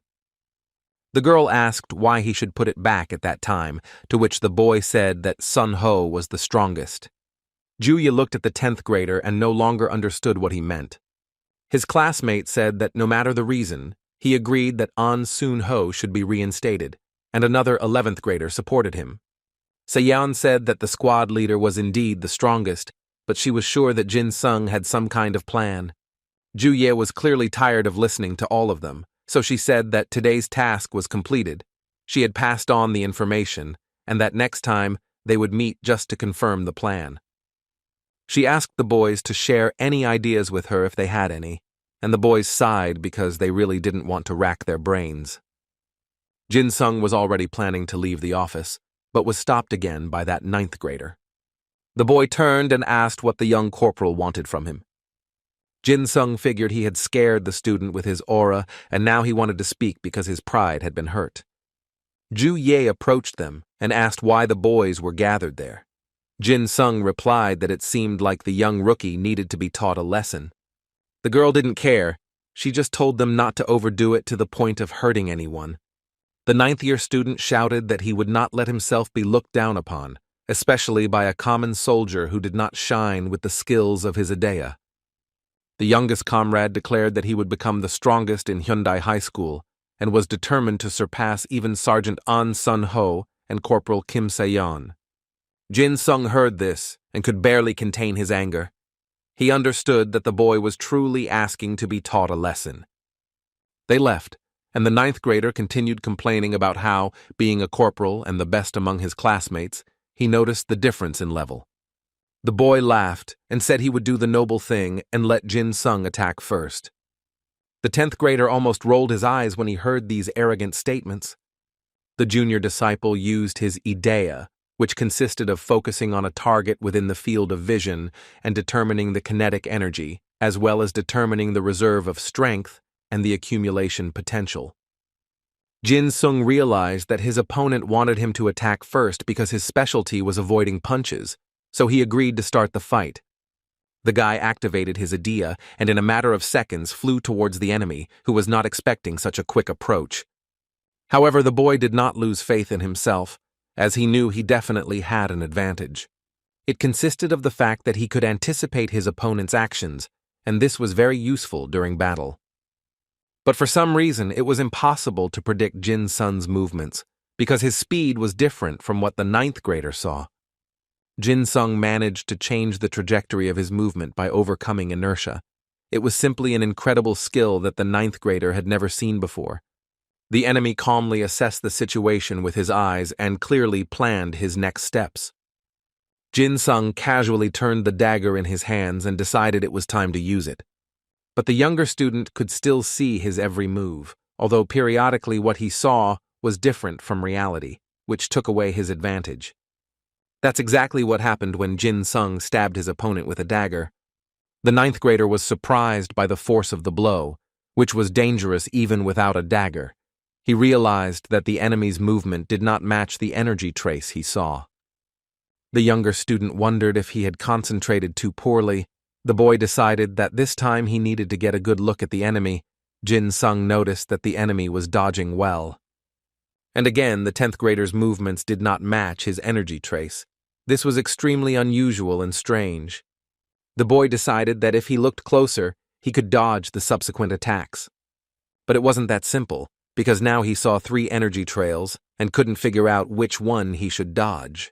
The 9th grader realized that the enemy's movements were 3 times faster than his projections and froze when he saw Jin-sung brandish his dagger. The man squeezed his eyes shut and braced himself for a stab of pain, but the blow never came, even though it should have been delivered by now. Jin-sung said that since the 9th grader started a fight, he shouldn't ask him to pay for everything. He had no intention of hurting him, no matter how bad he was. The boy looked at the various cuts left on his clothes and tried in a panic to understand what he should pay. Jin-sung just said meaningfully that the guy himself said he wanted to be the strongest. He told him that people who rely solely on Idea, without putting enough effort into training, would never be able to defeat An Sun-ho or even him. The 10th grader leaned in even closer and asked in a threatening voice if the junior corporal had understood everything. The next day arrived, which meant that a new battle with the enemies was coming, which would once again exhaust the students and force them to work at the limit of their strength. Jin-sung said they had no choice but to give it their all. The day before, there was a meeting in which the man still managed to convince his companions of the truth of his opinion. The strategy chosen was Shin Myung-kyung's defensive plan, with the 11th graders positioned on the left, the 10th graders in the middle, and the 10th graders and the zombie squad on the right. The 10th and ninth grades were on defense, and the 11th grade would try to wear down School 988, as it was made up of the best fighters. Jin Sung knew that since there were more opponents, it would be more rational to prepare for an all-out attack, but the problem was Kang Jin No. It was obvious that this guy would sneak behind the third line without paying attention to the location of his school's main forces, and he wanted to completely defeat and destroy An Sun Ho. To face such a powerful enemy, they didn't have many people, just Jin Sung and his zombie squad. Jin Sung tensed up when a very friendly ninth grader approached him and asked what he was hiding up his sleeve. He didn't answer, but he acted as if he and the leader of the 10th room were real friends. It was strange. The younger disciple said he had been foolish and couldn't distinguish between false rumors and truth, but now he realized that Jin Sung deserved his respect. The guy stood there trying to understand what rumors they were talking about. Maybe he had missed some important news again. The ninth grader explained that there were rumors that he was sucking up to squad leader Sun Ho to get first place in guerrilla training, and there were many other similar rumors. Jin Sung laughed and said he didn't think anyone believed such nonsense. The junior disciple said that after learning the truth, he wanted to become like Jin Sung, who was able to achieve success so quickly. His friends started approaching the boy and asking who this young corporal was that he was trying to get into their zombie squad. When the ninth grader saw the other members of the group, he began greeting them and saying he was happy to meet them. The boys started laughing and saying that now their team would also include ninth graders. They joked that it was all due to their boss's incredible charisma. Jin Sung really didn't want to deal with the new team member, so he didn't know what to do. He told the boy that if he wanted him as his boss, he would have to join the squad and visit An Sun Ho's club, which he so despised. The boy said he was still ashamed of those words and asked Jin Sung to guide him on the right path. Jin Sung had nowhere to go, so he told the boy to behave according to his instructions during training, and then they could work together. The boy enthusiastically said that as soon as the boss gave an order, he would carry it out immediately, as would the entire 9th grade under his control. The 10th grader patted the new recruit on the shoulder and said everything was fine, so he was accepted as a temporary zombie in the squad. The boy's happiness knew no bounds. He said he would do his best and would not disappoint his mentor. Jin Sung realized that the odds were improving. Maybe he could change his luck. Right at the end of their territory was a small clearing where a man stood guarding a small barn. His eyes were filled with pain and sadness. He was in deep thoughts that took him away from reality. An Sun Ho was ready to fight his opponents. Despite what he had just experienced, his aura was filled with a power capable of defeating his enemies. A small tent was nestled among the trees, inside of which were a few members of the team. These guys coordinated all the movements of their companions and also suggested when to start an attack and when it was better to retreat. The connection was not very good, so it was very difficult for the signalers to transmit orders to the soldiers. The girl in the tent asked what was going on and was told that there were indications that the enemies were using Idea, which affects electromagnetic signals. The signal appeared as suddenly as it disappeared, and the signalman tried with all his might to capture the moment and convey instructions. Finally, the connection allowed Private Jin Sun's voice to be heard, greeting the signalman and naming the squadron and company he was part of. The signalman with the call sign Alpha said he had heard that name before, then remembered that this was the guy who had spread the fake news that he had defeated about 200 people. One of the team members said that today was the last day of work on the front line, so the enemies could quickly disrupt communications with the help of the high-speed Idea. The girl told him that the guys from Hyundai High School were very good, but if one of them went into the enemy camp alone, there could be trouble. The group of people in the tent began to think about their next plan of action. The girl heard on one of the communication devices that it was very noisy. Maybe they should send reinforcements to that area. His companion said the most important thing was to assess the situation soberly, so they needed to contact Delta 2 to confirm the information. The boys began to get agitated as they waited for an answer, because they didn't know what to do and whether they should send help. Another girl received reports that an idea attack had been recorded among the ninth grade students at Hand High, even though no one there had any great abilities. But what was happening on the battlefield proved otherwise. In the middle of the huge rocks was Byun-gi-young, who had activated his idea and was trying to move the rock from its place. When he finally succeeded, he lifted a huge stone above him and said it was time to make the decisive move. The blonde activated his idea, which made whatever he pulled from the ground weightless and could be used as a weapon. The opponents scattered in different directions when they saw another batch of huge rocks flying towards them and tried to dodge as much as they could. After all, if such a blockage hits someone, that unfortunate person will immediately go to the hospital and no protective bracelet will help him. Byun-gi-young watched with satisfaction as his enemies dispersed, and Ju-ye, who was beside him, said that he was sure someone like Idea would be useful on the battlefield. Brunette said there was a protective rubble-like structure in this field, but its usefulness depended on proper use. Gi-yong reminded the girl that she kept complaining about him being placed with the ninth graders, but he added that he could ignore it because he had seen enough of his enemies suffering. The blonde laughed and said that they wouldn't have done it without his help. The brunette rolled her eyes and said it was time to show what Hyundai High School was capable of. She activated her shining armor, which boosted the morale of all the players, and began giving orders, telling the boys where they needed to stand to take the correct position. The opponents began to scream in terror that the Hyundai High School advance squad was approaching them, so everyone was ordered to take their places. But it didn't help much when Ju-ye jumped in and blinded them with the glow of his armor.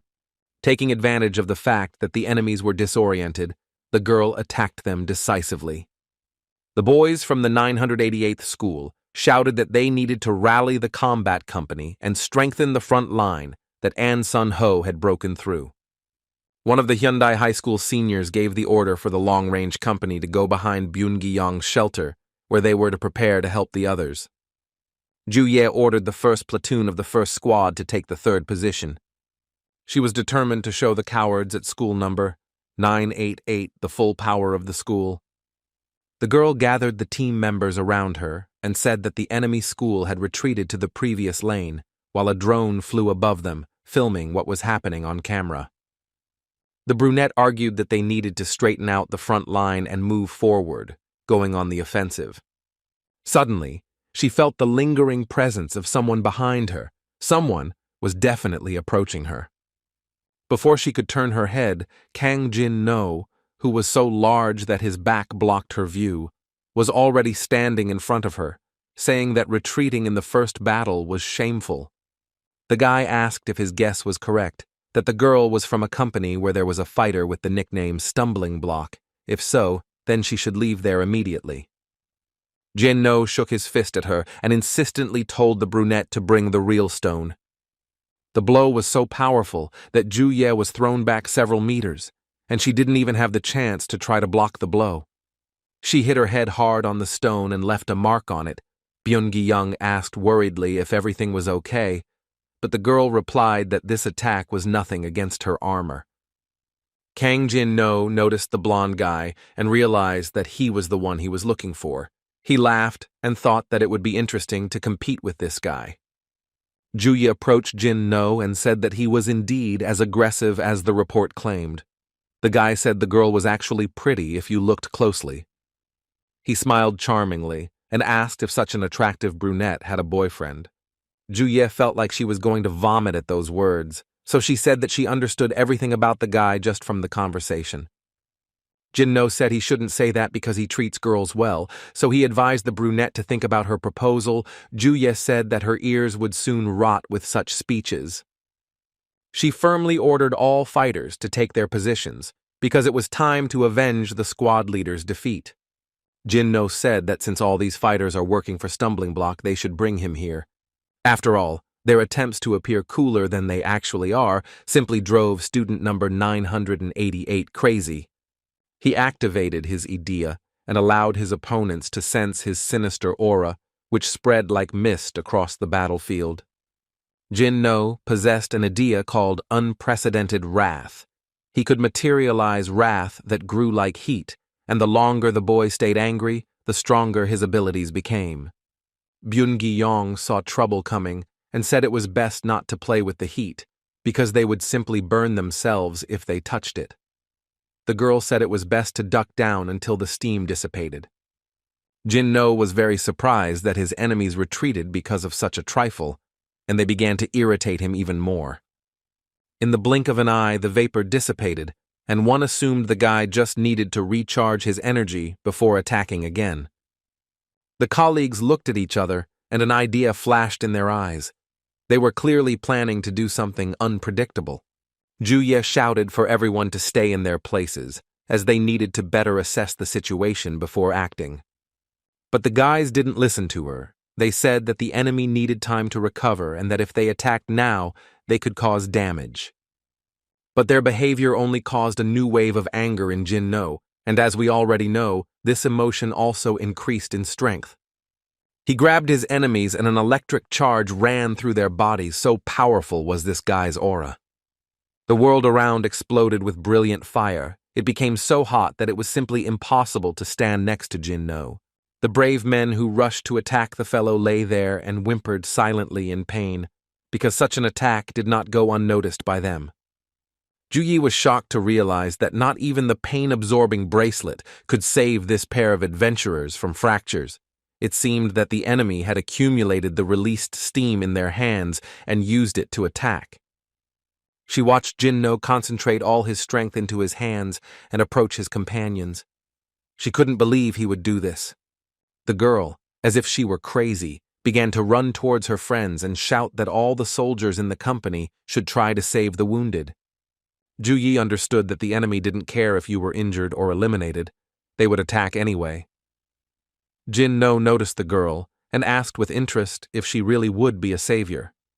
When she didn't answer, the boy said that in that case, she should try her best if she wanted to see her friends safe and sound. A real nightmare began.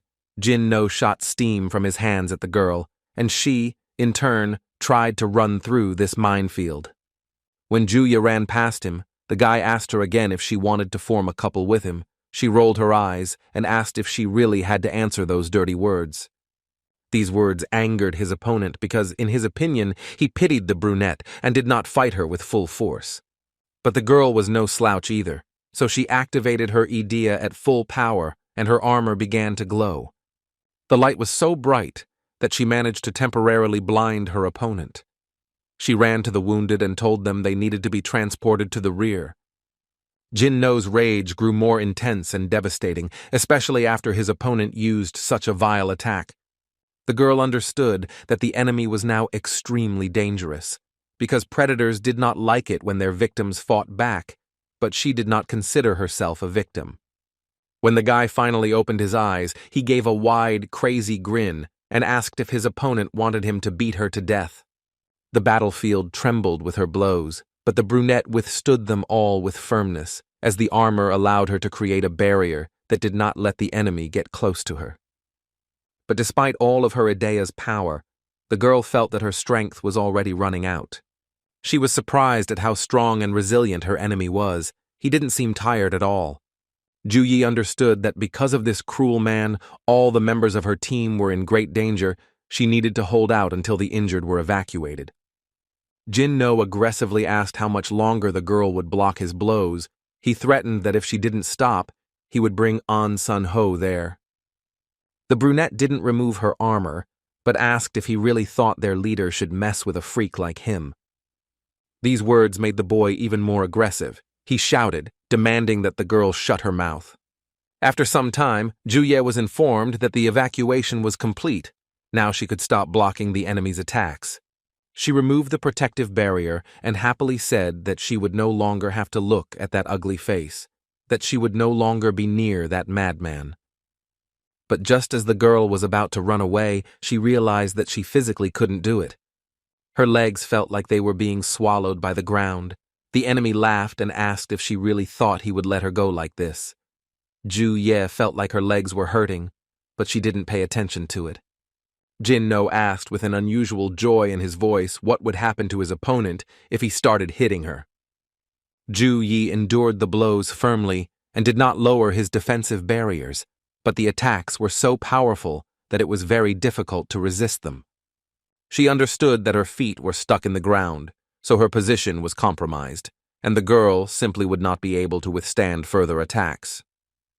The 11th grader hoped she could handle it, but her barrier began to break down. Jynoon realized that he had finally managed to break through her defense. He saw how the barrier was slowly weakening. He brought his face close to his opponent's and, looking her in the eyes, said that everyone except her had fled. The guy looked like a madman when he asked Juye if he thought she would die faster if she was buried in the ground, or if this barrier was broken. She couldn't find an answer, because for the first time, she was truly afraid of her opponent, who looked like a patient in a mental hospital. She remained silent for a long time, and Jynoon slammed his hand as hard as he could on the cracks in the barrier, saying that if she didn't answer, he would become even angrier.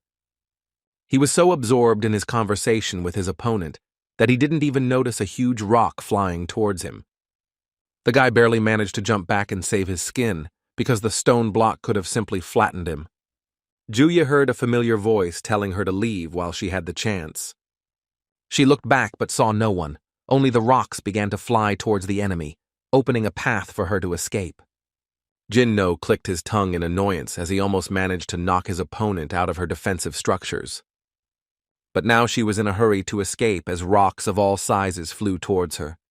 The clearing where the fight took place was already literally covered in cobblestones. Just a little more and Jynoon would be crushed by them. Juye ran to Jynoon, who had orchestrated this madness, and thanked him for the opportunity to escape. The blonde laughed and asked where the 11th grader's courage had gone. The girl noticed that the 10th grader was very tired. He said that he had thrown all the rocks he could find in the area onto the battlefield. Now he was in a lot of pain. The brunette looked at the boy strangely and said that he was the best she had ever met on that path, then told the boy to rest. Young didn't know how to respond to such praise, so he said he did what he had to do. Juye chuckled softly and said that the guy needed to improve his character a bit, and then he would simply be priceless.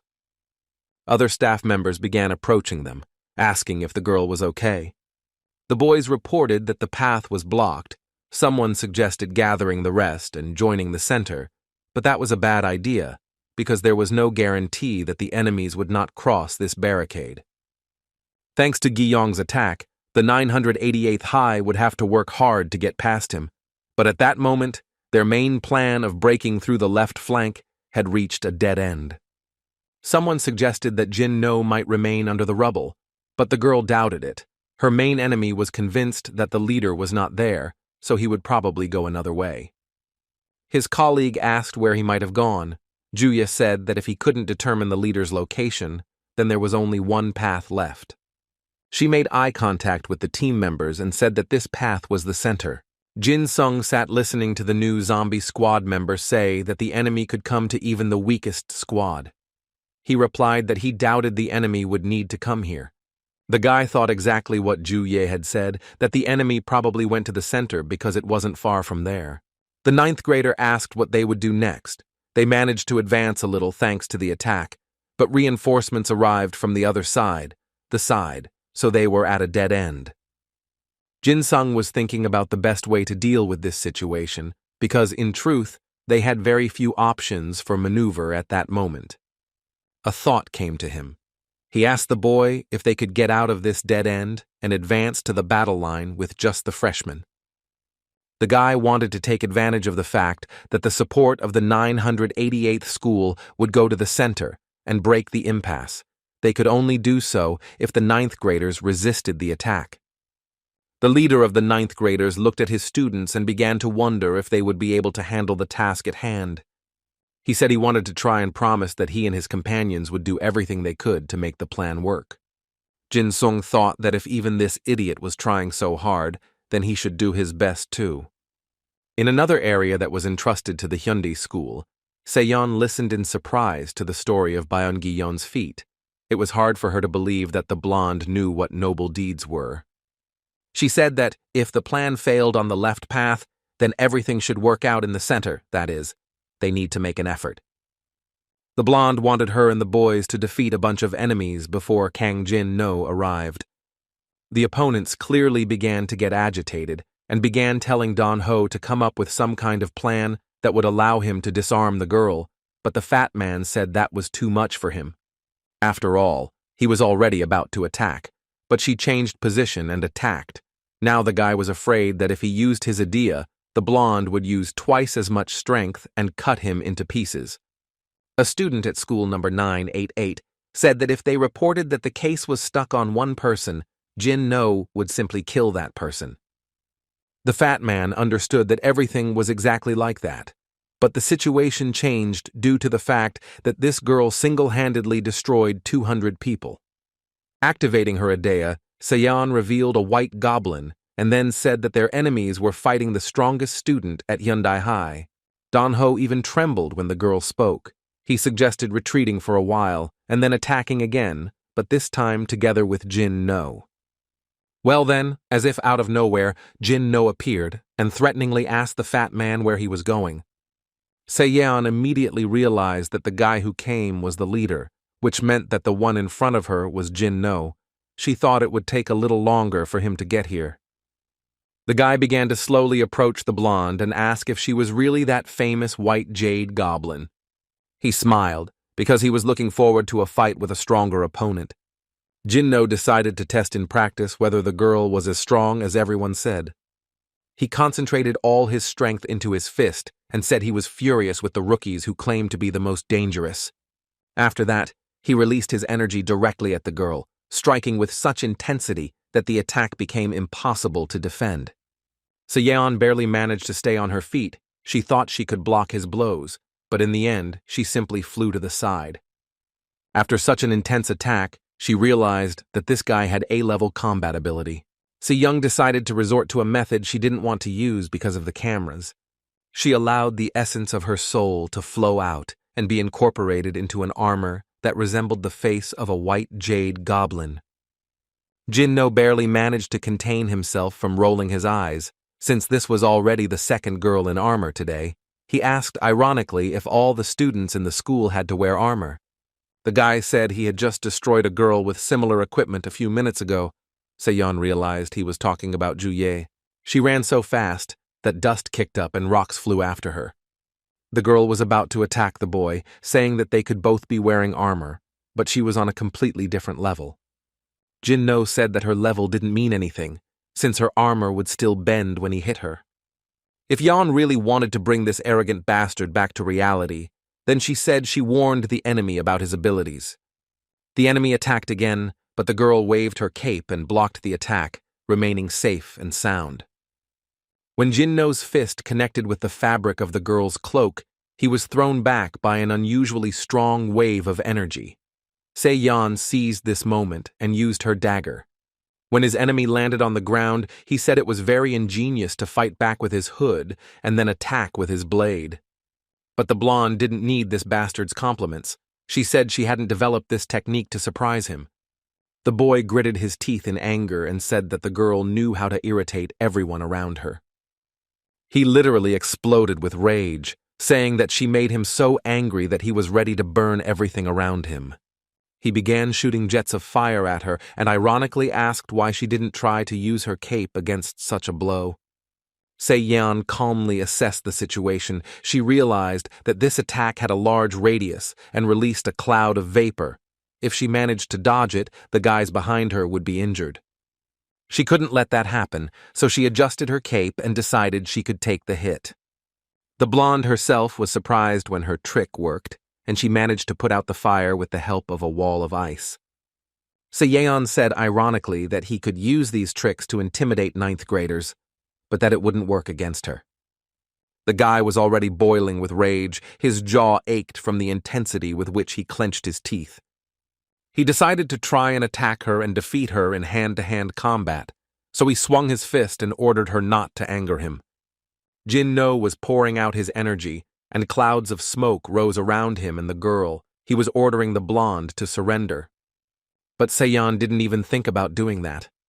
She realized that his idea was fueled by the energy of anger.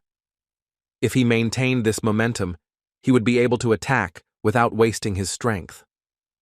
It became clear to her that, in this case, There were only two ways to destroy the essence of her soul.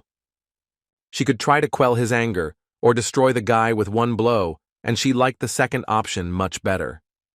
Seon activated the cloning ability and attacked. Jynoon blinked in surprise, because he didn't understand why there were now three of his opponents. The girl used this tactic very wisely, thus managing to appease her enemy a little. Seon happily said that his opponent was seeing in triple because he was possessed by a goblin. Jynoon didn't understand how this girl managed to knock him down. His chubby friend ran up to him and started asking if everything was okay. The guy growled at him and asked how things were with the rest of the opponents. He replied that they needed to be dragged a bit before attacking. These words infuriated Jynoon. He wanted his subordinates to immediately destroy the enemy team. The fat man realized he had to meet the demands, or they would be fried, so he said he needed to contact the ambush team and then he would do everything he could. Hearing this conversation, Seon was very surprised because if they had an entire ambush team, it would make the situation very difficult. The girl understood that for a long-range team, the wall they were at was too far, but if someone was in an ambush, it meant they could be in serious trouble. The blonde imagined that her enemies were using the difference in the landscape, using Idea, who could control nature, so that they could separate them from the center. The red-haired girl also noticed this, so she shouted to the 10th-year students that they needed to run and not let the enemies get behind them. Seon determined that the speed at which his enemies were descending was too great. If they sent all their forces to the rear, his team would be out of strength, and they would end up in the red. Taking advantage of the blonde's deep thought, Jynoon attacked, asking what she was looking at, since he really wanted to be toyed with. The girl didn't lose her composure. She immediately created clones that rushed to attack. Jynoon said that being distracted on the battlefield was a very careless act that one would regret. The boy noticed that the enemy's attack was weaker than before. He smiled and assumed that the armor was absorbing too much energy. Jynoon lit a fire in his hand and began to advance towards the girl, asking what she would do since he was in front and the ambush team was behind him. Seon said she could handle everyone, but the guy just laughed and said that judging by the look on her face, she wouldn't last a few minutes. The blonde thought this was to be expected from a military training squad, so she decided she should at least finish off that idiot. But some loud screams distracted her from the battle. She turned around, wanting to see what kind of crazy guys were screaming so frantically. It was a squad of zombies who selflessly defended their area and told the enemy that they would never pass through them.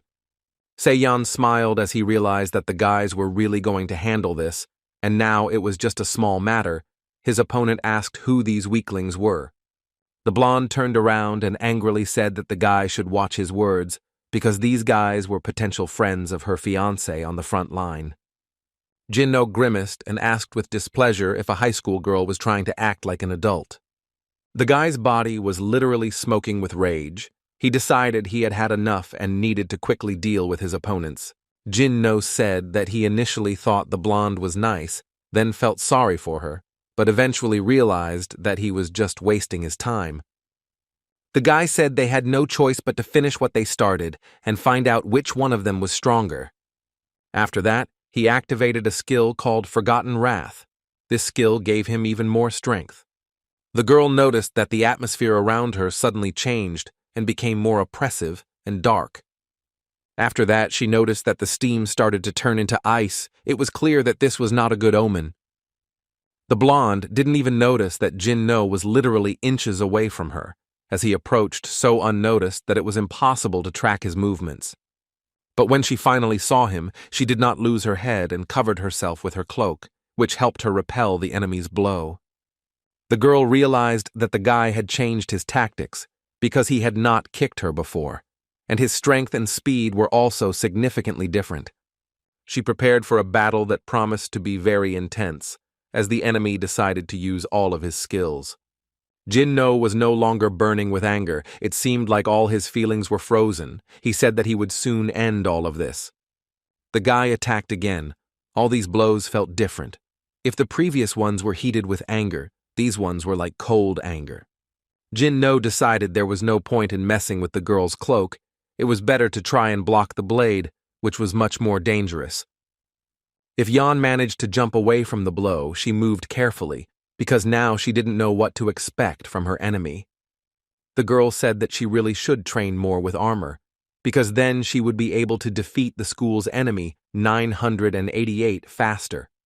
The boy slowly approached her, asking if she wanted to admit defeat, because no one would let her get away. The girl said irritably that she didn't intend to ask anyone's permission if she wanted something. After these words, she made a very unexpected movement. A flash appeared around her, and the armor began to disappear from her body. A blue mist began to envelop her dagger and fill it with additional energy. It seemed like she decided to transfer her power from the armor to the dagger. It was an incredibly beautiful sight. A fragile-looking girl holding a blade in her hands, which was filled with a massive amount of energy from her idea. Even his opponent couldn't help but look at the photo, because it was simply impossible not to admire it.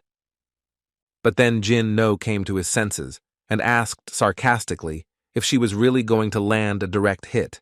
In his opinion, it was naive to think such an attack would affect him.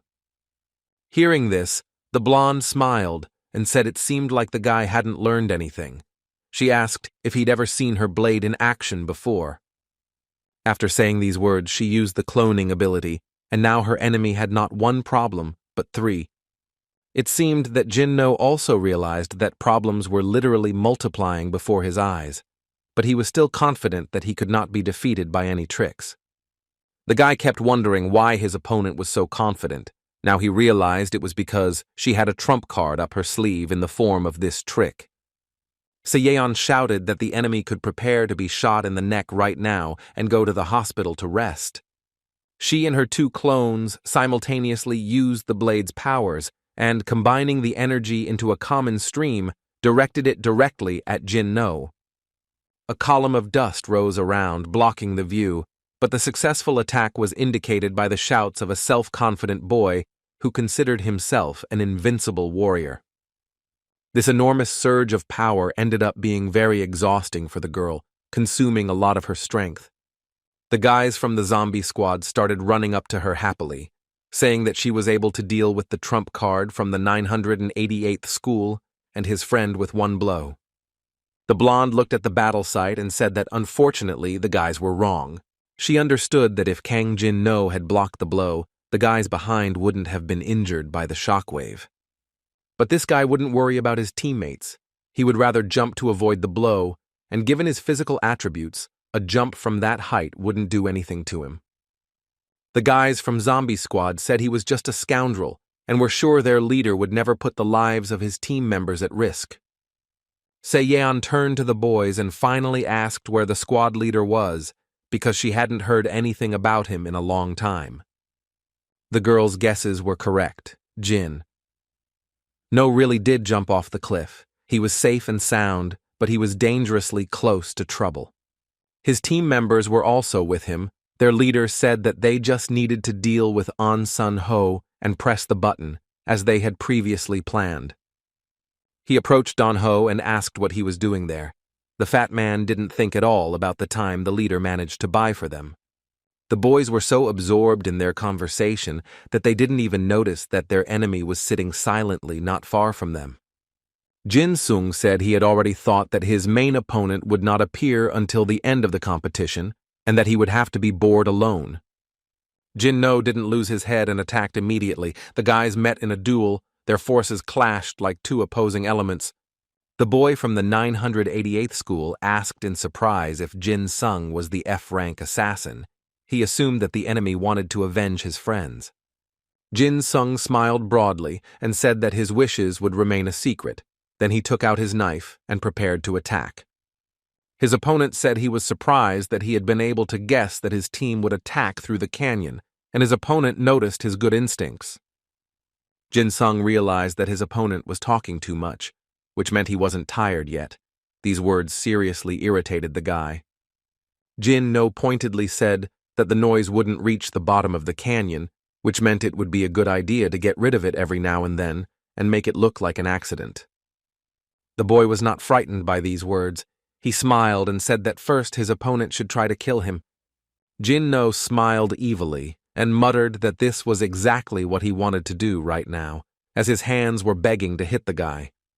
After saying these words, he concentrated his power in his hand and rushed towards Jin-sung to finally deal with this source of trouble. The boy didn't even flinch in fear. He just raised his hand slightly and easily parried the opponent's blow, into which so much strength and energy had been invested. Jynoon didn't expect such a turn of events, so he couldn't dodge and ended up flying away from the guy a considerable distance. But he quickly regained his balance and managed to dodge, managing to attack again, this time swinging his leg. Jin-sung drew his dagger and arrogantly said that his enemy was too presumptuous, but in reality, he was worthless because his skills were too mediocre. His opponent had no wittier words than baseless insults. Well, this guy was incredibly rude not only because of his physical strength, but also because of his character. Jin-sung told his enemy not to relax, because he probably had a secret skill he didn't want to reveal yet.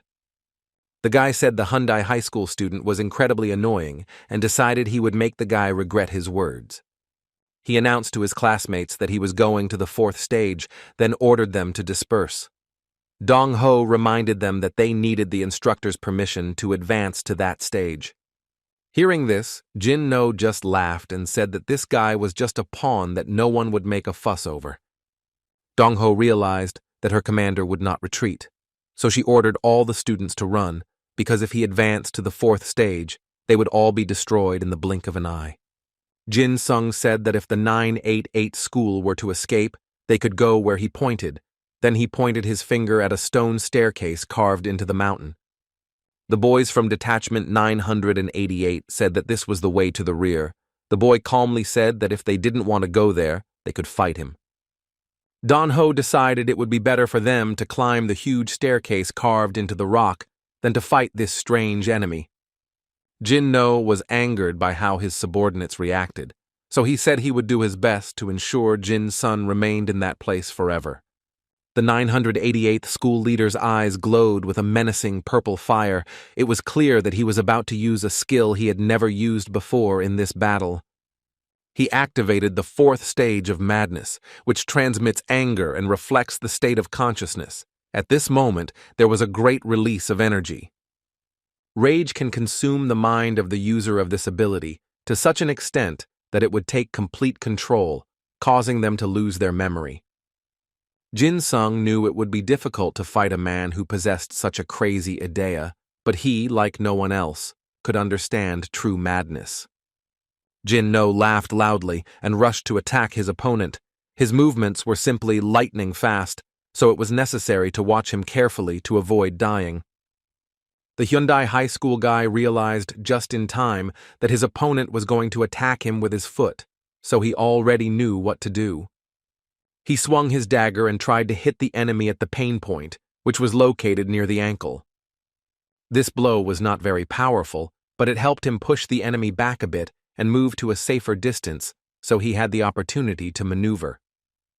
Jin-sung noticed that his opponent's attack level had changed greatly, indicating that he had activated Idea more strongly and forced her to work to her full potential. Only a few seconds passed, and Jynoon was already running for the next attack, not giving the guy time to even get up from the ground after landing. When Jin-sung saw his enemy begin to concentrate energy in his hands, he gripped his dagger tighter and hoped he could block the blow. The attack was so powerful that the battlefield shook with this unbridled force, leaving one wondering who would survive under such circumstances.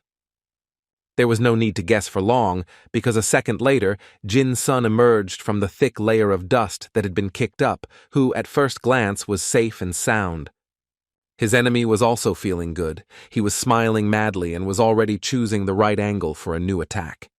The dust settled, and it was clear that the two guys weren't going to give up on each other, which meant the battle was just beginning. The enemy forces caught up with Jin-sun and took him into some sort of captivity, and he realized that he had fallen into a trap. Madness had already completely taken over Jynoon's mind, and there was no sign of common sense in his eyes. The student from the 988th school attacked, but his opponent found the strength to contain his ardor. The battlefield looked like hell with columns of dust and scorched earth everywhere. Jin Sung realized that the opponent's energy was presented as a physical impulse. If this trick was used on Seon, she wouldn't be able to resist. Jin-no didn't give him a second to catch his breath. He was already approaching again with the intention of incinerating his enemy. This guy liked to dominate through violence. The Hyundai student thought his opponent wouldn't want to fight like that if he were in his right mind. But the crazy part of his personality that lived within Jin Sung himself rejoiced, because he had finally found a worthy opponent. The boy activated his bloodthirsty idea and allowed the brutal killer within him to come out as red smoke began to rise around him, causing his opponent to stagger back. Now a crazy smile was also on Jin Sung's face. Finally, he could let go of some control and walk around with the monster that lived inside him. The guy laughed loudly and started brandishing his dagger menacingly. He looked like someone who could cause real trouble. Even Jin Sung's voice changed. He said in a hoarse voice that he had found someone who wanted to play with the leader of the 988th school. Meanwhile, Dong Ho led his men along the route Jin Sung had indicated. He wanted to get out of there before his leader got into trouble because of the fourth stage. One of the guys thought it was strange that Jin-no hadn't sent a defense team. Maybe their opponents didn't have the best strategy, but their situation was even worse. They came to a clearing, in the middle of which was a small structure, the entrance to which was patrolled by one of the opponents. An Sun-ho did not receive the news that the front line had been destroyed, as expected. The students of the 988th school went ahead of everyone and created a secret passage. The opponents were shocked because they saw An Sun-ho, who was the strongest fighter. In the end, one of the guys was ordered to inspect the area because there might be an ambush. Sun-ho calmly announced that there was no ambush there, that he was patrolling alone, and the boys from the other school said they weren't fools to take his word for it. The man smiled and, flexing his hands, said, "Let them decide for themselves whether to believe him or not." He added that he had been waiting for his beloved opponent, whose name was Don Ho, for a long time, because retribution for what he had done was already awaiting him. At this time, one of Dong Ho's friends said that there really was no one in the area. The fat man said that then they would have no problem, because An Sun-ho would not defeat him. The leader of Hyundai High School said he would not win, but rather capture his enemy, and after that, he would pay for everything he had done. An Sun-ho moved so fast that Dong Ho's eyes simply didn't have time to notice how his body moved in space. The guy was determined to prove to everyone, and first of all to himself, that it was not so easy to defeat him. He decided to deal with Don Ho's entourage first. It was even easier than one could imagine. A few seconds after the attack, the three guys were lying motionless on the ground. Don Ho said that Sun-ho could have dealt with his companions, but he wouldn't lay a finger on him. The guy thought it would be better to put that crazy guy with the dagger in that position. The head of Hyundai High School immediately understood who they were talking about and felt proud of Jin Sung. The fat man shouted that if he beat Sun-ho, his team would win, and the 11th grader found it very funny to hear this stupid and arrogant plan. Don Ho used a skill that allowed him to increase his own weight and the weight of all his opponent's equipment by 20 times. The fat man became very tense because his enemy did not even move when he approached him. An Sun-ho said that since the day he lost to him, he couldn't stop thinking about why it happened. As the subject lay in the hospital bed, he was overwhelmed by thoughts about whether he was too exhausted from training or whether he was not on par with his opponent. These thoughts drove him crazy because Sun-ho felt like there was something missing. But then he realized that he was simply hoping to find an excuse for his own weakness, and now that mistake would not be repeated. After these words, the boy grabbed Don Ho, raised his huge body above his head, and realized that now control over his power had returned to him again. Dong Ho was simply shocked that An Sun-ho managed to lift him, because in his opinion it was impossible. But the Hyundai High School leader didn't even try to hold his opponent. He was so focused on his energy that he didn't notice the weight.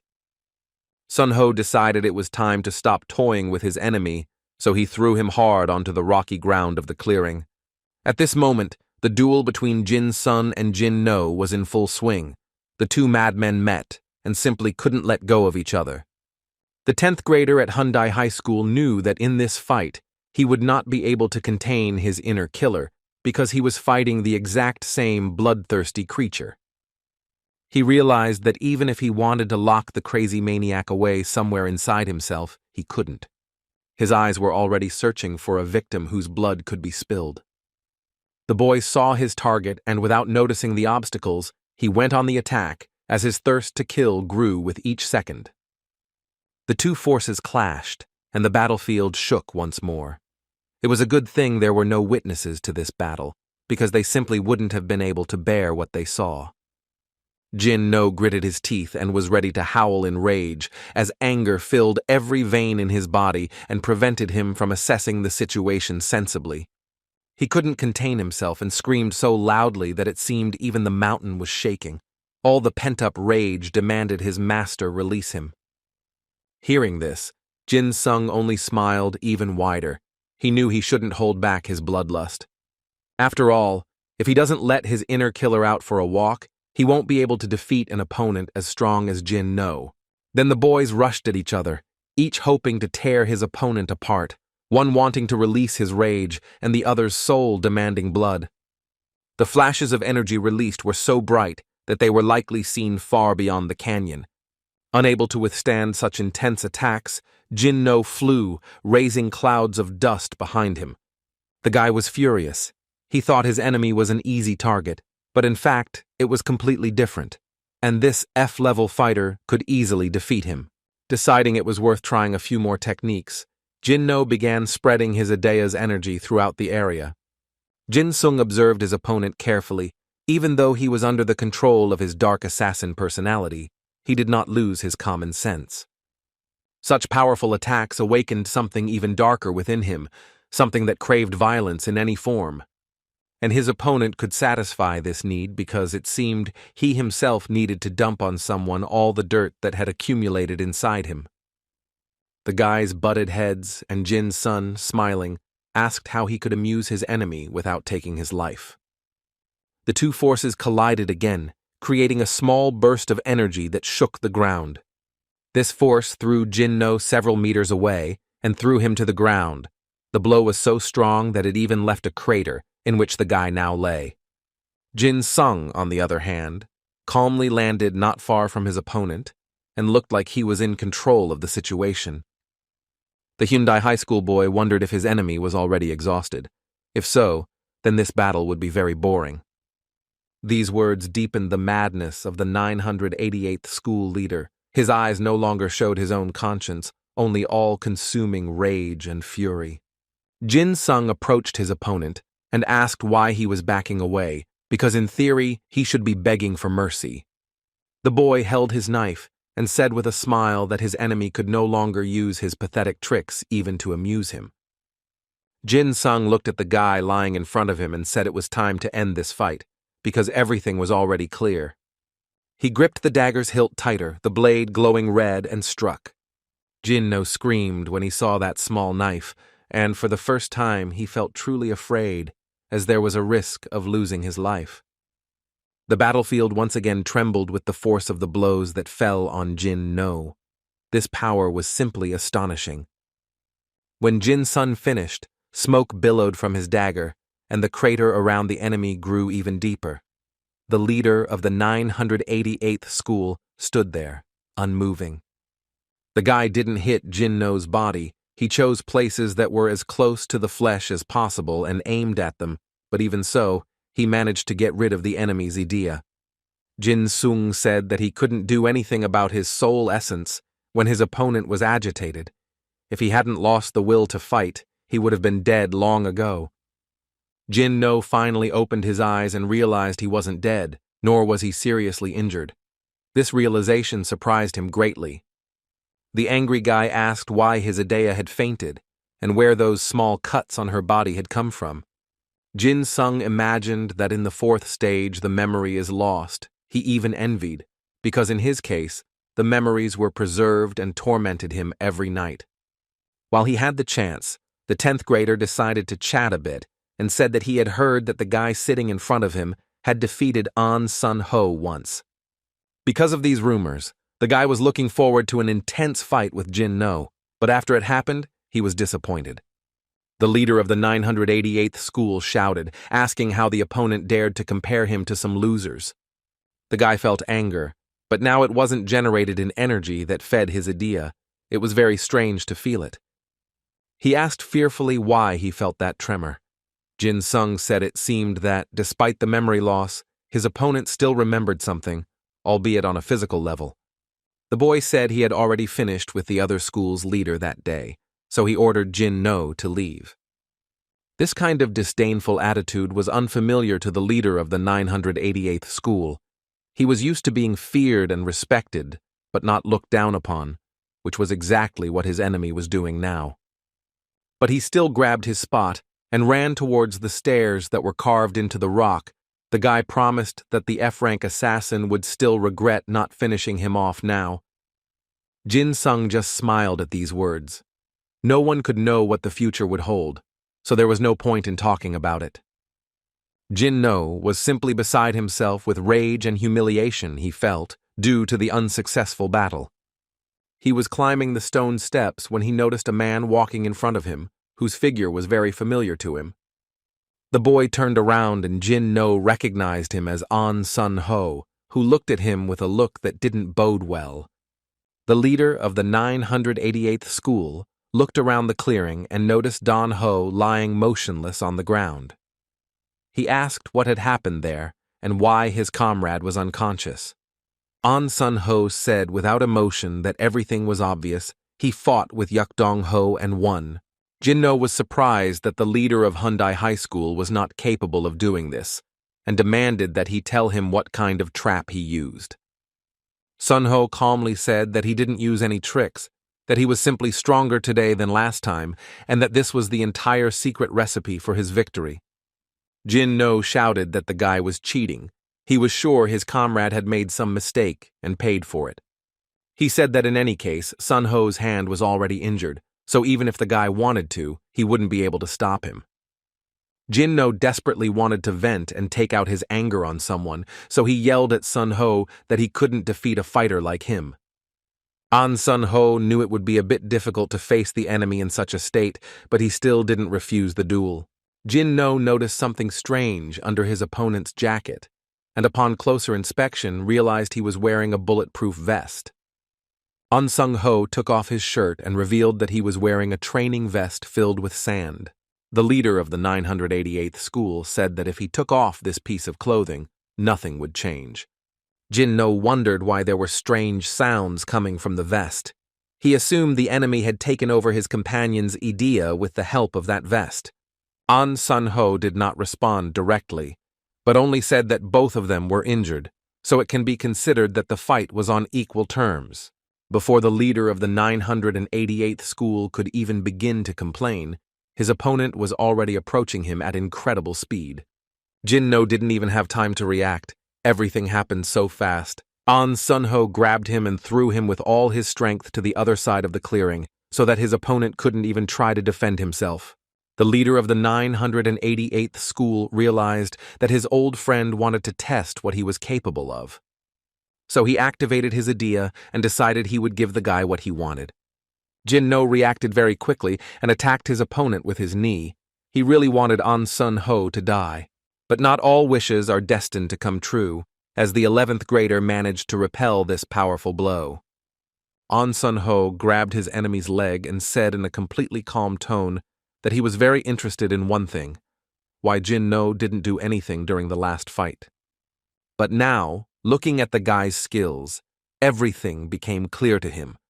Over the past 3 years, Sun-ho has worked hard on himself and become stronger, while his opponent has stagnated at the same level.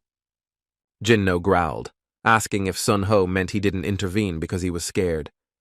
His anger was so unbridled that the essence of his soul exploded, generating anger into energy once again. An Sun-ho realized that his opponent was not himself, because his eyes reflected nothing but anger and hatred. The leader of Hyundai High School decided to retreat and take a more advantageous position in the battle. The boy landed behind the enemy and said that he had discovered the key to his idea, a combat technique that deprived him of consciousness. and increased his strength. As Kang Jin-no rushed towards him to destroy him, Sun-ho calmly told him that the boy was making a mistake. After all, first of all, he should familiarize himself with the skills An Sun-ho had acquired. After these words, the 11th grader grabbed his former enemy by the arm and twisted it hard, making him scream. He threw Jin-no over himself and slammed him into a nearby wall, and the sound of breaking rocks and a groan of pain could be heard. Jin-no tried to contain himself, but he couldn't, because the blood rose to his throat and he started coughing. An Sun-ho explained that he used a judo technique that deprived the opponent of all strength. Jin-no relied only on his strength, and this sealed his death sentence. The leader of the Hyundai school approached the lying opponent and said that he had won. It was a shame that the fight was so boring. After that, the boy loudly asked Jin-sung to come out of his hiding place. Jin-sung was embarrassed to be noticed and asked how his mentor knew he was there. Sun-ho said it was easy to guess that the boy would follow Jin-no. The squad leader said the guy had a very interesting plan and asked what would happen in the end. Jin-sung laughed and said it was all obvious. His mentor had to push his opponent's button. Sun-ho said that judging by his actions, the man immediately realized he hadn't planned to do that. Jin-sung replied that it was expected. The squad leader reminded them that according to the rules of the game, he should have forfeited due to the injury Dong-ho left him, and if Jin-no had arrived here with the bracelet intact, they would have had to let him pass. After these words, Sun-ho said he was backing down and would not do what everyone expected of him. He turned and looked at the boy, smiled over his shoulder, and said he would let Jin-sung finish the battle. The zombie squad leader saluted and said he simply had no choice. He promised to finish everything quickly and return. Meanwhile, the zombie squad continued to fight the opposing team, not letting them advance a single step. The guys said they wouldn't leave the place until all the enemies died like flies. The opponents were furious, as they knew that if they dealt with these zombies, only all kinds of mosquitoes would be left, but they still couldn't do anything. Suddenly, the guy from the 988th school team felt some kind of powerful energy rapidly approaching the place where they were. It was none other than Jin-sung, who waved his dagger and announced that the little fly had reached its destination. The zombie squad smiled, happy that their boss came to rescue them and didn't abandon his fighters like the leader of the 988th school. The guy praised his team and said it was amazing that the guys managed to hold out for so long. They really worked hard. He asked what had happened there. The boys explained that Seon had retreated, so they were pushed back a bit. They remembered that they had to hold out for another half hour, and then victory would be theirs. Jin-sun began to think hard about whether they would be able to defeat the enemies and hold out for another half hour.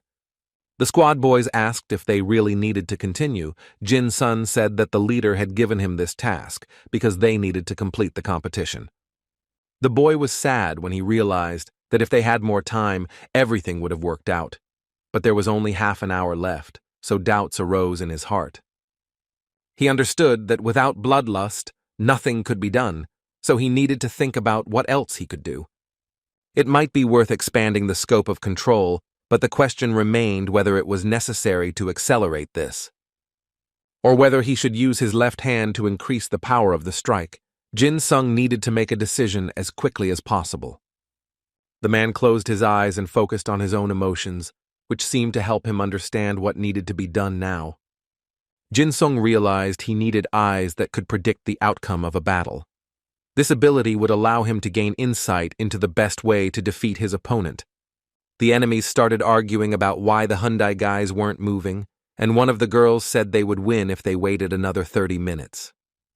She also added that without Jin-no and Dong-ho's help, they would lose, and since defeat was inevitable, they should at least try not to get hurt. A student at school number 988 noticed that a madman was approaching them and ran towards him as fast as he could. At first, they didn't recognize who it was. The only thing that caught the boys' attention was that the guy was simply furious. While all sorts of madness was happening on the battlefield, two men sat in a quiet room, calmly drinking tea and reflecting on the events that were gathering momentum.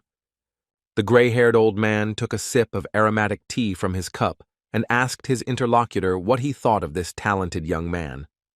The young man sitting in front of him replied that he was confident he could win if there was a fight. The guy added that the weapon Jin-sun used was very primitive, and he couldn't lose to someone who attacked with a small dagger. The old man said he needed to be 100% sure he could trust his daughter to him, because in his opinion, a sword was not enough, and armor was just stupid. The old man was certain that Jin-sung was not at all suitable for the white Jade Goblin family. The boy smiled and said that the gentleman should not worry, for he would be able to see his worth when the opportunity arose. At this moment, Jin-sung managed to capture the enemy's red flag and pressed the button, which meant that the 988th school point had been captured, and the Hyundai High School squad was the unconditional victor. The boy hoped with all his heart that they would succeed, but when they actually won, he was able to smile and feel that he had done everything right. The young man who was having tea with the white-haired old man said that he would take full responsibility for Miss Seon. Analyzing the outcome of the battle, it can be said that the 988th school began its training to infiltrate the school circle by attacking An Sun-ho. During the battle, many students stood out. Byun-gi-young was among them as he demonstrated his skills to the fullest. Ju-yi proved once again that he had excellent defensive skills and the ability to boost his team's morale. The ninth graders managed to repel the enemy attack despite unequal strength. Kim Se-yeon demonstrated the unique power of the white Jade Goblin and proved that her abilities were incredibly dangerous. An Sung-ho proved to himself and others that he was the strongest leader in the school, as he was able to defeat his longtime enemy in a rematch. It was a complete and clear victory for the Hyundai school students, even though the enemy forces were 3 times larger than them. But what attracted the most public attention was the zombie army, where the average skill level of the students was equal to a D grade. But the main discovery of this battle was Jin-sung, or rather his low rank, which did not stop the guy from doing simply unimaginable things, which is why he was nicknamed the F-Killer. An F-level student, considered the weakest, managed to single-handedly break through the siege of hundreds of B-level students. He became a role model for the low-achieving students who had given up on their future, and seeing him carry the victory banner lifted their spirits. Now Jin-sung had to endure being displayed to everyone as the pride of the school, but he felt like a show monkey. The director showed the guy to the press and said that he was the best fighter who gained strength and became who he is today, thanks to the excellent training at the Hyundai school. Jin-sung really didn't like the school principal's behavior, as he believed the man took advantage of the situation, since before he only did what he did, discriminate against students because of their ranking. Certain changes also began in the school itself, because children finally realized that grades were just a structure they were trying to force them into. The high technology department also initiated the changes and contributed to the development of the school. An Sun-ho, who was the first to try all the new things, thought that Jin-soon was capable of creating trouble out of nothing. But thanks to this, the school began to receive a lot of support. Jin-sung walked with Se-yeon and told her that he wanted to stay away from the press. The girl sighed and replied that now he understood her pain. She said that now they were equals, and all that was left for them to do was get married. The guy was paralyzed. He didn't even understand how they got to the point of discussing these things. If Young saw that she was embarrassing her friend, then she deliberately continued to tease him, saying that she would be a good wife with whom they could run away from reporters together. The boy said he would only accept this if he wanted to walk around being beaten every day, the blonde retorted, saying that if he didn't want to live, she could end him. She grabbed her friend by the shirt and jokingly asked him what decision he had made. But this friendly fight was interrupted by the school students, who began shouting that F-Killer and the white Jade Goblin were standing in the courtyard. Jin-sung wanted to howl in irritation. Seeing the boy's reaction, Si-young laughed and decided to finish off her friend with the phrase that her husband had become too popular. Some guys approached Jin-sung and he asked if he had taken the exam. The red-haired classmate said they had just left the classroom after taking the test. His companion said he was about to lose his mind. Red said he was confident in his abilities, but in the end, he didn't even make it to the second round. He said everyone was whispering that Jin-sun passed on the first try. The two boys began apologizing to their classmate, who had been bullied in the past. Seeing his current success, they realized his worth. Not daring to look up, the red-haired man said that after all the bullying, it was insolent to ask for forgiveness. But he and his friend wanted to become like him, and persuaded him to give them a chance. Jin-sun didn't even know how to react to this confession. The boys said that, even though they failed the exam, they wouldn't give up trying to pass. They were ready to endure what they themselves did to the guy, but he trained them.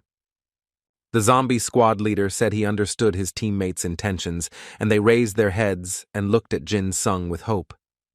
The guy made a decision, smiling, announced that he would personally observe how these guys trained and suggested that they try to reach a new level together. For some reason, the boys' faces did not reflect joy, but a strange anxiety, as if they had seen something terrible. They started apologizing for making him angry and started running, shouting that Jin-sung was smiling. The boy was in a stupor because he didn't understand why his facial expression caused such a reaction. If Young was dying of laughter, she said that in the end, only she was left by his side, so the guy needs to give in and become her husband. Jin-sung said his girlfriend was the most annoying person in the world, but they didn't let him finish because someone called the guy's name again. He saw a shy girl, a little younger than him, approaching. She asked what kind of relationship he had with Seon, because it seemed like they were dating. Seon listened with displeasure as Jin-sun told the curious young woman that she was just joking and that there was nothing between them. The girl was happy and said she was happy with such an answer. The blonde regretted not being able to shoot lightning with her eyes, because now she would incinerate the girl with pleasure. But this stranger didn't fail to surprise. A moment after she expressed her desire to start dating the guy, Jin-sung looked like he was about to faint. If Young couldn't take it anymore, then she grabbed her friend and told the girl that they were very busy right now and that the guy couldn't give an answer. With tears in her eyes, the girl began to tell how she had been waiting for Jin-sung all day and was afraid to talk to him because she wanted to tell him that she liked him. The blonde stared into space in shock. She certainly didn't expect to hear that. She let her friend go and decided that she would not interfere with him because she realized that she was really trying to protect the boy from everyone in the world. The boy looked at her confused, but she didn't explain anything, just said that the girl wanted to talk to him, so Si-young would let him deal with his problems alone. Jin-sung wasn't used to seeing his friend in that state, so he immediately realized that something was wrong with her. He was so deep in thought that he didn't even immediately remember that he wasn't alone in the middle of the schoolyard. There was a girl standing next to him who wanted to tell him something. The stranger surprised him when she asked him why he was there. She ordered him to follow Seon immediately. The boy could only blink his eyes in confusion. Jin-sung didn't understand what these girls wanted from him. One told him to stay, the other told him to leave. He was completely confused. The girl was left alone and sadly thought about how Jin-sung said he wasn't dating Seon, but he had such a strong expression on his face that she couldn't confess her feelings. All these love affairs took a back seat when classes started, and it was time for training. The zombie squad guys cast scared looks in the direction where Seon was training. They asked Jin-sung what was happening to her, but the guy said that he himself would like to know. Seeing his girlfriend aggressively training her idea, he told the guys that he caught up with her and asked what happened, but he still didn't understand anything. When he asked why her mood had changed so abruptly, the blonde simply asked why he hadn't stayed to talk to that cute schoolgirl. Seon became even angrier when Jin-sung said he was sorry that the conversation with the beautiful high school girl didn't work out, but that he still wanted an answer to his question. The girl was simply the embodiment of cold rage. She was so angered by the guy's words that she was ready to destroy both him and the girl. She screamed, asking why he came, because she needed to hear how they confessed their love for him. The boy could only say that it would not happen, because it was like a dream. Se-young let slip that he talks about it every day, but no one notices. She began to say that she had an elegant appearance, was attractive and sweet, and also very strong. She did not understand why the boy did not pay attention to such a bride. Jin Sung laughed nervously and said that judging by the jokes, she wasn't really mad, so he decided to go to training. The girl was literally going crazy with rage. But the man did not understand what he had done wrong and told his friends, who remained silent, but thought that if you were to judge, the commander was indeed guilty. While planning to kill her rival, Seon was distracted by the sound of a notification on her phone. She saw a message from her grandfather and thought she was going to be pestered again. What she saw on her cell phone screen not only surprised her but shocked her. She ran to her friend in a panic and told her that someone she didn't want to see was coming. Jin Sung was never particularly perceptive, so he asked who exactly was going to school. Seon was so excited that she didn't answer, but simply asked if she could stay with the boy for a while, since she heard he lived alone. After these words, there was a deathly silence in the training room. The zombie squad guys seemed to have heard a confession of murder, not a request to live together. Jin Sung didn't consider this offer anything extraordinary. He just said he only had one bed. After these words, the guys in his squad weren't just surprised, they were shocked. One of them even dropped the barbell and nearly lost his leg. Seon asked her friend for help. She said that a strange man would come here soon and would be looking for someone. These words confused her friend even more. But then, the blonde heard a voice that she would rather not hear for the rest of her days. The boy asked what strange person she was talking about, because he might be offended. She immediately hid behind Jin Sung's back and told him he'd misunderstood. The stranger asked if she really wanted to hide from him behind her classmate. The blonde boy who was talking to the blonde's grandfather the other day asked if it was really Park Jin-soon in front of him. He said he had come here for Seon, so he considered it a real stroke of luck to meet him too. The zombie squad leader was quite surprised that even strangers knew him. The stranger said his name was Bratislav Pate. He shared that he had heard a lot about the guy from the Jade Goblin family. Jin Sung felt strange knowing that he was a topic of discussion in the Seon family. It was clear that Bratislav Pate was not entirely friendly with the guy. And that was partly true, because he said he understood it was impolite to say such a thing on their first meeting, but he still asked if Jin Sung wanted to fight him. This proposal, to say the least, shocked the 10th grader, because he did not expect his life to be invaded by those who wanted to measure strength. The zombie squad members began to whisper whether this was the same Pete who won the European youth competition. It was strange to see him in the Hyundai school uniform. Jin Sung asked her friend why this guy was there, since it seemed like he was an acquaintance of hers. The blonde narrowed her eyes and said it was nothing like that. She said that Pate was something like a hired gun. These words surprised her friend, but she said that this was practiced in her family. Jin Sung suggested that his new acquaintance calm down, as he didn't think they had any reason to fight, especially since they could always try to resolve everything through conversation. Bratislav Pate said he actually came for Miss Si-young, but he would like to take the opportunity to test his strength and fight the F-killer himself. This noise attracted An Sun-ho, who had no intention of allowing a fight to break out during training. It seemed like the leader of Hyundai High School recognized the newcomer. Perhaps he had heard of this young man somewhere. Bratislav stepped forward and introduced himself, shook the instructor's hand, and said he was from Slovakia. Sunho said he knew who was standing in front of him. The leader asked what the guest wanted, as it was obvious he had something to say to the future training unit leader. Hearing these words, Jin Sun felt like fainting several times today. Pet said he would like to fight the guy, to which he received the reply that using idea inside the unit was prohibited, and that permission from his superior was required. The guy from Slovakia said the elder was in that room, hinting at An Sun-ho. The leader thought about it, because the guest's words made sense, and theoretically, he could give permission for the duel. An idea came to his mind, so he grabbed Bratislava and Jin Sung's hands and said that they would do the following. Sun-ho announced that it would be a one-handed fight, which would be less dangerous and more fair. The foreign friend laughed, saying that he never imagined that An Sun-ho thought so differently from others. The school leader said he would consider both boys agreeing to such conditions of the duel. Jin-sung looked anxiously at his mentor, who said menacingly that he had to win because the honor of his unit was at stake. The instructor grabbed the boy by the ear and told him there was a lot at stake in this fight, so he shouldn't mess it up. So the blonde decided to come closer and whisper that her friend had to defeat this insolent Bratislava, who liked to go where he wasn't invited. Jin-sung grabbed his head and realized he had a very bad feeling.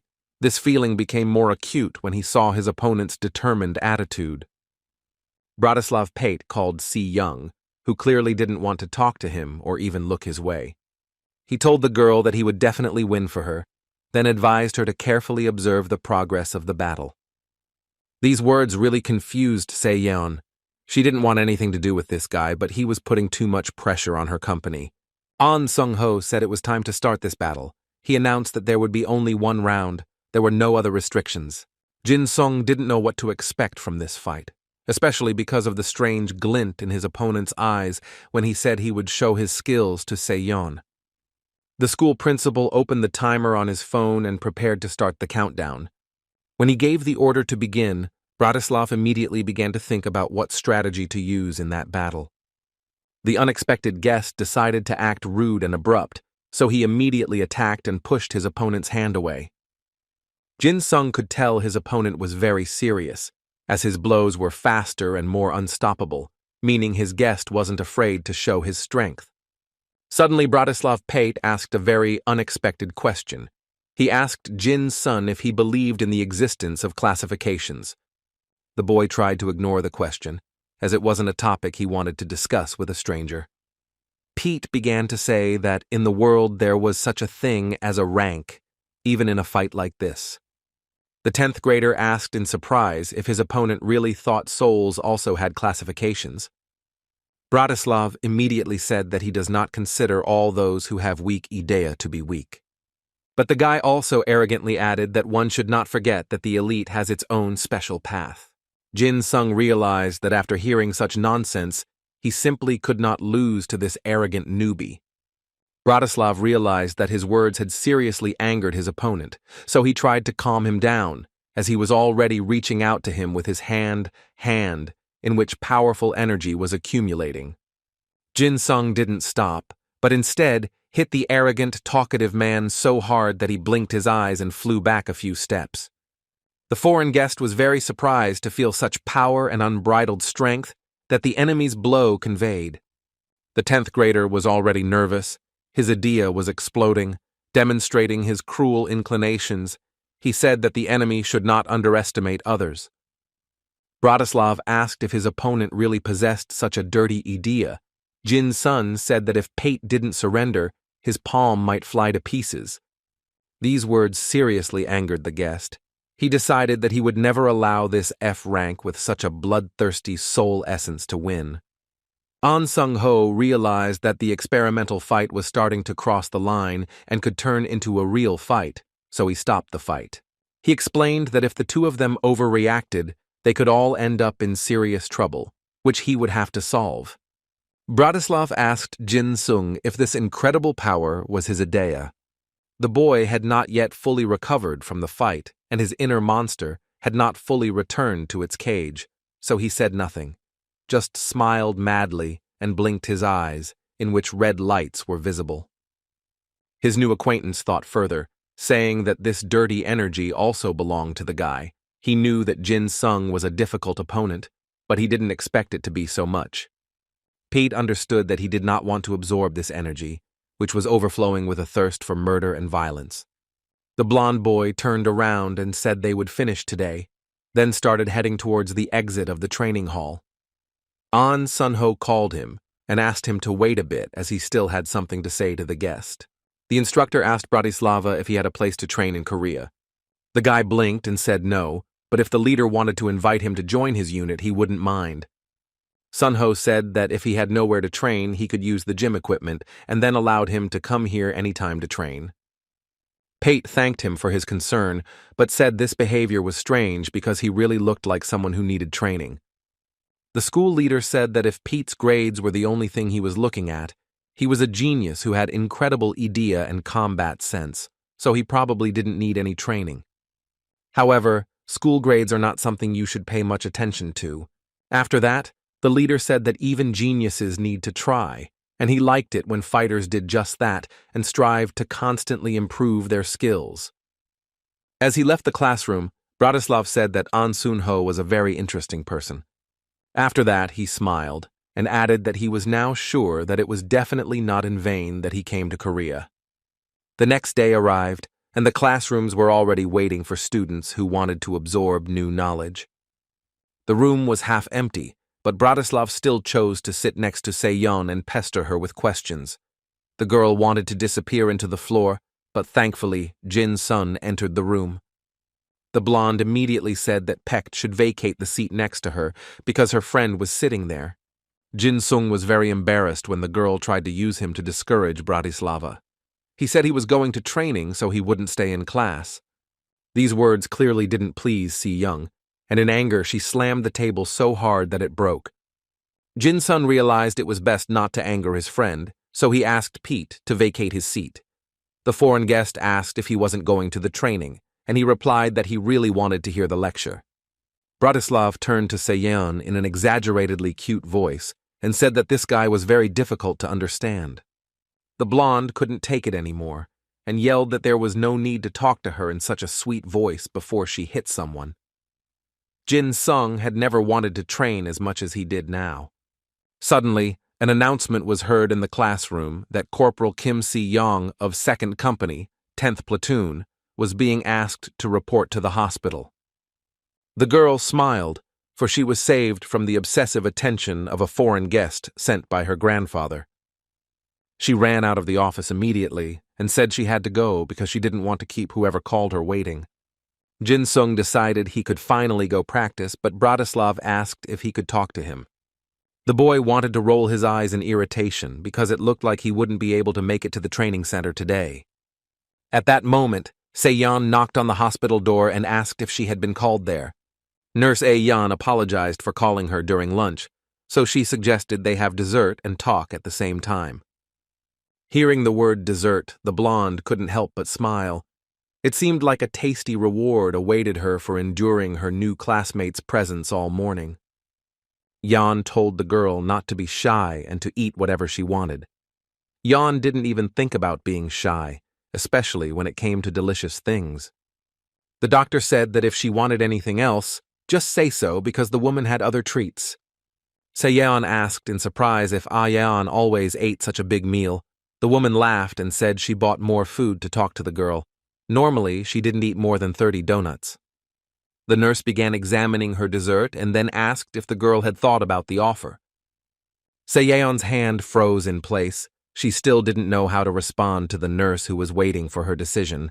Yeon saw how her interlocutor's face changed, so she apologized, because she didn't think the girl had received such an offer for the first time, and it could put her under pressure. Seyeon said that it was fine, and that she should be grateful for the honor bestowed upon her, but the blonde's face said something completely different. It was gloomy and overly thoughtful. The doctor said that the 10th grader could become an excellent teacher, so she made her such an offer. The woman extended her hand and said once again that she was inviting Si-young to join Maestri. The Maestri were a group of masters in Korea that only the best and most capable fighters with unique abilities could join. Unlike other unions where representatives of one clan gathered, the White Goblin attracted capable masters from different directions here. Korea's greatest figure, Lee Sin, who was called upon to respond to emergencies, created what was called a special squad, which included the best experts in each field. These were the Maestri, the squad that Dr. A-yeon suggested joining because she believed Seon would make an excellent master. The blonde said grumpily that, as she had said before, she had only managed to reach an intermediate level of fencing. But the woman still strongly advised her to join the Maestri because of her excellent defensive skills she valued more than ball control. But Seon stood firm, saying she needed to succeed as a swordsman. Yeon said she realized something when the girl asked for advice about aura. The woman was sure they could cure her, but Si-young had to want it too. The blonde said once again that she was a goblin who was connected to the ball. She just needed to become the best swordswoman. Yeon said that no one was suggesting she stop improving in this regard, but it would be good if she became a swordswoman who could perfectly repel attacks. The girl lowered her head sadly and thought that the woman didn't quite understand what was happening. As a child, she really wished she had no skill in fencing. She didn't want to be the best at hurting others, but even when she didn't try hard enough to swing her sword, Idea still grew. She managed to reach expert level without much difficulty, but she was not at all satisfied with these skills. The blonde wanted to try to tell the woman about it, but she interrupted her, saying that she understood that the Kim family was very worried about her, because people from the White Goblin clan were not so common. Yeon suggested that the girl was nervous about having to act secretly. The woman said that she could join the maestri, learn the most necessary things, and then return to her clan. Yeon was so sad and upset that all these words made her depressed. She concluded that the doctor was a maestri master who had reached the top. These people often have a sense of self-worth and a desire for self-improvement that differs from others. The woman has probably always wanted to be the best, so she won't understand their feelings. Yeon was sad, wondering if Idea wasn't changing. She wanted to talk to Jin Sung about it, so she got up from the chair and told the doctor that she needed some time to think. The girl walked down the hall and thought that the guy was trying to prove his abilities to those around him with the help of Idea, which everyone considered useless, but he still succeeded, even though he tried very hard. Yeon was overjoyed when she received the Aura Cup, which manifested as a cape and armor with a white Jade Goblin design. During the fight with Kang Jin-no, when she saw her opponent running away, she realized one thing. She could have dealt with her enemy with a simple aura counterattack, but the attack filled with aura power sent him fleeing and helped defeat the 988th School's army. The girl realized that if Korea's strongest masters couldn't change anything in her upbringing, then even defense would become a technique that would harm others. She stood in front of the classroom door and didn't know what to do, because she really didn't want her power to harm people. Meanwhile, Jin Sun and Bratislav Pate were talking about a very interesting topic. The foreign guest was saying that the guy should give up on Si-young because she is not the right person for him.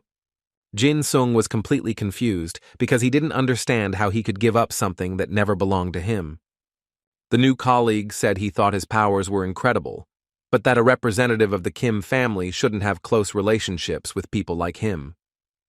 The guy said it seemed like his new classmate had misunderstood everything because Si-young was just joking and teasing him, and he didn't think there were any feelings behind it. But these words did not convince his interlocutor. He repeated once again that the elite had its own special path. Bratislav said that Jin Sung wouldn't be able to make the girl happy, but he didn't even think about all the things his interlocutor said. Jin Sung began to understand a bit of what Bratislav meant. He said he should have guessed this earlier when he started talking about skills. He looked at the blonde boy again and realized that his instincts hadn't failed him. For Pate, it wasn't the person that was most important, but their abilities. For Jin Sun, it was always the person that came first, not their abilities. The boy decided to ask a very important question. He asked Bratislav what he thought. Souls have classifications. The blonde without hesitation said yes. Then Jin Sun asked how a person of lower standing should act if he really spent his entire life humiliating himself in front of others. Pecht said that origin forces one to act in a certain way, because behind high social status and power there are circumstances. He believed that it was necessary to take care of the elite because they were the upper class of society, its backbone. Jin Sung thought completely differently. Being born into a rich and famous family was not enough to gain respect. The guy added that souls don't have classifications, because how can a part of the classification system with a long name tell about a person's future? Bratislav said that Jin Sung with such abilities would never be able to conquer a person as noble as Miss Si-young. His interlocutor replied that there was no need to limit the possibilities of others. The boy was very angry. He didn't care what Pate Edie thought defined people, especially since it wasn't worth attributing or limiting individuals like Se-young. Jin Sung simply couldn't stand by while people like him and Si-young, who were trying to change on their own, were forced into a box or labeled with a classification. Bratislav said that the role of Seon's boyfriend should be given to someone who has the same extraordinary skills and experience as her. Jin-sung asked in a threatening voice if it was really worth ignoring a person's preferences with all this. Pate replied that the girl's aura achievements were simply amazing, but she shouldn't waste her energy on a low-ranking person. Jin-sung said that her friend has her own life. Whether she wants to become a swordswoman and use Idea or be a cook, it all depends on Seon herself. But Bratislav thought differently. He said that abilities are predetermined from birth, and the blonde was chosen to become the strongest swordswoman. Jin-sung turned and started walking away, finally saying that he and the blonde man had completely different opinions. Pete said he had the same opinion when he saw the guy in the video. These words made the boy turn around and say once again that souls have no classification. The foreign guest asked if the boy was speaking too rudely to him. Bratislav took a defensive stance and said that Jin-sung was very strong, but his strength was imperfect, as it would be difficult for him to reach the level of those with innate abilities. The boy activated his Idea and drew a dagger. He didn't know what kind of Idea his opponent had, but he was sure of one thing: it wasn't fully released yet. The 10th grader understood perfectly well that his new acquaintance completely underestimated him and did not know what he was capable of. The man decided not to think too much, but to immediately check the strength of the elite, which the blonde had been blabbing about all along. Pecht hadn't expected such a powerful attack. Bratislav was extremely surprised and barely had time to react to repel the enemy's attack, but then he realized that the man was striking with the hilt of a dagger and not with a deadly blade. He reached out and, with just one palm, stopped the blow that would have hit him square in the shoulder. But still, it was obvious to the blonde that the enemy wasn't attacking at full force, so he asked where the guy's previous mood was. He wondered if Jin-sung thought he could defeat him using only half his strength, as he tightly gripped the boy's hand, not allowing him to escape his grip. Then Bratislav pushed his opponent hard, and he flew back a few steps. Jin-sung realized that Pete had thrown him away using only normal strength, which was a very unexpected discovery for him. Bratislav said that since the man tried to attack him with the hilt of his dagger, it seemed he hadn't yet realized that he was in danger of getting hurt if he didn't use all his strength. Jin-sung replied that he didn't think his opponent's physical abilities were that developed, as he didn't look very athletic, and Pete shared that he never trained much. He thought he didn't need it. Such words really irritated his opponent, but the arrogant blonde said that such was the difference in their abilities. The boy perfectly understood that his opponent was significantly superior to him in terms of physical ability, despite training for several hours every day. But that didn't stop Jin-sung from trying to attack again, so he took off and decided he would attack his opponent with speed. The boy told Pecht that if he was taken to the hospital, there would be no need to complain, and he replied that it seemed like they were finally going to have a real fight. Bratislav wondered if a 10th grader was really trying to use D-level power with barely B-level skills. It seemed he was beginning to understand what attracted Seon to the guy. Such arrogant and judgmental words were not at all pleasing to Jin-sung. The only thing they stirred in him was a thirst for retaliation. The boy said that the foreign guest need not worry, because after beating him, he will immediately take him to the hospital. Bratislava did not fall for this provocation and calmly replied that there was no need for that, because he could defend himself. The blond boy said he waited, hoping to see what power the 10th grader would demonstrate in the hallway. But it seemed like Jin-sung didn't intend to do that, so he suggested ending the fight with this. On the field of Hyundai High School, a battle was taking place once again between the guys who wanted to find out whose strength was more impressive. Bratislav Pate expected his opponent to finally show his full power, but instead he saw only part of his strength and wondered if a normal duel would not happen after all. Jin-sung silently assessed the enemy and concluded that Pate was excellent at blocking attacks, and his attack tactics were flawless. This die-hard Seon fan said he was disappointed that the legendary F-killer didn't actually fight him. After these words, Bratislav swung his dagger and struck the man with all his force, but he managed to jump back, not wanting to get into a direct confrontation. Jin Sung did this because he realized that the enemy was copying his attack technique, and he was able to immediately capture and apply what he saw. Pate thrust his blade forward and, slowly approaching the man, said he wanted to end the fight as quickly as possible. Jin Sung ran his hand through his hair and realized it would be cool to win with just a dagger. He regretted that circumstances had forced him to bring out the heavy artillery and use his bloodthirsty idea. Seeing a wild and slightly crazy glint in his opponent's eyes, Bratislav realized that from that second on, the games were over and now there would be a real battle, which he so desired. The blonde boy prepared himself for the fight he expected from such a famous F-killer. Jin Sung activated a skill called Partial Death, a cruel aura that manifested the ability to kill in the user's eyes. Bratislav Pate realized that this aura was even more poisonous than the one he had seen last time. The guy with eyes that screamed with murderous desire said that the only poisonous one there was Pete, because he was the one who tried to repeat other people's techniques. The foreign boy said he thought that if he did just that, he could incite his opponent and force him to use his full strength. Jin Sung asked if Bratislav thought he was too arrogant, but he said he didn't have that quality. After saying these words, he activated the Karaborg skill, which allowed him to use Fergus's magical sword from Irish legend, which completely incorporated the enemy's movements but limited the range of action. Jin Sung realized that their skills were completely incompatible and said that with such skills, the opponent could afford to be a little overconfident. Furthermore, Pecht had physical data that allowed him to control such a special ability. Bratislav looked at the man in surprise and said that he spoke with great confidence, as if he knew every technique in his arsenal. Jin Sung really caught on to all of his tricks, especially the one where he can absorb the opponent's idea and make it his own. The boy realized that his enemy possessed noble strength. Judging by the fact that Pecht was not affected by his killing power, the blonde's life was not so simple. But Jin Sung had no intention of backing down. He was determined to end this fight with his victory and prove that even with a low ranking, it is possible to achieve what you want.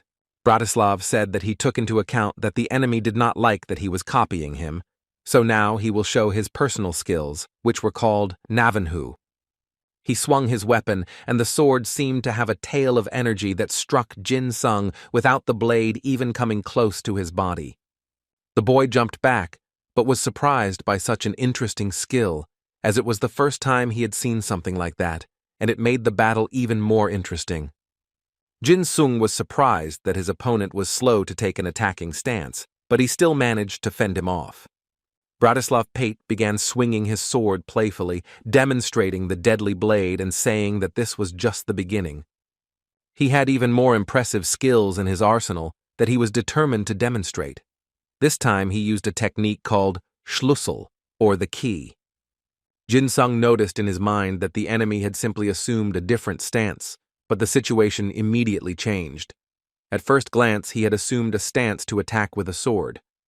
But he turned to lower the vulnerable area and assumed a position to parry the blows rather than deliver them. And the attack zone that Ideapeta showed was much narrower than usual. Jin Sung was impressed by this incredible skill. Bratislav asked why his opponent was hesitating to attack, because if the guy didn't attack, he would take the initiative into his own hands. When there was no response, Pete decided he was being provoked to attack first. Well, he didn't care one bit, so he didn't hold back his impulse and attacked first with his sword. Jin Sung expected this turn of events, so he managed to draw his dagger, which was able to counter the enemy's attack.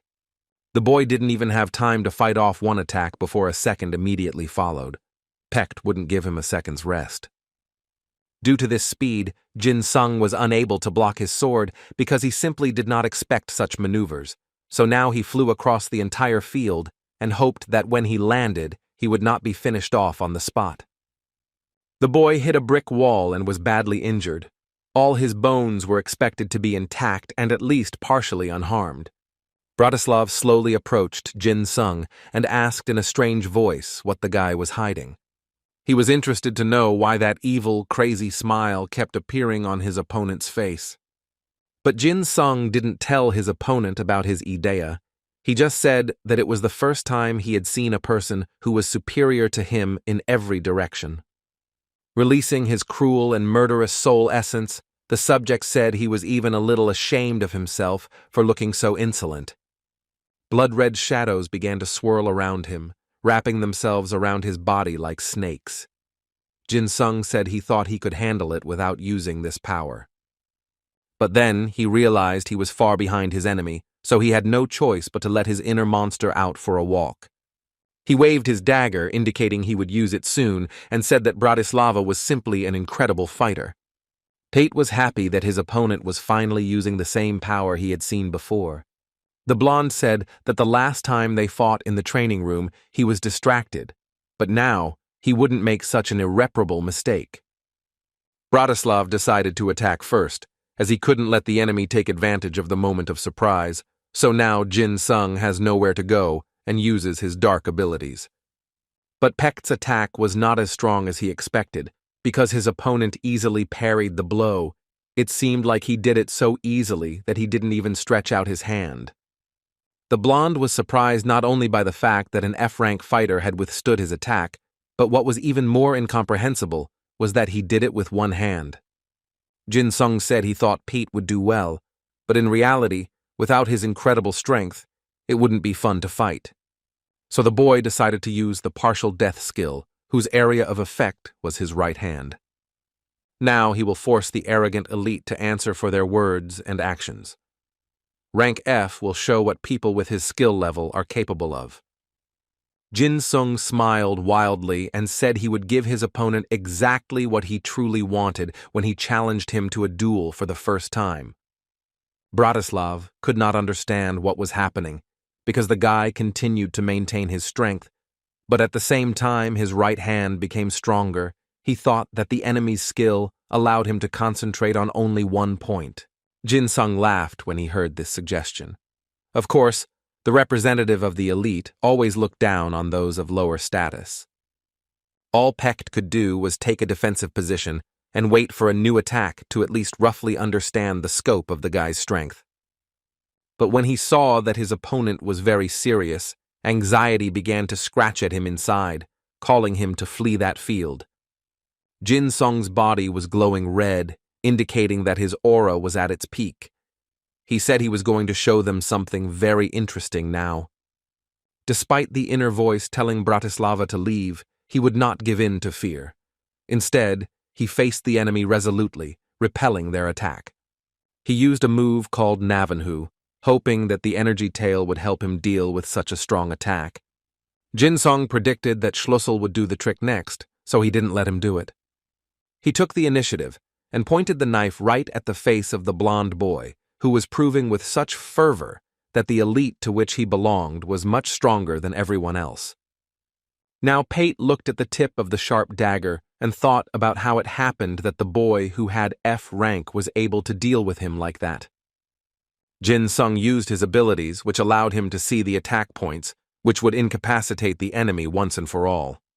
He decided to show what he was capable of, so he attacked the blonde with such speed that he couldn't dodge the blow. But in the end, Jin-sung stopped, as he didn't intend to cause serious damage to Pecht, who asked how he managed to reach such speed and managed to stop before the blow itself. He considered it incredible.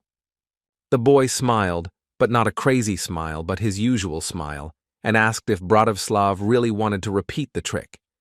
The blonde said that his opponent was much more capable than he thought. Pate asked if that fierce right was the basis of his idea. Jin-sung said he could also imitate some of the dagger attacks, but not as skillfully as his opponent.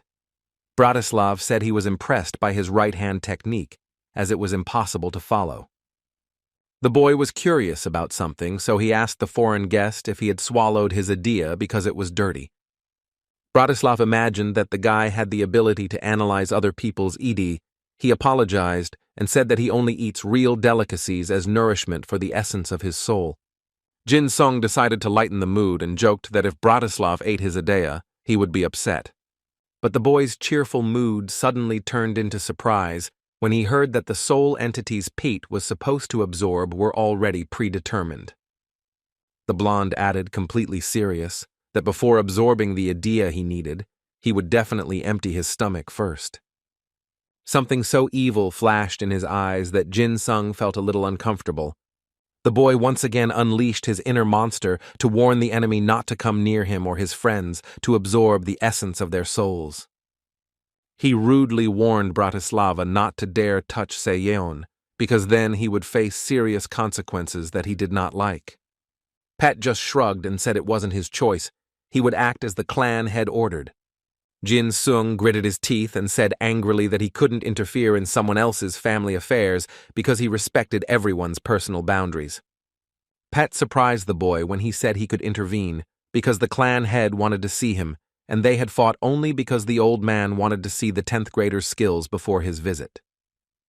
Bratislav said that since Jin Sun had won, he would give him one piece of advice. Don't try to persuade old Kim, because it was even harder to negotiate with him than with Pete himself. The boy's blood ran cold.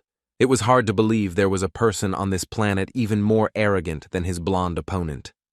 Jinsun asked why Bratislav listened to the boss if he wasn't from the Kim family. The blonde said that the family head would teach the boy this personally, and today. The boy literally froze in place when he heard that the head of the Kim family, who was also Seyeon's grandfather, wanted to see him today. Meanwhile, some strange events were happening at Incheon International Airport. The dark-haired man who arrived at the scene was simply furious, slammed the car door hard, and said he simply had no words to comment on everything that was happening. A huge monster, which looked like a bear but was 10 times bigger, destroyed planes and everything in its claws.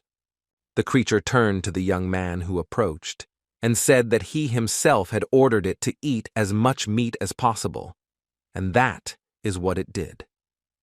The man stopped and froze in place, because only then did he realize that Idea could speak, and not just make sounds but construct structured sentences.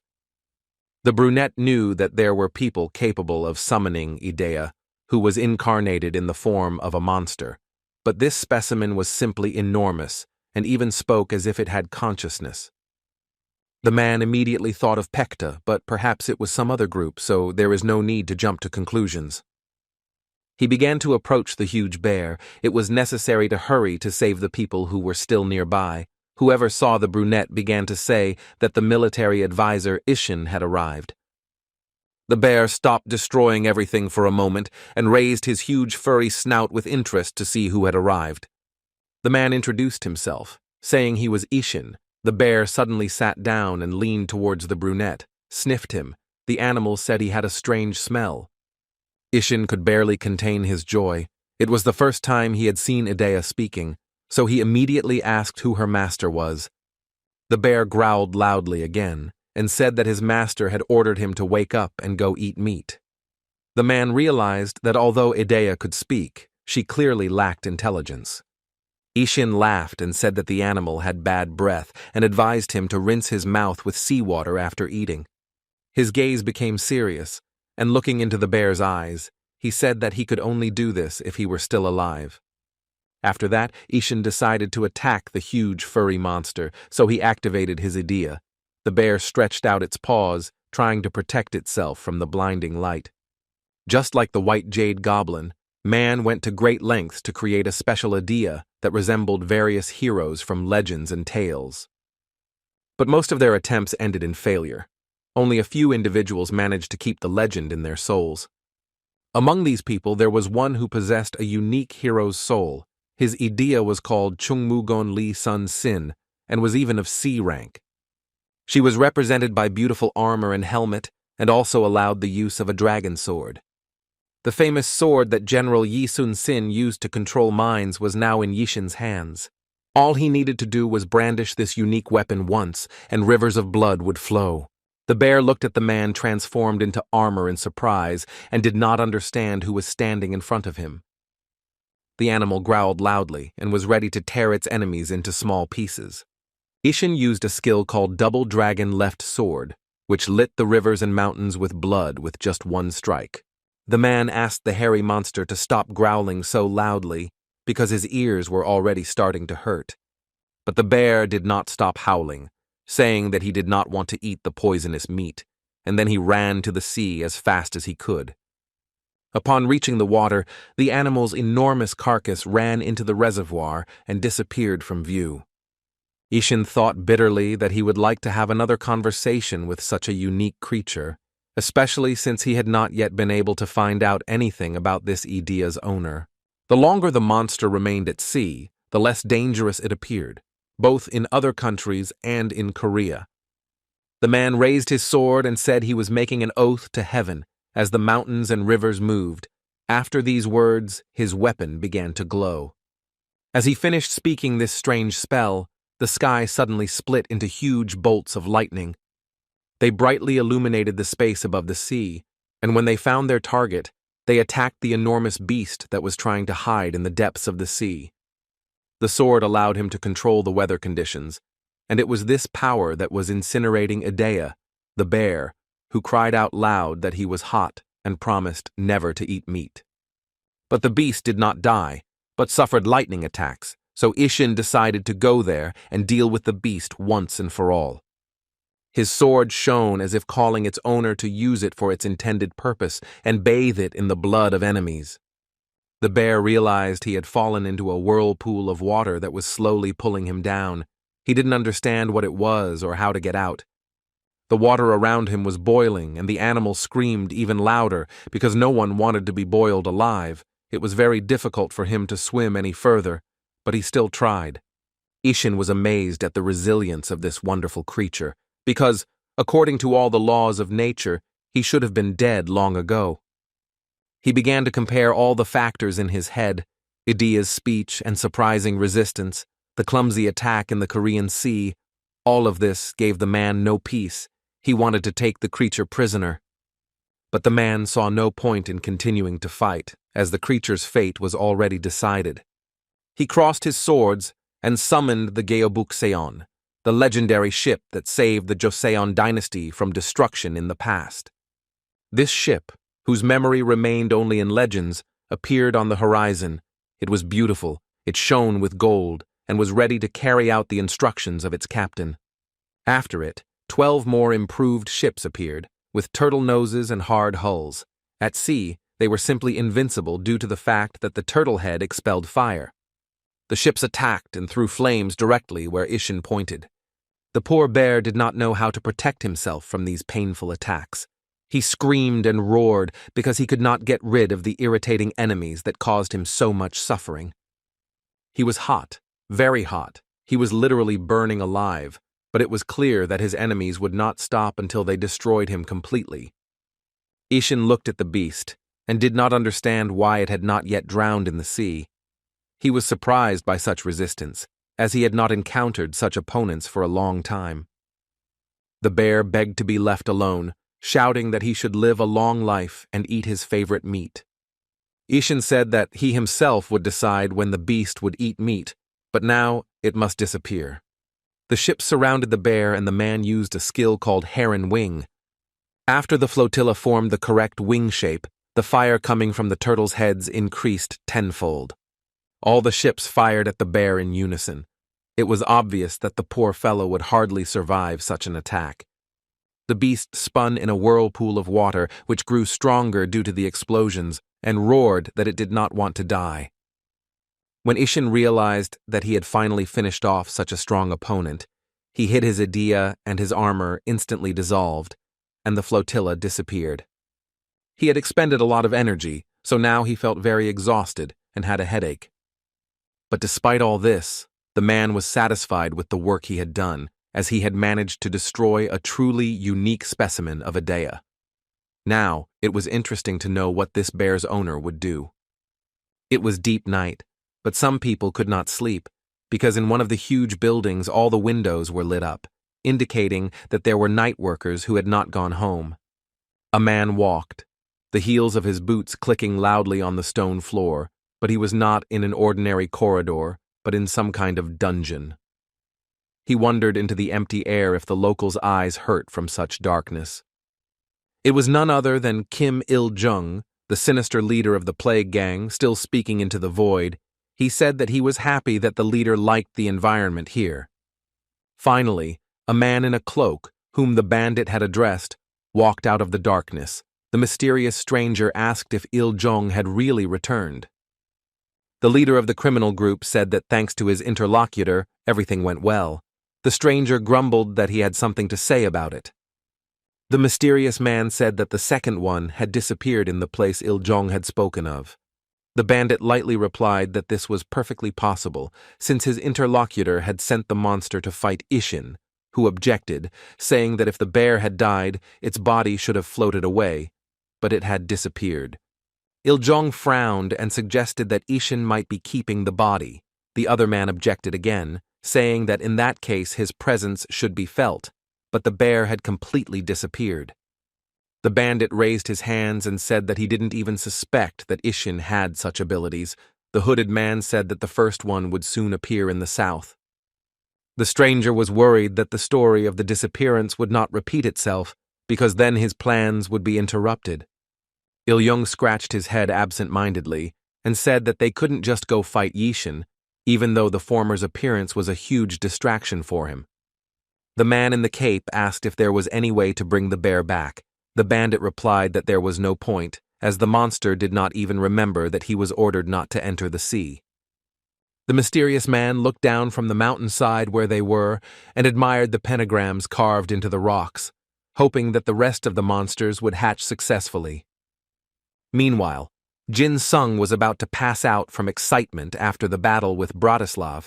A man came in behind him and took him to the head of the Kim family. Now they were standing at the door, and the guy was trying to force himself in.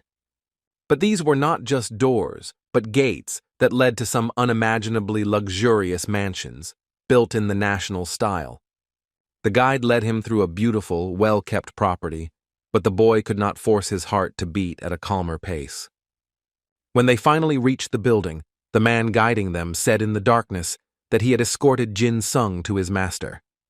From the darkness came an old, authoritative voice, ordering them to enter. The boy could barely contain his trembling. But inside, it was much more comfortable than Jin-sung had expected. Among other things, he noticed a generously set table, at the head of which sat the head of the Kim family. If the atmosphere seemed friendly, old Kim spoiled it by telling the boy he was a real idiot for coming here so quickly. Jin-sung decided that perhaps the man had always had this way of communicating, so he decided not to jump to conclusions and asked if he could sit closer since they were so far apart. But the old man called him a fool again, and now the boy was almost certain that the head of the family was hostile to him. Jin-sung sat at the other end of the table and waited for Grandpa Seon to tell him.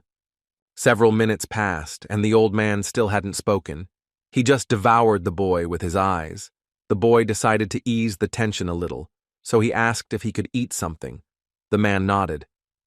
After that, Grandfather Seon said he wanted to ask directly if it was because of Jin-sung that his granddaughter had empty hopes. While chewing his food, the boy asked what kind of hopes were being discussed, since he didn't understand anything at all. The old man was irritated by such a lack of discernment. He banged on the table and said that because of the man she had gone down the wrong path. Jin-sung started to guess that it was about the Aura Cup. He said that Seon received this ability through her own efforts, so he didn't understand what could be wrong with it. The man shouted that the guy didn't understand anything. It was obvious that he was the one who pushed her to do this. Jin-sung tried to calm the old man down and asked him not to get angry. He had already asked a question, so it would be fair if the young man also asked something. The head of the Kim family found the boy sitting across from him very unpleasant and said he would let the boy speak his mind once he was done talking. Jin-sung decided to stop pretending to be a polite and obedient boy, so he seriously asked what the old man wanted to know since he had called him to his house. The head of the Kim family bluntly said he didn't like him being around his granddaughter, but the man also heard that the boy was also at the scene of the attack. He asked what Seon was doing there. Jin-sung replied that his friend was trying to save people. Everything was as it was said in the news. The man once again called the man an idiot and asked if he really thought they were asking about something common knowledge. The old man was interested to know if Kim Il-jung's granddaughter had deceived him. Jin-sung blinked in confusion when he heard the phrase that the best always prove their worth. so his grandfather wondered if her victory was worthy of the title of Sword Goblin. The boy asked if the old man hadn't heard that the battle between Seon and Il-jung was the longest.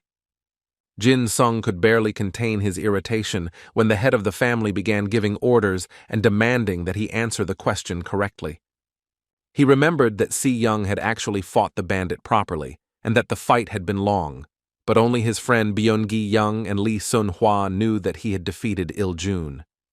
The guy understood that if he told the truth now, Si-young could be in serious trouble. Then he said that the blonde drove out the leader of the criminal group Plague and saved him and everyone else from danger. The old man looked into the interlocutor's eyes for a long time, as if trying to recognize the lie, but then said that he understood everything.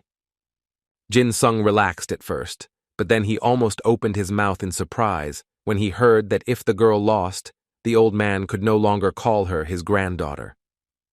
The boy asked if his grandfather's words were going too far, since his own family member could have died in that battle. Jin-sung indignantly recalled that although Seyeon possessed the A-rank idea, she was still a high school girl. The grandfather said that his granddaughter was not just a student, she was the strongest member of the family and different from other people. The man could no longer contain his anger. He could not understand how a person could treat his own blood with such disdain. The man reminded his interlocutor that the best are always and everywhere the strongest, no matter what the circumstances. Jin-sung couldn't believe that such a mature and seemingly wise man could think so absurdly.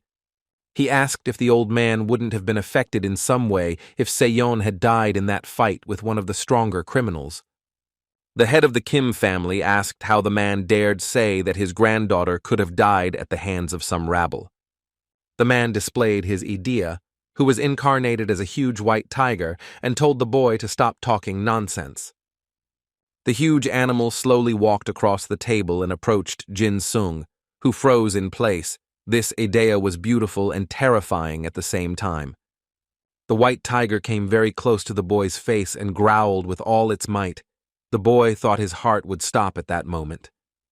But his face showed absolutely no emotion. His composure could only be applauded as he told the tiger to back off because he couldn't see his grandfather. The old man was very surprised because his white tiger made the strongest warriors run away like children, but this 10th grader didn't even flinch. It was amazing to see how bravely this low-ranking fellow acted. He was so young, but the old man could clearly smell the strong scent of blood from him. Jin-sung called the huge tiger a cat and asked him to move away from the table and give him a clear view of his interlocutor. The proud animal looked at his owner in confusion. It was the first time the tiger had behaved so strangely. The old man noticed that his pet was afraid. Despite having raised him so firm and unyielding with anyone, the man decided that this little guy was not bad. The tiger jumped and returned to its owner. Jin-sung asked if his grandfather was okay. When he looked at him confused, he explained that there were rumors about him that he was very annoying. The man replied that the boy's energy was not befitting his age, but did he really think he would scare the head of the Kim family? After these self-confident words, the boy's eyes turned red, and his idea began to ask to leave. The old man smiled and asked why the boy was looking at him as if he was planning murder. Jin-sung realized that the man possessed idea, which allowed him to bring any drawing to life, and the more detailed it was, the better the creature summoned would be. The man wondered if he could really fight such a good idea, and if there was any point in using something that had been created with so much effort in battle. The head of the family said that by looking at the boy's face, one could immediately understand what he was thinking, and explained that the Jade Goblin clan had a duty to raise stronger goblins. He explained that, as a man, he was not a goblin, but as the clan chief, he had reached his current level. Jin-sung asked what interested him more than his family's legends. He was concerned about whether Seon was loved by them as a person.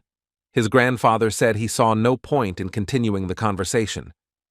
But the boy asked even more insistently whether his granddaughter or the best goblin in the world was more important to the old man. The man did not give a direct answer, but simply said that his interlocutor was too harsh.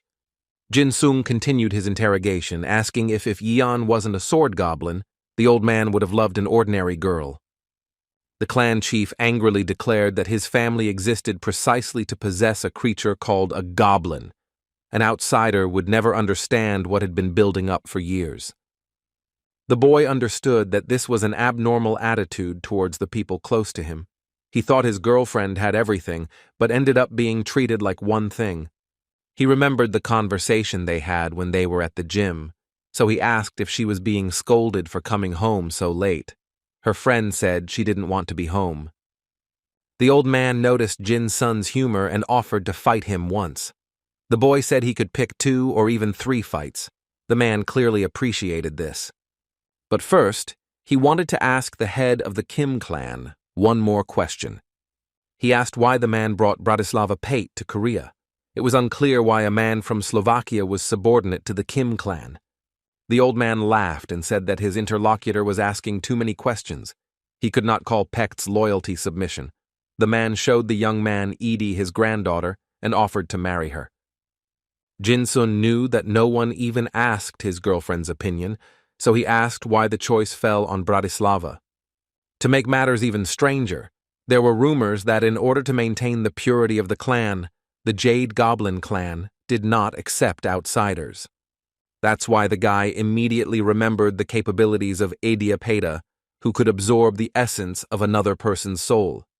Jin-sun asked how long the old man would wait for Bratislav to use his idea. The clan leader laughed and asked if he knew about Pate's abilities. The man said in a calm voice that if his granddaughter did not reach the desired level before graduating, he would give Goblin Seon to the chosen groom, but there was still hope that she would be too much for him. Now the boy understood why his friend didn't want to go home and asked if that was why his grandfather was so angry about the Aura Cup. The man said ominously that by protecting others, the girl would never achieve the status of the strongest, and his clan had been waiting for the appearance of a powerful goblin for so many years that he was sure that his granddaughter was him. Jin-sun rubbed the back of his neck and said that it seemed the old man couldn't be persuaded. If he were in his friend's shoes, he wouldn't have gone home either. Hearing these words, Grandfather Seon growled and said that the boy was getting closer and closer to trouble. The room was filled with a powerful energy, and the man said the conversation dragged on because he sensed an unusual aura about the boy. But in the end, all he wanted to say was that Jin-sung should leave his granddaughter alone. He argued that the boy was a member of the lower class and would be of no use to the family. In turn, Jin-sung activated his idea and released some power on the surface, saying that he had no intention of helping the Kim family. The old man's soul essence, which was embodied in the form of several animals, hissed. This collection of animals was ready to attack the guy right now. The man realized that the boy was now demonstrating Idea, what he had not demonstrated before, a pathetic boy, with no abilities, with an incomprehensible origin and soul essence, who was blatantly rude to him. Now the old man was even more convinced that this low-ranking commoner was not suitable for a girl like Seon. He ordered one of his pets to attack the boy, and the huge snake was already rushing towards the 10th grader. Jin-sung's eyes turned red. He didn't want to fight his grandfather, but his grandfather left him no choice. Suddenly, the bedroom door opened and Seon came in, shouting for all this commotion to stop. The old man's idea instantly stopped moving towards the boy, and a second later began to dissolve into thin air. Jin-sung did the same, and the red mist around him dissipated as if it had never existed. The girl walked angrily towards her grandfather and asked why she was with Pecht and the patrol squad. Not a muscle moved on the old man's face as he said that all this was happening because he decided so. His granddaughter seethed, saying that she warned him she didn't want this. She looked at the boy sitting nearby and completely stopped understanding what was happening. Jin-sung felt very awkward in front of his friend, because he didn't even have time to tell her that he was going to her house. The blonde asked in horror what her friend was doing there. All the boy could say was that that was how the circumstances were. She walked up to him, put her hands on his shoulders, and told him not to make excuses. She smiled sweetly and said that if he wanted to propose and meet her family, He should have taken his fiancée with him. The boy said now was not the time for jokes. Seon immediately became serious and told him not to be offended, because she would sort everything out now. The girl shouted at her grandfather, saying it was one thing for him to force Bratislava Pate on her, but she didn't understand why he had invited Jynoon to their house. The scream was interrupted by the calm yet harsh voice of a woman who silently approached him. An energy so powerful could be felt from her that the boy froze in place. The woman who entered the room told Seon to stop being hysterical, because she was a last-generation goblin, so she had to remain noble in any situation. Seon awkwardly greeted the woman she called aunt.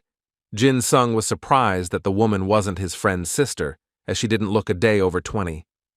The old man said he had just had a serious talk with the two and that they just needed to draw conclusions, so the man asked his daughter to take them off the property. The woman told the boys to hurry up immediately because they heard what the clan leader said.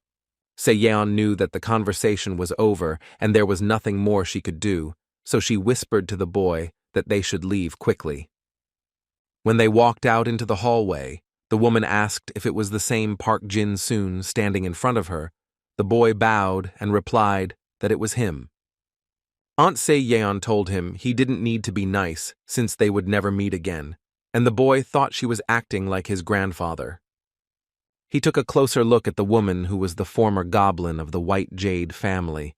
She could reproduce the power of the creature that the owner had created. The aunt ordered her niece to quickly change her clothes because she had to guard the 3rd district with Bratislava. Se-yeon immediately said she didn't want to patrol with this guy.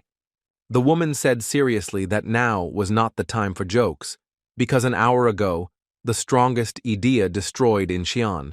The problem was solved, but a national alarm was declared, and the government asked for help.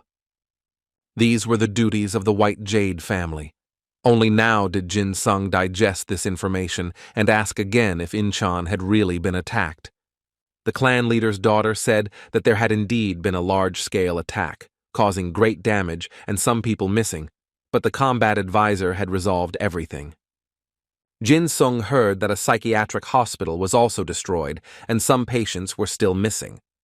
The woman noticed that the previously self-confident young man suddenly turned pale after this news and asked if he really had family living near Incheon. The boy immediately hesitated and said that no one had died, but it was clear that he did not want to answer that question completely. The clan leader's daughter said she would not interfere in the boy's personal affairs, so she turned her attention to her niece and told her to follow instructions quietly. Se-yeon obediently lowered her head and said she would do whatever was necessary. Jin-sung had never seen her friend so quiet and humble before. The boy told his aunt that he needed to talk to her about something. Si-young immediately became worried and tried to get him out of the house. The woman said harshly that there was no room for more people in their house, as the matters discussed there concerned only the White Jade Goblin family, which was a hint that it was time for the man to leave. Jin-sung was furious and barely restrained himself from snapping at the arrogant elite.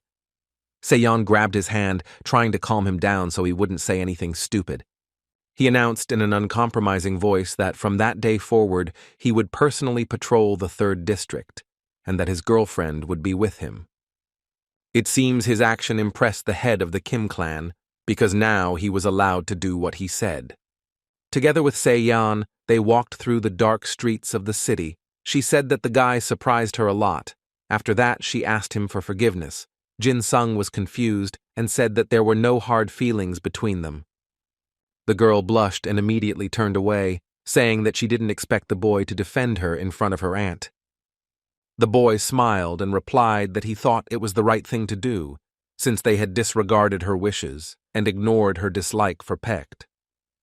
The friend laughed and said that her relatives don't pay attention to such trifles as other people's wishes. Suddenly, Se-yeon remembered that she wanted to talk to Jin-sung about something that was bothering her. The girl asked if her friend knew the army doctor was connected to Maestri. He said it wasn't surprising because the woman was very skilled. Si-young said he'd received an offer to join them. The boy said it was really cool because the Maestris are true professionals, but his friend didn't share his enthusiasm because they offered her a job as a specialist in a different field than the one she was an expert in. She knew she could perfectly master the art of fencing, but she didn't want to use talents that could harm people.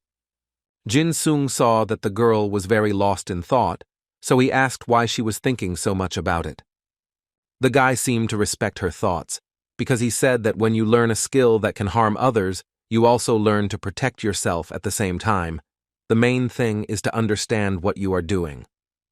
Se-yeon's eyes widened in surprise when she heard that she could do what she thought was right. No one had ever said those words to her. All decisions were made by her older relatives. The blonde was so emotional that she was about to cry like a little girl because it feels so good when your opinion matters to someone. She grabbed the boy's hand and hoped that this gesture would help her express all the gratitude she wanted to convey. Jin-sung was very surprised by his friend's reaction to the fact that he simply said the right words. The way she thanked him showed that she didn't have a normal attitude towards herself. After all, Se-yeon was touched by the words that her opinion had weight and value. It seemed that her relatives only valued the goblin within the girl. The boy began to feel a little embarrassed by the way his girlfriend looked at him so intensely and lovingly. A week had passed since then. It was a quiet evening.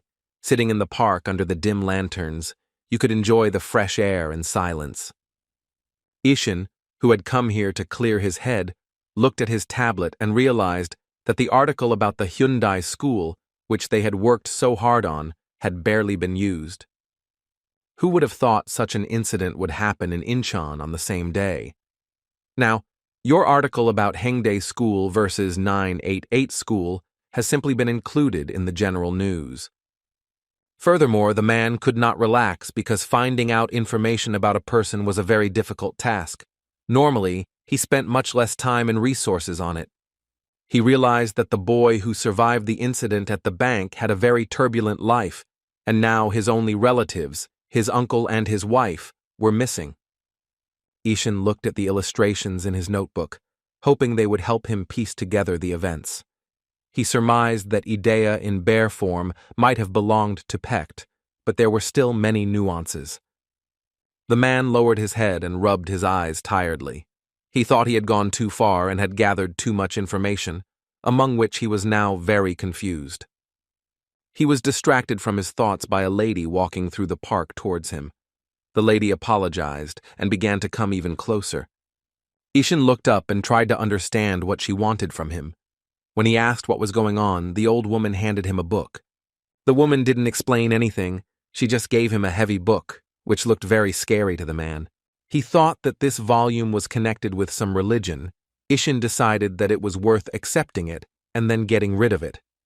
On the cover, he saw a cross. The man was surprised that the palette was of very high quality. Basically, these books were not donated so easily. Out of pure curiosity, he opened the book and was surprised to see illustrations there. On one of the pages was an image of a winged lion. Now, there were even more questions about this edition. The man analyzed it and concluded that everything was very detailed and well designed, which once again proved that such copies would not be distributed on the streets. Ishin froze when he saw on the next page the image of a huge bear that looked exactly like Adia, who had destroyed the airport. The military advisor began to feel nervous about getting his hands on that publication. He understood that if he could translate what was written in the book, he would understand what was happening. Ishin did not notice that the shadows were thickening around him because he was too absorbed in thoughts about the need to study what was written in those letters. He closed the book only when he noticed something huge standing behind him and saying that it was a shame that Ishin couldn't read what was written. The man turned his head slowly, and what he saw made his heart race. Someone's huge paw froze right above them. Huge and sharp claws were about 1/2 meter long. Such a sight would not leave anyone indifferent. From that day on, street patrols began every day for 3 hours. Jin-sung attracted a lot of attention, but he took it in stride. Se-yeon was stressed about the behavior of the people around her and was counting the minutes until they could go home. But today everything was just beginning for her. It was already about 8 o'clock, so she would have to suffer for a long time. She began to wait for the man she would patrol the district with. He should arrive any moment. From the dark alley came the voice of a man she neither wanted to see nor hear. Bratislav Pate smugly walked toward her. Perhaps the man didn't deserve her hostility, but he was her grandfather's pawn, which automatically made him an enemy. Seon asked why the guy came to the district she was protecting, since it was unknown if he was the one supposed to replace her. Bratislav said he was very happy to meet her and announced that she would be patrolling with him today. The girl growled in anger and asked where Jin-sung was, so she figured her aunt must be involved in all of this. Pate raised his hands conciliatorily and said that his aunt had nothing to do with it. He asked the blonde to calm down, but she wanted to know what was going on. Bratislav said he should ask Jin-sun a favor himself, as he wanted to tell him something very important. He had tried more than once, but the conversation never worked. But Seon really didn't want to hear all of this, because Bratislav came to Korea to absorb her idea. She offered to share the soul essence in exchange for the guy returning home. The guy seriously said he wouldn't go to Slovakia in the near future because he had business in Korea. The blonde even expressed her desire for him to leave that district and country, but Pate said that for the sake of a girl like her, he was ready to endure anything. As the boy began to approach her face, Si-young said tensely that they had never met before, so there could be no sympathy between them. Bratislav smiled tenderly and said he fell in love with her after watching a few videos, because even they managed to convey the girl's charisma and fighting spirit, and there's no need to even mention her beauty. The girl's hands clenched nervously. She could barely keep from hitting him, because she didn't like such speeches, especially from a man who was so interested in her idea. But luckily, a notification arrived on her phone, saving Pecht from a broken nose. The blonde said she needed to check her messages and turned away. The boy also received a message. They looked at each other and read that there was an outbreak of terror in the city center. Everyone was ordered to gather immediately for further instructions. Bratislav said they would reschedule the conversation for another time. The girl rolled her eyes and said now was not the time to think about it. They jumped up and ran to where all the patrol members were supposed to be gathered. Meanwhile, at Hyundai High School, the students were busy with their usual activities, and the training hall was not as empty as usual. Jin-sung entered a familiar place that allowed him to unload his thoughts. Those who trained there said they were happy to see the captain because they hadn't seen each other for a long time. When the guy walked into the room, all the zombie squad members started bombarding him with questions about how their dates with Si-young went, because who cared if they were just patrolling together? Jin-sung sternly replied that he was also happy to see everyone, but that if anyone made one more joke about it, he would add 10 repetitions. But the guys didn't even think about keeping quiet. They were interested in what it was like to hang out with their all-time idol, and the bravest ones asked what they were doing so late at night. The boy said they were patrolling the city, and to lessen their interest a bit, he added 20 more repetitions, but his friends were too curious. The boys realized that provoking the leader was dangerous, as they were already numb from the tension. But what caught their attention was that Jin-sung's face changed after reading the warning. The boy was extremely angry, then said that it was no surprise that his training had been interrupted again. An Sung-ho seemed to have received the same message as he told the boys that training was over for today.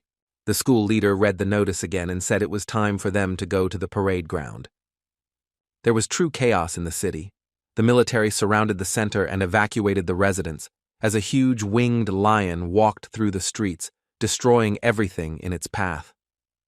From experience, the town that was attacked by a huge bear realized that it was Idea, who would be very difficult to deal with. The creature said it needed to go north, and that it didn't intend to hurt anyone there, but trusting the words of such a monster was madness. The soldiers shouted for the troops to maintain formation and prepare for a long-range interception. They had to stop the monster's advance at all costs. The lion growled and said he only needed to go north, but no one would listen to him and let him go unhindered. One of the commanders announced the start of the assault operation. After these words, the archers fired their huge arrows. Sharp arrows fell directly on the lion, which became increasingly furious, for who would appreciate such hospitality? But the animal's hide was so tough that the weapon flew off without causing any harm to the animal, and fragments of arrows were scattered all over the central street. The lion stopped and thought, if he was not welcome in that place, why should he restrain his cruelty? The creature looked at those little people who were in such a hurry to hurt him and realized he could respond to them in the same way. His huge claws began to land very close to the soldiers who walked towards him with swords in hand. The lion was determined to crush his attackers like annoying flies.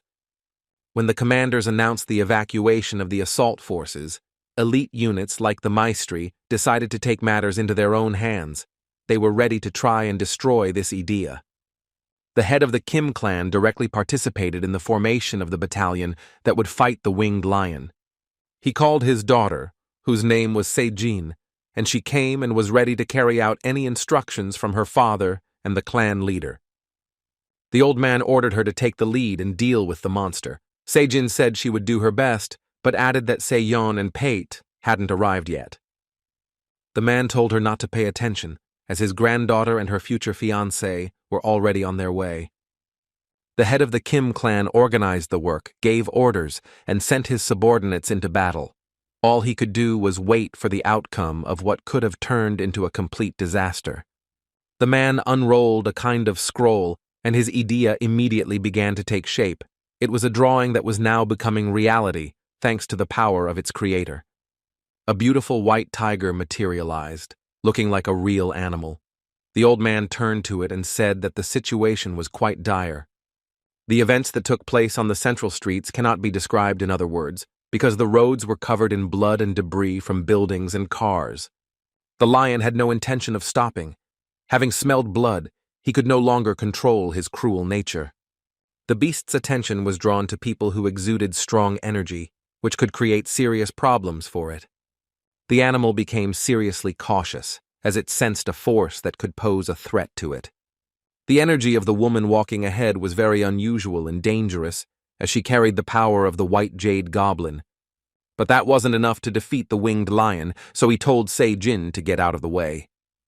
The woman was in no hurry to follow anyone's instructions, so she asked Idea where her master was.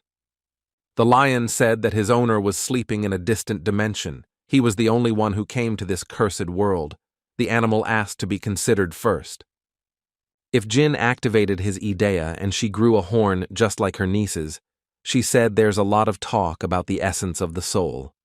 But she considered the lion just a toy of terrorists, which she needed to get rid of to protect the residents of the peaceful city. The essence of the woman's soul caused a white Jade Goblin to be born in her body, which reproduces the incredible strength of previous generations. She walked proudly towards the enemy and told the animal to immediately stop the mess it was making in the city. The monstrous Idea did not want to go along with this plan, so she asked why the woman was so stubborn. The lion growled, asking if she didn't understand him, since he would stop at nothing to achieve his goal. But Sejin didn't listen to the monster. She stood up and decided not to wait another second, but to attack the monster, which was causing more and more destruction with each passing second. The animal was big and strong, but the warrior decided that without sight it was nothing, so she knew where to attack first. She got as close as she could to his body and jumped to reach his snout, then moved along his fluffy fur and ended up near his eyes, which were glowing yellow. The clan leader's daughter was surprised when the monster turned its head toward her before attacking. She didn't understand how it could do that. The lion asked why the woman was so eager to inflict pain. Sejin thought this beast must have its own savage instincts. Thinking that it would be harder to fight such an opponent than she thought, she jumped up again and began choosing a new angle to attack. She controlled her body masterfully and moved as if she were lighter than the wind. It was possible to observe her movements endlessly, as it was impossible not to admire such skill. Thanks to the fact that the daughter of the Kim clan head was able to disappear so deftly from the beast's sight, he didn't notice when it approached him from behind. The woman reached for the monster's enormous paw and decided she could try to hit him there because if he limped, he wouldn't be able to catch her deftly. But not everything went according to plan, because somehow the monster managed to determine its opponent's location without looking at her. The woman hit her face hard and closed her eye as fragments of some material had entered it. She realized that it would be extremely difficult to deal with the enemy alone. She decided to back away a little to take a more advantageous position and come up with some kind of maneuver, but the lion attacked, and now the woman was flying in free fall. She thought she would fall to her death, but suddenly someone grabbed her by the clothes. Turning around, she saw a white tiger and realized that thanks to Idea, her father, she survived. The joy instantly disappeared when Se-jin saw that the huge paw of a winged lion was about to descend on her, which could easily crush her. The white tiger reacted first and managed to push the woman so that she flew to a safe distance from where the blow would land. Jen watched in shock as a massive paw covered the white tiger's body with a disgusting slap. The lion said he was very sad, but the tiger could not reach him, and now the body of the beautiful animal lay motionless. The winged monster began to laugh and say that it was very sad to have killed such an unusual creature. It seemed that this animal was very good at mocking others. After that, the monster began to slowly advance towards the girl, who understood that she would hardly be able to escape. The head of the Kim family himself observed the scene and told the men who were beside him that the creature was very vain. He knew he needed to get revenge on him as soon as possible, so he told the masked man to help his daughter immediately. The man unrolled another huge scroll of drawings and said it was time for his masterpieces to show their power and protect Se-jin. The ink flowed from the parchment in huge streams, preparing to transform into something more beautiful and alive, something that had a material embodiment. Seeing that a new attack was being prepared for him, the lion arrogantly asked if the old man really thought he could stop him with a few cartoons. The man shouted that all is fair in war, so it was worth trying even creative methods of fighting, such as cartoons. Several creatures slowly approached the lion, intending to attack him, but the winged animal did not pay much attention to them, as he considered them small fish. But still, one creature managed to impress him. A huge white Jade Goblin approached his face, whose mouth was so big that it could easily swallow him. At that moment, the Maestri warriors managed to find Se-jin, who helped her up and wanted to send her to the head of the family. The father asked his daughter if she would be able to move. He seemed worried, but he was much more concerned about the family's image. The woman stood up and firmly said that she could walk and continue fighting for the interests of her family and the liberation of the city from the monster. The man said he wanted to give him time to rest, but unfortunately, the situation was critical, and each warrior was worth his weight in gold. The head of the Kim family understood that if the lion was not stopped immediately, it would destroy half the city, if not more. The lion growled that his enemies were sincere and tenacious creatures, but for him this obsession was unattainable. After these words, the monster rushed to deal with his painted enemies, who came back to life just to hurt him. The drawings disappeared without a trace of the parchment on which they were drawn, and the old man realized that it was already difficult to resist that monster. Leo said he was sorry to destroy such beauty, which could have become art, but its creator decided it was created to fight against him. The winged creature said that no matter what happened, he warned his opponents that he would never leave like that. After these words, Idea rushed towards the place where the head of the Kim family was. The man froze in place, waiting to be blown away by the force of the blow. The daughter saw that her father was in danger, so despite barely being able to walk, she ran with incredible speed to save him. The animal's heavy paw landed on the concrete surface and destroyed it, but the woman managed to jump in time and save the old man.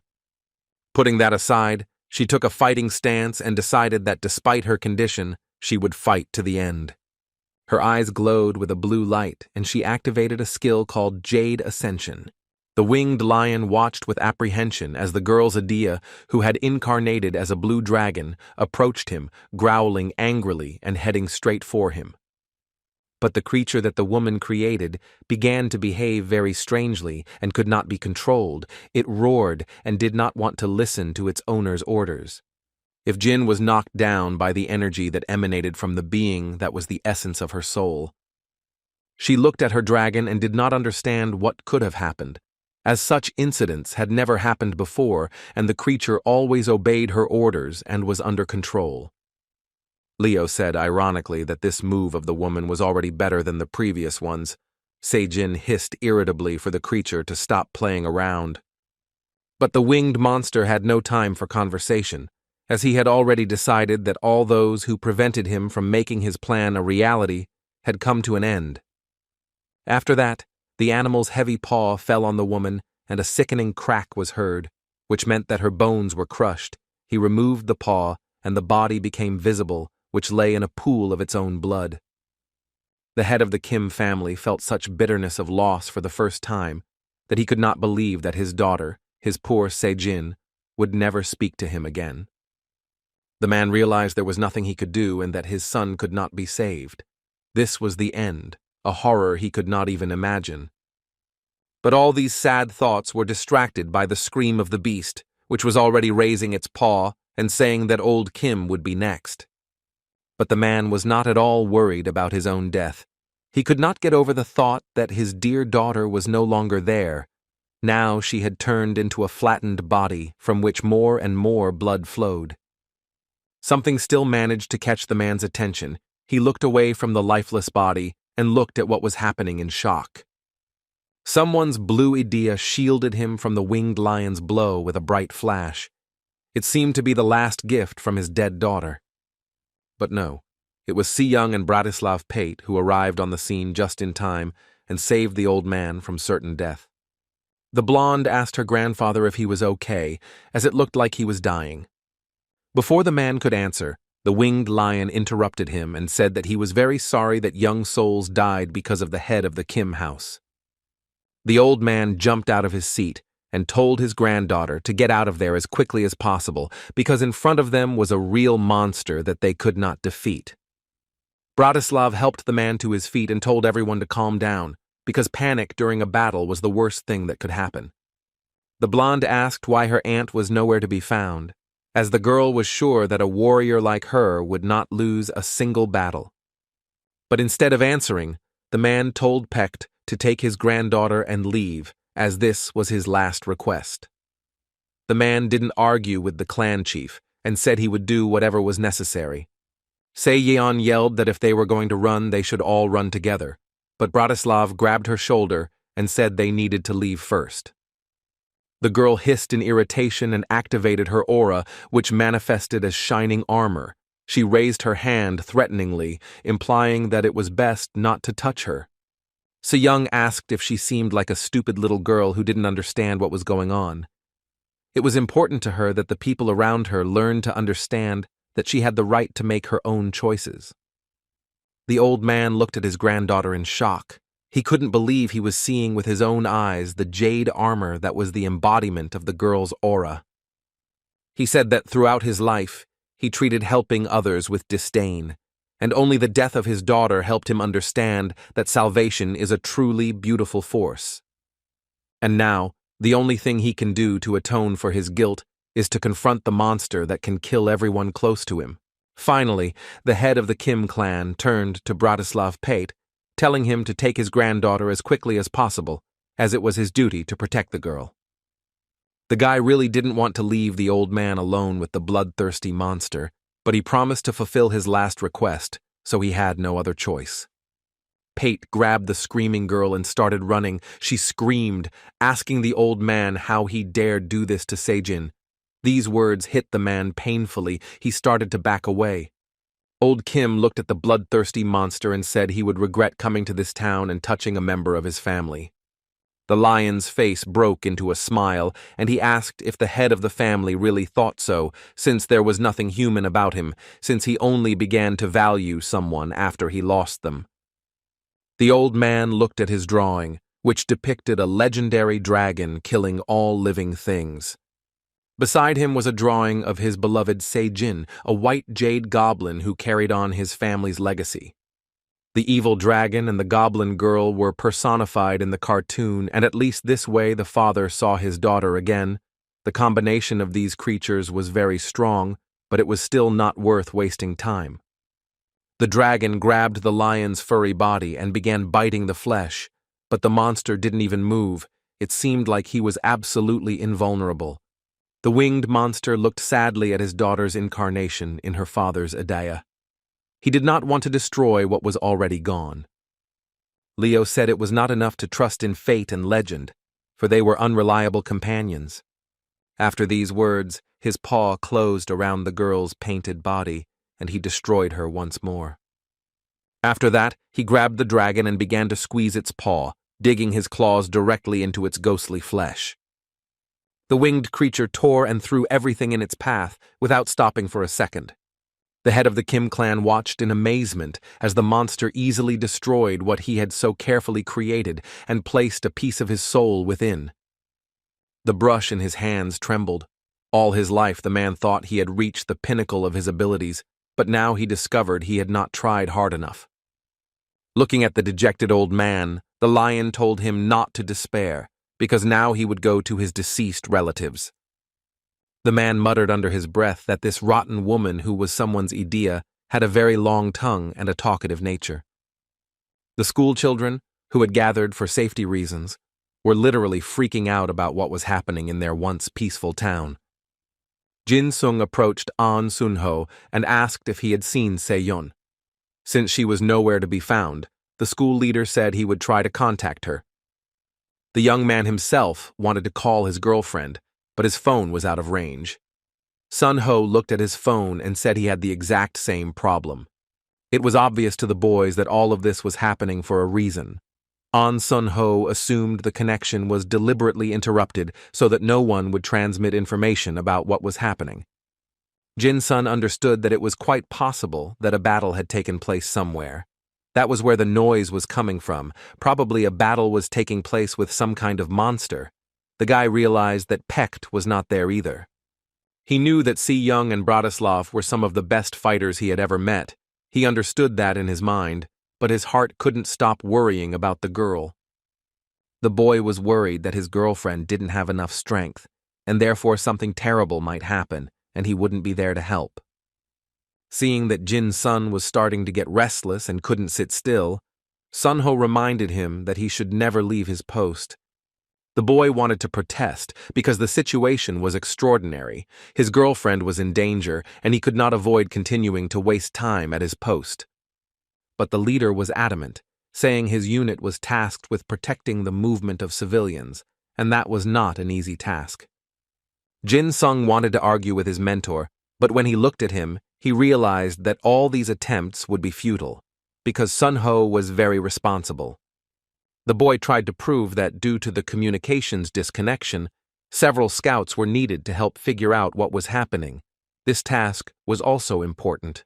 An Sun Ho understood that Jin Sun would not be able to carry out his missions calmly, so he said that he was suitable for the role of a scout, and added that he would notify the superiors about his incursion into the city. The boy was immensely grateful to the leader for his understanding. He was ready to do anything, but all he had to do was return and relay the information he had learned. Jin Sung ran as fast as he could towards the city center. All he could do was hope that everything would be okay when he got there. Meanwhile, the winged lion did not stop being terrified. He was interested in what was so special about old Kim, if the young men, one after another, were ready to sacrifice their lives for him. Bratislav Pecht didn't keep us waiting. He came back here to settle accounts with the lion and do everything possible to save this city and its inhabitants. The guy understood that not even experienced warriors would be able to pierce this monster's skin, so he decided to try to use force to neutralize it and save the clan chief. The old man shouted loudly, asking the boy what he was doing there, since he had been ordered to get as far away from there as possible. The boy apologized to the clan chief and said that he couldn't leave his beloved in tears, so he had to do what she said because he wanted to protect her from suffering. He looked into the old man's eyes and said he was sorry, then grabbed his hand and the space around him began to glow. The boy activated an ability called Calibolg, which allowed him to absorb another person's idea, improve it, and develop it into his own. When absorbing a new soul essence, previously acquired abilities would disappear. The size of a dea that could be absorbed was proportional to the mental strength of its owner. Leo realized it was a weird kid doing this. so he said that no matter how hard he tried, it was all in vain. After that, the beast opened its mouth and a blinding red light came out of it. The space was filled with an energy so powerful that even the air became heavy. The winged creature spread its wings and rushed to attack. He didn't want to give his opponents a second to escape him. Bratislav Pate could barely breathe. He didn't think that absorbing someone's idea would be so unbearably painful. His head was splitting in half, and he definitely couldn't think straight in that state. Gritting his teeth, the boy, however, stood up and told the lion that he deserved no respect and asked why, since it was the people who attacked him first. Bratislav told the beast not to talk nonsense because his wings were not given to him just as decoration. Pate was certain that the lion had not intended to simply fly past, but rather had deliberately walked through the city, causing harm to people and destroying the central streets. The beast growled, saying that he understood the hearts of men and that it was precisely his capacity for empathy that made him so deadly. Bratislav said it was nothing like that.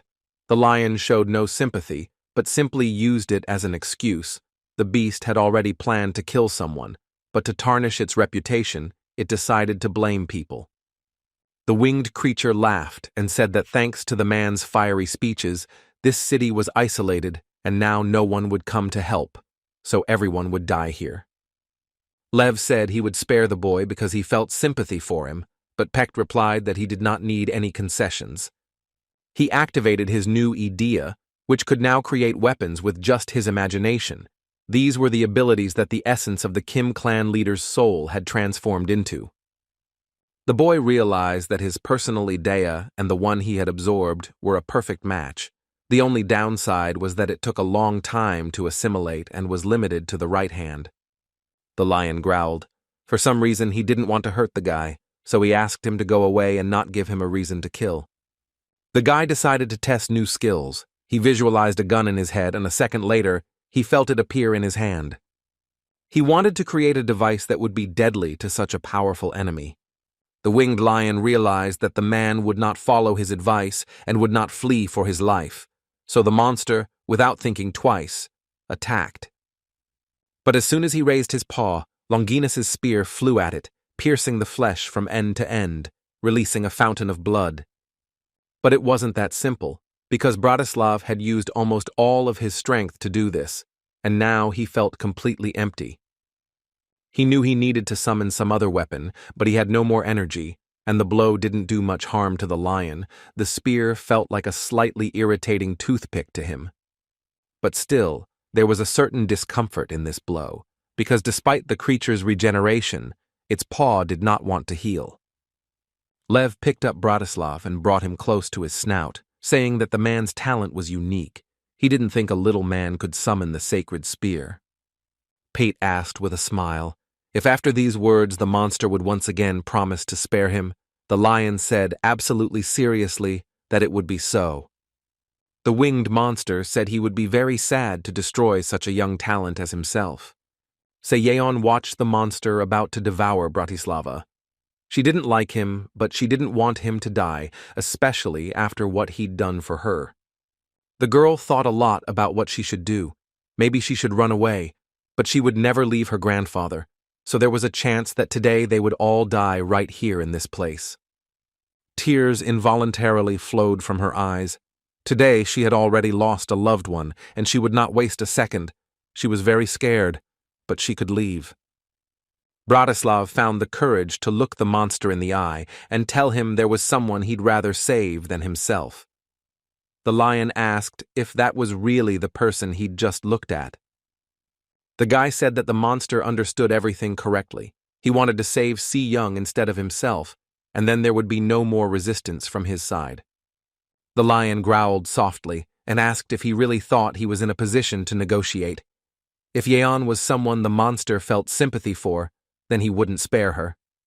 Bratislav said his idea was really ridiculous, so the guy decided to try his luck again with a new skill. He activated the new idea and began praying to higher powers to help him create a weapon that would be more powerful than the Spear of Longinus and would help defeat the enemy. In the end, he ended up with a blood-sucking dagger in his hands, which was painfully similar to Jin Sung's small knife. The man looked at the gun in horror and thought that the universe had decided to play a trick on him by giving him such equipment. The lion held it to his mouth and declared that he recognized the man as possessing extraordinary talent. Bratislav looked at the dagger and couldn't even imagine how it could be used against such a monster. The monster said that he would not take Pecht's life. He would only take from him what was so important and valuable to him, that is, his talents. After that, the subject saw nothing else. Through his hazy consciousness, he only heard the cracking of bones and felt energy flowing out of him in a stream. Lev used a skill called Vanish on the guy. It took away the essence of the person's soul and left him powerless. If Jan couldn't bear to watch what that monster had done to Pate, he stood there writhing in pain so deep she couldn't comprehend it. He just wanted to protect the girl, but in the end, he paid for such a noble act and lost part of his talent. Tears streamed down the blonde's face.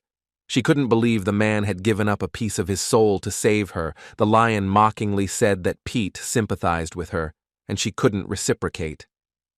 It was painful for the girl to hear this, because the monster was partly right. She felt a deep hostility towards Bratislav until the end. But his actions changed everything, and she never thanked him. The winged creature was determined to mock her even more, as it had told Seon to speak louder if she wanted to reach an agreement with him. But the only thing the girl really wanted was to kill this vile lion, who was to blame for the deaths and injuries of people close to her. Her horn glowed with an unusual red light and became longer than usual. She felt guilty because her strength was not enough to protect everyone. She repeated frantically that she needed strength, because then she would be able to save everyone alone. Her aunt would be alive, and Pecht would have her strength. The lion growled in surprise and said that he admired the girl's unbending will. Now she was a different person, ready to do anything for the sake of her loved ones. Seon was able to activate Tuoxini mode, which allowed him to focus all of his energy and aura solely on strength, with the Four Tigers sword enhancing his abilities. The winged lion wanted to destroy her, not allowing her to reveal her powers, but the girl was able to jump back quickly, as she would not allow the enemy to kill her until she took revenge. Her eyes were blood red, and as she looked at the beast, she vowed to bring him to his knees. The monster was hit by such strong energy that he never imagined that such a small girl would dare to attack him. He began to wonder if he could forcibly suppress the girl, as her potential was growing before his eyes. If Yeon didn't think anymore, she was an absolute force that would stop at nothing. The girl swung her sword and jumped at the lion, hoping that she wouldn't be torn to pieces. She struck the enemy with such force that the ground around them shook. This power was something new, but Seon was not afraid of this power, but accepted it. The lion didn't give up either. He tried to hook his opponent with his paw, but this only infuriated the blonde even more, who hit and hit, screaming that she wanted to see that creature die. Seon was seriously angered by the fact that her enemy was so immortal. She promised that she would do everything possible and impossible to destroy him. The winged lion watched these forced attempts to kill him and, with a slight smile, said that he truly felt sorry for the girl, which prompted her to attack again. If Yeon doesn't let anyone feel sorry for her, then she activated her idea to the maximum. She felt like the energy was about to explode inside her, but she didn't realize that her horn was cracking. The monster said that if they had attacked him as a group, they might have at least had some chance of surviving, but they weren't smart enough to figure it out, and he would destroy every single one of them. If Yeon couldn't stand to hear this talk about how enlightenment only comes to people after cruel treatment, she wanted this creature to shut its mouth once and for all. But she had to stop, because she felt that her horn had broken into many small pieces. Her head exploded with pain. The girl thought she was about to lose consciousness. Leo smugly said that they all fell into a useless tournament. Instead of helping each other, they were selfish, and because of that, they suffered a complete defeat. The monster's philosophical speech was interrupted by the voice of someone calling the lion, who was extremely surprised, as he decided that he had already dealt with all his opponents. A guy approached him, walking fearlessly down the ruined street and asking if he and Seon really needed to join forces to defeat him. It was Jin Sung who asked the lion about the reason for the big talk after he deliberately provoked a tournament that resulted in casualties and destruction. If Young couldn't believe she had a guy in front of her, she didn't want to lose him either, so she preferred her friend to stay in high school and keep a low profile. She was so angry with the boy that she grabbed him by the shirt and, without waiting, asked why he had come only now, because unconsciously she was waiting for him earlier, even though she didn't want to put him in danger. The situation was much worse than the guy imagined. There were dead bodies everywhere, and even Pecht was in a state as if he was about to die. The head of the Kim family also looked terrible, and Se-yeon's hand was shaking convulsively. The boy apologized for being late. The girl said he shouldn't have come here. After these words, she clutched his shirt even tighter and laid her head on his shoulder, bursting into tears. Jin Sung realized he would kill the monster just because he made this girl cry. Lev looked at the image with interest.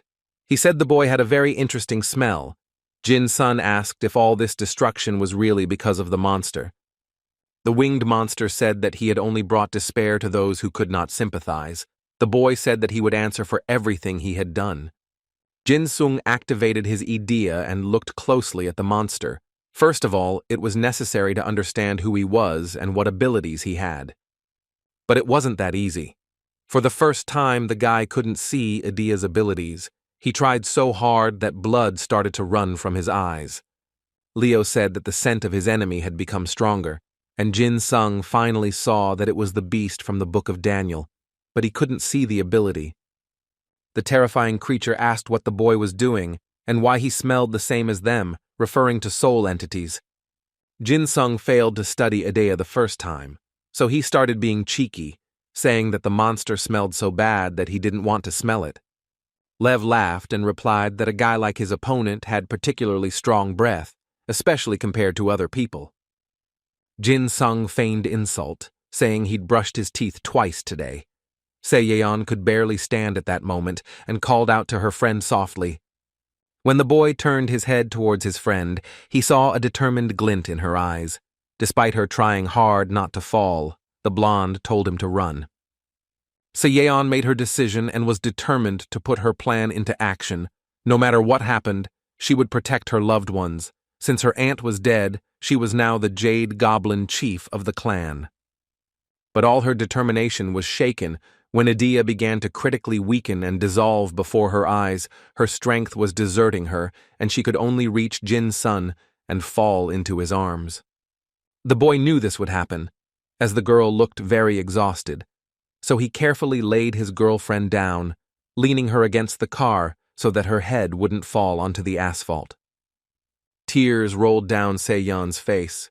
She felt extremely useless and weak, because now she was only good for propping up someone's abandoned car. As her friend began to walk towards the beast, she began to scream in panic for him not to go there, because he probably would not be able to deal with such an enemy and would only increase the number of his victims. The boy activated his idea and materialized his dagger. He told the blonde that he would be fine. She just needed to believe in him. He activated the partial kill skill and looked at the enemy with blood-red eyes, trying to find its most vulnerable point, where he could strike to finish the monster. The boy concentrated Idea in his right hand and eyes. He didn't dare to completely release his bloodthirsty guts, because then he would lose control over his own mind. The winged lion said he was disappointed, as he expected to see a more powerful weapon, and the man before him had a lower power level than those who fell before him. Jin Sung knew perfectly well that he wouldn't be able to defeat the monster unless he risked revealing that cruel part of his soul that he was hiding from the entire world. He knew he needed to open his idea even further and release that powerful desire to kill that had been building inside him for years. The guy was very angry because he still couldn't calculate all the information about his opponent, because without knowing his abilities, it would be difficult to find a weak point. Jin Sung let his inner monster show its teeth, and now the desire to kill took over his right leg, left shoulder, and stomach. As new body parts were absorbed, the guy was overcome by a sick joy. The crazy smile that hadn't appeared on his face for so long appeared again, and now Jin Sung wasn't afraid of it, but accepted it as a part of himself. He didn't want to show this part of himself to Si Young, but if he had to choose between them all dying or her seeing his dark side, he would choose the latter without a second thought. The desire to kill consumed more and more of his body. Jin Sung was on the verge of madness, because now the monster within controlled his entire body except his heart and head. Leo said the boy should give up control. At that moment, Jin Sung saw a little more information about the creature. It was the beast from the Book of Daniel, who had a human heart capable of empathy. The boy held back with all his strength so as not to be consumed by madness. He didn't want to get lost because of monsters like the one in front of him. The lion laughed and said that the man should do what his soul asked, because he felt a strong thirst for murder that was exploding within him. The boy laughed like a madman and asked if the beast really felt sorry for him, but what irritated him most was that he saw no way to kill the creature. The monster looked at the boy and decided he wouldn't kill him until he found out why he smelled that way, and if it had anything to do with his second brother's disappearance. He raised his huge paw and gently said he would help the boy free himself from the last obsessive threads that were holding him back. Jin Sung said that the lion should not do that because the consequences could be bad for all of them, including the animal. But the monster did not listen. He touched the man with his claw and a red mist began to spread around him, which indicated that the most dangerous stage of madness was near. The boy laughed happily and said that the lion should not have done that, because retribution would not be long in coming. The lion in the Book of Daniel realized that he had never smelled such a strong odor coming from a person before. It literally paralyzed his sense of smell. Jin Sung's face looked more like the mask of an angel of vengeance. He said he could barely see anything, but added that this small nuance would not stop him from killing the enemy. The monster laughed, confidently saying that the man should be applauded for actually believing he could kill a being as superior as the lion in the Book of Daniel.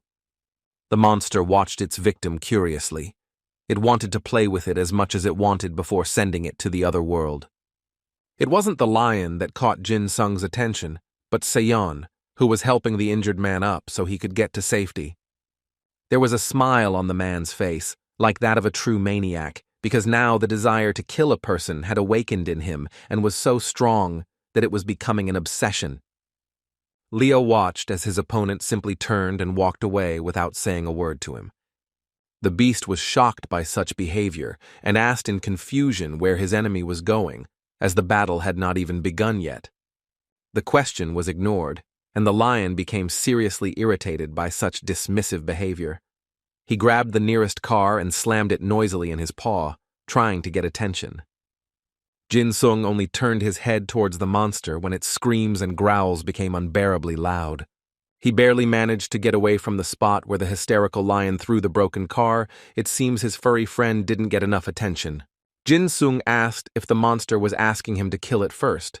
If so, he simply couldn't refuse. The lion in the Book of Daniel was not used to being threatened. People ran away from him screaming and did not say they would kill him. This was something new for the beast. The creature growled that the guy was the one asking to kill, but Jin Sun didn't think it was necessary to comment, so he decided it would be more appropriate to simply attack. He pierced the animal's paw with such force that blood gushed out like a fountain. The animal did not expect to be injured, so it pulled out its injured limb. The monster was surprised that its spite skill, which blocked attacks below A rank, was unable to hold the D rank dagger. Jin Sung inhaled the scent of his enemy's blood with satisfaction. He liked it so much that the shadows around him spun wildly, as if they were excited by this metallic aroma. He held the blood-dripping dagger to his face and said cheerfully that he thought stuffed animals didn't bleed, but that they were actually like people. Leo was simply furious and especially irritated by the fact that the boy's scent was getting even more intense. As the creature thought this, it didn't even notice that Jin Sun had approached its snout and was about to draw blood again. The boy's control was lost with each passing second. Sometimes his tongue would get out of control, and then he would ask if the beast knew what he had done to his uncle, who was ruining his life. Jin-sung decided to demonstrate this, so he began repeatedly stabbing his dagger into the monster's flesh, wanting to draw blood, the smell of which drove him crazy. Lev first saw these people because the guy was literally obsessed with murder. He called him crazy because no other words could describe his nature. But Jin-sun was not upset. On the contrary, he was pleased with such words. He really liked the description of the madman in his current state. But the power had side effects. The guy's head was splitting and spinning.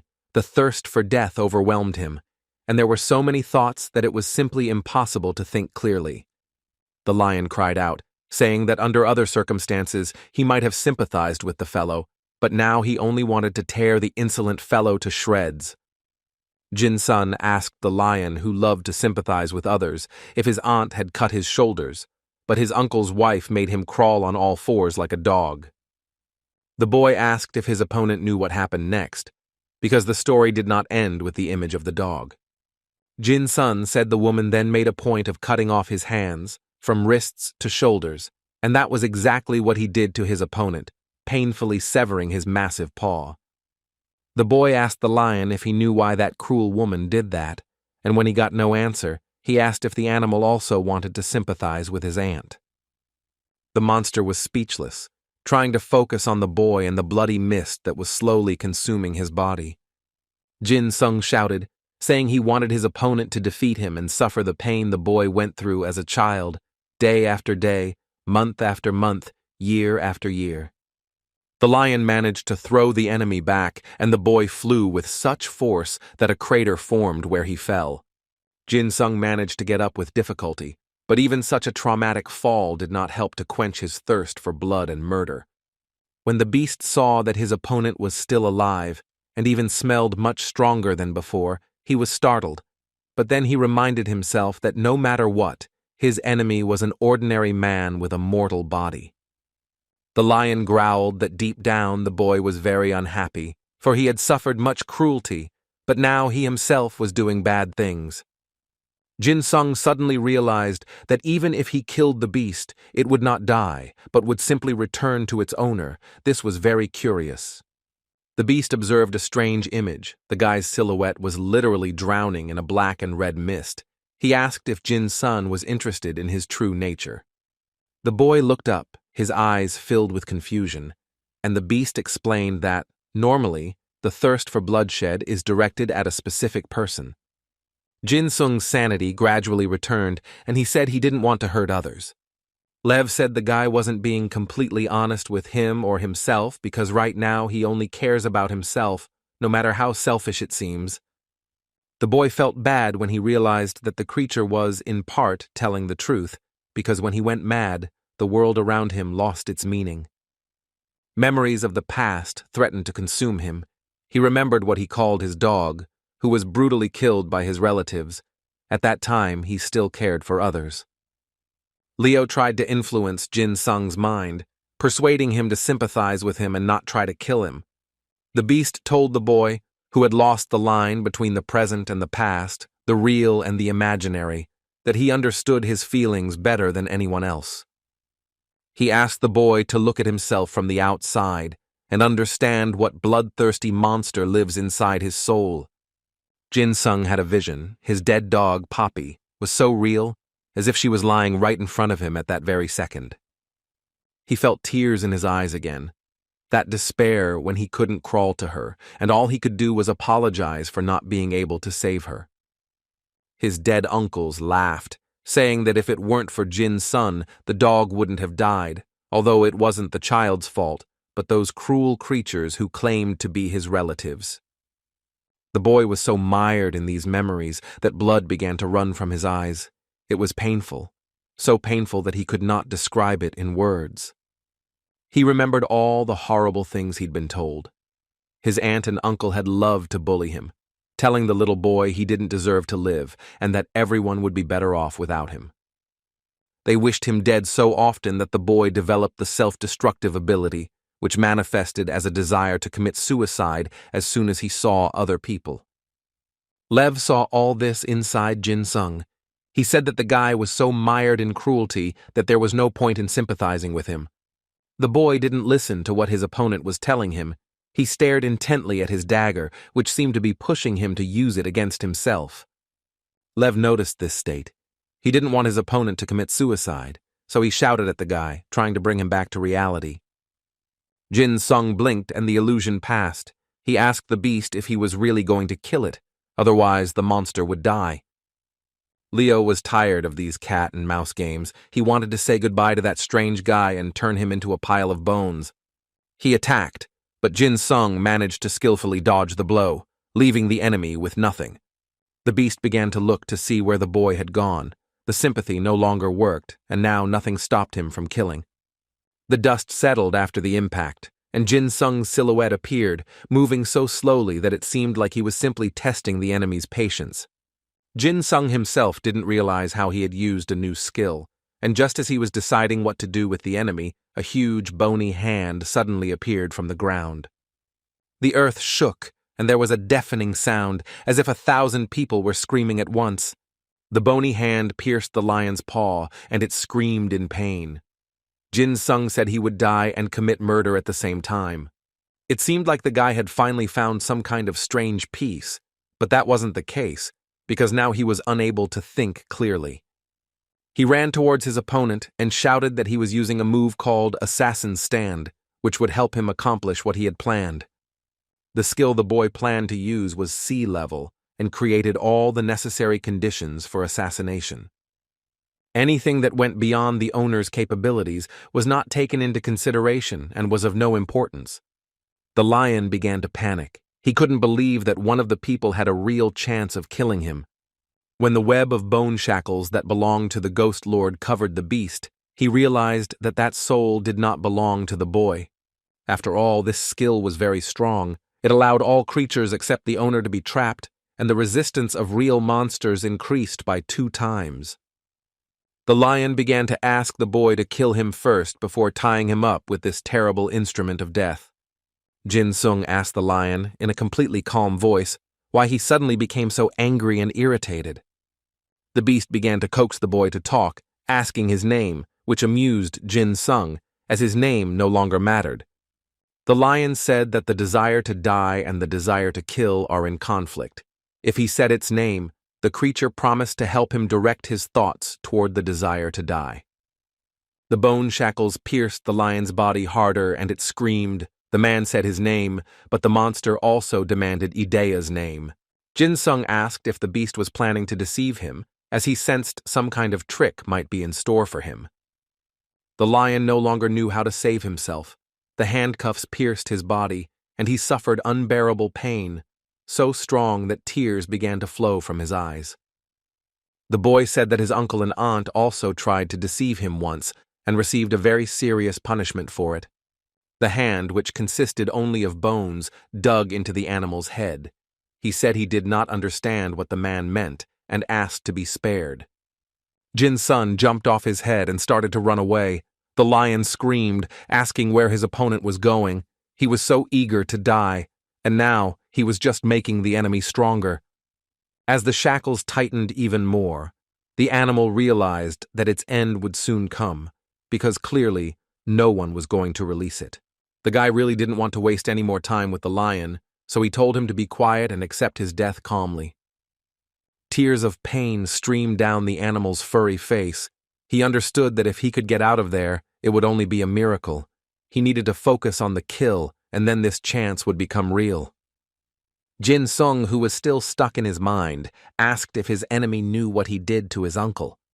Then the boy smiled with joy, and said with joy that he had finally found what he was looking for, no matter what it was.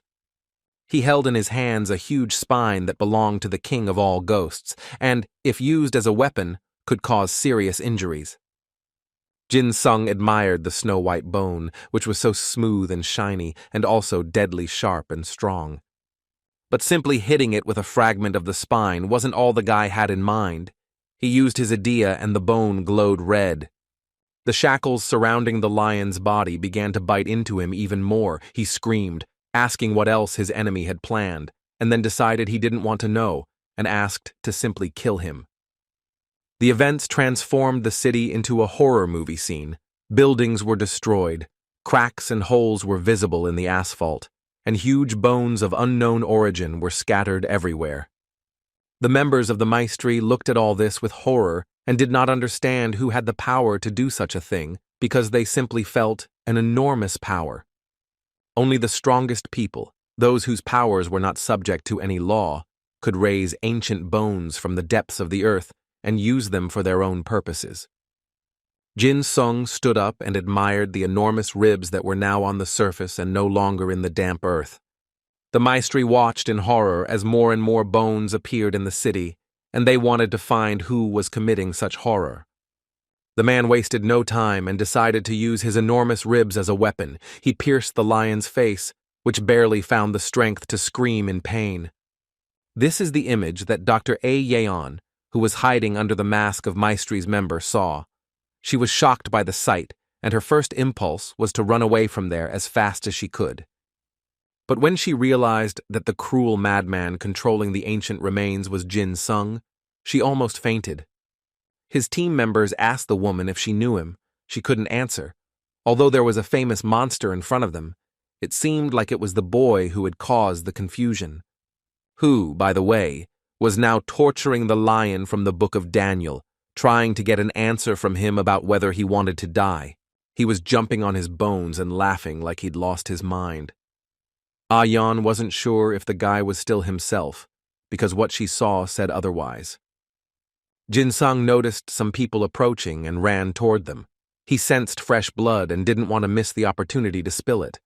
Yeon knew that her mind was being controlled by a mad killer, so she screamed that she would help him. As soon as he got rid of the boy's idea, he would be himself again. But the student seemed to have completely lost touch with reality, as he ran past, and the woman felt someone else's blood splash on her. Jin Sung laughed out loud and shouted that he would save Dr. Ah Yeon from her uncle. The woman did not understand the meaning of his words, but she realized that in front of her was not the 10th grader she knew. The past and the present were mixed together in the boy's head. He saw things that weren't really there, for example, his dead uncle, who was now standing next to the doctor. Swinging a massive bone, he inadvertently caused serious injuries to everyone around him. He told Ayan he would help her. Only then would she have to kill him. One of the Maestri members realized that all this confusion was Jin Sung's fault, so he activated his skill, Furious Fist, and the force of his punch increased with each new attack. But his attempts to stop the guy who was running towards him with a huge bone were just ridiculous. The boy asked contemptuously why the man was so slow, if he really wanted to die before his allotted time. Eventually, the two fighters met in a fight, the winner of which was obvious. But for now, the man did not lose hope that he would be able to stop the student. Jin Sung laughed and decided to try a new fighting tactic. He simply threw an old bone at his opponent because he was curious about what would happen. Yeon watched in shock as one of the Maestri members was crushed by the force of a blow from an ordinary 10th grader, but as events show, they were ordinary, but not Jin Sung. She didn't know how to react to all this. She needed to neutralize the guy because he was extremely dangerous, but he was still Jin Sung, who would never have hurt others if he was conscious. There was complete dissonance in the woman's mind. She couldn't reconcile this killer, who breathed the promise of death to every living thing for miles around, and the boy she knew. The only thing Ayan knew for sure was that the squad needed to be rescued immediately before something even worse happened. She activated the rebellion skill, which restored a person's body even after a crushing blow, and used it on her half-dead Maestri companion. If the heart or brain functioned at 70%, any wound could be healed, but the owner of this ability lost a huge amount of energy. Her companion recovered quickly and was already moving on to a new attack. The woman wondered if he really felt no pain after such injuries. The man tried to break the bone that had been raised from the depths of the earth, but the man simply covered himself with it like a shield and watched with a slight smile as the futile attempts to disarm him were made. But the Maestri's limb could not be stopped. He decided that he would not give up trying to break that ill-fated bone, which would not give way no matter how many blows he dealt. Jin-sun raised his hand, and blood began to flow from the ground. After that, a bony hand appeared, similar to the one that held the lion in its claws. The guy said that the enemy had better not move. But the maestri's limb did not heed this advice, and was now encased in a web of bone shackles that restricted his every movement. Jin-sung approached his shocked opponent and asked if he had forgotten what he had done. Shaking his fist, he explained that he had once dealt very well with his uncle, who, fortunately, had not survived redemption. Again, blood. Again that metallic smell that Jin-sung liked so much, as it awakened in him an even stronger desire to kill. The boy laughed and asked the victim if he was also crazy, since his uncle was such a crazy and cruel tyrant. The school doctor stood and listened to all this in shock. She didn't understand what was happening, but she realized that Jin-sung's uncle had already inflicted severe psychological trauma on him. She decided not to hesitate and immediately use her rebellion ability on the man who was severely injured by the ancient bone. His body slowly began to come to life, but there was no joy in his eyes. They were empty. It seemed like this man no longer wanted to live. That's right. He turned to the woman and said he didn't want to be in pain anymore, implying that she should stop healing him over and over again and let him retire. Jin-sung let him go. He was covered in blood from head to toe. The guy asked if his opponent had lost interest in life. The bloodthirsty boy decided he would finish off his enemy with pleasure. He activated Idea, and suddenly a club made of rotten wood appeared in his hands, exactly the same one his uncle had. But that didn't bother him one bit, because he was so out of it that he was ready to go and kill, no matter what weapon he had. But when the man finally realized what he had in his hands, he fell to his knees, right in a pool of blood that was flowing from the mutilated bodies of his enemies. Dr. Yeon realized she needed to act immediately, so she followed the boy to her knees and dipped her hands into the river of blood. Jin-sung stood up and began walking towards the school nurse, unashamed of the fact that his feet were literally drowning in the red liquid. When he approached her and took her hand, the woman screamed, asking what the guy was thinking, because he had just killed 2 people and didn't even blink. But the boy paid no attention to her words. He grabbed Yeon and dragged her towards the huge lion, which was still alive. The beast of ancient legend was barely breathing, but he was still able to recognize the one who had caused him so much pain and was now heading straight for him.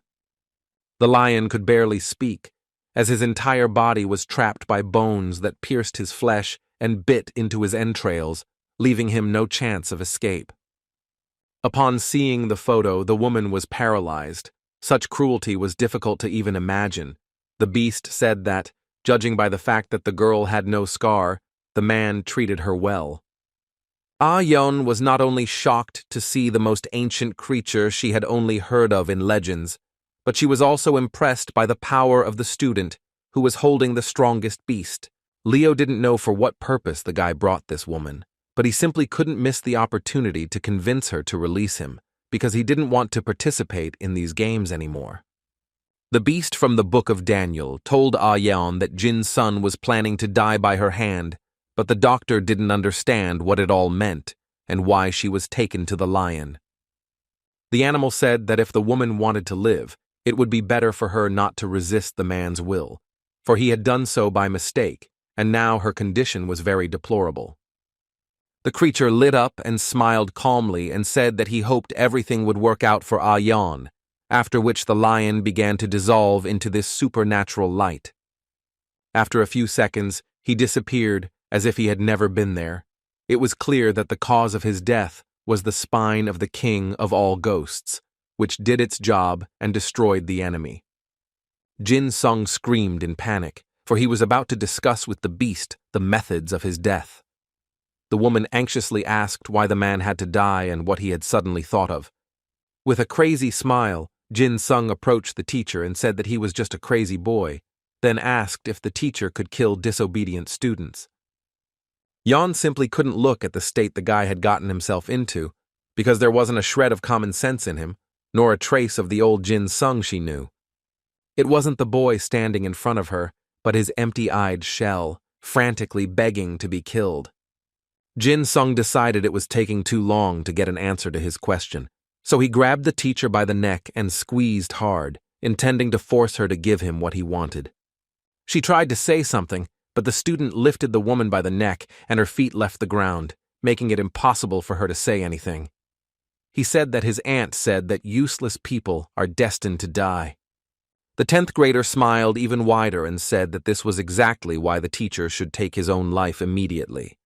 Suddenly, a familiar voice that Jin Sung recognized even when his mind was consumed by madness rang out.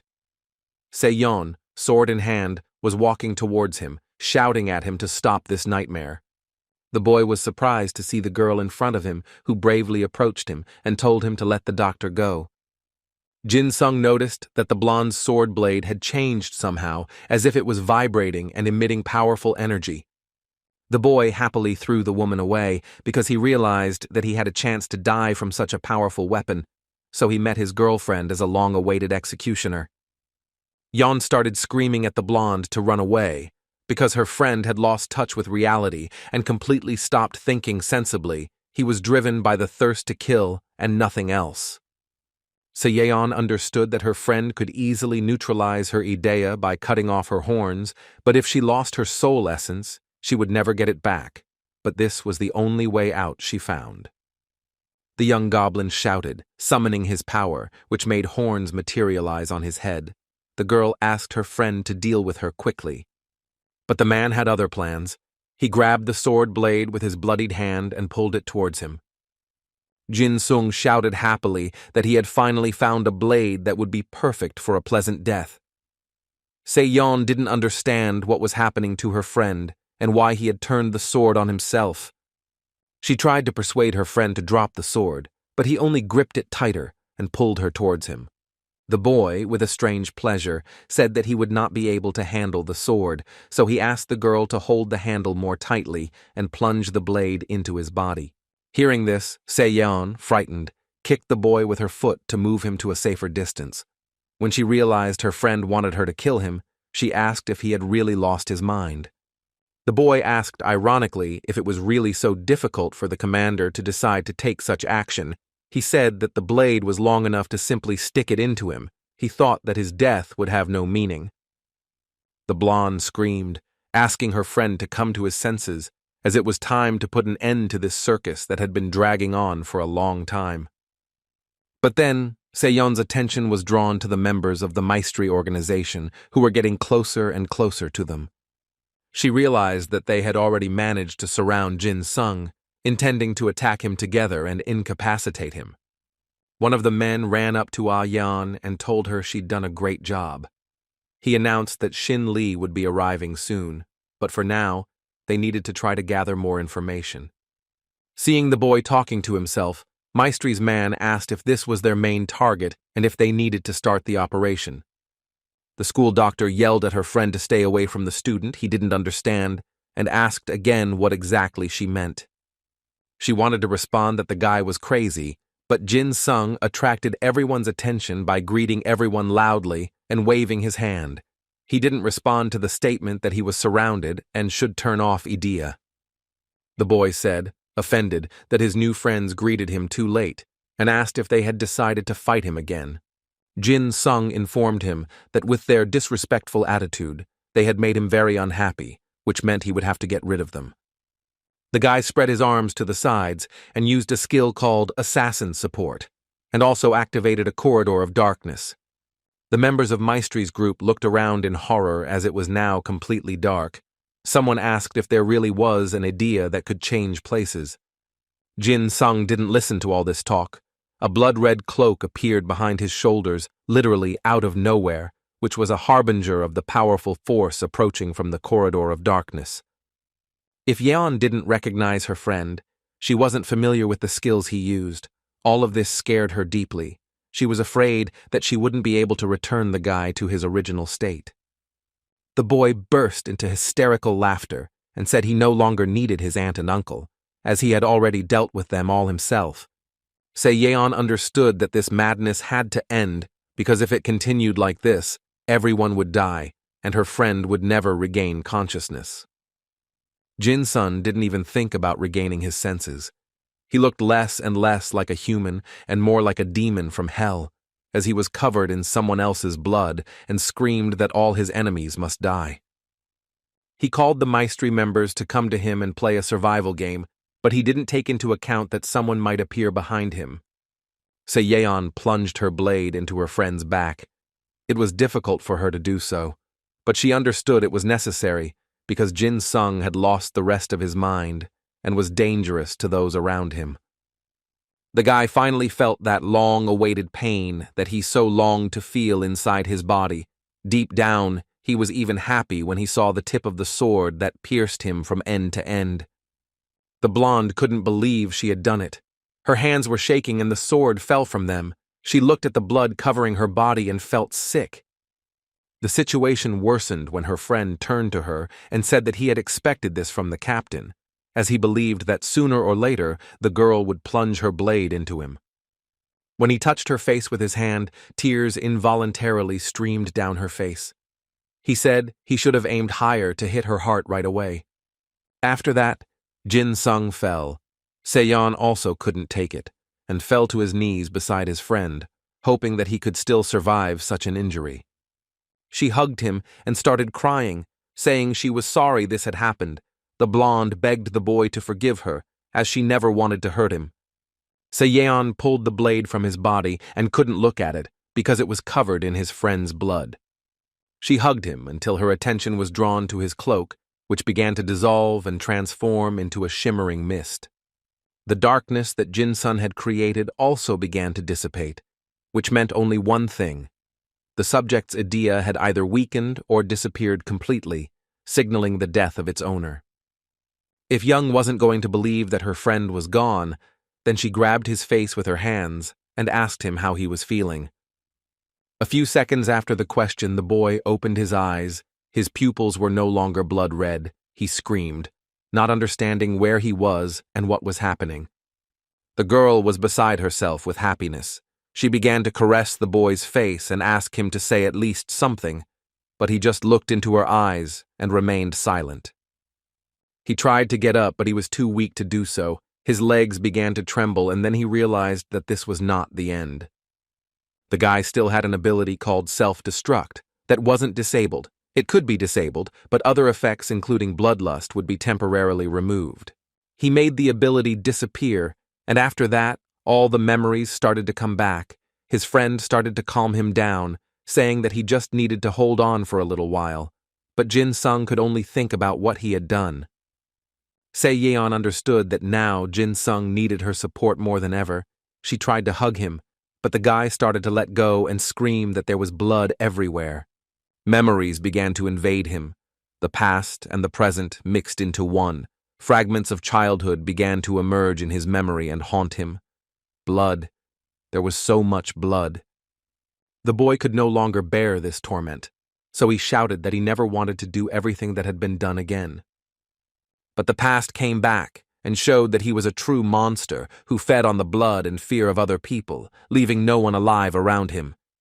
Se-yeon didn't know what her friend was going through, but even so, she tried to show that she was there and wouldn't abandon him in such a difficult time.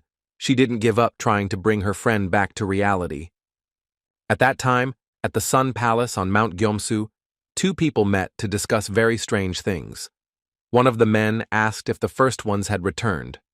The hooded man said that everything was exactly like that. He personally made sure that the first one was there. The second man reported that he received information that his southern enemies were going through hard times. One of the men was Il-jong, who, while drinking tea, said that the monster's attack was exactly at the place where he was sent last time for the purpose of robbery. The bandit got angry when he didn't get an answer to his question. He was indignant because last time he was so humiliated, and in return he received such a disdainful attitude. The man in the hood apologized. He explained that it was necessary to distract attention while he was invoking the Book of Daniel. Il-jong became even more indignant because now he was being exposed as some kind of distraction. The hooded man said he had chosen the bandit because he had unique experience and skills. Then he turned and walked away, firing a parting shot that confirmed the descent of the third and fourth. The bandit was pleasantly surprised by the news. His mysterious interlocutor said that soon his pets would show themselves in all their glory, and finally his era would arrive. Some were now rejoicing because the mysterious beast had been defeated, while others were lying in the hospital and could barely move their limbs. Jin-sung stared at the ceiling, his mind racing with thoughts of everything he'd ever done. He couldn't bear the emotional stress, so he could only cry. He remembered Seon's blade that had pierced him and regretted staying alive. The guy closed his eyes and tried to push those thoughts away because if he was going to survive, then it was necessary. But then the image of the lion appeared in his mind, showing him what a monster he really was and how easily he could be driven to true madness. Then the image of Dr. Yeon appeared before him, whom he almost strangled because the woman would not follow the order and take her life. All this was spinning in his head with such intensity that he couldn't bear it and screamed, and when he opened his eyes, he saw that it was already day and the sun was shining on his face through the window of the hospital room. The boy was wet with tears and sweat. His body was filled with tension and the unbearable pain he felt every time his idea failed. When he calmed down a bit, he realized he wasn't alone in the room, looked away from himself, and was surprised to see who was sitting next to him. Sitting in a chair next to the bed was Seon, looking anxiously at her friend. Her eyes were incredibly sad as she asked how the boy was feeling. Seeing that the girl was okay, Jin-sung felt incredibly relieved. He jumped out of his seat and wanted to hug his friend to make sure that this wasn't a vision. But when the man tried to get up, a sharp pain shot through his body, making him shudder and lie back down on the bed. Seon said worriedly that it would be best for Jin-sung not to move for now, as he was still too weak to stand up. He asked how long he had been in the hospital. The girl replied that the boy had been there for 3 days. After these words, he felt an unbearable urge to get up. The girl sternly said that it would be best for Jin-sung to lie down in one place. A man's voice was heard behind her, saying that it was necessary to listen to his wife, because only then would the marriage be strong. Sir Ida Lee Shin, whom the boy had once spoken to in the schoolyard, entered the hospital room. He pulled out the second chair that was next to the bed and sat down next to Seon. The man asked if Jin-sung was feeling a little better, and the boy modestly said that he was already recovering. Seon stepped aside, letting her friend speak to such an important person. She didn't want him to start bothering with news now, but she had no say in the matter. The man announced that the National Disaster Management and Crisis Alert System had assigned the boy a National Emergency Level 1. He explained that these structures decided that the student was a threat to residents, property, safety, the economy, and many other aspects. In their opinion, he was more dangerous than a hurricane or a terrorist attack. But only high-ranking officials knew this. The rest were unaware. Lee Xin asked if the man understood what this meant, and Jin-sung asked him to explain. The man crossed his legs and calmly said that he had blocked this information from prying eyes and ears. The boy got out of bed and asked what all this meant to him. Lee Xin said that no one knew about his idea, who was the only one in Korea who was equal to the SS rank, even though he was only a C rank. He estimated that the guy had hidden himself well all this time. The boy crumpled the sheet nervously and said he asked for forgiveness, but he would hardly be able to use Idea again. He was almost certain he wouldn't be able to. The man told the student that the whole world was in crisis, with crime and death rates rising every day and problems like discrimination getting worse. Jin-sung clenched his fist when he heard Lee Xin regret jumping to conclusions, but it was his duty to tell the boy what to do. The guy heard the news that there was not only a war with North Korea, but that other countries were also acting quite suspiciously. The man patted him on the shoulder and said that the country needed the kind of strength Jin-sung possessed. The guy couldn't contain himself and started crying, hysterically asking if they really needed the power of a crazy killer who was flooding the streets with the blood of innocents. Lee Xin gently turned the boy's face towards him and looked intently into his eyes. He asked Jin-sung if he remembered their first meeting. The man asked the boy not to betray himself, because they need people who believe in the growth of souls. Hearing this, Seon turned and looked at them in surprise. She couldn't believe that the theory about soul growth wasn't fiction. In the White Elves family, they always taught that one must follow the path prepared by the soul. The girl had to follow her idea throughout her life. Now she realized she should have listened to her own wants and needs. Now Seon decided she would no longer allow her soul to dictate terms. Jin-sun repeated Li Xin's sentence about soul growth with a smile. It was clear that he was very skeptical about the man's proposal. He shouted that he had the soul of a maniac. The guy wondered aloud what a belly like his would turn into. Li Xin decided to take the conversation in another direction, so he asked the young man if he knew the number of casualties as a result of recent events. Jin-sung silently looked at the man, who announced that about 12,000 people were injured. The damage was estimated at 3.5 trillion won, but the man managed to prevent the disaster. The boy listened in shock to the speech about how he was the country's salvation, although Jin-sung himself considered himself more of a curse. That was exactly what he tried to prove to the man, but he stood his ground and did not accept his opinion. The boy said that he was truly grateful for all these words, but that he really considered it all nonsense, for his power was dangerous and unbridled. He wanted to continue proving his point, but suddenly, many people began to enter the room and silently bowed before him, expressing their respect. Tears began to stream down his face involuntarily. Jin-sung couldn't believe someone respected him so much for what he did with his homicidal maniac power. The man began to shake his head and say that he was not a hero, but a madman who killed the friends of those who stood before him in reverence. Li Xin reiterated once again that the boy's actions saved the city from terrible destruction and the death of innocent people. The man ordered the boy to stop blaming himself because he literally saved everyone who lived in the city. Jin-sun didn't know how to react to these words. He was used to considering his idea as something dark and vile, something that in no way deserved an ounce of respect. All these people thanked him so sincerely that the guy didn't know how to behave, because for the first time in his life, he was treated like that. He got out of bed and realized that thanking whoever killed his friends was incredibly difficult. But still, these people were now in his room. He could not close his eyes to the fact that, despite the damage he had caused, those warriors extended their warm hands to him and were ready to show their respect for saving the city. The boy decided that he wouldn't let the guilt break him. He would move on, but still, Jin-sung firmly told Li Xin that he didn't intend to use his idea again. Seeing the man's surprised face, the boy explained that this did not mean he would stop. His fight would continue for the sake of the people who were killed. Li Xin smiled and shook his hand, saying that Jin-sung was incredibly strong. He said he wanted to ask him not to use idea yet because it was too difficult to stop her. The boy asked what would happen to him after what happened.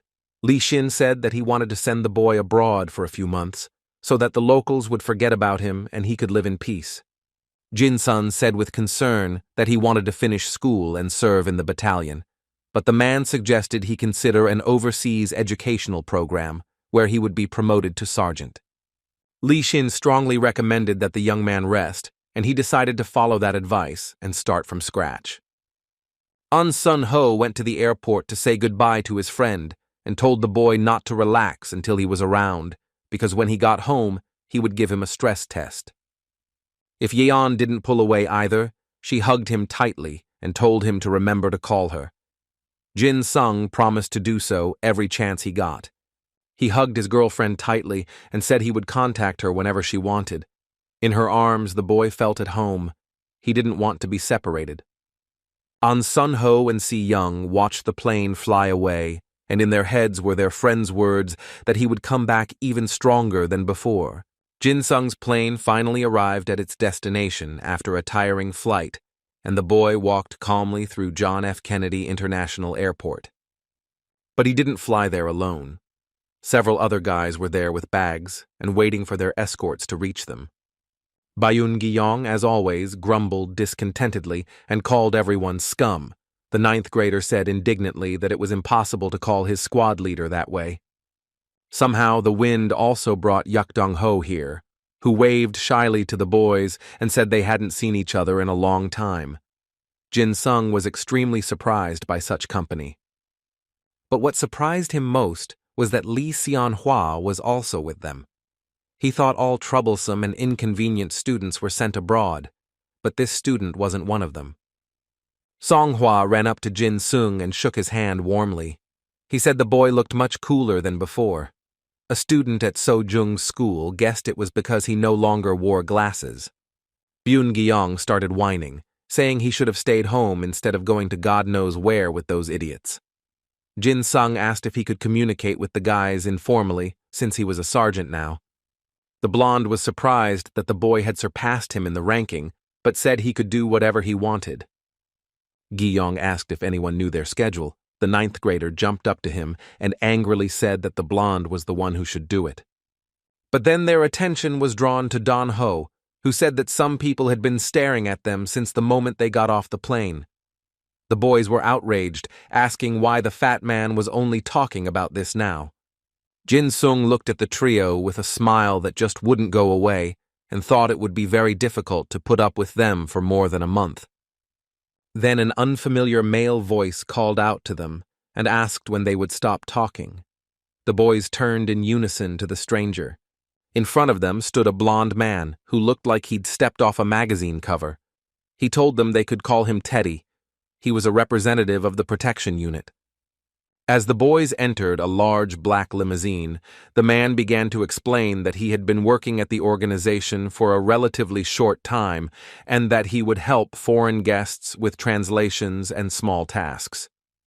The man said that as long as his idea was working, there would be no problems with the translation.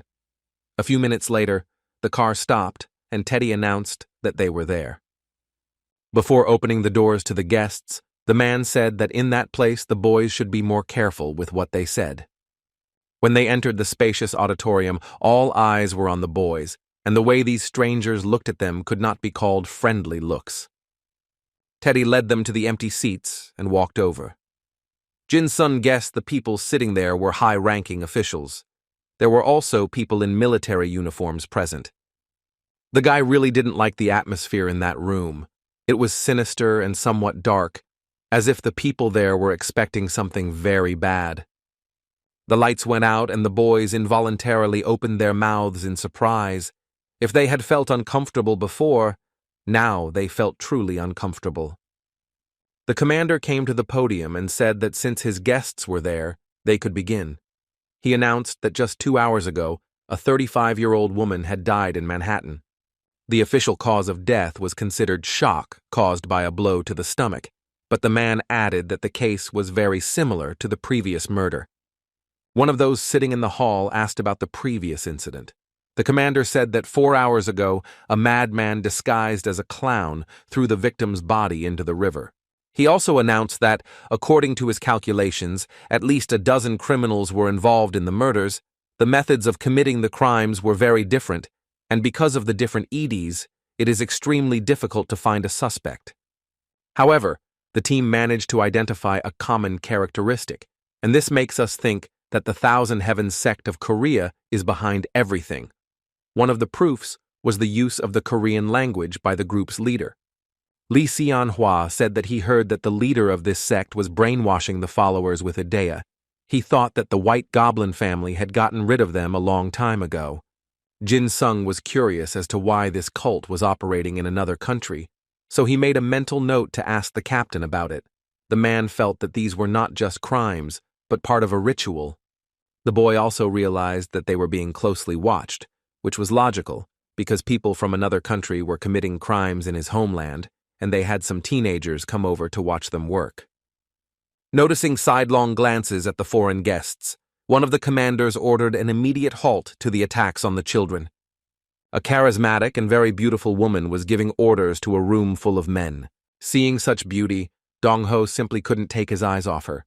Jin Sung felt like he was about to start drooling. Dong Ho said it was a pity not to know these people. Jin Sung looked at him incomprehensibly. The fat man explained that Vladichep was standing in front of them. The guy didn't know anything about that name. Don Ho said she was a vampire at the top of power in the United States. The woman owned an SS-ranked idea. The fair-haired woman smiled warmly at the foreign guests and introduced herself. She was very beautiful, but what attracted them most were her blood-red eyes, which stood out sharply against her pale face. Dong-ho almost went crazy with joy when he saw the vampire smile at them. Jin-sung didn't understand what was so special about that woman. Yes, she was a beautiful vampire, but that didn't cause much pleasure. Fat Man said that at 28, Vladdy Chep was a lieutenant general and also controls Delta, the largest special forces unit in the U.S. Thanks to her fighting skill and charisma, she was recognized as a leader and made Delta the best unit. Suddenly, Vladdy Chep turned to Byun-gi and pointed his finger at him. The boy asked what was wrong. The woman replied that she didn't like his unhappy face. She said he should understand what was happening. Gi-young said she was sure scum like them shouldn't do anything. The blonde replied that it was great that the guy knew his place. Vladdy Chep said that if any of her people gave them an angry look, she would apologize, but if it weren't for Li Shin's request, they wouldn't have to deal with the school children. Jin-sung could tell the woman wanted to draw a clear line between them, and so he became curious to test the vampire's abilities. He used his ability, but he couldn't see Idea's rank or her overall combat abilities. The guy only found out that she was a descendant of all the bloodsuckers. After he saw this information, he felt very bad. The guy's head threatened to split in half. This happened to him for the first time. Jin-sung clutched his head and felt the blood begin to pour from his eyes in torrents. This reaction from his body was very strange and frightening. As if he had smelled blood, and perhaps that was exactly what had happened, Vladdy Chep suddenly jumped over to where Jin-sun was sitting and asked what he was doing. The guy decided not to beat around the bush, especially since his bleeding eyes were visible. He honestly said he was trying to read the woman's idea. She ordered the boy to tell her the truth about what he wanted to know. Jin-sung explained that the difference in strength was too great, so the retreat was not long in coming, and in the end, he only read Idea's name. Vladdy Chep smiled broadly, showing sharp vampire fangs, and said that if he was lying, she would suck every last drop of blood from him. Jin-sung wiped his eyes and calmly said that there was no need to resist her. He could prove he wasn't lying by telling Edie the names of the people who were present in the hall. The vampire was surprised by the boy's calmness and said that Li Shin sent him a very interesting character. Maybe he wasn't as boring as she thought. The woman said that because there were different ideas involved in the case, it wasn't possible to pinpoint a specific suspect. Jin-sun said he could. The vampire looked at the man with interest, then handed him a piece of paper and a pen and asked him to prove his words in practice. Jin-sun wrote something intently on a piece of paper for several minutes. It was clear that he was carefully considering every word. After that, he handed a completely written sheet of paper to Vladdy Chep and said that now she should have no more doubts. On the paper, he described Teddy's abilities. His idea was called words, the starting point of all events. He also indicated Idea's level, and that it allowed him to communicate freely with people in different languages. The woman said the boy's gift was simply amazing. It could be very useful to them, and she was pleased that the student was not afraid to prove his case. Vladdy Chep said that initially she just wanted to teach him a lesson and expel him, but now everything has changed and she will do something that even Li Shin could not foresee. The boys asked worriedly what she meant, and the woman announced that from then on the students would help them solve the case, and perhaps someone would even die. After that, Vladdy Chep turned to Jin-sun and asked his name. The guy introduced himself and said he was a sergeant. The woman nodded and told the boy to come to her at 9 o'clock that night. He said he would do as he was told, but only when the commander left. He felt awkward talking to her alone. The vampire looked back at the group of foreign students and thought that everything was getting very interesting. Dark and scary things were happening in the city again. Someone was strangling another victim who was begging for mercy. The killer smiled widely and showed his sharp fangs. When the victim almost lost consciousness from fear, the vampire added that he did not want to leave her alive. He then made an elegant movement with his hand, and a small blade cut the victim's neck, releasing a jet of blood. The man who called himself Jack the Ripper kept cutting up the body of the unfortunate woman, who even stopped screaming, but the criminal didn't stop striking, as he really enjoyed doing so. When it was almost 9 o'clock at night, Teddy came to pick up Jin's son, who said she would take him to Vladichep, and now the guy was already knocking on her office door. A voice came from the room, saying that the young liar could come in. The boy didn't like that nickname at all. The vampire, who had traded her uniform for a formal suit and long, high-heeled boots, looked simply stunning. She told her guests to sit wherever they felt comfortable. She told the boy to call her sister, since that was what almost everyone called her. Jin Sung asked why he was invited there. The woman said she had no idea he was reading Idea, as the information Li Xin had sent her did not mention this ability. The man said that no one knew about this ability because he didn't talk about it in Korea. Jin Sung realized that not even Li Xin knew about it. The vampire smiled, showing blood-red lips, and said that the boy was giving her very vague answers. She looked at the boy maliciously, and once again, calling him a liar, offered to join her. Jin Sung almost choked with the surprise of the proposal. He asked if he had heard wrong. The woman said she was inviting him to Delta. The boy replied that he had already studied at Hyundai High School. Vladichep said ominously that she was the head of Delta and was not used to accepting refusals, so she advised the young man to think again before giving his answer. She placed some documents in his hands and said they could discuss the details in their free time, but now they needed to attend to urgent matters. The woman shared information that they had established that the John Wayne impersonator was operating at Kennedy Airport, while the Jack the Ripper impersonator was operating primarily out of a brothel.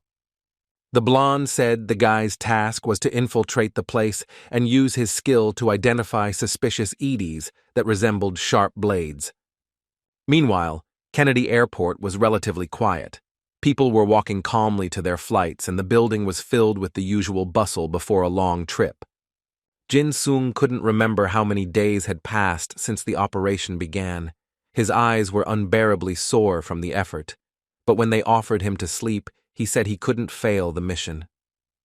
Vladichep approached them and said that the leader of the Thousand Skies sect had been spotted in the slums an hour's drive away. She told the boys to continue their reconnaissance and not stray too far. The woman said she was inviting the translator and the deceiver to come with her. Jin Sung felt terrible. He hadn't slept properly in several days, but the guy simply couldn't give up and complain because there was an important matter at stake. The boy looked so exhausted that the blonde told him he could rest a little, but Jin Sung convinced her that it was a waste of time and that he was perfectly fine. When they got into the limousine and Teddy drove them to their destination, the woman asked if there was any news about the case, but the boy had nothing to tell her. He asked how he managed to catch the leader so suddenly. The vampire said that she herself was surprised. She had to personally check if it was true. It turns out that their second squad successfully barricaded the slums, so they will still cross the guy's path while he is on reconnaissance. After some time, the young man was sitting in Vladichep's office and learned that there was an increase in murders and repeat crimes in the city. The woman said there had been a leak. He learned that most of the assassins were seen at Kennedy Airport. The local police were unable to handle the situation. Jin Sung jumped because his men were there, but he was ordered to calm down. The woman said she could handle all these problems, so there was no need to worry. She began giving orders over the radio to the first and third squads, telling them that they had to capture as many assassins as possible, while the second squad was to block the exits so that no one could escape. Jin Sung exchanged glances with the blonde and mentally asked what to do since his colleagues were at the airport. The woman, as if reading his thoughts, raised the radio to her lips and said she would be there soon. After that, she shook her delicate leg, and bats appeared from somewhere. Vladichep said this was the first time she'd been stabbed in the back, so she preferred to work alone. Jin Sung jumped out of his chair and asked with a hint of fear in his voice where the bats had come from. The vampire asked with displeasure if he really had something against those beautiful creatures. The embarrassed boy said that was not what he meant. The blonde said she was happy to hear that, because she personally had a soft spot for these winged children of the night. She said it was time for the hunt, and that the deceiver should find the leader of the Thousand Heavens sect. the commander promised to send the fourth squad to him. Dodging a swarm of bats, he shouted that he wanted to go to the airport too, because it was important for him to know that his friends were okay. But instead of answering, he watched as the winged creatures surrounded Vladichep and completely covered his body with their membranous wings. Even when she got into the limousine and set off on a combat mission, these creatures, like obedient servants, followed her every step. The airport was in chaos. People were screaming and trying to hide in the most discreet and hard-to-find corners. The guys who arrived with Jin Sung were also very scared, because it was an attack by terrorist assassins, and any sane person would be scared. The ninth grader stopped and activated his idea. He focused on an object in his field of vision and tried to determine its speed and direction. On the other side of the building was Byun Ki-young, who had fallen behind his companions and was now surrounded by shocked people who were either injured or in the hands of the killers. He watched in horror as one of the men who just wanted to fly away from that damned place was stabbed to death right in the middle of the hallway. The blonde asked the people if they were really going to keep running away instead of grouping together and fighting back. The ninth grader believed his friend was in the wrong, so he yelled for people to stay away while he distracted the killers.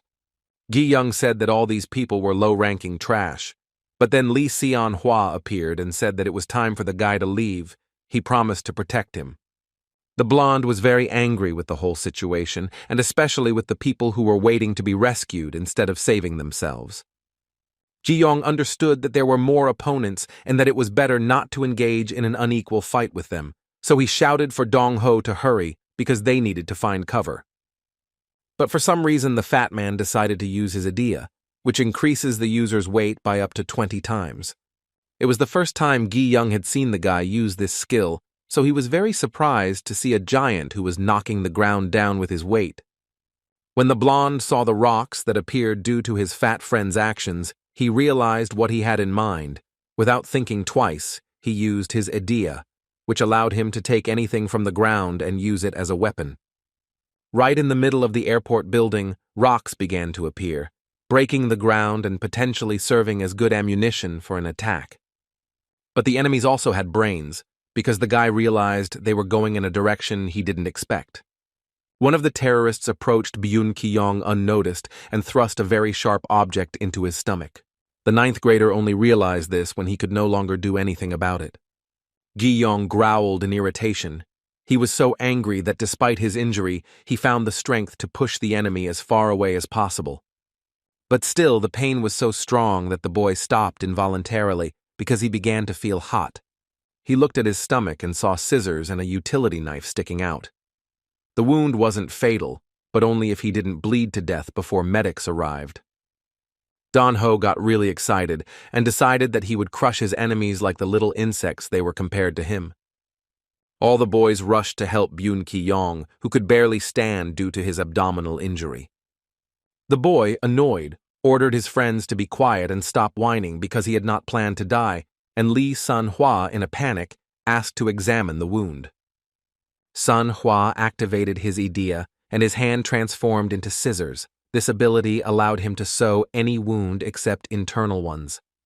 The boy promised the blonde that he would cure him immediately, and that he could grumble with his old enthusiasm again. Gi-young watched in amazement as his friend's incredible skill quickly stitched up his soft tissues and prevented him from bleeding. When Song-hwa finished, there was a perfect spot on Gi-young's skin that would disappear over time. The boy said that although he had stitched up the wound, there was still internal bleeding, so the blonde man should not overexert himself, because the stitches might come undone and he would die from blood loss. At that time, the killers continued to commit atrocities, killing people mercilessly, just for fun, and the entire airport hall was flooded with the blood of the dead victims. Byun Ki-young realized that it would be difficult not to exert himself, so he used a skill called battle healing and decided that he would not stand still during the battle. The boy laughed and thought that now he would have a lot of fun with those bloodthirsty creatures. He picked up a huge rock and told his friends they could begin the attack. One of the guys angrily asked why he couldn't just take a break and tend to his injured stomach. Sun Hua looked at what the once peaceful airport had become and realized that the enemies were still there. He realized that there were almost no strong people left capable of fighting for their lives. The guy closed his eyes, hoping that at least one idea would come to his mind that would help him get out of that situation. And at that very moment, he remembered the words Jin Sung said during the bank attack. So he said that there was no point in running away because the enemies would be everywhere if you ran away from them. The guy also said that Idea Songhua was much better than his, so he could improve it if he tried hard. So the boy clenched his fists and decided that he would fight and move forward, no matter what it cost him, because he had a great example in the person of Jin Sung. With each step, his determination grew stronger, and he promised himself that he would try to be as brave as his friend. There were bloody fights going on all sides, but Sun Hua resolutely advanced towards the enemies because there were crowds of people around who were unable to defend themselves. Byun-gi-yong summoned one stone after another, but along the way he shouted that there was simply no end to his opponents. Suddenly, the entire airport lobby froze as it was filled with bats, and even the assassins realized that this was clearly not a good sign. The locals, who were well aware of Commander Delta's abilities, began to shout joyfully that Vladichep had come to their aid. A blonde vampire surrounded by bats appeared in the building. Her specialty was a swarm of winged children of the night, mist and shadows that made up the true form of her body. She said she never imagined that brutal killers would walk under the cover of their shadows. The bloodthirsty criminals began shouting that the woman must be killed immediately because she was the main and most deadly threat to them. Vladichep looked around the building and mentally determined that there were about 300 enemies. Well, that was a lot, but she confidently thought that there was nothing she couldn't handle. She sent her little winged friends against the enemies, and the grown men began to scream like children as the rats bit their flesh. The woman approached the criminals and noticed a frightening emptiness in their eyes, which could indicate that they were all crazy. Over and over these men repeated that the vampire must die, and it was funny for her to hear these words, because it was very difficult to kill her. The men attacked the blonde, throwing several weapons at her, but they did not take into account that she had an inhuman body that could not be hurt. She could only be killed by driving a sacred stake into her heart. She grabbed these would-be assassins by the throat and told them that simpletons like them would never defeat her. The vampire smiled broadly and said the two of them would make a wonderful dinner. After these words, scalding smoke began to emerge around the men's bodies, as if absorbing their essences. After the vampire finished feeding on their energy, their limp, emaciated bodies fell dead to the ground. Vladichep said that these useless men were not even good for a snack, but she expected a good dinner. Seeing what had happened to their companions, the bandits retreated in horror, but it was too late to regret their decisions. The woman activated her ability, which helped her use the absorbed blood to resurrect the dead. The corpses began to come to life and worship her will without question. She said she had recently worked with the Mexican government and that her capture was very good. The main advantage of her skill was that the dead could be collected until they died. But she destroyed these individuals because they were not good enough to be part of her army. At that moment, Jin Sung asked tensely if everything was okay at the airport. Teddy continued to lead him to his destination, saying that the commander was a real monster, so if she was there was no need to worry. The boy asked if they should join the fight, but the man replied that they should follow the instructions exactly. Jin Sung wasn't entirely relieved, but he realized that arguing wasn't an option, so he looked out the window and watched the cityscape change. Something caught the boy's attention. He asked if the city was very quiet. Teddy said he also found it strange. The radio picked up a radio signal, and Delta Force 4 spoke, saying they had located the commander's vehicle and identified the target. The people on the radio said we should get out of the car and go left, because there were only 30 seconds left. Jin Sung listened intently as they met at the previously agreed target location. The car was going even faster, at such a speed that the guy was literally pressed against the seat. When he finally got out of the car, He told the driver that the radio had not transmitted any response. Teddy yelled at him to come back because he had a bad feeling about this, but Jin Sung said they had to do something because the others were fighting with all their might. The blond man rolled his eyes and silently followed the stubborn boy, yelling at him to wait for him. Jin Sung also felt something was wrong. The man said he wondered how many passages there were in that place. Before the boy could respond, something caught his eye and he looked forward with wide eyes. Teddy could barely keep up with him, but when the guy broke away and ran, he wanted to scream in irritation, because you can't walk alone in such situations. Despite his guide's shouts, Jin Sung ran towards the danger, despite the fact that something was wrong. He remembered the conversation with the vampire when she said there was an information leak. Now he found the messages from the 4th Delta Squad suspicious. After all, they talked about Vladdy Chep and called him a target. The guy realized that it was all a trap to catch the commander. Jin Sung started shouting for the 4th Squad to get out of there quickly, because they might fall into a trap. The elderly man leading the fighters understood that he could not miss the opportunity to get rid of the troublesome organization. These people were already working for Vladdy Chep. There was a man involved in all of this who called himself Jack the Ripper, and there was another man standing next to him who whispered to him that his experience with the vampire was preventing people from understanding who she was. The Ripper completely agreed with the man. The creature was a serial killer from 20th century England, and his influence continues to spawn imitators to this day. Jin Sung looked at all this and understood that the difference in strength was too great. Delta wouldn't be able to handle it, and there were clearly many more enemies in the way. Seeing the Ripper appear on the battlefield, he knew it was time to retreat. The warriors of the 4th Squad fought bravely, but even they could not face such opponents, because they could not attack an enemy so fast. Jack the Ripper pressed his advantage and dealt mercilessly with the Delta members. The assassin was a girl who laughed and screamed that her enemies would die one by one. The warriors tried their best to inflict some damage on him, but it was all in vain. The assassin laughed and said she could see through all her enemies' movements.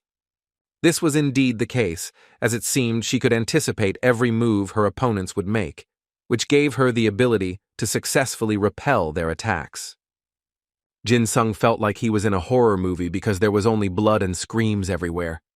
The guy realized that if this woman was emptying brothels, then even by rough estimates, she would be stronger than 50 people combined, and if she began to absorb the powers of the Delta members, she would become even stronger.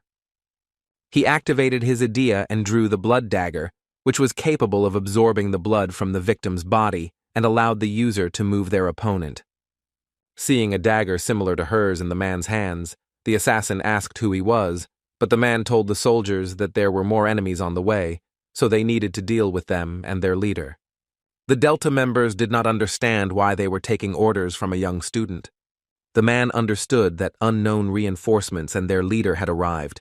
They were the ones who had committed hundreds of murders, and he needed to report everything to the captain. The Delta members shouted that they were retreating immediately to regroup. Jin Sung realized that it was a good thing, as the worst outcome had been avoided. Now his #1 target was this strange woman who possessed unimaginable power. When she screamed, she activated the power and placed all the people under a kind of energy dome. The men began to cough and choke, and with each kill, the woman's physical strength increased, which meant that if she killed everyone, she would become unrealistically strong. She saw that Jin Sung was still alive and smiled mischievously, as if to say that she would fix this now. The boy said coldly that he had not planned to die today, and thought to himself that it would be better not to delay retaliating against her. A man was hiding in the shadows and watching the fight between the woman and the Asian boy that had messed up all his plans. Jin Sung felt someone's gaze on her and turned in that direction. He saw a cloaked man standing nearby looking at him with interest. The old man said he had seen many maniacs, but this was the first time he had encountered one as bloodthirsty as Jin Sung. He shouted that he would kill him and activated his ability called 10 Commandments Reversal, which contradicted one of the commandments that required not to kill. This power could put people dissatisfied with society, or with all humanity into a trance. Those who were completely in a trance were under the complete control of the mortal man, Idea. The boy wondered what these people had done to develop the essence of their souls so much. But he decided he needed to deal with the woman first, so he jumped away from the old man and ran towards the Ripper. Their identical daggers touched and a shiver ran through his body, and it seemed the woman felt the same. He attacked, but his opponent dodged every blow, giving him no opportunity to maneuver. She twirled around him like an acrobat, and when she started slashing at him with her legs, he nearly rolled his eyes in irritation. But she didn't just hit him, she threw him back so hard he thought he had a concussion. Before he had time to land on the ground, he realized that his opponent was already running towards him to finish off her victim. Jin-sung had barely stood up on his shaky legs when a strange old man approached him and asked how he was feeling. The madman laughed and asked if the old enthusiasm had been lost, after which he activated his ability, which put people into a trance.